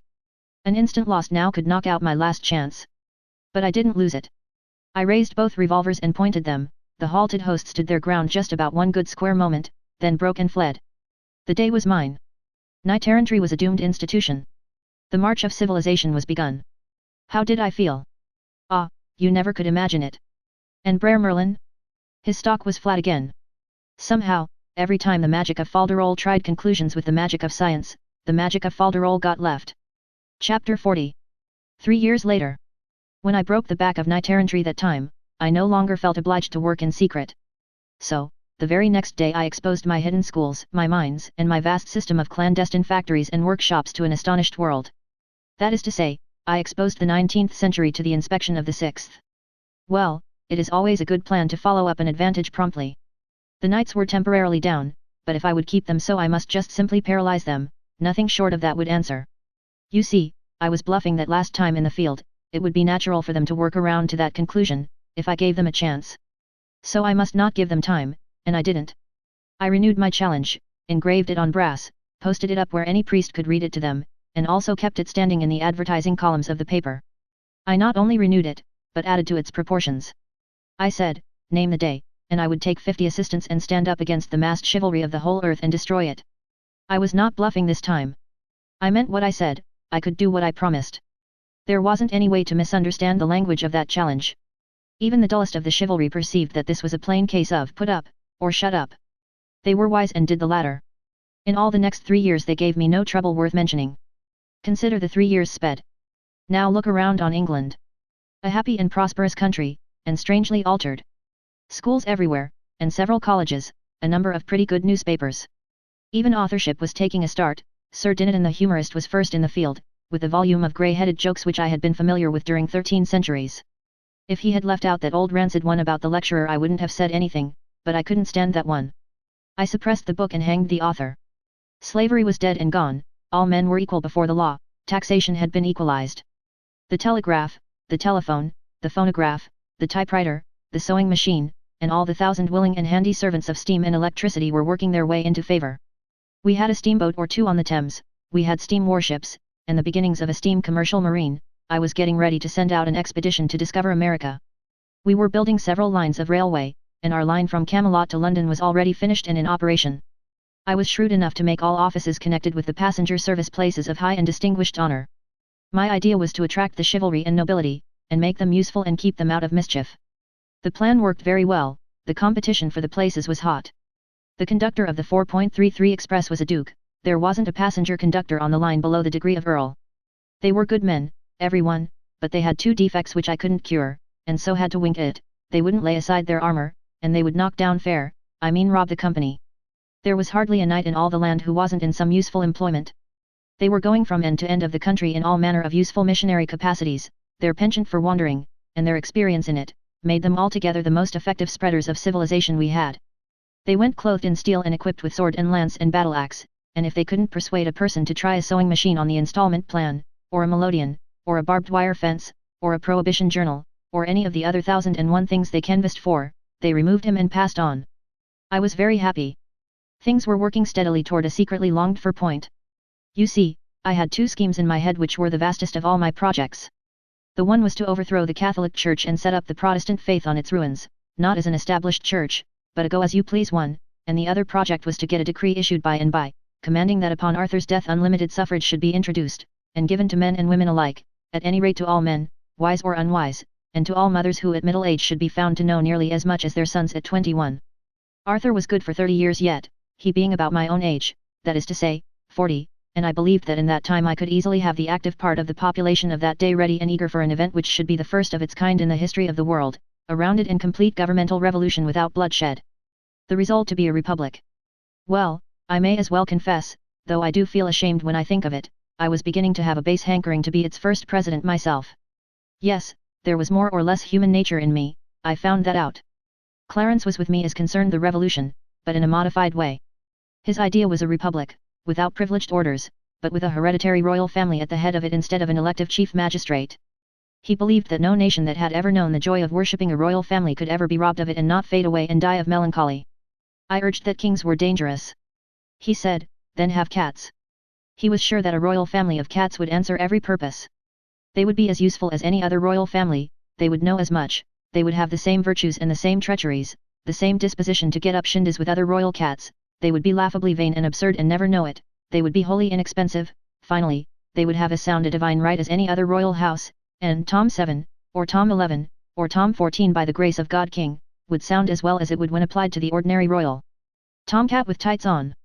And as a rule, said he, in his neat modern English, the character of these cats would be considerably above the character of the average king, and this would be an immense moral advantage to the nation, for the reason that a nation always models its morals after its monarchs. The worship of royalty being founded in unreason, these graceful and harmless cats would easily become as sacred as any other royalties, and indeed more so, because it would presently be noticed that they hanged nobody, beheaded nobody, imprisoned nobody, inflicted no cruelties or injustices of any sort, and so must be worthy of a deeper love and reverence than the customary human king, and would certainly get it.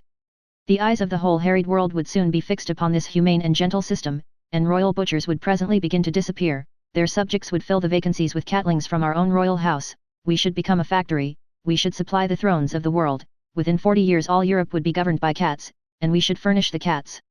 The reign of universal peace would begin then, to end no more forever. Me yo ow ow ow, FZT, wow. Hang him, I supposed he was in earnest, and was beginning to be persuaded by him, until he exploded that cat howl and startled me almost out of my clothes. But he never could be in earnest. He didn't know what it was. He had pictured a distinct and perfectly rational and feasible improvement upon constitutional monarchy, but he was too feather-headed to know it, or care anything about it, either. I was going to give him a scolding, but Sandy came flying in at that moment, wild with terror, and so choked with sobs that for a minute she could not get her voice. I ran and took her in my arms, and lavished caresses upon her and said, beseechingly, "Speak, darling, speak. What is it?" Her head fell limp upon my bosom, and she gasped, almost inaudibly, "Hello Central. Quick!" I shouted to Clarence, "Telephone the king's homeopath to come." In 2 minutes I was kneeling by the child's crib, and Sandy was dispatching servants here, there, and everywhere, all over the palace. I took in the situation almost at a glance, membranous croup. I bent down and whispered, "Wake up, sweetheart. Hello Central." She opened her soft eyes languidly, and made out to say, "Papa." That was a comfort. She was far from dead yet. I sent for preparations of sulphur, I rousted out the croup kettle myself, for I don't sit down and wait for doctors when Sandy or the child is sick. I knew how to nurse both of them, and had had experience. This little chap had lived in my arms a good part of its small life, and often I could soothe away its troubles and get it to laugh through the tear-dews on its eyelashes when even its mother couldn't. Sir Lancelot, in his richest armour, came striding along the great hall now on his way to the stock board. He was president of the stock board, and occupied the Siege Perilous, which he had bought of Sir Galahad, for the stock board consisted of the Knights of the Round Table, and they used the Round Table for business purposes now. Seats at it were worth, well, you would never believe the figure, so it is no use to state it. Sir Lancelot was a bear, and he had put up a corner in one of the new lines, and was just getting ready to squeeze the shorts today, but what of that? He was the same old Lancelot, and when he glanced in as he was passing the door and found out that his pet was sick, that was enough for him. Bulls and bears might fight it out their own way for all him, he would come right in here and stand by little Hello Central for all he was worth. And that was what he did. He shied his helmet into the corner, and in half a minute he had a new wick in the alcohol lamp and was firing up on the croup kettle. By this time Sandy had built a blanket canopy over the crib, and everything was ready. Sir Lancelot got up steam, he and I loaded up the kettle with unslaked lime and carbolic acid, with a touch of lactic acid added thereto, then filled the thing up with water and inserted the steam spout under the canopy. Everything was ship-shape now, and we sat down on either side of the crib to stand our watch.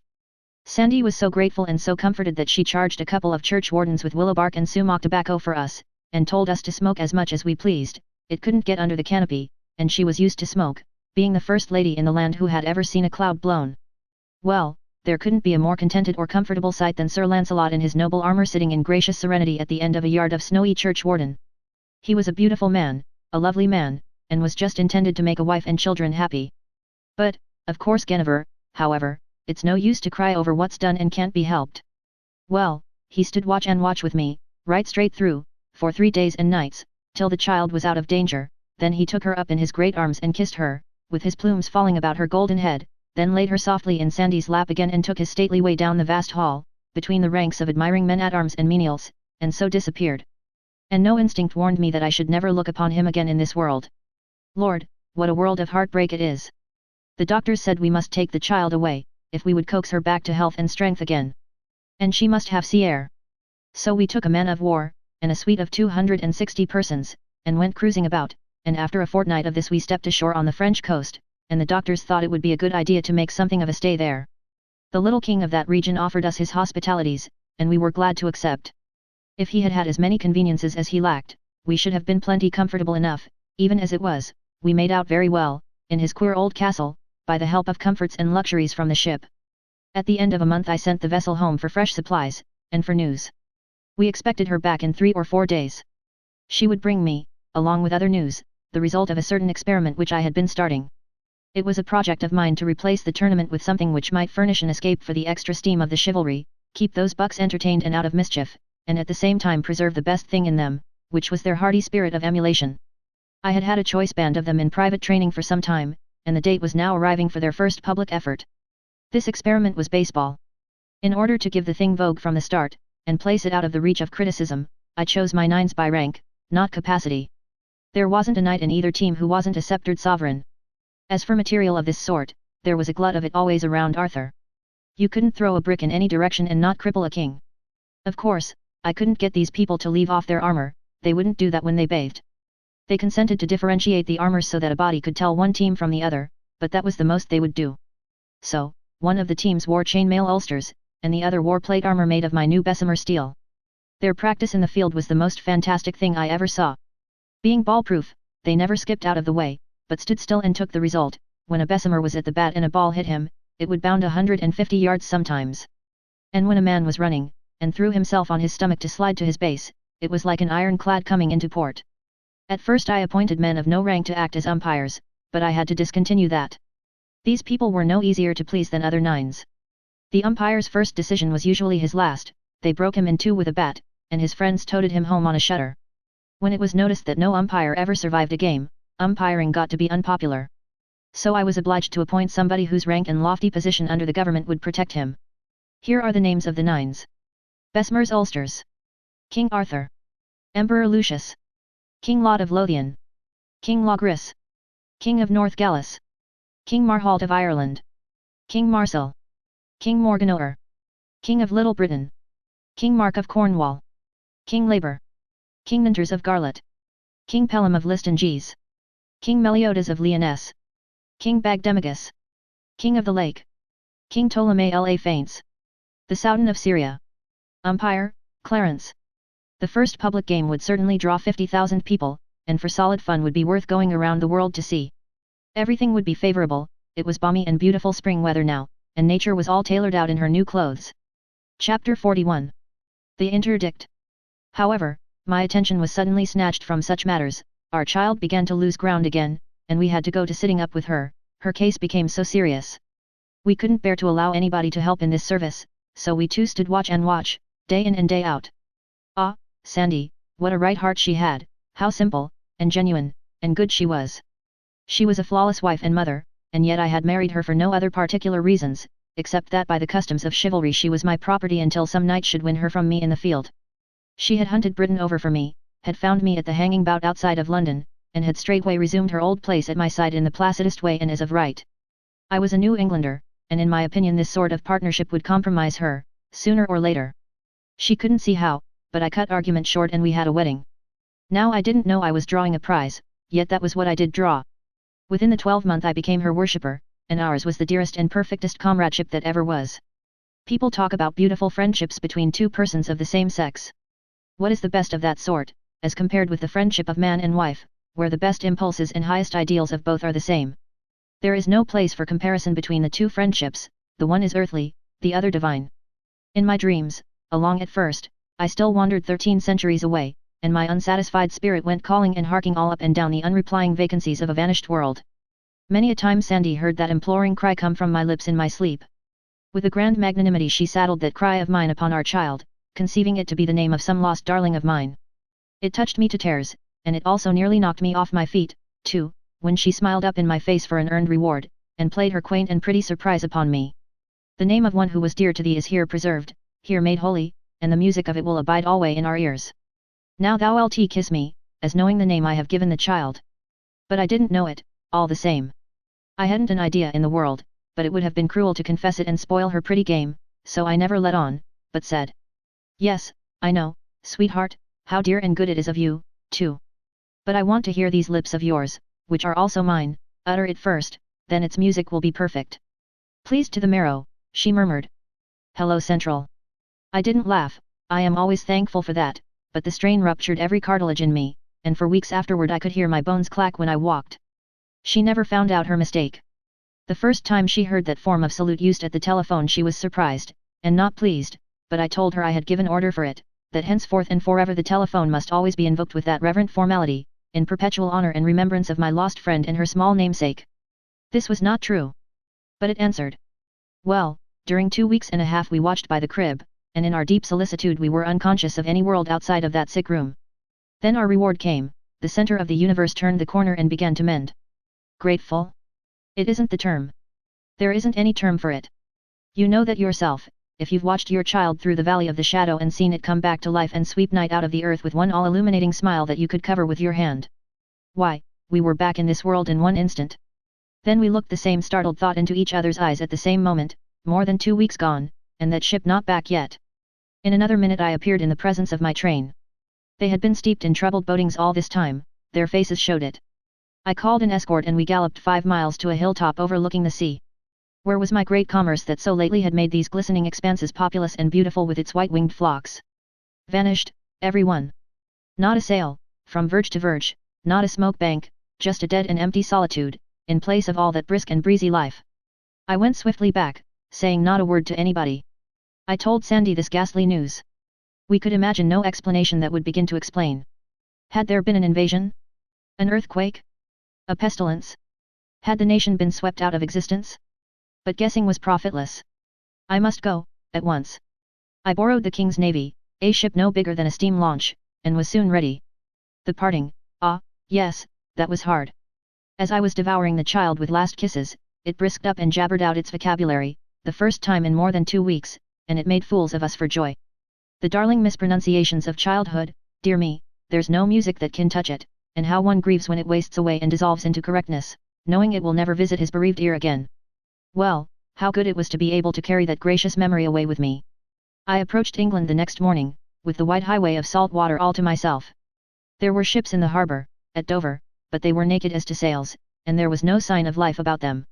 It was Sunday, yet at Canterbury the streets were empty, strangest of all, there was not even a priest in sight, and no stroke of a bell fell upon my ear.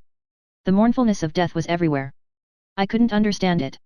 At last, in the further edge of that town I saw a small funeral procession, just a family and a few friends following a coffin, no priest, a funeral without bell, book, or candle. There was a church there close at hand, but they passed it by weeping, and did not enter it. I glanced up at the belfry, and there hung the bell, shrouded in black, and its tongue tied back.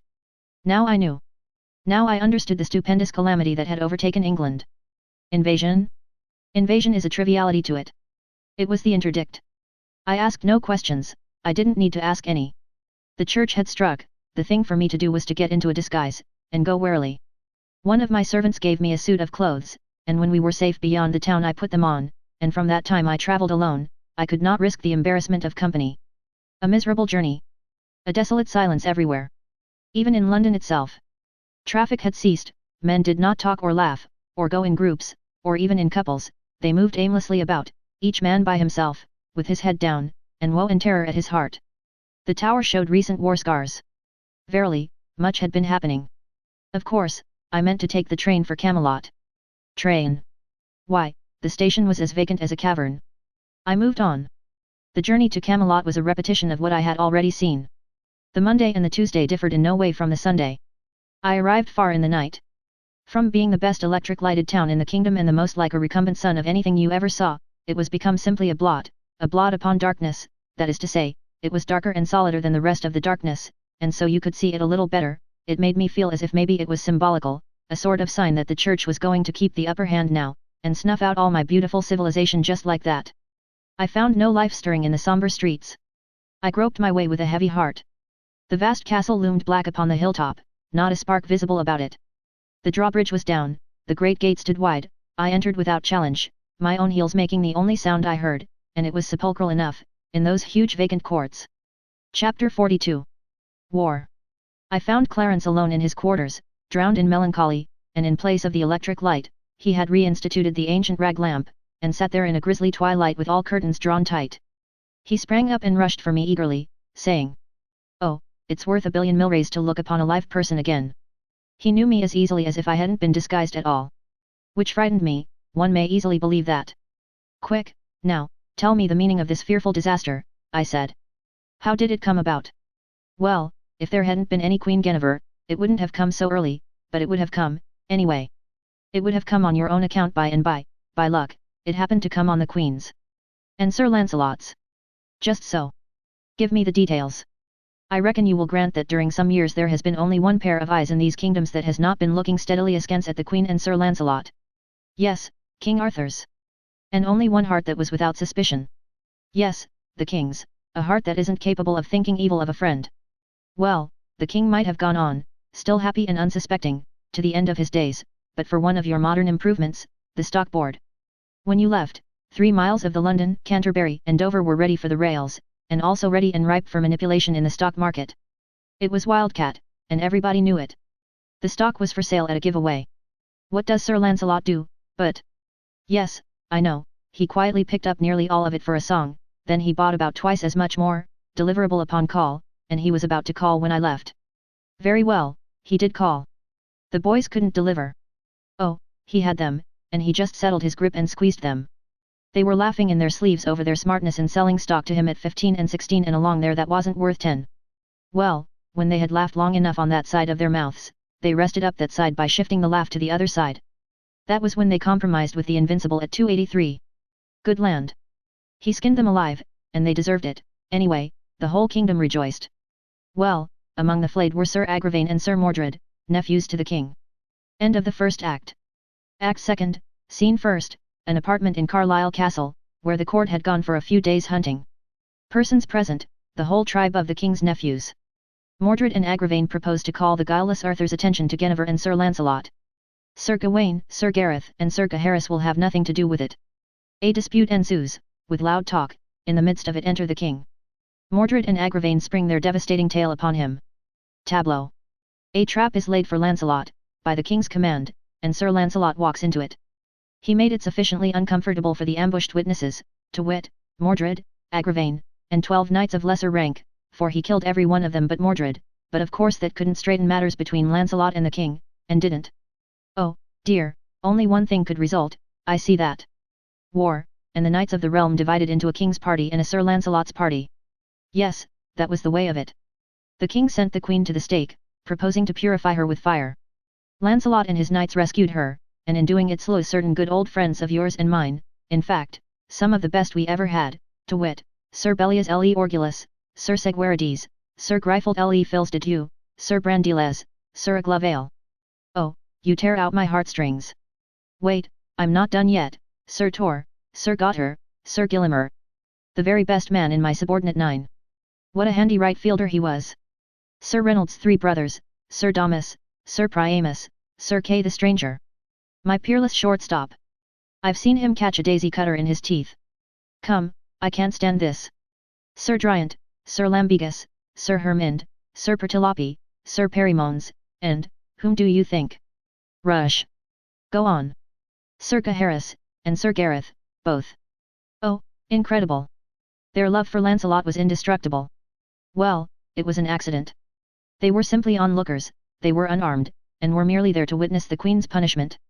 Sir Lancelot smote down whoever came in the way of his blind fury, and he killed these without noticing who they were. Here is an instantaneous photograph one of our boys got of the battle, it's for sale on every newsstand. There, the figures nearest the Queen are Sir Lancelot with his sword up, and Sir Gareth gasping his latest breath. You can catch the agony in the Queen's face through the curling smoke. It's a rattling battle picture. Indeed, it is. We must take good care of it, its historical value is incalculable. Go on. Well, the rest of the tale is just war, pure and simple. Lancelot retreated to his town and castle of Joyous Gard, and gathered there a great following of knights. The king, with a great host, went there, and there was desperate fighting during several days, and, as a result, all the plain around was paved with corpses and cast iron. Then the church patched up a peace between Arthur and Lancelot and the queen and everybody but Sir Gawain. He was bitter about the slaying of his brothers, Gareth and Gaheris, and would not be appeased. He notified Lancelot to get him thence, and make swift preparation, and look to be soon attacked. So Lancelot sailed to his duchy of Guienne with his following, and Gawain soon followed with an army, and he beguiled Arthur to go with him. Arthur left the kingdom in Sir Mordred's hands until you should return. Ah, a king's customary wisdom. Yes. Sir Mordred set himself at once to work to make his kingship permanent. He was going to marry Guinevere, as a first move, but she fled and shut herself up in the Tower of London. Mordred attacked, the Bishop of Canterbury dropped down on him with the interdict. The king returned, Mordred fought him at Dover, at Canterbury and again at Barham Down. Then there was talk of peace and a composition. Terms, Mordred to have Cornwall and Kent during Arthur's life, and the whole kingdom afterward. Well, upon my word. My dream of a republic to be a dream, and so remain. Yes. The two armies lay near Salisbury. Gawain's head is at Dover Castle, he fell in the fight there. Gawain appeared to Arthur in a dream, at least his ghost did, and warned him to refrain from conflict for a month, let the delay cost what it might. But battle was precipitated by an accident. Arthur had given order that if a sword was raised during the consultation over the proposed treaty with Mordred, sound the trumpet and fall on. For he had no confidence in Mordred. Mordred had given a similar order to his people. Well, by and by an adder bit a knight's heel, the knight forgot all about the order, and made a slash at the adder with his sword. Inside of half a minute those two prodigious hosts came together with a crash. They butchered away all day. Then the king, however, we have started something fresh since you left, our paper has. No? What is that?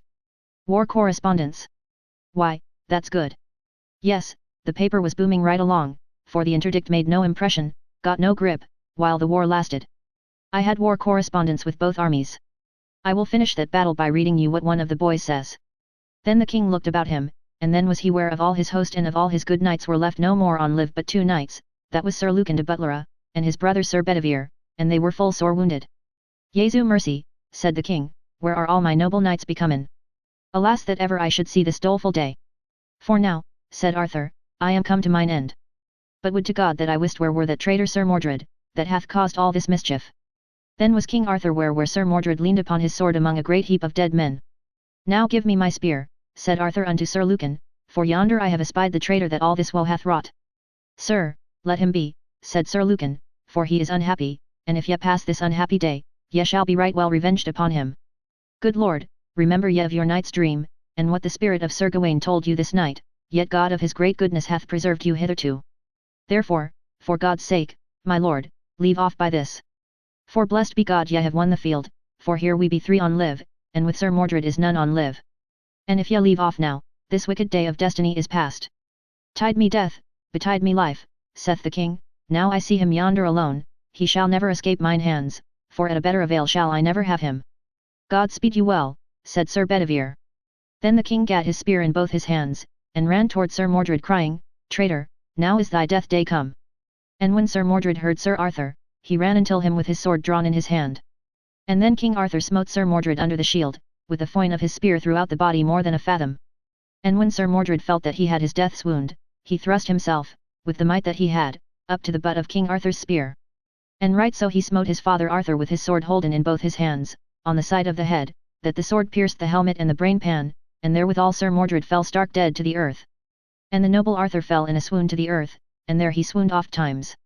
That is a good piece of war correspondence, Clarence, you are a first-rate newspaper man. Well, is the king all right? Did he get well? Poor soul, no. He is dead. I was utterly stunned, it had not seemed to me that any wound could be mortal to him. And the queen, Clarence? She is a nun, in Almesbury. What changes, and in such a short while? It is inconceivable. What next, I wonder? I can tell you what next. Well. Stake our lives and stand by them. What do you mean by that? The church is master now. The interdict included you with Mordred, it is not to be removed while you remain alive. The clans are gathering. The church has gathered all the knights that are left alive, and as soon as you are discovered we shall have business on our hands. Stuff. With our deadly scientific war material, with our hosts of trained. Save your breath, we haven't 60 faithful left. What are you saying? Our schools, our colleges, our vast workshops, our... When those nights come, those establishments will empty themselves and go over to the enemy. Did you think you had educated the superstition out of those people? I certainly did think it. Well, then, you may unthink it. They stood every strain easily, until the interdict. Since then, they merely put on a bold outside, at heart they are quaking. Make up your mind to it, when the armies come, the mask will fall. It's hard news. We are lost. They will turn our own science against us. No they won't. Why? Because I and a handful of the faithful have blocked that game. I'll tell you what I've done, and what moved me to it. Smart as you are, the church was smarter. It was the church that sent you cruising, through her servants, the doctors. Clarence. It is the truth. I know it. Every officer of your ship was the church's picked servant, and so was every man of the crew. Oh, come. It is just as I tell you. I did not find out these things at once, but I found them out finally. Did you send me verbal information, by the commander of the ship, to the effect that upon his return to you, with supplies, you were going to leave Cadiz? Cadiz. I haven't been at Cadiz at all. Going to leave Cadiz and cruise in distant seas indefinitely, for the health of your family? Did you send me that word? Of course not. I would have written, wouldn't I? Naturally. I was troubled and suspicious. When the commander sailed again I managed to ship a spy with him. I have never heard of vessel or spy since. I gave myself 2 weeks to hear from you in. Then I resolved to send a ship to Cadiz. There was a reason why I didn't. What was that? Our navy had suddenly and mysteriously disappeared. Also, as suddenly and as mysteriously, the railway and telegraph and telephone service ceased, the men all deserted, poles were cut down, the church laid a ban upon the electric light. I had to be up and doing, and straight off. Your life was safe, nobody in these kingdoms but Merlin would venture to touch such a magician as you without 10,000 men at his back. I had nothing to think of but how to put preparations in the best trim against your coming. I felt safe myself, nobody would be anxious to touch a pet of yours. So this is what I did. From our various works I selected all the men, boys I mean, whose faithfulness under whatsoever pressure I could swear to, and I called them together secretly and gave them their instructions. There are 52 of them, none younger than 14, and none above 17 years old. Why did you select boys? Because all the others were born in an atmosphere of superstition and reared in it. It is in their blood and bones. We imagined we had educated it out of them, they thought so, too, the interdict woke them up like a thunderclap. It revealed them to themselves, and it revealed them to me, too. With boys it was different. Such as have been under our training from 7 to 10 years have had no acquaintance with the church's terrors, and it was among these that I found my 52. As a next move, I paid a private visit to that old cave of Merlin's, not the small one, the big one. Yes, the one where we secretly established our first great electric plant when I was projecting a miracle. Just so. And as that miracle hadn't become necessary then, I thought it might be a good idea to utilize the plant now. I've provisioned the cave for a siege. A good idea, a first-rate idea. I think so. I placed 4 of my boys there as a guard, inside, and out of sight. Nobody was to be hurt, while outside, but any attempt to enter, well, we said just let anybody try it. Then I went out into the hills and uncovered and cut the secret wires which connected your bedroom with the wires that go to the dynamite deposits under all our vast factories, mills, workshops, magazines, etc. And about midnight I and my boys turned out and connected that wire with the cave, and nobody but you and I suspects where the other end of it goes to. We laid it underground, of course, and it was all finished in a couple of hours or so. We shan't have to leave our fortress now when we want to blow up our civilization. It was the right move, and the natural one, military necessity, in the changed condition of things. Well, what changes have come?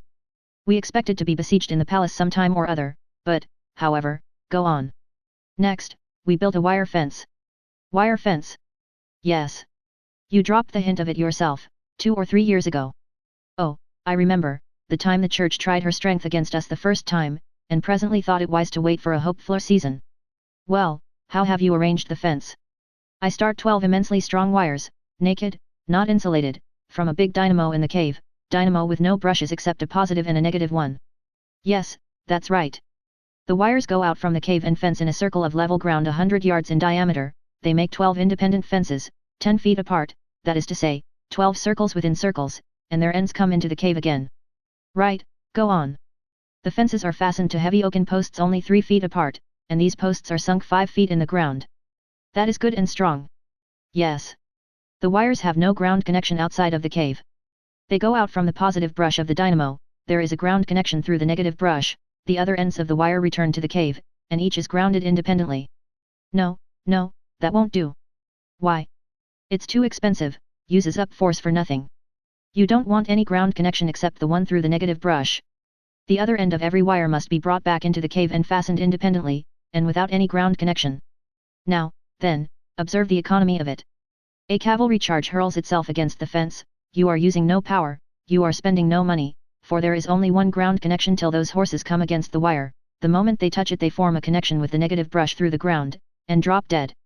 Don't you see, you are using no energy until it is needed, your lightning is there, and ready, like the load in a gun, but it isn't costing you a cent till you touch it off. Oh, yes, the single ground connection. Of course. I don't know how I overlooked that. It's not only cheaper, but it's more effectual than the other way, for if wires break or get tangled, no harm is done. No, especially if we have a telltale in the cave and disconnect the broken wire. Well, go on. The Gatlings. Yes, that's arranged. In the center of the inner circle, on a spacious platform 6 feet high, I've grouped a battery of 13 Gatling guns, and provided plenty of ammunition. That's it. They command every approach, and when the church's knights arrive, there's going to be music. The brow of the precipice over the cave. I've got a wire fence there, and a Gatling. They won't drop any rocks down on us. Well, and the glass cylinder dynamite torpedoes. That's attended to. It's the prettiest garden that was ever planted. It's about 40 feet wide, and goes around the outer fence, distance between it and the fence 100 yards, kind of neutral ground that space is. There isn't a single square yard of that whole belt but is equipped with a torpedo. We laid them on the surface of the ground, and sprinkled a layer of sand over them. It's an innocent looking garden, but you let a man start in to hoe it once, and you'll see. You tested the torpedoes. Well, I was going to, but... But what? Why, it's an immense oversight not to apply a test. Yes, I know, but they're all right, I laid a few in the public road beyond our lines and they've been tested. Oh, that alters the case. Who did it? A church committee. How kind. Yes. They came to command us to make submission. You see, they didn't really come to test the torpedoes, that was merely an incident. Did the committee make a report? Yes, they made one. You could have heard it a mile. Unanimous. That was the nature of it. After that I put up some signs, for the protection of future committees, and we have had no intruders since. Clarence, you've done a world of work, and done it perfectly. We had plenty of time for it, there wasn't any occasion for hurry. We sat silent a while, thinking. Then my mind was made up, and I said. Yes, everything is ready, everything is shipshape, no detail is wanting. I know what to do now. So do I, sit down and wait. No, sir, rise up and strike. Do you mean it? Yes, indeed. The defensive isn't in my line, and the offensive is. That is, when I hold a fair hand, 2/3 as good a hand as the enemy. Oh, yes, we'll rise up and strike, that's our game. 100 to 1 you are right. When does the performance begin? Now. We'll proclaim the Republic. Well, that will precipitate things, sure enough. It will make them buzz, I tell you.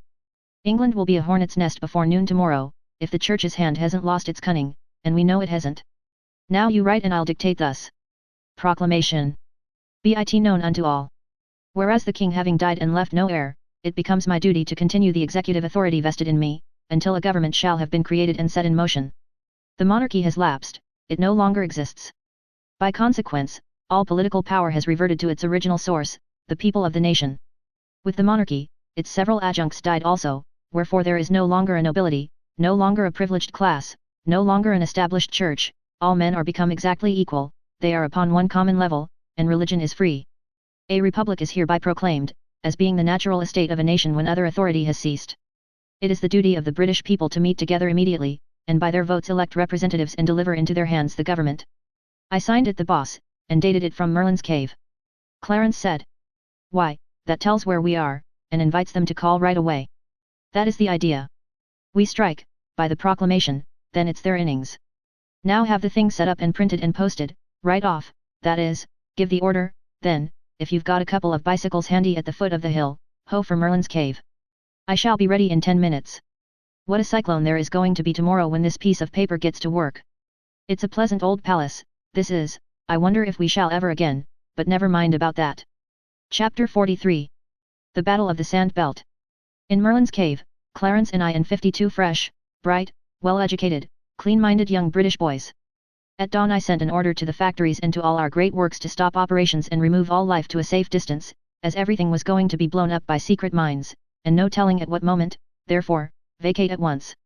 These people knew me, and had confidence in my word. They would clear out without waiting to part their hair, and I could take my own time about dating the explosion. You couldn't hire one of them to go back during the century, if the explosion was still impending. We had a week of waiting. It was not dull for me, because I was writing all the time. During the first 3 days, I finished turning my old diary into this narrative form. It only required a chapter or so to bring it down to date. The rest of the week I took up in writing letters to my wife. It was always my habit to write to Sandy every day, whenever we were separate, and now I kept up the habit for love of it, and of her, though I couldn't do anything with the letters, of course, after I had written them. But it put in the time, you see, and was almost like talking. It was almost as if I was saying, Sandy, if you and Hello Central were here in the cave, instead of only your photographs, what good times we could have.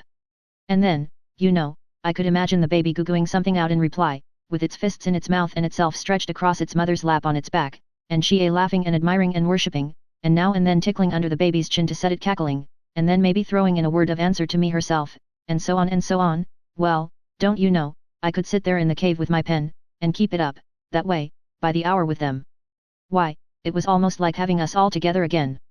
I had spies out every night, of course, to get news. Every report made things look more and more impressive.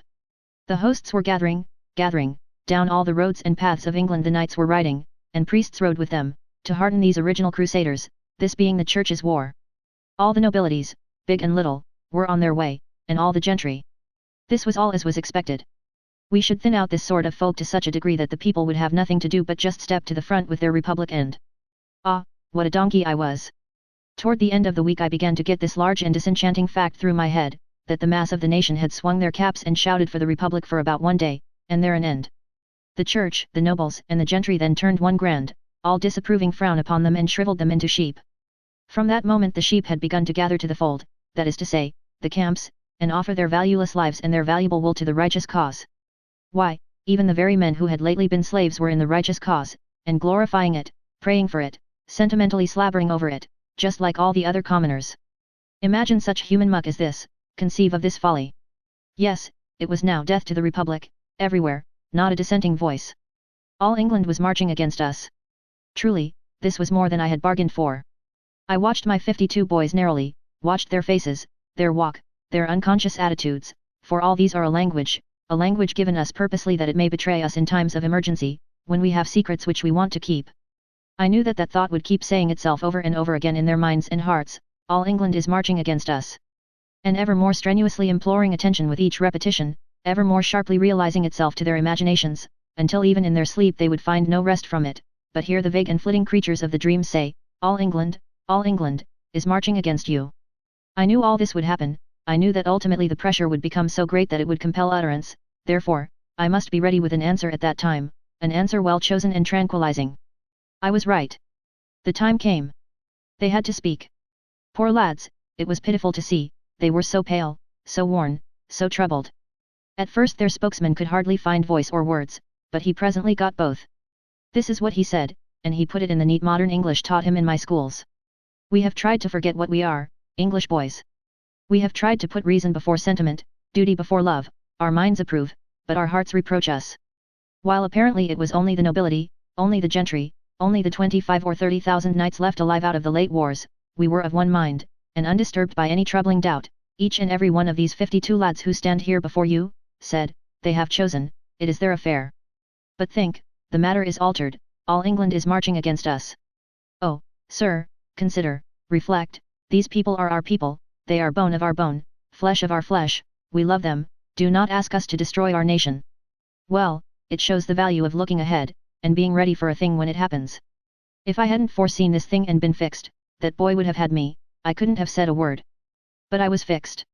I said, my boys, your hearts are in the right place, you have thought the worthy thought, you have done the worthy thing. You are English boys, you will remain English boys, and you will keep that name unsmirched. Give yourselves no further concern, let your minds be at peace. Consider this, while all England is marching against us, who is in the van? who, by the commonest rules of war, will march in the front? Answer me. The mounted host of mailed knights. True. They are 30,000 strong. Acres deep they will march. Now, observe, none but they will ever strike the sand belt. Then there will be an episode. Immediately after, the civilian multitude in the rear will retire, to meet business engagements elsewhere. None but nobles and gentry are knights, and none but these will remain to dance to our music after that episode. It is absolutely true that we shall have to fight nobody but these 30,000 knights. Now speak, and it shall be as you decide. Shall we avoid the battle, retire from the field? No. The shout was unanimous and hearty. Are you, well, afraid of these 30,000 knights? That joke brought out a good laugh, the boys' troubles vanished away, and they went gaily to their posts. Ah, they were a darling 52. As pretty as girls, too. I was ready for the enemy now. Let the approaching big day come along, it would find us on deck. The big day arrived on time. At dawn the sentry on watch in the corral came into the cave and reported a moving black mass under the horizon, and a faint sound which he thought to be military music. Breakfast was just ready, we sat down and ate it. This over, I made the boys a little speech, and then sent out a detail to man the battery, with Clarence in command of it. The sun rose presently and sent its unobstructed splendors over the land, and we saw a prodigious host moving slowly toward us, with the steady drift and aligned front of a wave of the sea. Nearer and nearer it came, and more sublimely imposing became its aspect. Yes, all England was there, apparently. Soon we could see the innumerable banners fluttering, and then the sun struck the sea of armor and set it all aflash. Yes, it was a fine sight, I hadn't ever seen anything to beat it. At last we could make out details. All the front ranks, no telling how many acres deep, were horsemen, plumed knights in armor. Suddenly we heard the blare of trumpets, the slow walk burst into a gallop, and then, well, it was wonderful to see. Down swept that vast horseshoe wave, it approached the sand belt, my breath stood still, nearer, the strip of green turf beyond the yellow belt grew narrower still, became a mere ribbon in front of the horses, then disappeared under their hoofs. Great Scott! Why, the whole front of that host shot into the sky with a thunder crash, and became a whirling tempest of rags and fragments, and along the ground lay a thick wall of smoke that hid what was left of the multitude from our sight. Time for the second step in the plan of campaign. I touched a button, and shook the bones of England loose from her spine. In that explosion all our noble civilization factories went up in the air and disappeared from the earth. It was a pity, but it was necessary. We could not afford to let the enemy turn our own weapons against us. Now ensued one of the dullest quarter hours I had ever endured. We waited in a silent solitude enclosed by our circles of wire, and by a circle of heavy smoke outside of these. We couldn't see over the wall of smoke, and we couldn't see through it. But at last it began to shred away lazily, and by the end of another quarter hour the land was clear and our curiosity was enabled to satisfy itself. No living creature was in sight. We now perceived that additions had been made to our defenses. The dynamite had dug a ditch more than 100 feet wide, all around us, and cast up an embankment some 25 feet high on both borders of it. As to destruction of life, it was amazing. Moreover, it was beyond estimate.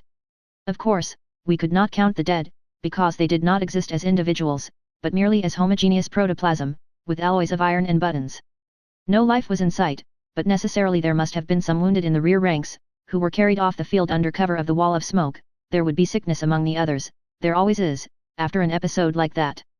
But there would be no reinforcements, this was the last stand of the chivalry of England, it was all that was left of the order, after the recent annihilating wars. So I felt quite safe in believing that the utmost force that could for the future be brought against us would be but small, that is, of knights. I therefore issued a congratulatory proclamation to my army in these words. Soldiers, champions of human liberty and equality, your general congratulates you. In the pride of his strength and the vanity of his renown, an arrogant enemy came against you. You were ready. The conflict was brief, on your side, glorious. This mighty victory, having been achieved utterly without loss, stands without example in history. So long as the planets shall continue to move in their orbits, the Battle of the Sandbelt will not perish out of the memories of men. The Boss. I read it well, and the applause I got was very gratifying to me. I then wound up with these remarks. The war with the English nation, as a nation, is at an end. The nation has retired from the field and the war. Before it can be persuaded to return, war will have ceased. This campaign is the only one that is going to be fought. It will be brief, the briefest in history. Also the most destructive to life, considered from the standpoint of proportion of casualties to numbers engaged. We are done with the nation, henceforth we deal only with the knights. English knights can be killed, but they cannot be conquered. We know what is before us. While one of these men remains alive, our task is not finished, the war is not ended. We will kill them all. Loud and long continued applause. I picketed the great embankments thrown up around our lines by the dynamite explosion, merely a lookout of a couple of boys to announce the enemy when he should appear again. Next, I sent an engineer and 40 men to a point just beyond our lines on the south, to turn a mountain brook that was there, and bring it within our lines and under our command, arranging it in such a way that I could make instant use of it in an emergency. The 40 men were divided into 2 shifts of 20 each, and were to relieve each other every 2 hours. In 10 hours the work was accomplished. It was nightfall now, and I withdrew my pickets. The one who had had the northern outlook reported a camp in sight, but visible with the glass only. He also reported that a few knights had been feeling their way toward us, and had driven some cattle across our lines, but that the knights themselves had not come very near. That was what I had been expecting. They were feeling us, you see, they wanted to know if we were going to play that red terror on them again.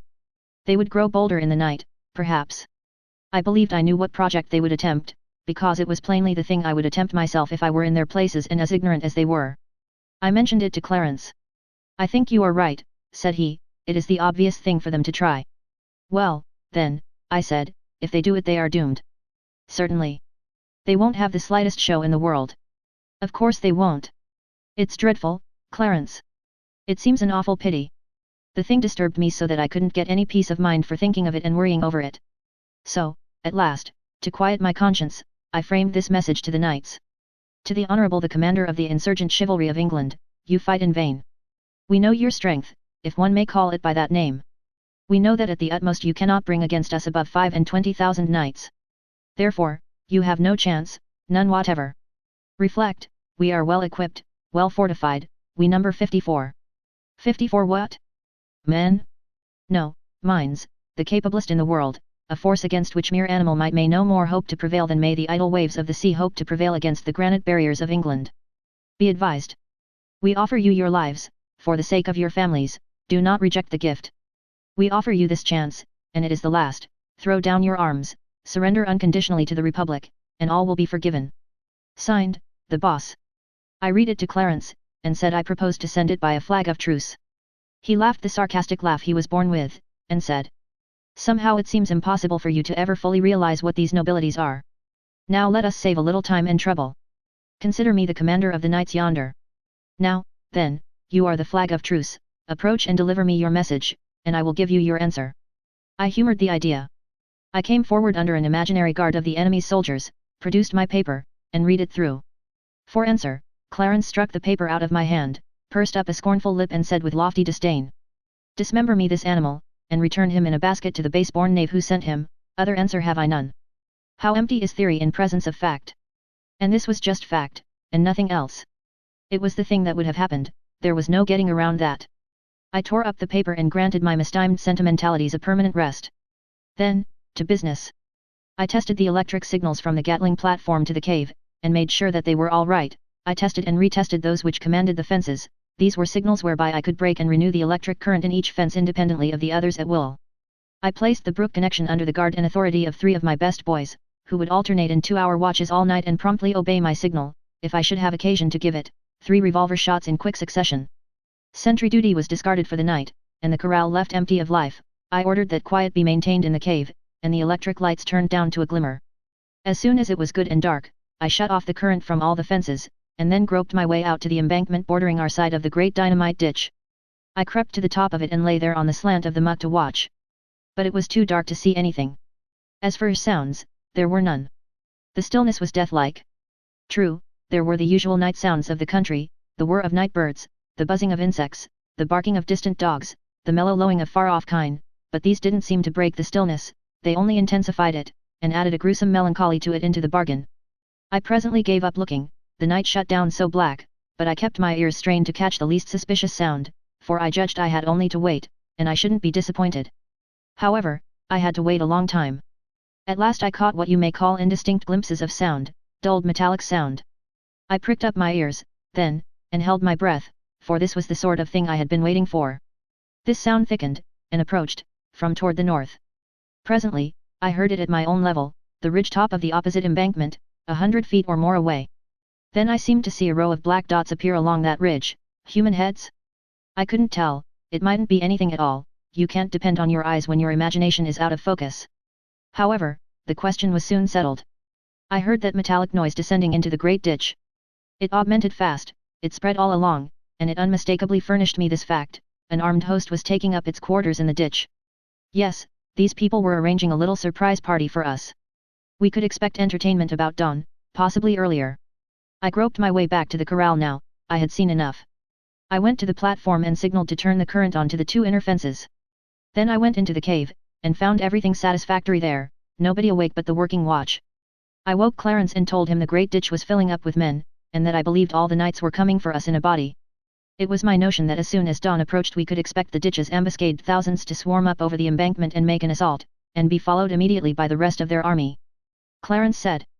They will be wanting to send a scout or 2 in the dark to make preliminary observations. Why not take the lightning off the outer fences, and give them a chance? I've already done it, Clarence. Did you ever know me to be inhospitable? No, you are a good heart. I want to go and be a reception committee. I will go, too. We crossed the corral and lay down together between the 2 inside fences. Even the dim light of the cave had disordered our eyesight somewhat, but the focus straightway began to regulate itself and soon it was adjusted for present circumstances. We had had to feel our way before, but we could make out to see the fence posts now. We started a whispered conversation, but suddenly Clarence broke off and said. What is that? What is what? That thing yonder. What thing, where? There beyond you a little piece, dark something, a dull shape of some kind, against the second fence. I gazed and he gazed. I said. Could it be a man, Clarence? No, I think not. If you notice, it looks a lit, why, it is a man, leaning on the fence. I certainly believe it is, let us go and see. We crept along on our hands and knees until we were pretty close, and then looked up. Yes, it was a man, a dim great figure in armor, standing erect, with both hands on the upper wire, and, of course, there was a smell of burning flesh. Poor fellow, dead as a doornail, and never knew what hurt him. He stood there like a statue, no motion about him, except that his plumes swished about a little in the night wind. We rose up and looked in through the bars of his visor, but couldn't make out whether we knew him or not, features too dim and shadowed. We heard muffled sounds approaching, and we sank down to the ground where we were. We made out another knight vaguely, he was coming very stealthily, and feeling his way. He was near enough now for us to see him put out a hand, find an upper wire, then bend and step under it and over the lower one. Now he arrived at the first knight, and started slightly when he discovered him. He stood a moment, no doubt wondering why the other one didn't move on, then he said, in a low voice, Why dreamest thou here, good Sir Mar? Then he laid his hand on the corpse's shoulder, and just uttered a little soft moan and sunk down dead. Killed by a dead man, you see, killed by a dead friend, in fact. There was something awful about it. These early birds came scattering along after each other, about 1 every 5 minutes in our vicinity, during half an hour. They brought no armor of offense but their swords, as a rule, they carried the sword ready in the hand, and put it forward and found the wires with it. We would now and then see a blue spark when the knight that caused it was so far away as to be invisible to us, but we knew what had happened, all the same, poor fellow, he had touched a charged wire with his sword and been electrocuted. We had brief intervals of grim stillness, interrupted with piteous regularity by the clash made by the falling of an ironclad, and this sort of thing was going on right along and was very creepy there in the dark and lonesomeness. We concluded to make a tour between the inner fences. We elected to walk upright, for convenience's sake. We argued that if discerned, we should be taken for friends rather than enemies, and in any case we should be out of reach of swords, and these gentry did not seem to have any spears along. Well, it was a curious trip. Everywhere dead men were lying outside the second fence, not plainly visible, but still visible, and we counted 15 of those pathetic statues, dead knights standing with their hands on the upper wire. One thing seemed to be sufficiently demonstrated, our current was so tremendous that it killed before the victim could cry out. Pretty soon we detected a muffled and heavy sound, and next moment we guessed what it was. It was a surprise in force coming. I whispered Clarence to go and wake the army, and notify it to wait in silence in the cave for further orders. He was soon back, and we stood by the inner fence and watched the silent lightning do its awful work upon that swarming host. One could make out but little of detail, but he could note that a black mass was piling itself up beyond the second fence. That swelling bulk was dead men. Our camp was enclosed with a solid wall of the dead, a bulwark, a breastwork, of corpses, you may say. One terrible thing about this thing was the absence of human voices. There were no cheers, no war cries. Being intent upon a surprise, these men moved as noiselessly as they could, and always when the front rank was near enough to their goal to make it proper for them to begin to get a shout ready, of course they struck the fatal line and went down without testifying. I sent a current through the third fence now, and almost immediately through the fourth and fifth, so quickly were the gaps filled up. I believed the time was come now for my climax. I believed that whole army was in our trap. Anyway, it was high time to find out. So I touched a button and set 50 electric suns aflame on the top of our precipice. Land, what a sight! We were enclosed in 3 walls of dead men. All the other fences were pretty nearly filled with the living, who were stealthily working their way forward through the wires. The sudden glare paralyzed this host, petrified them, you may say, with astonishment. There was just one instant for me to utilize their immobility in, and I didn't lose the chance. You see, in another instant they would have recovered their faculties, then they'd have burst into a cheer and made a rush, and my wires would have gone down before it, but that lost instant lost them their opportunity forever. While even that slight fragment of time was still unspent, I shot the current through all the fences and struck the whole host dead in their tracks. There was a groan you could hear. It voiced the death pang of 11,000 men. It swelled out on the night with awful pathos. A glance showed that the rest of the enemy, perhaps 10,000 strong, were between us and the encircling ditch, and pressing forward to the assault. Consequently we had them all. And had them past help. Time for the last act of the tragedy. I fired the 3 appointed revolver shots, which meant, turn on the water. There was a sudden rush and roar, and in a minute the mountain brook was raging through the big ditch and creating a river 100 feet wide and 25 deep. Stand to your guns, men. Open fire. The 13 Gatlings began to vomit death into the fated 10,000. They halted, they stood their ground a moment against that withering deluge of fire, then they broke, faced about and swept toward the ditch like chaff before a gale. A full 1/4 part of their force never reached the top of the lofty embankment, the 3/4 reached it and plunged over, to death by drowning. Within 10 short minutes after we had opened fire, armed resistance was totally annihilated, the campaign was ended, we 54 were masters of England. 25,000 men lay dead around us. But how treacherous is fortune! In a little while, say an hour, happened a thing, by my own fault, which, but I have no heart to write that. Let the record end here. Chapter 44. A postscript by Clarence. I, Clarence, must write it for him. He proposed that we two go out and see if any help could be accorded the wounded. I was strenuous against the project. I said that if there were many, we could do but little for them, and it would not be wise for us to trust ourselves among them, anyway. But he could seldom be turned from a purpose once formed, so we shut off the electric current from the fences, took an escort along, climbed over the enclosing ramparts of dead knights, and moved out upon the field. The first wounded man who appealed for help was sitting with his back against a dead comrade. When the boss bent over him and spoke to him, the man recognized him and stabbed him. That knight was Sir Meliag Runce, as I found out by tearing off his helmet. He will not ask for help any more.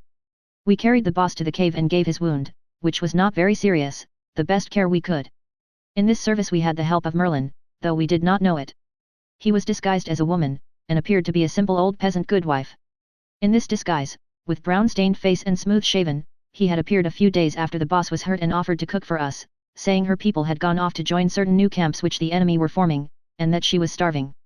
The boss had been getting along very well, and had amused himself with finishing up his record. We were glad to have this woman, for we were short-handed. We were in a trap, you see, a trap of our own making. If we stayed where we were, our dead would kill us, if we moved out of our defenses, we should no longer be invincible. We had conquered, in turn we were conquered. The boss recognized this, we all recognized it.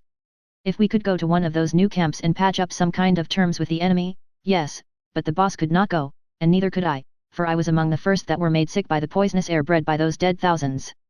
Others were taken down, and still others. Tomorrow. Tomorrow. It is here. And with it the end. About midnight I awoke, and saw that hag making curious passes in the air about the boss's head and face, and wondered what it meant. Everybody but the dynamo watch lay steeped in sleep, there was no sound. The woman ceased from her mysterious foolery, and started tiptoeing toward the door. I called out. Stop! What have you been doing? She halted, and said with an accent of malicious satisfaction. Ye were conquerors, ye are conquered. These others are perishing, you also. Ye shall all die in this place, everyone, except him. He sleepeth now, and shall sleep 13 centuries. I am Merlin. Then such a delirium of silly laughter overtook him that he reeled about like a drunken man, and presently fetched up against one of our wires. His mouth is spread open yet, apparently he is still laughing. I suppose the face will retain that petrified laugh until the corpse turns to dust. The boss has never stirred, sleeps like a stone. If he does not wake today we shall understand what kind of a sleep it is, and his body will then be borne to a place in one of the remote recesses of the cave where none will ever find it to desecrate it. As for the rest of us, well, it is agreed that if any one of us ever escapes alive from this place, he will write the fact here, and loyally hide this manuscript with the boss, our dear good chief, whose property it is, be he alive or dead. The end of the manuscript. Final P.S. By M.T. The dawn was come when I laid the manuscript aside. The rain had almost ceased, the world was grey and sad, the exhausted storm was sighing and sobbing itself to rest. I went to the stranger's room, and listened at his door, which was slightly ajar. I could hear his voice, and so I knocked. There was no answer, but I still heard the voice. I peeped in. The man lay on his back in bed, talking brokenly but with spirit, and punctuating with his arms, which he thrashed about, restlessly, as sick people do in delirium. I slipped in softly and bent over him. His mutterings and ejaculations went on. I spoke, merely a word, to call his attention. His glassy eyes and his ashy face were alight in an instant with pleasure, gratitude, gladness, welcome. Oh, Sandy, you are come at last, how I have longed for you. Sit by me, do not leave me, never leave me again, Sandy, never again. Where is your hand, give it me, dear, let me hold it, there, now all is well, all is peace, and I am happy again, we are happy again, isn't it so, Sandy? You are so dim, so vague, you are but a mist, a cloud, but you are here, and that is blessedness sufficient, and I have your hand, don't take it away, it is for only a little while, I shall not require it long. Was that the child? Hello Central. She doesn't answer. Asleep, perhaps? Bring her when she wakes, and let me touch her hands, her face, her hair, and tell her goodbye. Sandy. Yes, you are there. I lost myself a moment, and I thought you were gone. Have I been sick long? It must be so, it seems months to me. And such dreams. Such strange and awful dreams, Sandy. Dreams that were as real as reality, delirium, of course, but so real. Why, I thought the king was dead, I thought you were in Gaul and couldn't get home, I thought there was a revolution, in the fantastic frenzy of these dreams, I thought that Clarence and I and a handful of my cadets fought and exterminated the whole chivalry of England. But even that was not the strangest. I seemed to be a creature out of a remote unborn age, centuries hence, and even that was as real as the rest. Yes, I seemed to have flown back out of that age into this of ours, and then forward to it again, and was set down, a stranger and forlorn in that strange England, with an abyss of 13 centuries yawning between me and you. Between me and my home and my friends. Between me and all that is dear to me, all that could make life worth the living. It was awful, awfuler than you can ever imagine, Sandy. Ah, watch by me, Sandy, stay by me every moment, don't let me go out of my mind again, death is nothing, let it come, but not with those dreams, not with the torture of those hideous dreams, I cannot endure that again. Sandy. He lay muttering incoherently some little time, then for a time he lay silent, and apparently sinking away toward death. Presently his fingers began to pick busily at the coverlet, and by that sign I knew that his end was at hand. With the first suggestion of the death rattle in his throat he started up slightly, and seemed to listen, then he said. A bugle. It is the king. The drawbridge, there. Man the battlements, turn out they. He was getting up his last effect, but he never finished it.